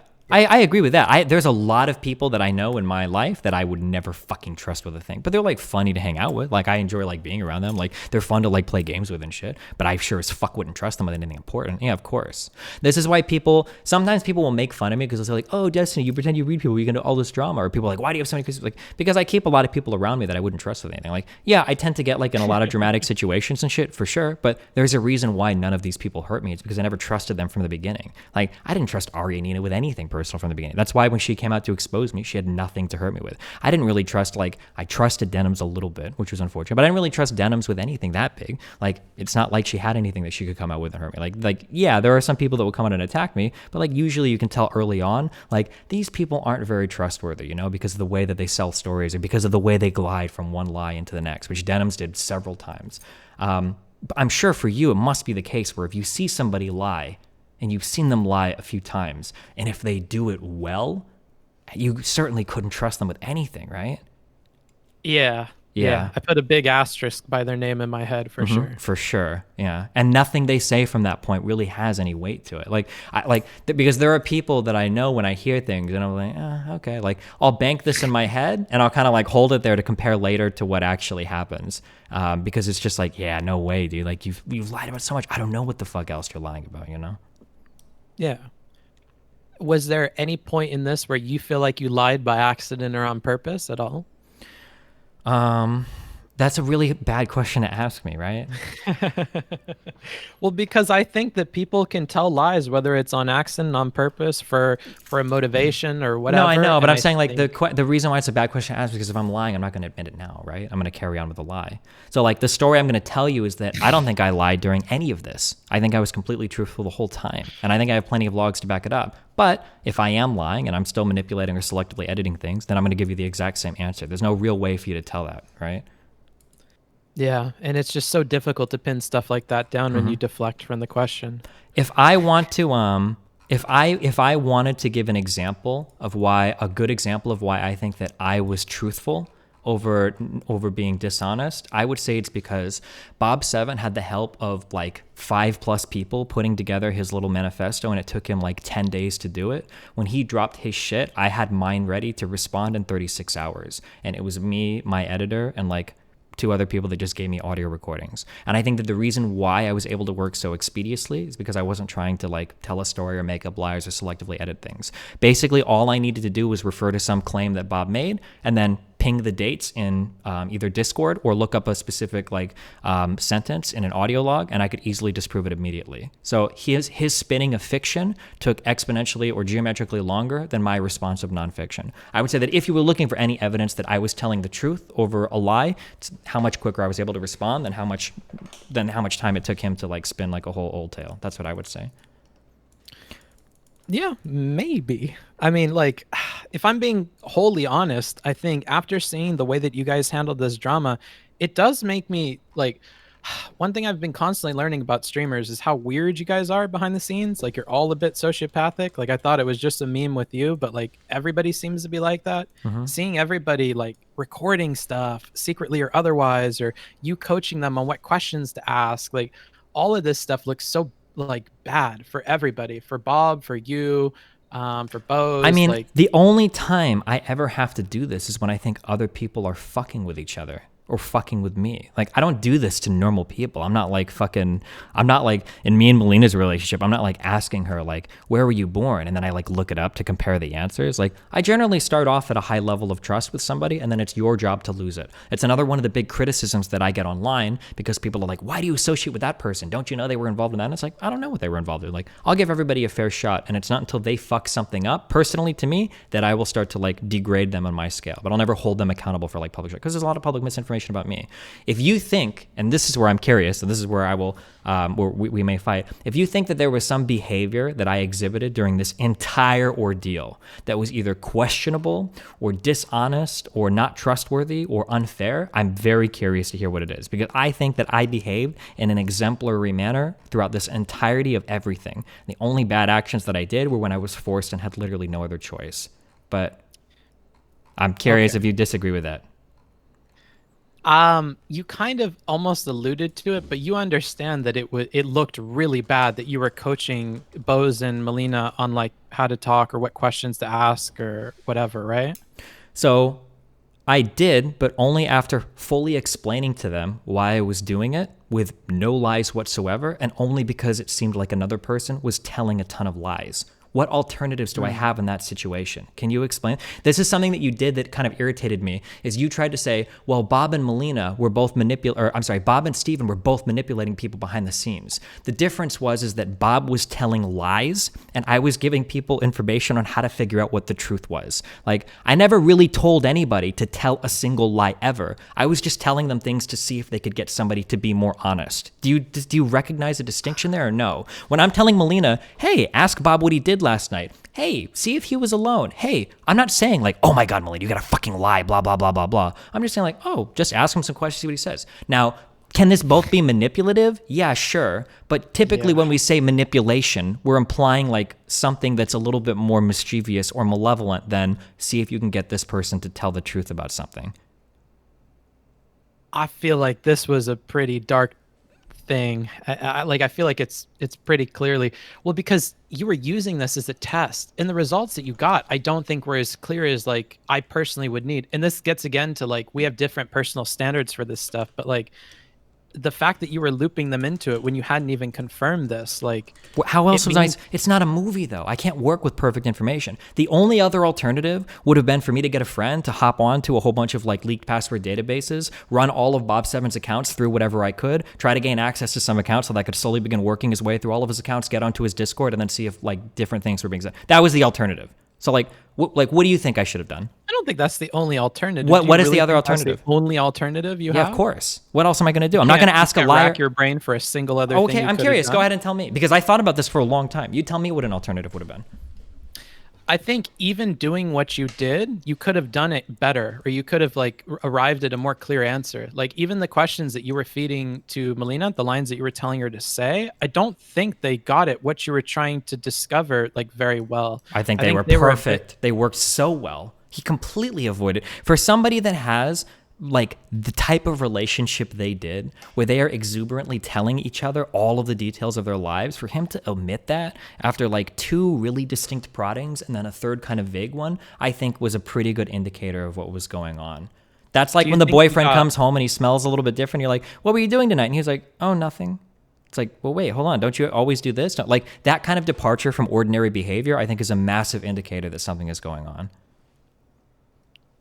But you do realize that what you did was like hella dark triad, and like, I don't give a fuck about being dark triad as long as I'm not like being evil to people. I don't care if I'm like come off as manipulative or come off as cold or whatever. Like I don't think that I did anything to anybody in this entire ordeal. You come off, you literally were manipulative, like in doing that. I think. Do you? Fair to say. We have to understand this. Do you understand that when you say manipulative, like the implication there is actually far darker than what actually happened? Do you agree with that or not? I don't think so, but I don't put a lot on that term. I think that's, like I said at the beginning, I think it's a really vacuous thing you guys toss back and forth at each other. Okay, hold on. I don't think it's vacuous. I think this is like material to like everything that's being talked about. Do you think that if a wife is trying to get her husband to admit to abusing her or something, like, and she's trying to get him to admit to that, like for a recording, would you say that that's manipulative? So let's say that this guy abuses her every night, and then she goes home and she wants to get a recording of this, and she asks him like, oh, like, you remember what you did to me last night, blah, blah, blah, blah, blah. Like, is she being manipulative in the same way as a husband that might be trying to say like, well, you know, when I come home, like, you wear that shit and it pisses me off and you didn't have dinner ready, where he's trying to make her feel bad, where he's trying to make her feel responsible for why he beat the shit out of her. Do you think that those two types of manipulations are the same? Where one is manipulation in order to get the truth out and the other is manipulation in order to obscure the truth? Do you think those two things are exactly the same? Nope. Okay, then can you tell me how that is disanalogous to what's going on, where I tell Melina, hey, I think your friend is lying. Can you ask him these 3 questions to see if that's what's the case? Or when I call Erica and I say, hey, I think either you or Bob are lying, like you should talk to him and figure this out. I'm curious what you'll say. When I'm being completely upfront with both of those people and then telling them my intentions from start to finish, and I'm not obscuring or hiding any aspect of the truth from them, do you think that's the same level of manipulation as Bob 7 trying to tell 2 different stories to 2 different people to make them feel things that aren't real about each other? It's not the same level, no. Okay. But when you use manipulation to describe both, do you see how you kind of provide a cover for his behavior? You make my behavior seem worse and his behavior seem better? Or do you not acknowledge that? Do you think that's not how people hear that? No, because if we can both identify that there are different levels of manipulation, I think that applies dually for the audience who can make that decision on their own. Do you really believe what you just said? Do you think that the audience, when you've described me and Bob as manipulating both sides, do you think that the average member of the audience has a very nuanced understanding of what manipulation means? And that all of the audience is thinking like, yeah, true, they've committed this same verb, but we can understand that the nuance, ancillary to these conditions makes one significantly worse than the other? I try to paint a bit of that picture in comparing the different ways where you guys are being like quote unquote manipulative. So I hope that that was something I was trying to accomplish at the stream. Gotcha. Okay. Because that's my big issue is that like people like Bob 7 or people like when I was in my early 20s, like we live in the gray zone where like we live in the area where you can't prove anything one way or another. And all you have to go by is your gut, and you can be gaslit over and over and over again until you no longer trust it. And you'll never have like, this is the evidence of this thing. It's always going to be plausible deniability. Like that, like people like this thrive on that. So I think you have to be like very, very, very clear when you're making statements like both of these people are kind of manipulating. Like that's exactly the type of statement that Bob 7 would want to hear somebody say. Yeah, we were both doing the same thing. It is, but that's not like, if anything, that is working towards like what my purpose in the stream is, which is to like make both of those sides feel comfortable and feel like they're heard and feel like, yeah, I understand where you're coming from on this, but you have to see that like Destiny talking to people behind the scenes about what's going on and trying to like arrive at the truth is, like you said, is different than what he's doing, right? And I think that like it isn't as simple as just saying, no, he's not being manipulative at all, when they've listened to arguments on LSF or on his Discord or on his stream that have argued the opposite. And so I feel like I'm able to keep audience members listening longer if I'm able to just like give on things like this, because the other thing is I'm not an interested party. I'm technically not involved here. So I'm in a position where like I can lend credence to both these sides till one is like overwhelmingly proven over the other, which I think happened by the end of your document. Sure. I guess it feels like in this conversation, like we've swapped sides completely, in that because when it comes to matters of personal stuff, logic and reason and rationale, that shit means nothing. Like all of it comes down to induction and intuition and rhetoric. Like that's the only thing that matters at this point, because people aren't logic machines. But it feels like here, I'm asking you to understand that like when you use the term manipulation, like if you and me were sitting at like a bar or like at a restaurant and you're like, oh, like you guys are both manipulative, like, yeah, kind of, I guess, sure. But like in terms of how an average person hears the word manipulation, the average person doesn't hear manipulation and think manipulation is when you present an idea to somebody in order to change their mind about things. When somebody hears the word manipulation, they're thinking manipulation is when a malevolent actor feeds half-truths or falsities to somebody in order to change their perception of something. That's what manipulation sounds like to an average person. And I would defend that with my life. No, like manipulation is a morally loaded evil word to most people. Like, yeah. Well, so when you say that both me and Bob have engaged in an evil act, and that act is manipulation, and then you're describing two different behaviors with the same word, I think that it draws an equivalence between those two actions that I don't think is fair to do. Yes, and I hope I could get some fairness here in saying that, like, I prefaced the entire stream with this, and I kept bringing us back to that point when I would point out manipulative behavior, that I would say, this is the term that's being levied at both sides, and not in a way that I would normally use it. And because both sides are levying it, and it poisons the well for both of them, where we have to look at their actions through this like really critical lens where we're assuming the intention of the other person, like you talked about, right? Once you assume that somebody's a manipulator, you have to go back to their intentions, and you have to like use that to map out the behavior that they're engaging in and the things that they're doing. I thought that I did an okay job at every time I'm trying to point that out to give that caveat and to explain that for this situation, that's what's going on. That's what makes it difficult. So I'll use that term, but that's not exactly like giving us a full picture of what's going on here. Sure, I can understand that. I guess, so to be fair, I'm going by quotes because I was playing another game. But like, so when I see quotes like this, these women came together and just all knew their stories. I mean, kinda, but you also did insert yourself into their discussion. You were privy to their conversation and an active member. It isn't fair to distance yourself from the label of manipulation. You understand that the implication there is that I'm somehow coercing these women into telling stories, or that I'm the cause of them saying the things that they are, at least in that statement, insofar as that statement goes, yeah? Yes, and you're gonna hate this, but it comes down to it is possible, right? And that other side of things really honestly believes in that possibility. So the only way that I think that I can take them along with me to try to reason them to a point where they can see the difference in both sets of actions is to not lose them immediately by like downplaying any suspicion about you, because many of the same like incentives that we think exist, or not so much incentives, but a lot of like, I think they're labeling manipulative to be like talking behind the scenes almost. And I feel like that's a misuse of the word. I think when people say manipulative, I think people are saying that you're presenting some form of like control over somebody to elicit like a response that they otherwise wouldn't. You're like lying or presenting half-truths to somebody to make them think of something that's not. So for instance, when Bob Seven talks about manipulation, he implies that Ophelia was giving stories that she otherwise never would have, except for me and Bose, mainly Bose, coercing her in that call to do it. Like, I think that's how manipulation is being used. So when the lexicon, when the cultural understanding, and insofar as this context goes, is that, well, manipulation is an accusation that Bob has levied at Destiny and Bose, and then you come out and you go like, yeah, I guess both of them did manipulate. Well, now it sounds like there are equal wrongs committed on both sides, and now it's just a matter of choosing who we think the good guy or the bad guy is. Yep.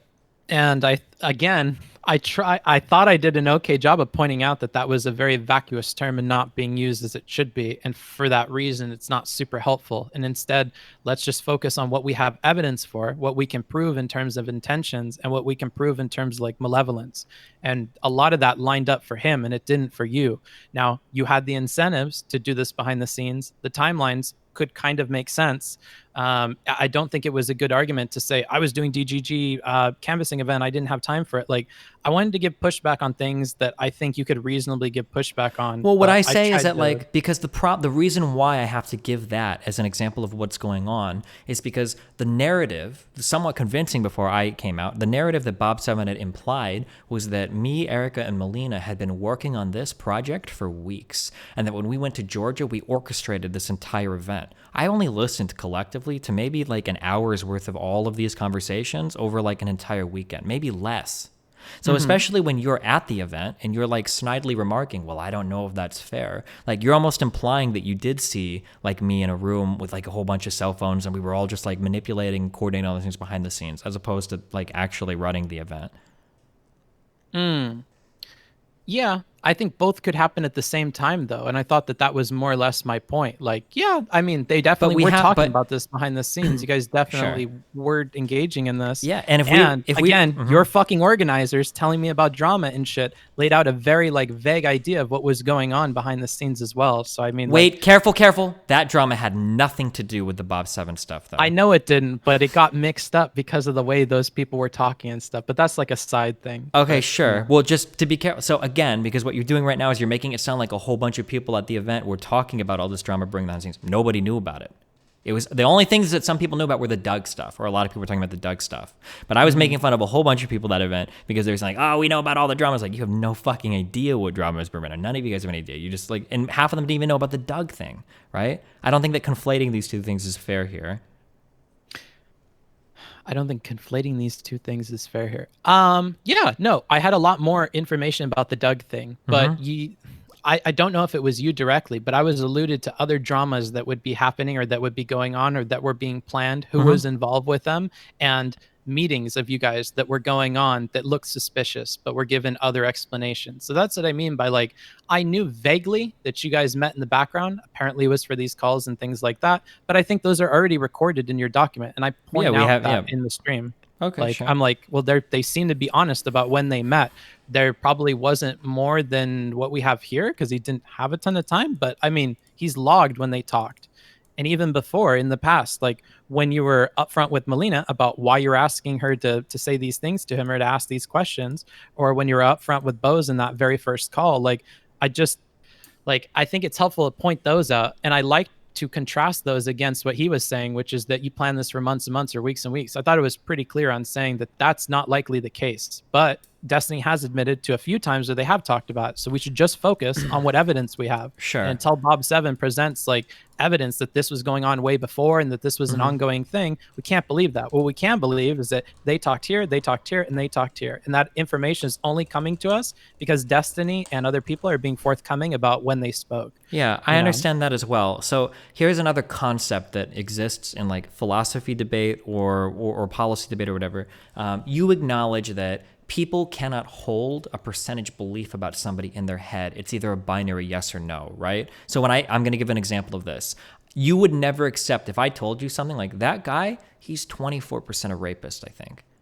Like, that's never how people's minds work. Like, it either they are. I don't agree. You really think that people can hold that percentage chance in their head? I don't. I think that people will treat you one way or another. I don't think the average human evaluates people in percentages. They either assume you've done something or they assume you haven't. No, but people can and people do. I do. I know that. Ooh, and okay. You admitted to as much. I do, but I don't think I have the average like experience of how I view other people. I don't believe.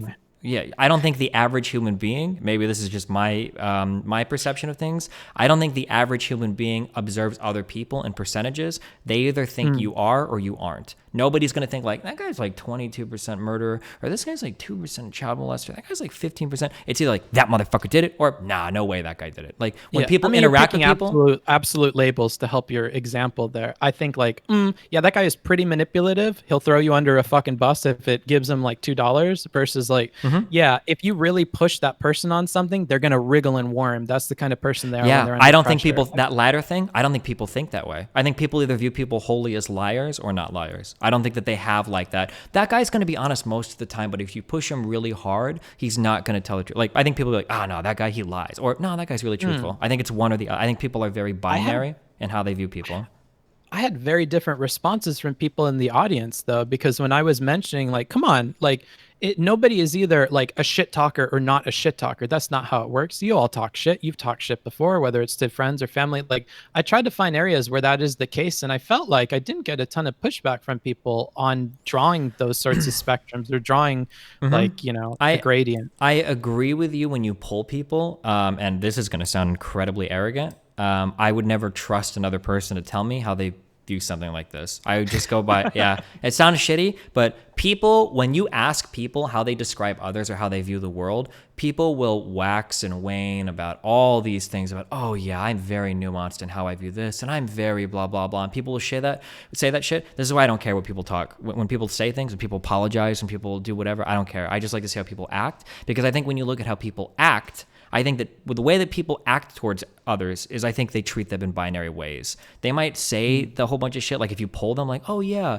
like I definitely can hold nuanced view of people, but I don't think that's true. But maybe I'm just really cynical. I feel like people view somebody completely one way or completely the other. But I can't really prove that in one way or another, I guess. So. To be super charitable to you here, I think I could agree that like greater than 50% of the population likes to think in binaries or like trends towards that. Yeah. Like I would even say maybe 80% of people like using binaries. Sure. But I think that same 80% of people is capable of and will in other parts of their life, except that like there are spectrums of things or there are spectrums of people. I struggle to imagine that they're not able to do that with at least some things. And I feel like lying is one of those things. Like, unless you see a literal, like, sociopathic compulsive liar, I think that everybody accepts, like, that people lie to some extent or another. But you want to know an example I have that I feel like pushes my thing as being more true, and I'm being very Bayesian about this. This is a percentage, right? So like you can always say this is bullshit, right? Now we're in conjecture land. Okay, I can't prove any of this, of course. But a really good example of this that I have is that people are unable or unwilling to accept negative parts of either themselves or other people. The only way to get somebody to accept a negative of themselves is to spin it as a positive.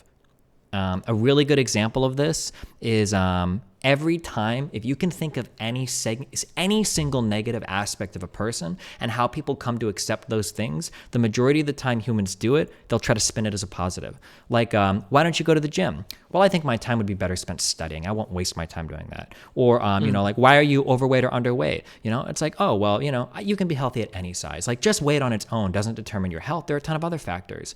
Anytime you try to ask somebody about a negative characteristic of themselves, like, what's about, that scar on your face? It looks kind of bad. Like, no, actually, it's very unique. I think it's like, and I'm not saying that any of these things you deserve to be demonized for, but people will always have an excuse to spin it. And the reason why they do that is because people can't they can't accept that there can be positive and negative aspects of themselves. I think that as humans, they're very binary in the way they view things. It's either all good or all bad. That gets back to what I said earlier. We have very different opinions on people, and I don't think that mine is justified by my own anecdotes. Yours are justified by your own anecdotes. It's interesting to see the systems collide and to see when you're more right, which is going to be when we're talking about manipulative people, because your system better explains it. It's like general relativity and special relativity. I feel like you're much better suited for the things that I can't explain, which are these anomalous fucking crazy people that you have to interact with far more than I do. And I think I would struggle to navigate that crowd. But I would like to say that being more empathic and being more open to gradients on people or spectrums of people, or even being willing to admit your own faults and when you're wrong, is something I really want to push on the stream, because it's something I feel that I do, and you've said that you do it. Yeah, I agree. It's a really good thing to be able to do that, for sure, without constantly justifying or making excuses for it. Yeah. So I would agree. Probably most people get in the habit of not doing that stuff, but I would hope that covering things in this way, even if it's not great for you, or even if it's maybe not great even for the people that were victims here, I think that I could maybe communicate this to people and try to get them in a better habit of looking at things this way, or at least to give that voice, because I don't see a ton of that on Twitch or even on the internet. In terms of prescription, in terms of encouraging people to that, I 1,000,000% agree. I think it's a really, really good thing to be able to have a more nuanced view of people. I'm not going to fight with you on that. And going back to how we kind of circled down into this, what do you think is another way that I could have tried to divine what was going on in the situation between Bob and Erica, where one of those two people was just doing something just insane? Yeah. If I was in your shoes and I honestly, I was already going to do the thing with Melina and have her ask things, I think I would have been more explicit, but I feel like that's pedantic at that point. But the problem is that when you ask her to be very specific, he might tell the truth at that point because he feels like he's being investigated, right? The goal is to try to figure out what they would say if they didn't know somebody was looking. Building on that a little bit, not to deflect from this question, because I know I haven't given an adequate answer yet. He responded 8 hours later that he did do the stream. After he deleted the VOD. Did somebody leak that information to him? Why did he do that, do you think? I'm not entirely sure, but the way that he waited 8 to 10, was it 8 hours or was it 10 or 12? I don't know. I don't remember the exact time. I'm going off of what you said. I hope you're telling the truth. It was somewhere between 8 to 12 hours later. He did admit that he had streamed with her, and it was after he deleted the VOD. I don't know why he did it at that point, but by then there was enough shadiness there that there was a plausible other explanation, but I mean, all of the inductive evidence kind of pointed towards, at the worst, he was trying to manipulate people by deleting and concealing information, and at best, he was playing very weird games by That's an assumption. Yeah. Well, but every single part of everything we do as communicating from humans to another, I'm circling around this word assumption because I think it's a very toxic word to use because when we're communicating, well, no. Actually, more than that, like epistemically, the word assumption is very bad because you're implying that there's some parts of human speech that don't rely on assumptions. Everything that we say when it comes to human language has a ton of assumptions underlying it. And every time we communicate with each other, there are so many different assumptions that go into the basic sentence, right? If I ask you, this is a common example I'll say, right? If I ask you, do you want to go out to eat? And you're like, yeah. Well, what am I actually asking you, right? I'm asking you if you want me to take you somewhere so that we can get food in a reasonable time frame, right now. There's a whole bunch of baked-in assumptions, right? So when somebody asks oh, were you drinking alone? Are they explicitly asking did you have another person that you streamed with on twitch.tv? Well, of course not. But there's enough of an underlying thing there where if you respond, when you're kind of like missing those like undercurrents of like human speech, it seems like you're missing something. And for you to come by and say like, oh well, it sounds like you're making an assumption. Well, yeah, of course, but assumptions are baked into every conversation we have. You only think that stuff because you were suspicious of him, and like, oh, this is a very difficult thing with you that I want to spend more time on and confront you about, but like, it's very easy to like get stuck in your own reasoning behind things and miss out on like simpler explanations because of that, or to like misread things once you're convinced of that thing, once you're doing this to test it. And I agree with you, but that's why I have to draw on like prior experience to see what's the most true thing, or what's the most reasonable induction. And I thought that I laid out a pretty good pattern, and maybe you disagree, but like in the very first paragraph, I try to establish Melina and Bob's relationship. I've seen hundreds of these guys' conversation. These guys talk about everything they do on stream. Bob talks about every girl he's going to bring on. Bob talks about all of his past streams with Melina. Melina talks about shit, blah, blah. Like, when I have that history built up, when Melina asks a question like, what'd you do last night? Were you alone? Blah, blah, blah, blah, blah. And he's like... She didn't ask, were you alone, just to be clear. Okay. Because that's the second time you said that. Sorry. But she was very when she asked drinking alone, when she said drinking alone is sad, and he avoided even engaging with that sentence, when ordinarily it seems like he would be eager to like, oh no, I wasn't alone, I was with Erica, right? And then when I compare that to Erica's conversation... I don't think he would be. I don't think you're he would wrong. be. You're just wrong. You're wrong. Hold on. Can you let me finish my statement? Yeah, you can. I'm just saying that you're wrong, but go ahead. Okay, well, if you don't want to be open-minded about it, that's it's not cool. a matter of We'll being move on to another open-minded. point. It's that if it was any other girl outside of any other situation, Bob would have immediately said like, I streamed with X last night, unless he has a brain tumor. But and he was knows that those two don't get along. Why not? These guys had never like. Why wouldn't they get along? What's happening? I don't know. You suspected something's happening. You've suspected they were manipulating each other and feeding different information. That's your explanation for the thing. But regardless, that is like a fact of the matter at that point, right? That Sure. They didn't get along too much. What were Melina's logs to him prior to that conversation, though? I posted those as well. She's incredibly supportive the entire time. Even after she found out that he avoided the conversation. She's like, oh, it's cool that you guys talked. That's great. Like, that's awesome. There was no indication given from her that she was ever uncomfortable with them talking to each other, ever. Bob claims that, but there's no indication of that whatsoever. And you can go click through those logs if you want. Like, he's like, oh, like, do you want to stay awake or blah, blah, blah. Like, and even I'm talking about the first call. Like, there was no indication to her from her whatsoever that she had a big problem with these two people talking. But I'm just saying that, like, I feel like there were three pretty clear messages to hang on to. Like if I saw that, like, that alone, even without him deleting the VOD, that was almost enough for me right there. Like, you're being hella shady. Like, and I have caught people in the past trying to conceal things by talking around shit like that. Like, I don't know. Like, I don't know if this is like, maybe I'm autistic in 99% of ways, but there are some like human behaviors that I like hyper focus on. Like, if I see somebody texting normally the entire fucking time, but for some reason at some point in the night, they rotate their hand like 25 degrees, I'm like, you're definitely hiding something because you've never done that before. Now, that might not be true, but 99% of the time, it's right. I don't know how to explain that, but it's just true. Like, if I watch somebody all night in front of their phone and they've just got it out here and literally anybody could look over and see it, and then for some reason at some point they just like rotate it like a little bit. It's a very subtle thing, but when they do that, it's like you're hiding something. Like, you don't want somebody to see what's going on, or you don't want me to see what you're like. I don't know why, but that's just like the way that it is. Do you disagree? That sounds like really crazy to think about, but like it's absolutely true. It just is. I don't doubt that that's how you handle stuff. It's just not how I handle stuff. And like, I admitted to the audience too, like when I was hitting points where they were disagreeing with me on stuff that I felt was fairly fundamental, like maybe I'm in a similar boat where like I don't really think about people normally, and I've had to like figure shit out in retrospect and like try to logic out why people are acting the way they're acting, come up with my own rules because I don't really understand it. But like my system that I've come up with for evaluating that behavior, I feel like is more flexible because it opens like more possibilities for people to explain their behavior in different ways, or adopting a different narrative, or being accepting of the fact that, oh shit, I totally misread that, right?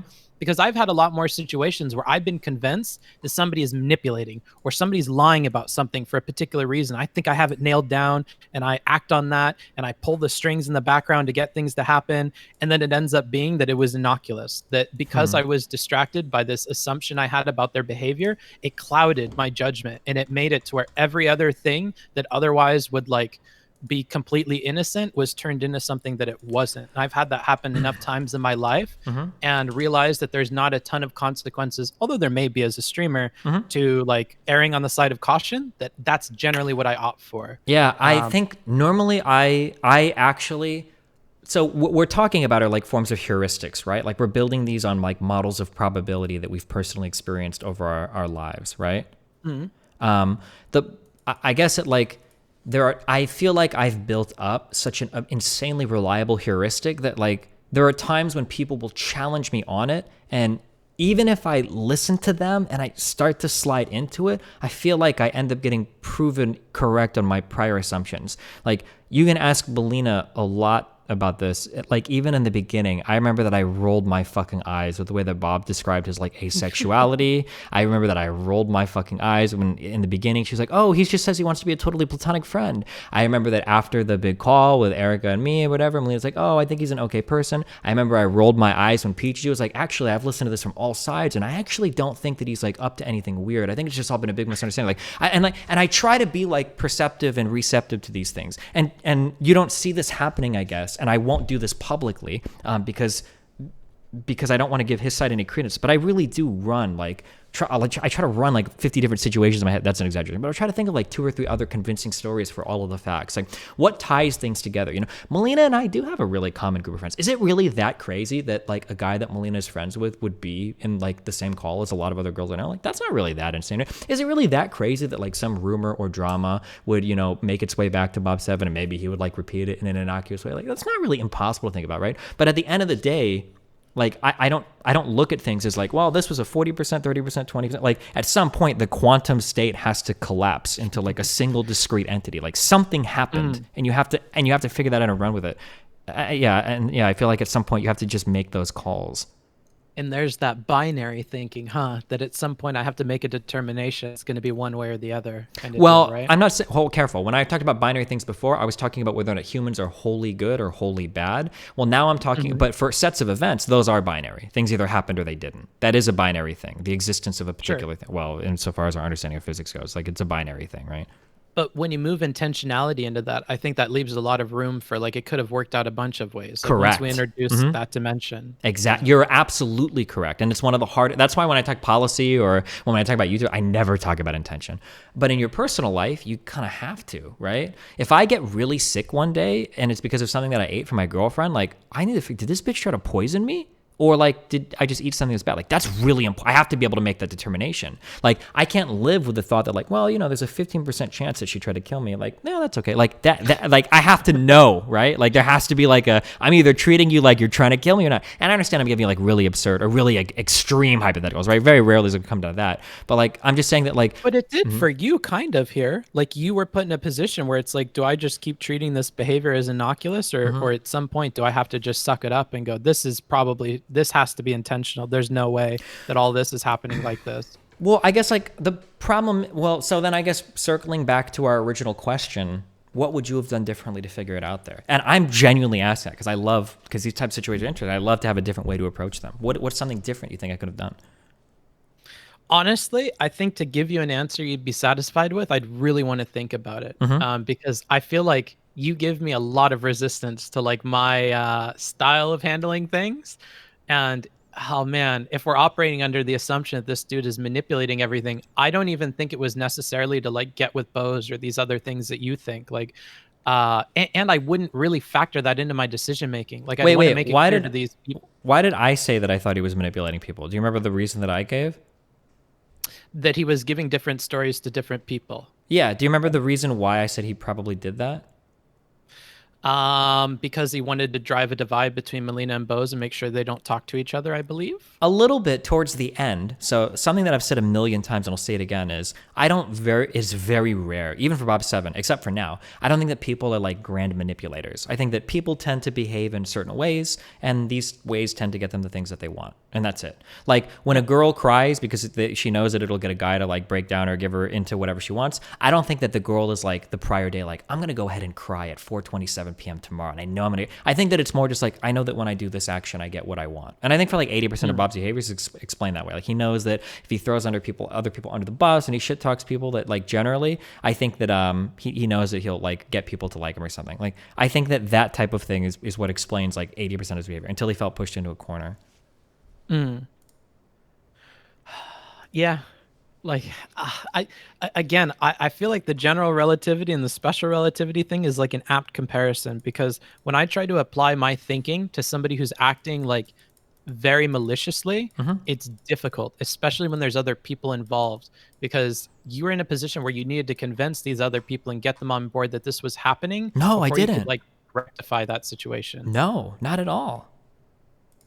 Or you had to get them to give you logs, right? I need, well, no, not until way later. Well, I guess maybe for Melina, I guess, because I wanted to know. But like, my goal was never to convince any of these people. My goal was to figure out for myself, and then I'll share like my story with them and see if they agree or don't agree. But like, once I had figured out that Bob 7 was playing and doing weird shit behind the scenes, like they all stayed friends for months after that. Like I didn't go and like run around and constantly try to tell them like, oh, like he's evil, blah blah blah blah blah. Like I never did that at all. Like I let them be. Yeah, but I mean, like what I'm saying is you needed access to like privileged information from these people in order to make that call, right? You needed access to Melina's DMs. You needed her to ask questions that would bring that out. Sure. And you needed information from Bose to kind of corroborate this. So you're in a position where you had to kind of like make clear to these people why you were trying to do what you were doing and whatever. And yeah, maybe I'm tired. I'm not making any sense too. I can like definitely feel that you're difficult to talk to. Well, hold on. Wait. I'm not going to let you weasel around that, okay? It's not that I'm difficult to talk to. It's that I've spent a great deal of time thinking about this. So the resistance that you're feeling right now is because almost everything you said, I've probably considered at least twice before going through with it. So if it feels like I'm being very dismissive, I feel like I've answered every single question or resistance you've given me more than adequately. And I will leave you with the final question. If you think there's a better way that I could have dealt with it, I invite that criticism, because if I ever run into this again, then maybe I'll use that instead. But I don't want you to give the impression that you're hand waving what I'm saying because I'm being difficult. I don't think I'm being difficult. I think I'm being incredibly concise and very clear, and I think I did exactly what I needed to do without violating anybody's boundaries or being evil or being manipulative in a disingenuous way. I was incredibly upfront with everybody from start to finish with this for this particular circumstance. Now, if you want to move past my little mini investigation, which was only personal, by the way, I didn't like convict anybody on this. If you want to move past that, I'm curious if you think there's anything else I did that you thought was like a bad thing or like an evil thing or like a immature thing or whatever. This is an example of what makes you hard to talk to, because you assume things about like intent, like I was just self-degrading, like, and that's, I don't think something that you like take into account. Like I was just saying, I think I'm tired. Like, I don't think I'm capable of this. You're difficult to talk to, as in like conversation with you, you're paying attention to every word. You're prepared about this. I totally disagree. Topic. Totally disagree. When you use the phrase like I'm getting tired and you're difficult to talk to, it actually almost feels victim blamey. Like you're. Oh my goodness! Well, that's not my intention, and that's sure, what I'm of course. saying, But now we're in the rhetoric world, right? It doesn't matter what your intention is, and you can pull. Maybe my brain, maybe my brain is fucked. But if I'm talking to somebody and I say like, oh, like you're difficult to talk to, I don't think the impression there is a positive one where it's like, oh, you've really thought out like your points. I think the impression is normally like, oh, like you're being unreasonable or irrational. I think that's what most people take from that when you say like somebody's difficult to talk to. Sure. Okay. That's fair. I'll concede that. Okay. And maybe that's partially what I'm getting at is like. Okay, wait. Well, now you're changing. Yeah, that now Bob 7ing, dude. I'm gonna do a hard pivot here. What I meant to say by that actually was that you're difficult to talk to insofar as I need to be very careful about how I talk to you. I do need to pay attention to that rhetoric, and when I don't, you're gonna feel attacked. You're gonna feel like I'm pushing something I don't need to push. Listen, I love you, okay? I don't feel attacked right now. That's why when I corrected you, that's when I phrased it as, hold on, I want to set the record straight here. I don't want this impression because I'm thinking right now about how the audience is listening to this. And I don't want an audience to come away thinking like, even Booksmart said that Destiny is very difficult to chat with because he's so stubborn and he's so resistant to like any type of outside criticism. So I want to like outwardly like bring out like that perception and then get rid of that perception rather than leave that in the mind mind of a listener. Like, I want to be very clear on that. That's all I'm saying. Personally, and I know it might feel personal. I'm sorry when I talk. I don't think personally you would do this to me. Like, if we were in like a personal setting, I would assume you're being self-deprecating. Of course, yeah. Oh yeah, I am difficult to talk to. I know that. Like, yeah, that's fine. Not, and even like I can be obnoxious in some kind of way. But I want to make sure that the public perception is very clear, because there's a good chance that anything that you've said in that VOD prior to this is going to show up in Bob 7's next manifesto. So at the very least, I want to make sure that you and me have had a conversation first, so that we're on the same page in terms of understanding things. Yeah. Yeah, and then we'll have that private conversation as well, where you'll tell me all the things to say, and we'll kind of plan around this again, right? Maybe, sure. All right. Now, what is it? I'm curious. So, for moving on past this, what are other actions do you think that I've done that were like immoral or not good or like just, yeah? Let's think. Because it seems like a lot of people are telling me you had like a decent amount of criticisms for how I behaved. I'm curious. It's more so that I constantly had to get pushback on this assumption of his intention, and to say that like, hey, we really have to buy into this is exactly his intention, to continue with like some of the lines of argument that you're presenting, and that if you weren't completely sold on that intention, there are other explanations that exist, and likely those are the explanations Bob 7's community is giving. And so that, I think, was most of where I would give you pushback on. But at the same time, I tried to give a lot of credence to the things for which you provided a lot of evidence that I personally found were like, compelling. Like, here we see a very clear pattern, and this pattern is relevant because he's going to do this later, and it's going to obfuscate a lot of what we're trying to talk about here. And so it's important to recognize that him doing this, regardless of what we think his intentions are muddying the waters, and he does constantly dodge these things, and you have to pay attention to that, or you cannot like put your thumb on him and really hold him to account for stuff. Or if you're not, like you said, listening for it, then you can miss admittance, or you can miss where he is like giving credence to some of the things that you're trying to go for, or you can allow him to talk past it by deflecting to another story and continuing. You have to listen like super closely for that. And to be fair to you, it was assuming these negative things about his intentions that caused you to tune in at that level. And the only reason I'm tuning in at that level is because you've broken all this down, and I can do it, second by second. But if I was in a room with him, he could probably convince me of stuff. Can you give me some other subtext or some other behind the scenes intentionality that could explain everything that's happened? Yeah, like I think one very basic and broad statement you made at the very beginning of this drama that I think if it was like in a vacuum, just it would apply very well to this, is that these could just be habitual behaviors of his. Like, I have plenty of friends that this is how they engage with people. They goad out secret information that they know. They shit talk people. They talk about other people when they're not around. And I know they talk about me when I'm not around. Like, I've seen other people that match all these same things, but are different. And those are the same people who tend to squirm around when you try to push them on something, because they know what they did was messed up. Sure. But so I've literally said this, right? Hold on. So here's something that I had a lot of people DMing me, and so I'm going to chat to this. You can explain to me if you think this is wrong or not. Destiny, he said, Bob's conspiracy about you telling the nudes to Bose was comparable to you guys saying Bob screen shared them. Do you believe that to be the case? Can you repeat that one more time? Do you think that my explanation, without evidence, that Bob 7 screen shared nudes to Bose, do you think that that story is just as believable as Bob 7's story, that I went into another room, saw them on a computer, remembered them, and then said them to Erica at a later point so that she could know them for this particular thing? You're going to hate this, but I more so think that those are both possible, yes. Hold on. That you have to assign some rough degree of possibility, okay? Yeah, so if I were to assign probabilities, I think the probability that you... Here's the thing, is like, I don't really believe in these intentions, so I have to handle them like... Wait, we're not talking about intentions. Right now I'm asking for a description of reality, for a series of events that happened. Yeah, we're not getting into intentions yet. I promise I'll answer. Okay. So like... The difficult thing is, if I take out the intentions, what is the probability that these things could be done if I wanted to do them? So if instead of having an incentive for doing X or Y or Z with these people, if my incentive was just to make this thing happen, like, fuck, if only I could see this nude at the same time I'm streaming, could I do that? 110%. Could I screen share this and get away with it? 110%. Like, but that's, I guess, vacuous. It's not super helpful from your perspective, but that was what I meant when I was talking about that. I'm pretty sure.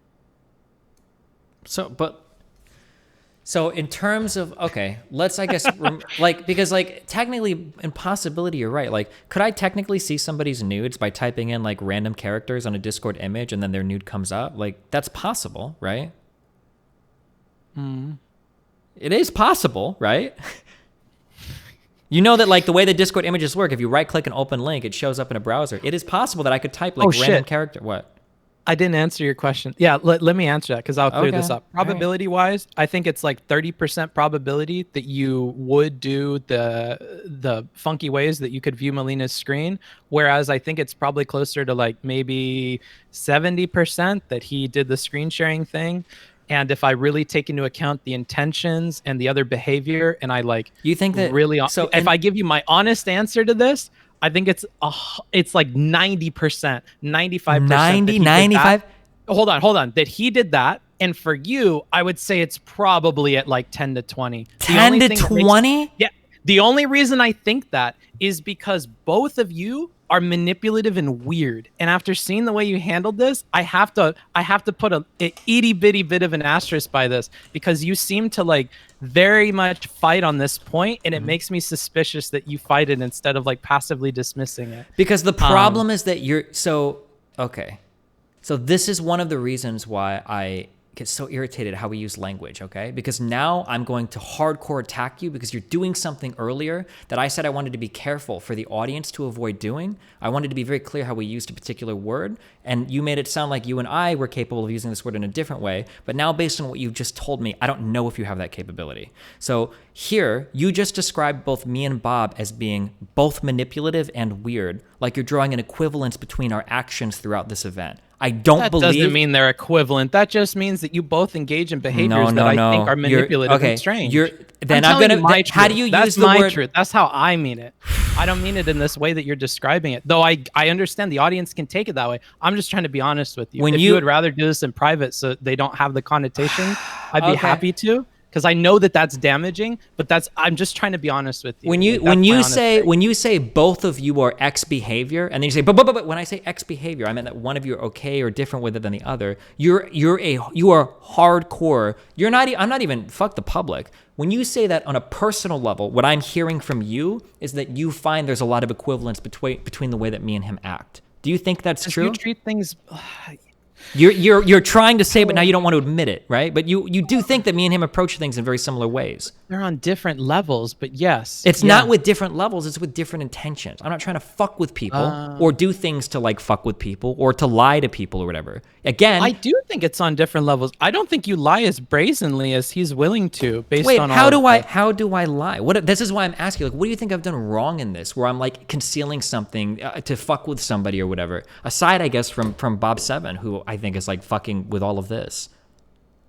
All of the recording, writing this super big document, like I get you're a streamer and you've gotten good at this stuff, but it is concerning as somebody who's just like a normie at heart. Yeah, like it is worrisome to think about. Like, and I do think about like if I ever got in an argument with you or we ever had like personal beef, that this would be the response if I triggered like a nuclear, reaction from you. That is worrisome to me, and that is like part of what's fueling that, if I'm being like 100% honest. But like, again, I treat these things, and I know you said that, on a spectrum. So like, I'm sorry, hold on. I'm processing your fuck. I wish that you were a friend of every person I was abusive towards in my early 20s, because you would give me the best cover ever. Like, because I've said so many of these things before. I remember when I used to like do fucky shit with like Rachel, I would ask her like, why are you looking at this? Like, why are you even watching this? Like, why are you recording? That's really fucking weird. Like, this is exactly how you gaslight people, right? Like, this is very strange that you would keep track of this. Like, why are you so concerned about, like, maybe it's not your intention, but you are doing the exact thing that a manipulator needs to cover for their actions, because it's by constantly getting people to doubt. Like, and I'm actually, I can't even believe it, but LSF even came up with the correct answer to this, because people would post like, why the fuck is he recording shit? And people correctly would answer like, holy shit. I mean, like, based on how people act in his personal life, it totally makes sense why he records things. Like, and it does. Like, you can try and concern troll me and say that, like, oh, your behavior is really weird, the way that you record everything. If I didn't have recordings, like, my life would be fucked right now on the internet. Do you acknowledge that? That if I didn't have these recordings, Bob 7 would have come out with his manifesto, and me and Bose would be fucked reputation-wise. It would be done. I think I'm more on your team than you think. Like, I feel like I'm trying to give these caveats, and I'm saying them to you. Like, yeah, you have an experience that makes you act this way. Sure, Yes. I understand, but, like, does this save you? Yes. If from a lot of situations, sure. Is it an adaptive behavior that's helpful to you? Probably, yeah. Was it triggered by something that's pretty fucking awful? Yeah. Was it probably justified in the circumstance? The thing that I'm trying to push back on here, though, and this is something that I try way harder in 2021, because I'm 2021 Destiny's different than 2020, is oftentimes, like, I'll eat being the bad guy because I have a different way of viewing things, because I process emotion a little bit differently. Like, I'll eat that. I don't want to eat that reputation anymore. I don't think that I ever did anything throughout the entirety of this that is on the moral equivalence of what the other side did ever. And I'm gonna fight that to the death. So when you use words that seem to draw, even if you don't intend to,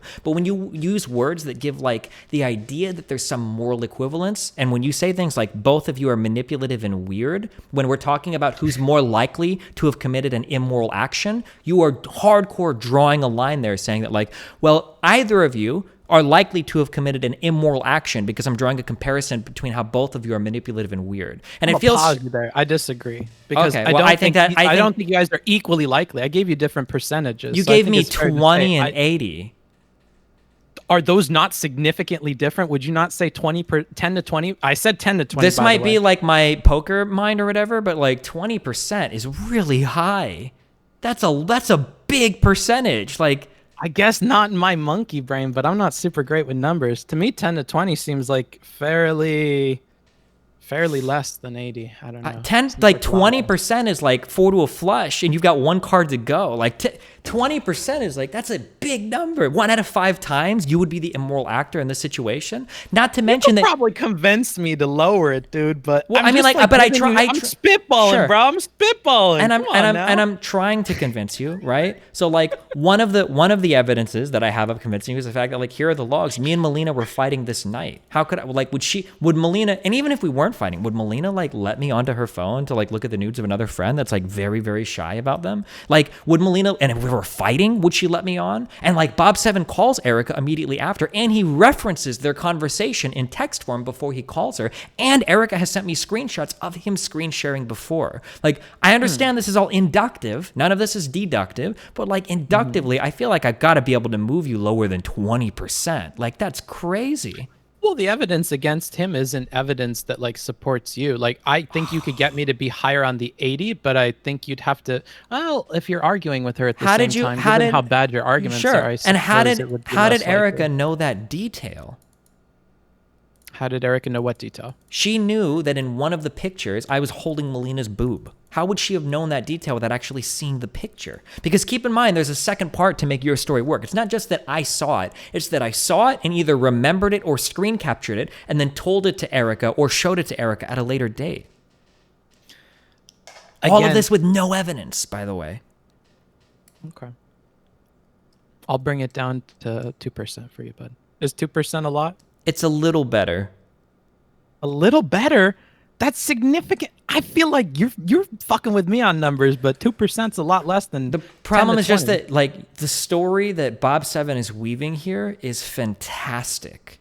It's a fantastic story that I am seeing something as I'm streaming on a device of a person that we're fighting with, and then I'm remembering it, and then I'm sharing that precise thing later on with a person whose relationship has deteriorated with me, who currently doesn't like my girlfriend, and the fact that I would even describe, like, oh, it was so weird, I saw nudes of blah, blah, blah, and that Erica would remember that for months later so that she could bring up that, like, that is a fantastic story. And then on the other hand, I've got Bob, who I know screen shares, who I see had a call with her immediately after the conversation, and who referenced that conversation, and who has multiple times like every incentive and every reason to like brag and show off conversations. Like 2% to 90. This is like a less than 1% to me, like easily.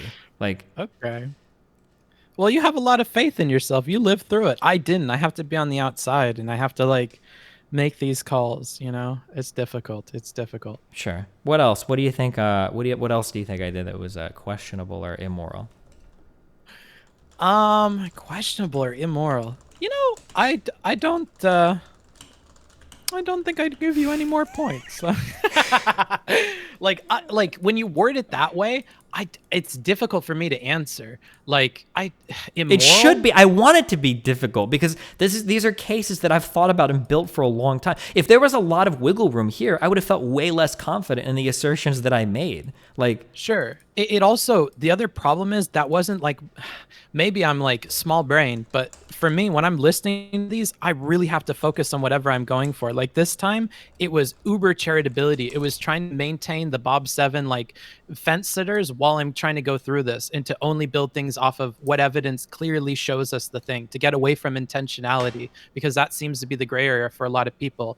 And in doing so, I wasn't like analyzing you for what you're doing that's not right or whatever. Like I never really took that perspective, so I don't feel confident like giving you answers to that. They'd all be like half baked. Sure, if you asked me 2 questions, I'd fall apart because I hadn't really thought about it. As like a fun exercise, I totally understand that. Like it's fun to think about like, could planes have deployed on 9/11 to shoot down, the flights that people said that they, took, or like, was the Pentagon renovated in the right spot to resist that hit? Like, and these can be like fun things to think about. But I think that rhetorically speaking, I think we have to be really careful in the middle of ongoing back and forth salvos to say, well, let's do a brain exercise and see if we could run like massive interference for a guy that's actively fighting allegations against him that seem like pretty accurate. Like maybe it is like, let's see the most creative story that we can spin where Stephen is like a master manipulator behind the scenes. Maybe there's like a 30% chance that they did bully Ophelia to give like a certain confession. Like maybe Stephen knew about all of this happening in advance, and maybe he made Ophelia admit all this stuff on call. Like Stephen's the only person with the recording. Like maybe in the beginning of that recording, maybe they say things like, hey,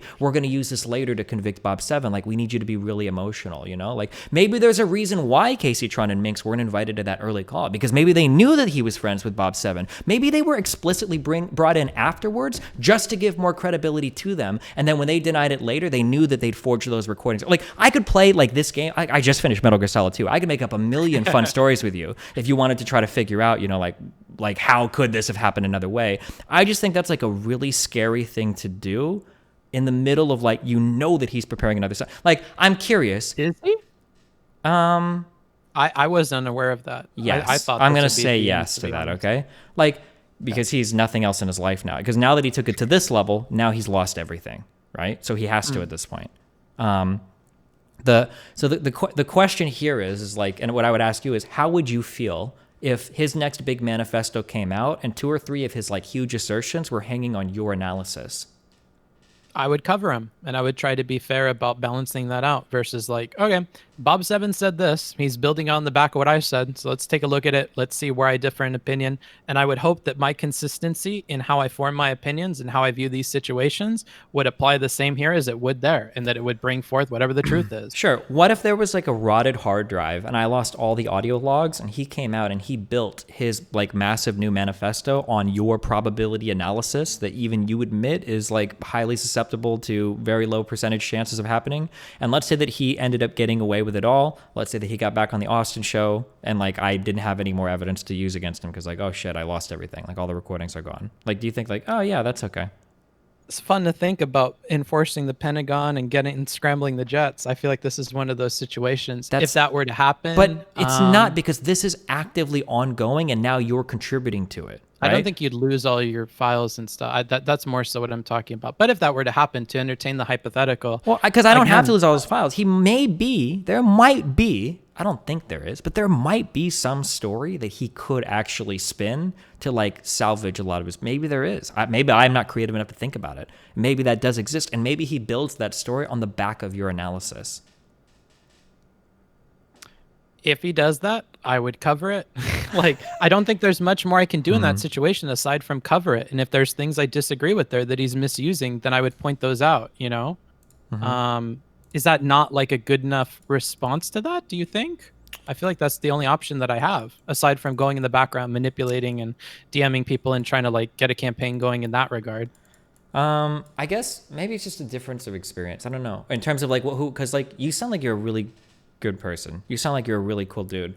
I've never had any personal problems with you. I used to be a horrible person. And when I would do like really shitty things to people, or when I would treat people in really horrible ways, I lived in the world of deniability. And these types of arguments, like this is where like I could debate my way out of anything. Like, well, hold on, you think I was talking to her then? What proof do you have? Like, yeah, sure, maybe you think that, or maybe somebody told you that, but I bet that person's lying. Can they prove it? Like, of course not. Like, your story falls apart here. Like, I used to do this shit so much. And so when I hear you like play like the logic games that normally I love doing this type of shit, but when it comes to like personal matters like this, like you're never going to have 100% deductive evidence for how a person is acting socially, and then you thrive in these areas of these gray zones where somebody doesn't 100% know what's happened. And I guess like that's the only worry or concern to me, that I feel like you should be worried about that. I probably should. And seeing more of how streamers, how their brains work, I probably should. Yeah, I definitely need to. And again, I think this is like where our two sets of experience are really coming up against each other. Like, you know, I really do think that the longer I spend streaming, the more calloused I'll probably become. Like, probably the more toward, and not to say, again, don't like misconstrue this, but like, you know, I would move more towards your positions on things where I don't give as much charitability to people and I'm much more skeptical of them. But that would be because like my personal interest would be involved in it. Like, I feel like once you're at your level and you're in the public and whatever, you have to handle things differently. You have to view people differently, and you're engaging with a really weird segment of the population. I guess it's just not like, I guess I should just reject that entire statement. I just think this is like a general people thing. Like if a random person came up to me and they said that like they felt like they were being like manipulated or abused, and I was trying to make a plan with this person to figure it out, like we would have to play complicated games to figure it out. Because like if they're dealing with like somebody who's a manipulator or an abuser, I know that person, assuming they're like reasonably competent. Like some people are just stupid, but if they're reasonably competent, that person's never going to leave a clear trail of like, they did it right here. This is where they blatantly lied. Or like it's so rare to catch somebody doing that. And like I guess like my understanding is be like, okay, well, we're gonna have to catch them like super red-handed, and it's gonna have to be like a hardcore trap. Like it's not gonna be like you said you were going there, but I didn't see your car in the driveway. It's gonna have to be way more intense than that, because like a manipulator or an abuser is just never gonna leave that type of trail, I guess. This one did. No, they didn't actually. Everything that we got from Bob ended up being inductive in the end, right? Like I don't have like proof. I don't think I have hardcore proof of almost anything. I had to build a pattern of like, he does this to try to get somebody to do this, but he could still plausibly deny discreetly any single one of those events, right? Like it is possible, I'm going to play your game now. It's possible that maybe Erica heard every single name that was on the fucking Raj shows or Austin shows, and maybe one just popped up and she's like, hey, do you think that person has nudes or whatever? Like that's possible. That could have happened, you know? Bob might even have ran with that as a story at one point. But it's only through building up like a pattern of behavior that I can say, inductively speaking, it is highly unlikely that he would have done this particular thing, or this conversation could have played out. But I don't have proof of any of that. I can't show you, like, can't go into the past and like give you videos of everything that happened, right? Sure. When you say proof, I guess that's what I'm referring to. I think establishing a pattern of behavior through like individual instances of it happening and playing out the same way, I consider that proof. So maybe that's just sure. I guess when I use, I'm being very precise with everything. When I say inductive or deductive, do you recognize the distinction between those two things? Yep, they're different kinds of reasoning. Yeah. Right? So when I say deductive is like if P, then Q. So every time P, there is Q. Like if this thing happens, this thing happens. It is deductively. Like when I say deductive, what I mean is if I give you the premises, the conclusion logically follows every single time. It is deductive. When I say inductive, what I mean is like we're speaking in probabilities and it will never be 100%. Like if I show you, like if I go, then it is everything, So what you call proof is like it's all inductive proof. Like none of this is 100% like I have a recording of it. It's more like I've seen this and that, and he usually acts like this and that and that and that and that. It's like most likely this is what happened. It's not. Now I guess you call it proof. So that's important that we just distinguish that. I guess that we understand what we're talking about. Yeah. When I say okay. Okay. Is there any other part of this you wanted to go over before we part ways? Don't let me don't let me convince you on too much stuff. I think you did a really good job with the document. I think that your smell test here kind of worked out. There ended up being some shit there, and you smelt it. Yeah. So, I'm sorry if this hurts you. That's what I'll say. I'm really sorry if these clips and things like that are used against you. And I don't doubt that they will be if that's, where he wants to go next, if he wants to fight this again. And I think in the future, the more drama that you get into, this is likely to become like a recurring pattern. But I don't mean it to hurt you. I just really think that there needs to be a more like even keel voice, even if that comes at the expense of looking naive at points, or even if that means coming like at the expense of like my own sanity, because I personally think that this motherfucker is guilty and whatever. I'm just trying to do that with this stream, so bear with me. Every time I fuck up though, I like hearing from you, so that's what I'll say. Sure, okay. Yeah, I'm curious. Like, it's just scary because, like, there were so many different parts of the investigation I did where there were so many different key pieces of evidence that I'm so lucky that I had. But if I would have missed anything, like, the probability of his side being innocent would have gone up more and more and more and more. Like, there were so many different recordings where it was like, if I didn't have this, like, he would have completely gotten off the hook here. Or if I didn't have this, like, he would have completely gone. And there's even like more like behind the scenes, like there's even more stuff that like I haven't like completely said. Like, remember how they keep talking about how like they were dragging in people to get more stories and blah blah, and like Bose was like leading the way. Like here's a little thing that I'll share with you personally. This is why Casey even came into the call, right? I don't know if Bob is even aware that this conversation took place.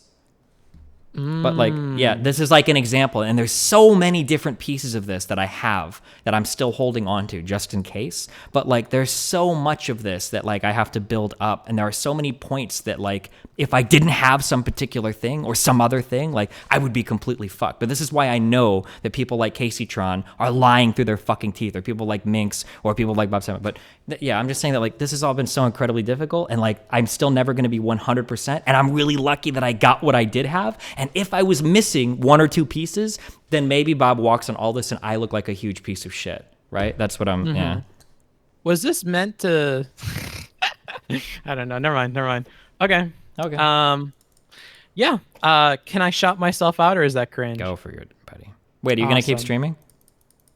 Probably not. I should probably call it quits. I'm like falling asleep. Oh, fuck. Okay.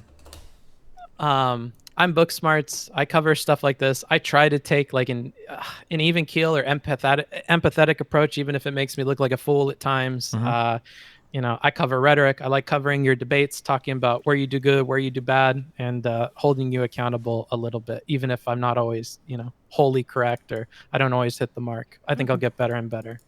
All right. I love you. Be careful and stay safe, okay? Love you too, dude. I look forward to Omaha. Hope I can make it. Yeah. All right. I'll see you later. Peace out. See ya. Fuck, this took a lot longer than I thought it would. Okay. Reply to my Donna. Oh, sorry. Fuck, hold on. Streamer. Gone. No.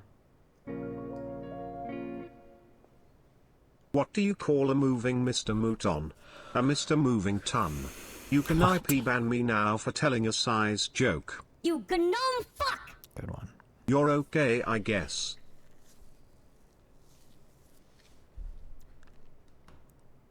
Channels we think you'll like. Oh, thank you. Throwing a sound up there.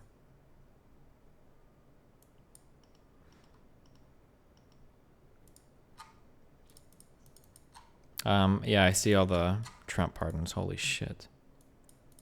Host Gappy? Oh, one of my fans? Dragon Spiral Tower? Oh, wait, this is the guy I met in London.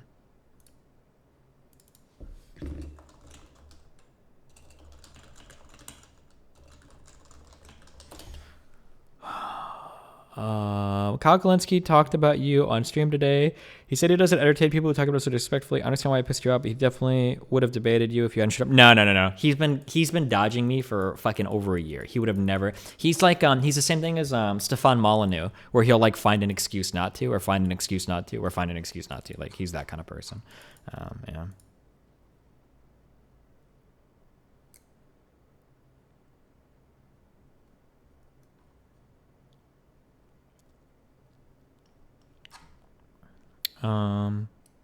Your sub ate that pity explanation up, by the way. Wait, what pity explanation?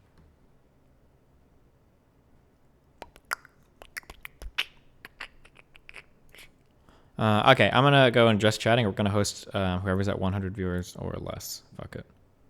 Or who's playing StarCraft? Fuck, I don't know if you guys will watch StarCraft.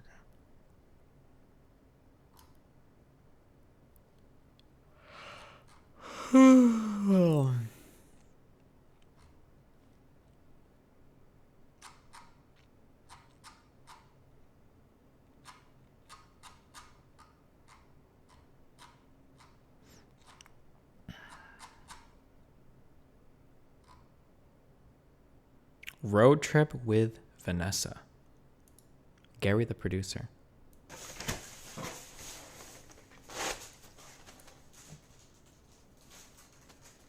Kai was pissed at Politicon because people refused to debate him. Yeah, nice.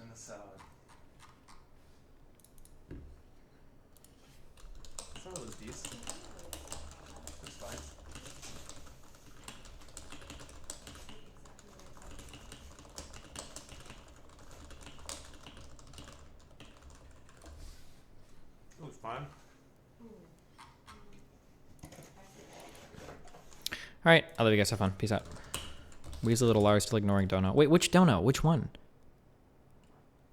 We ever play Metal Gear Rising? Probably not.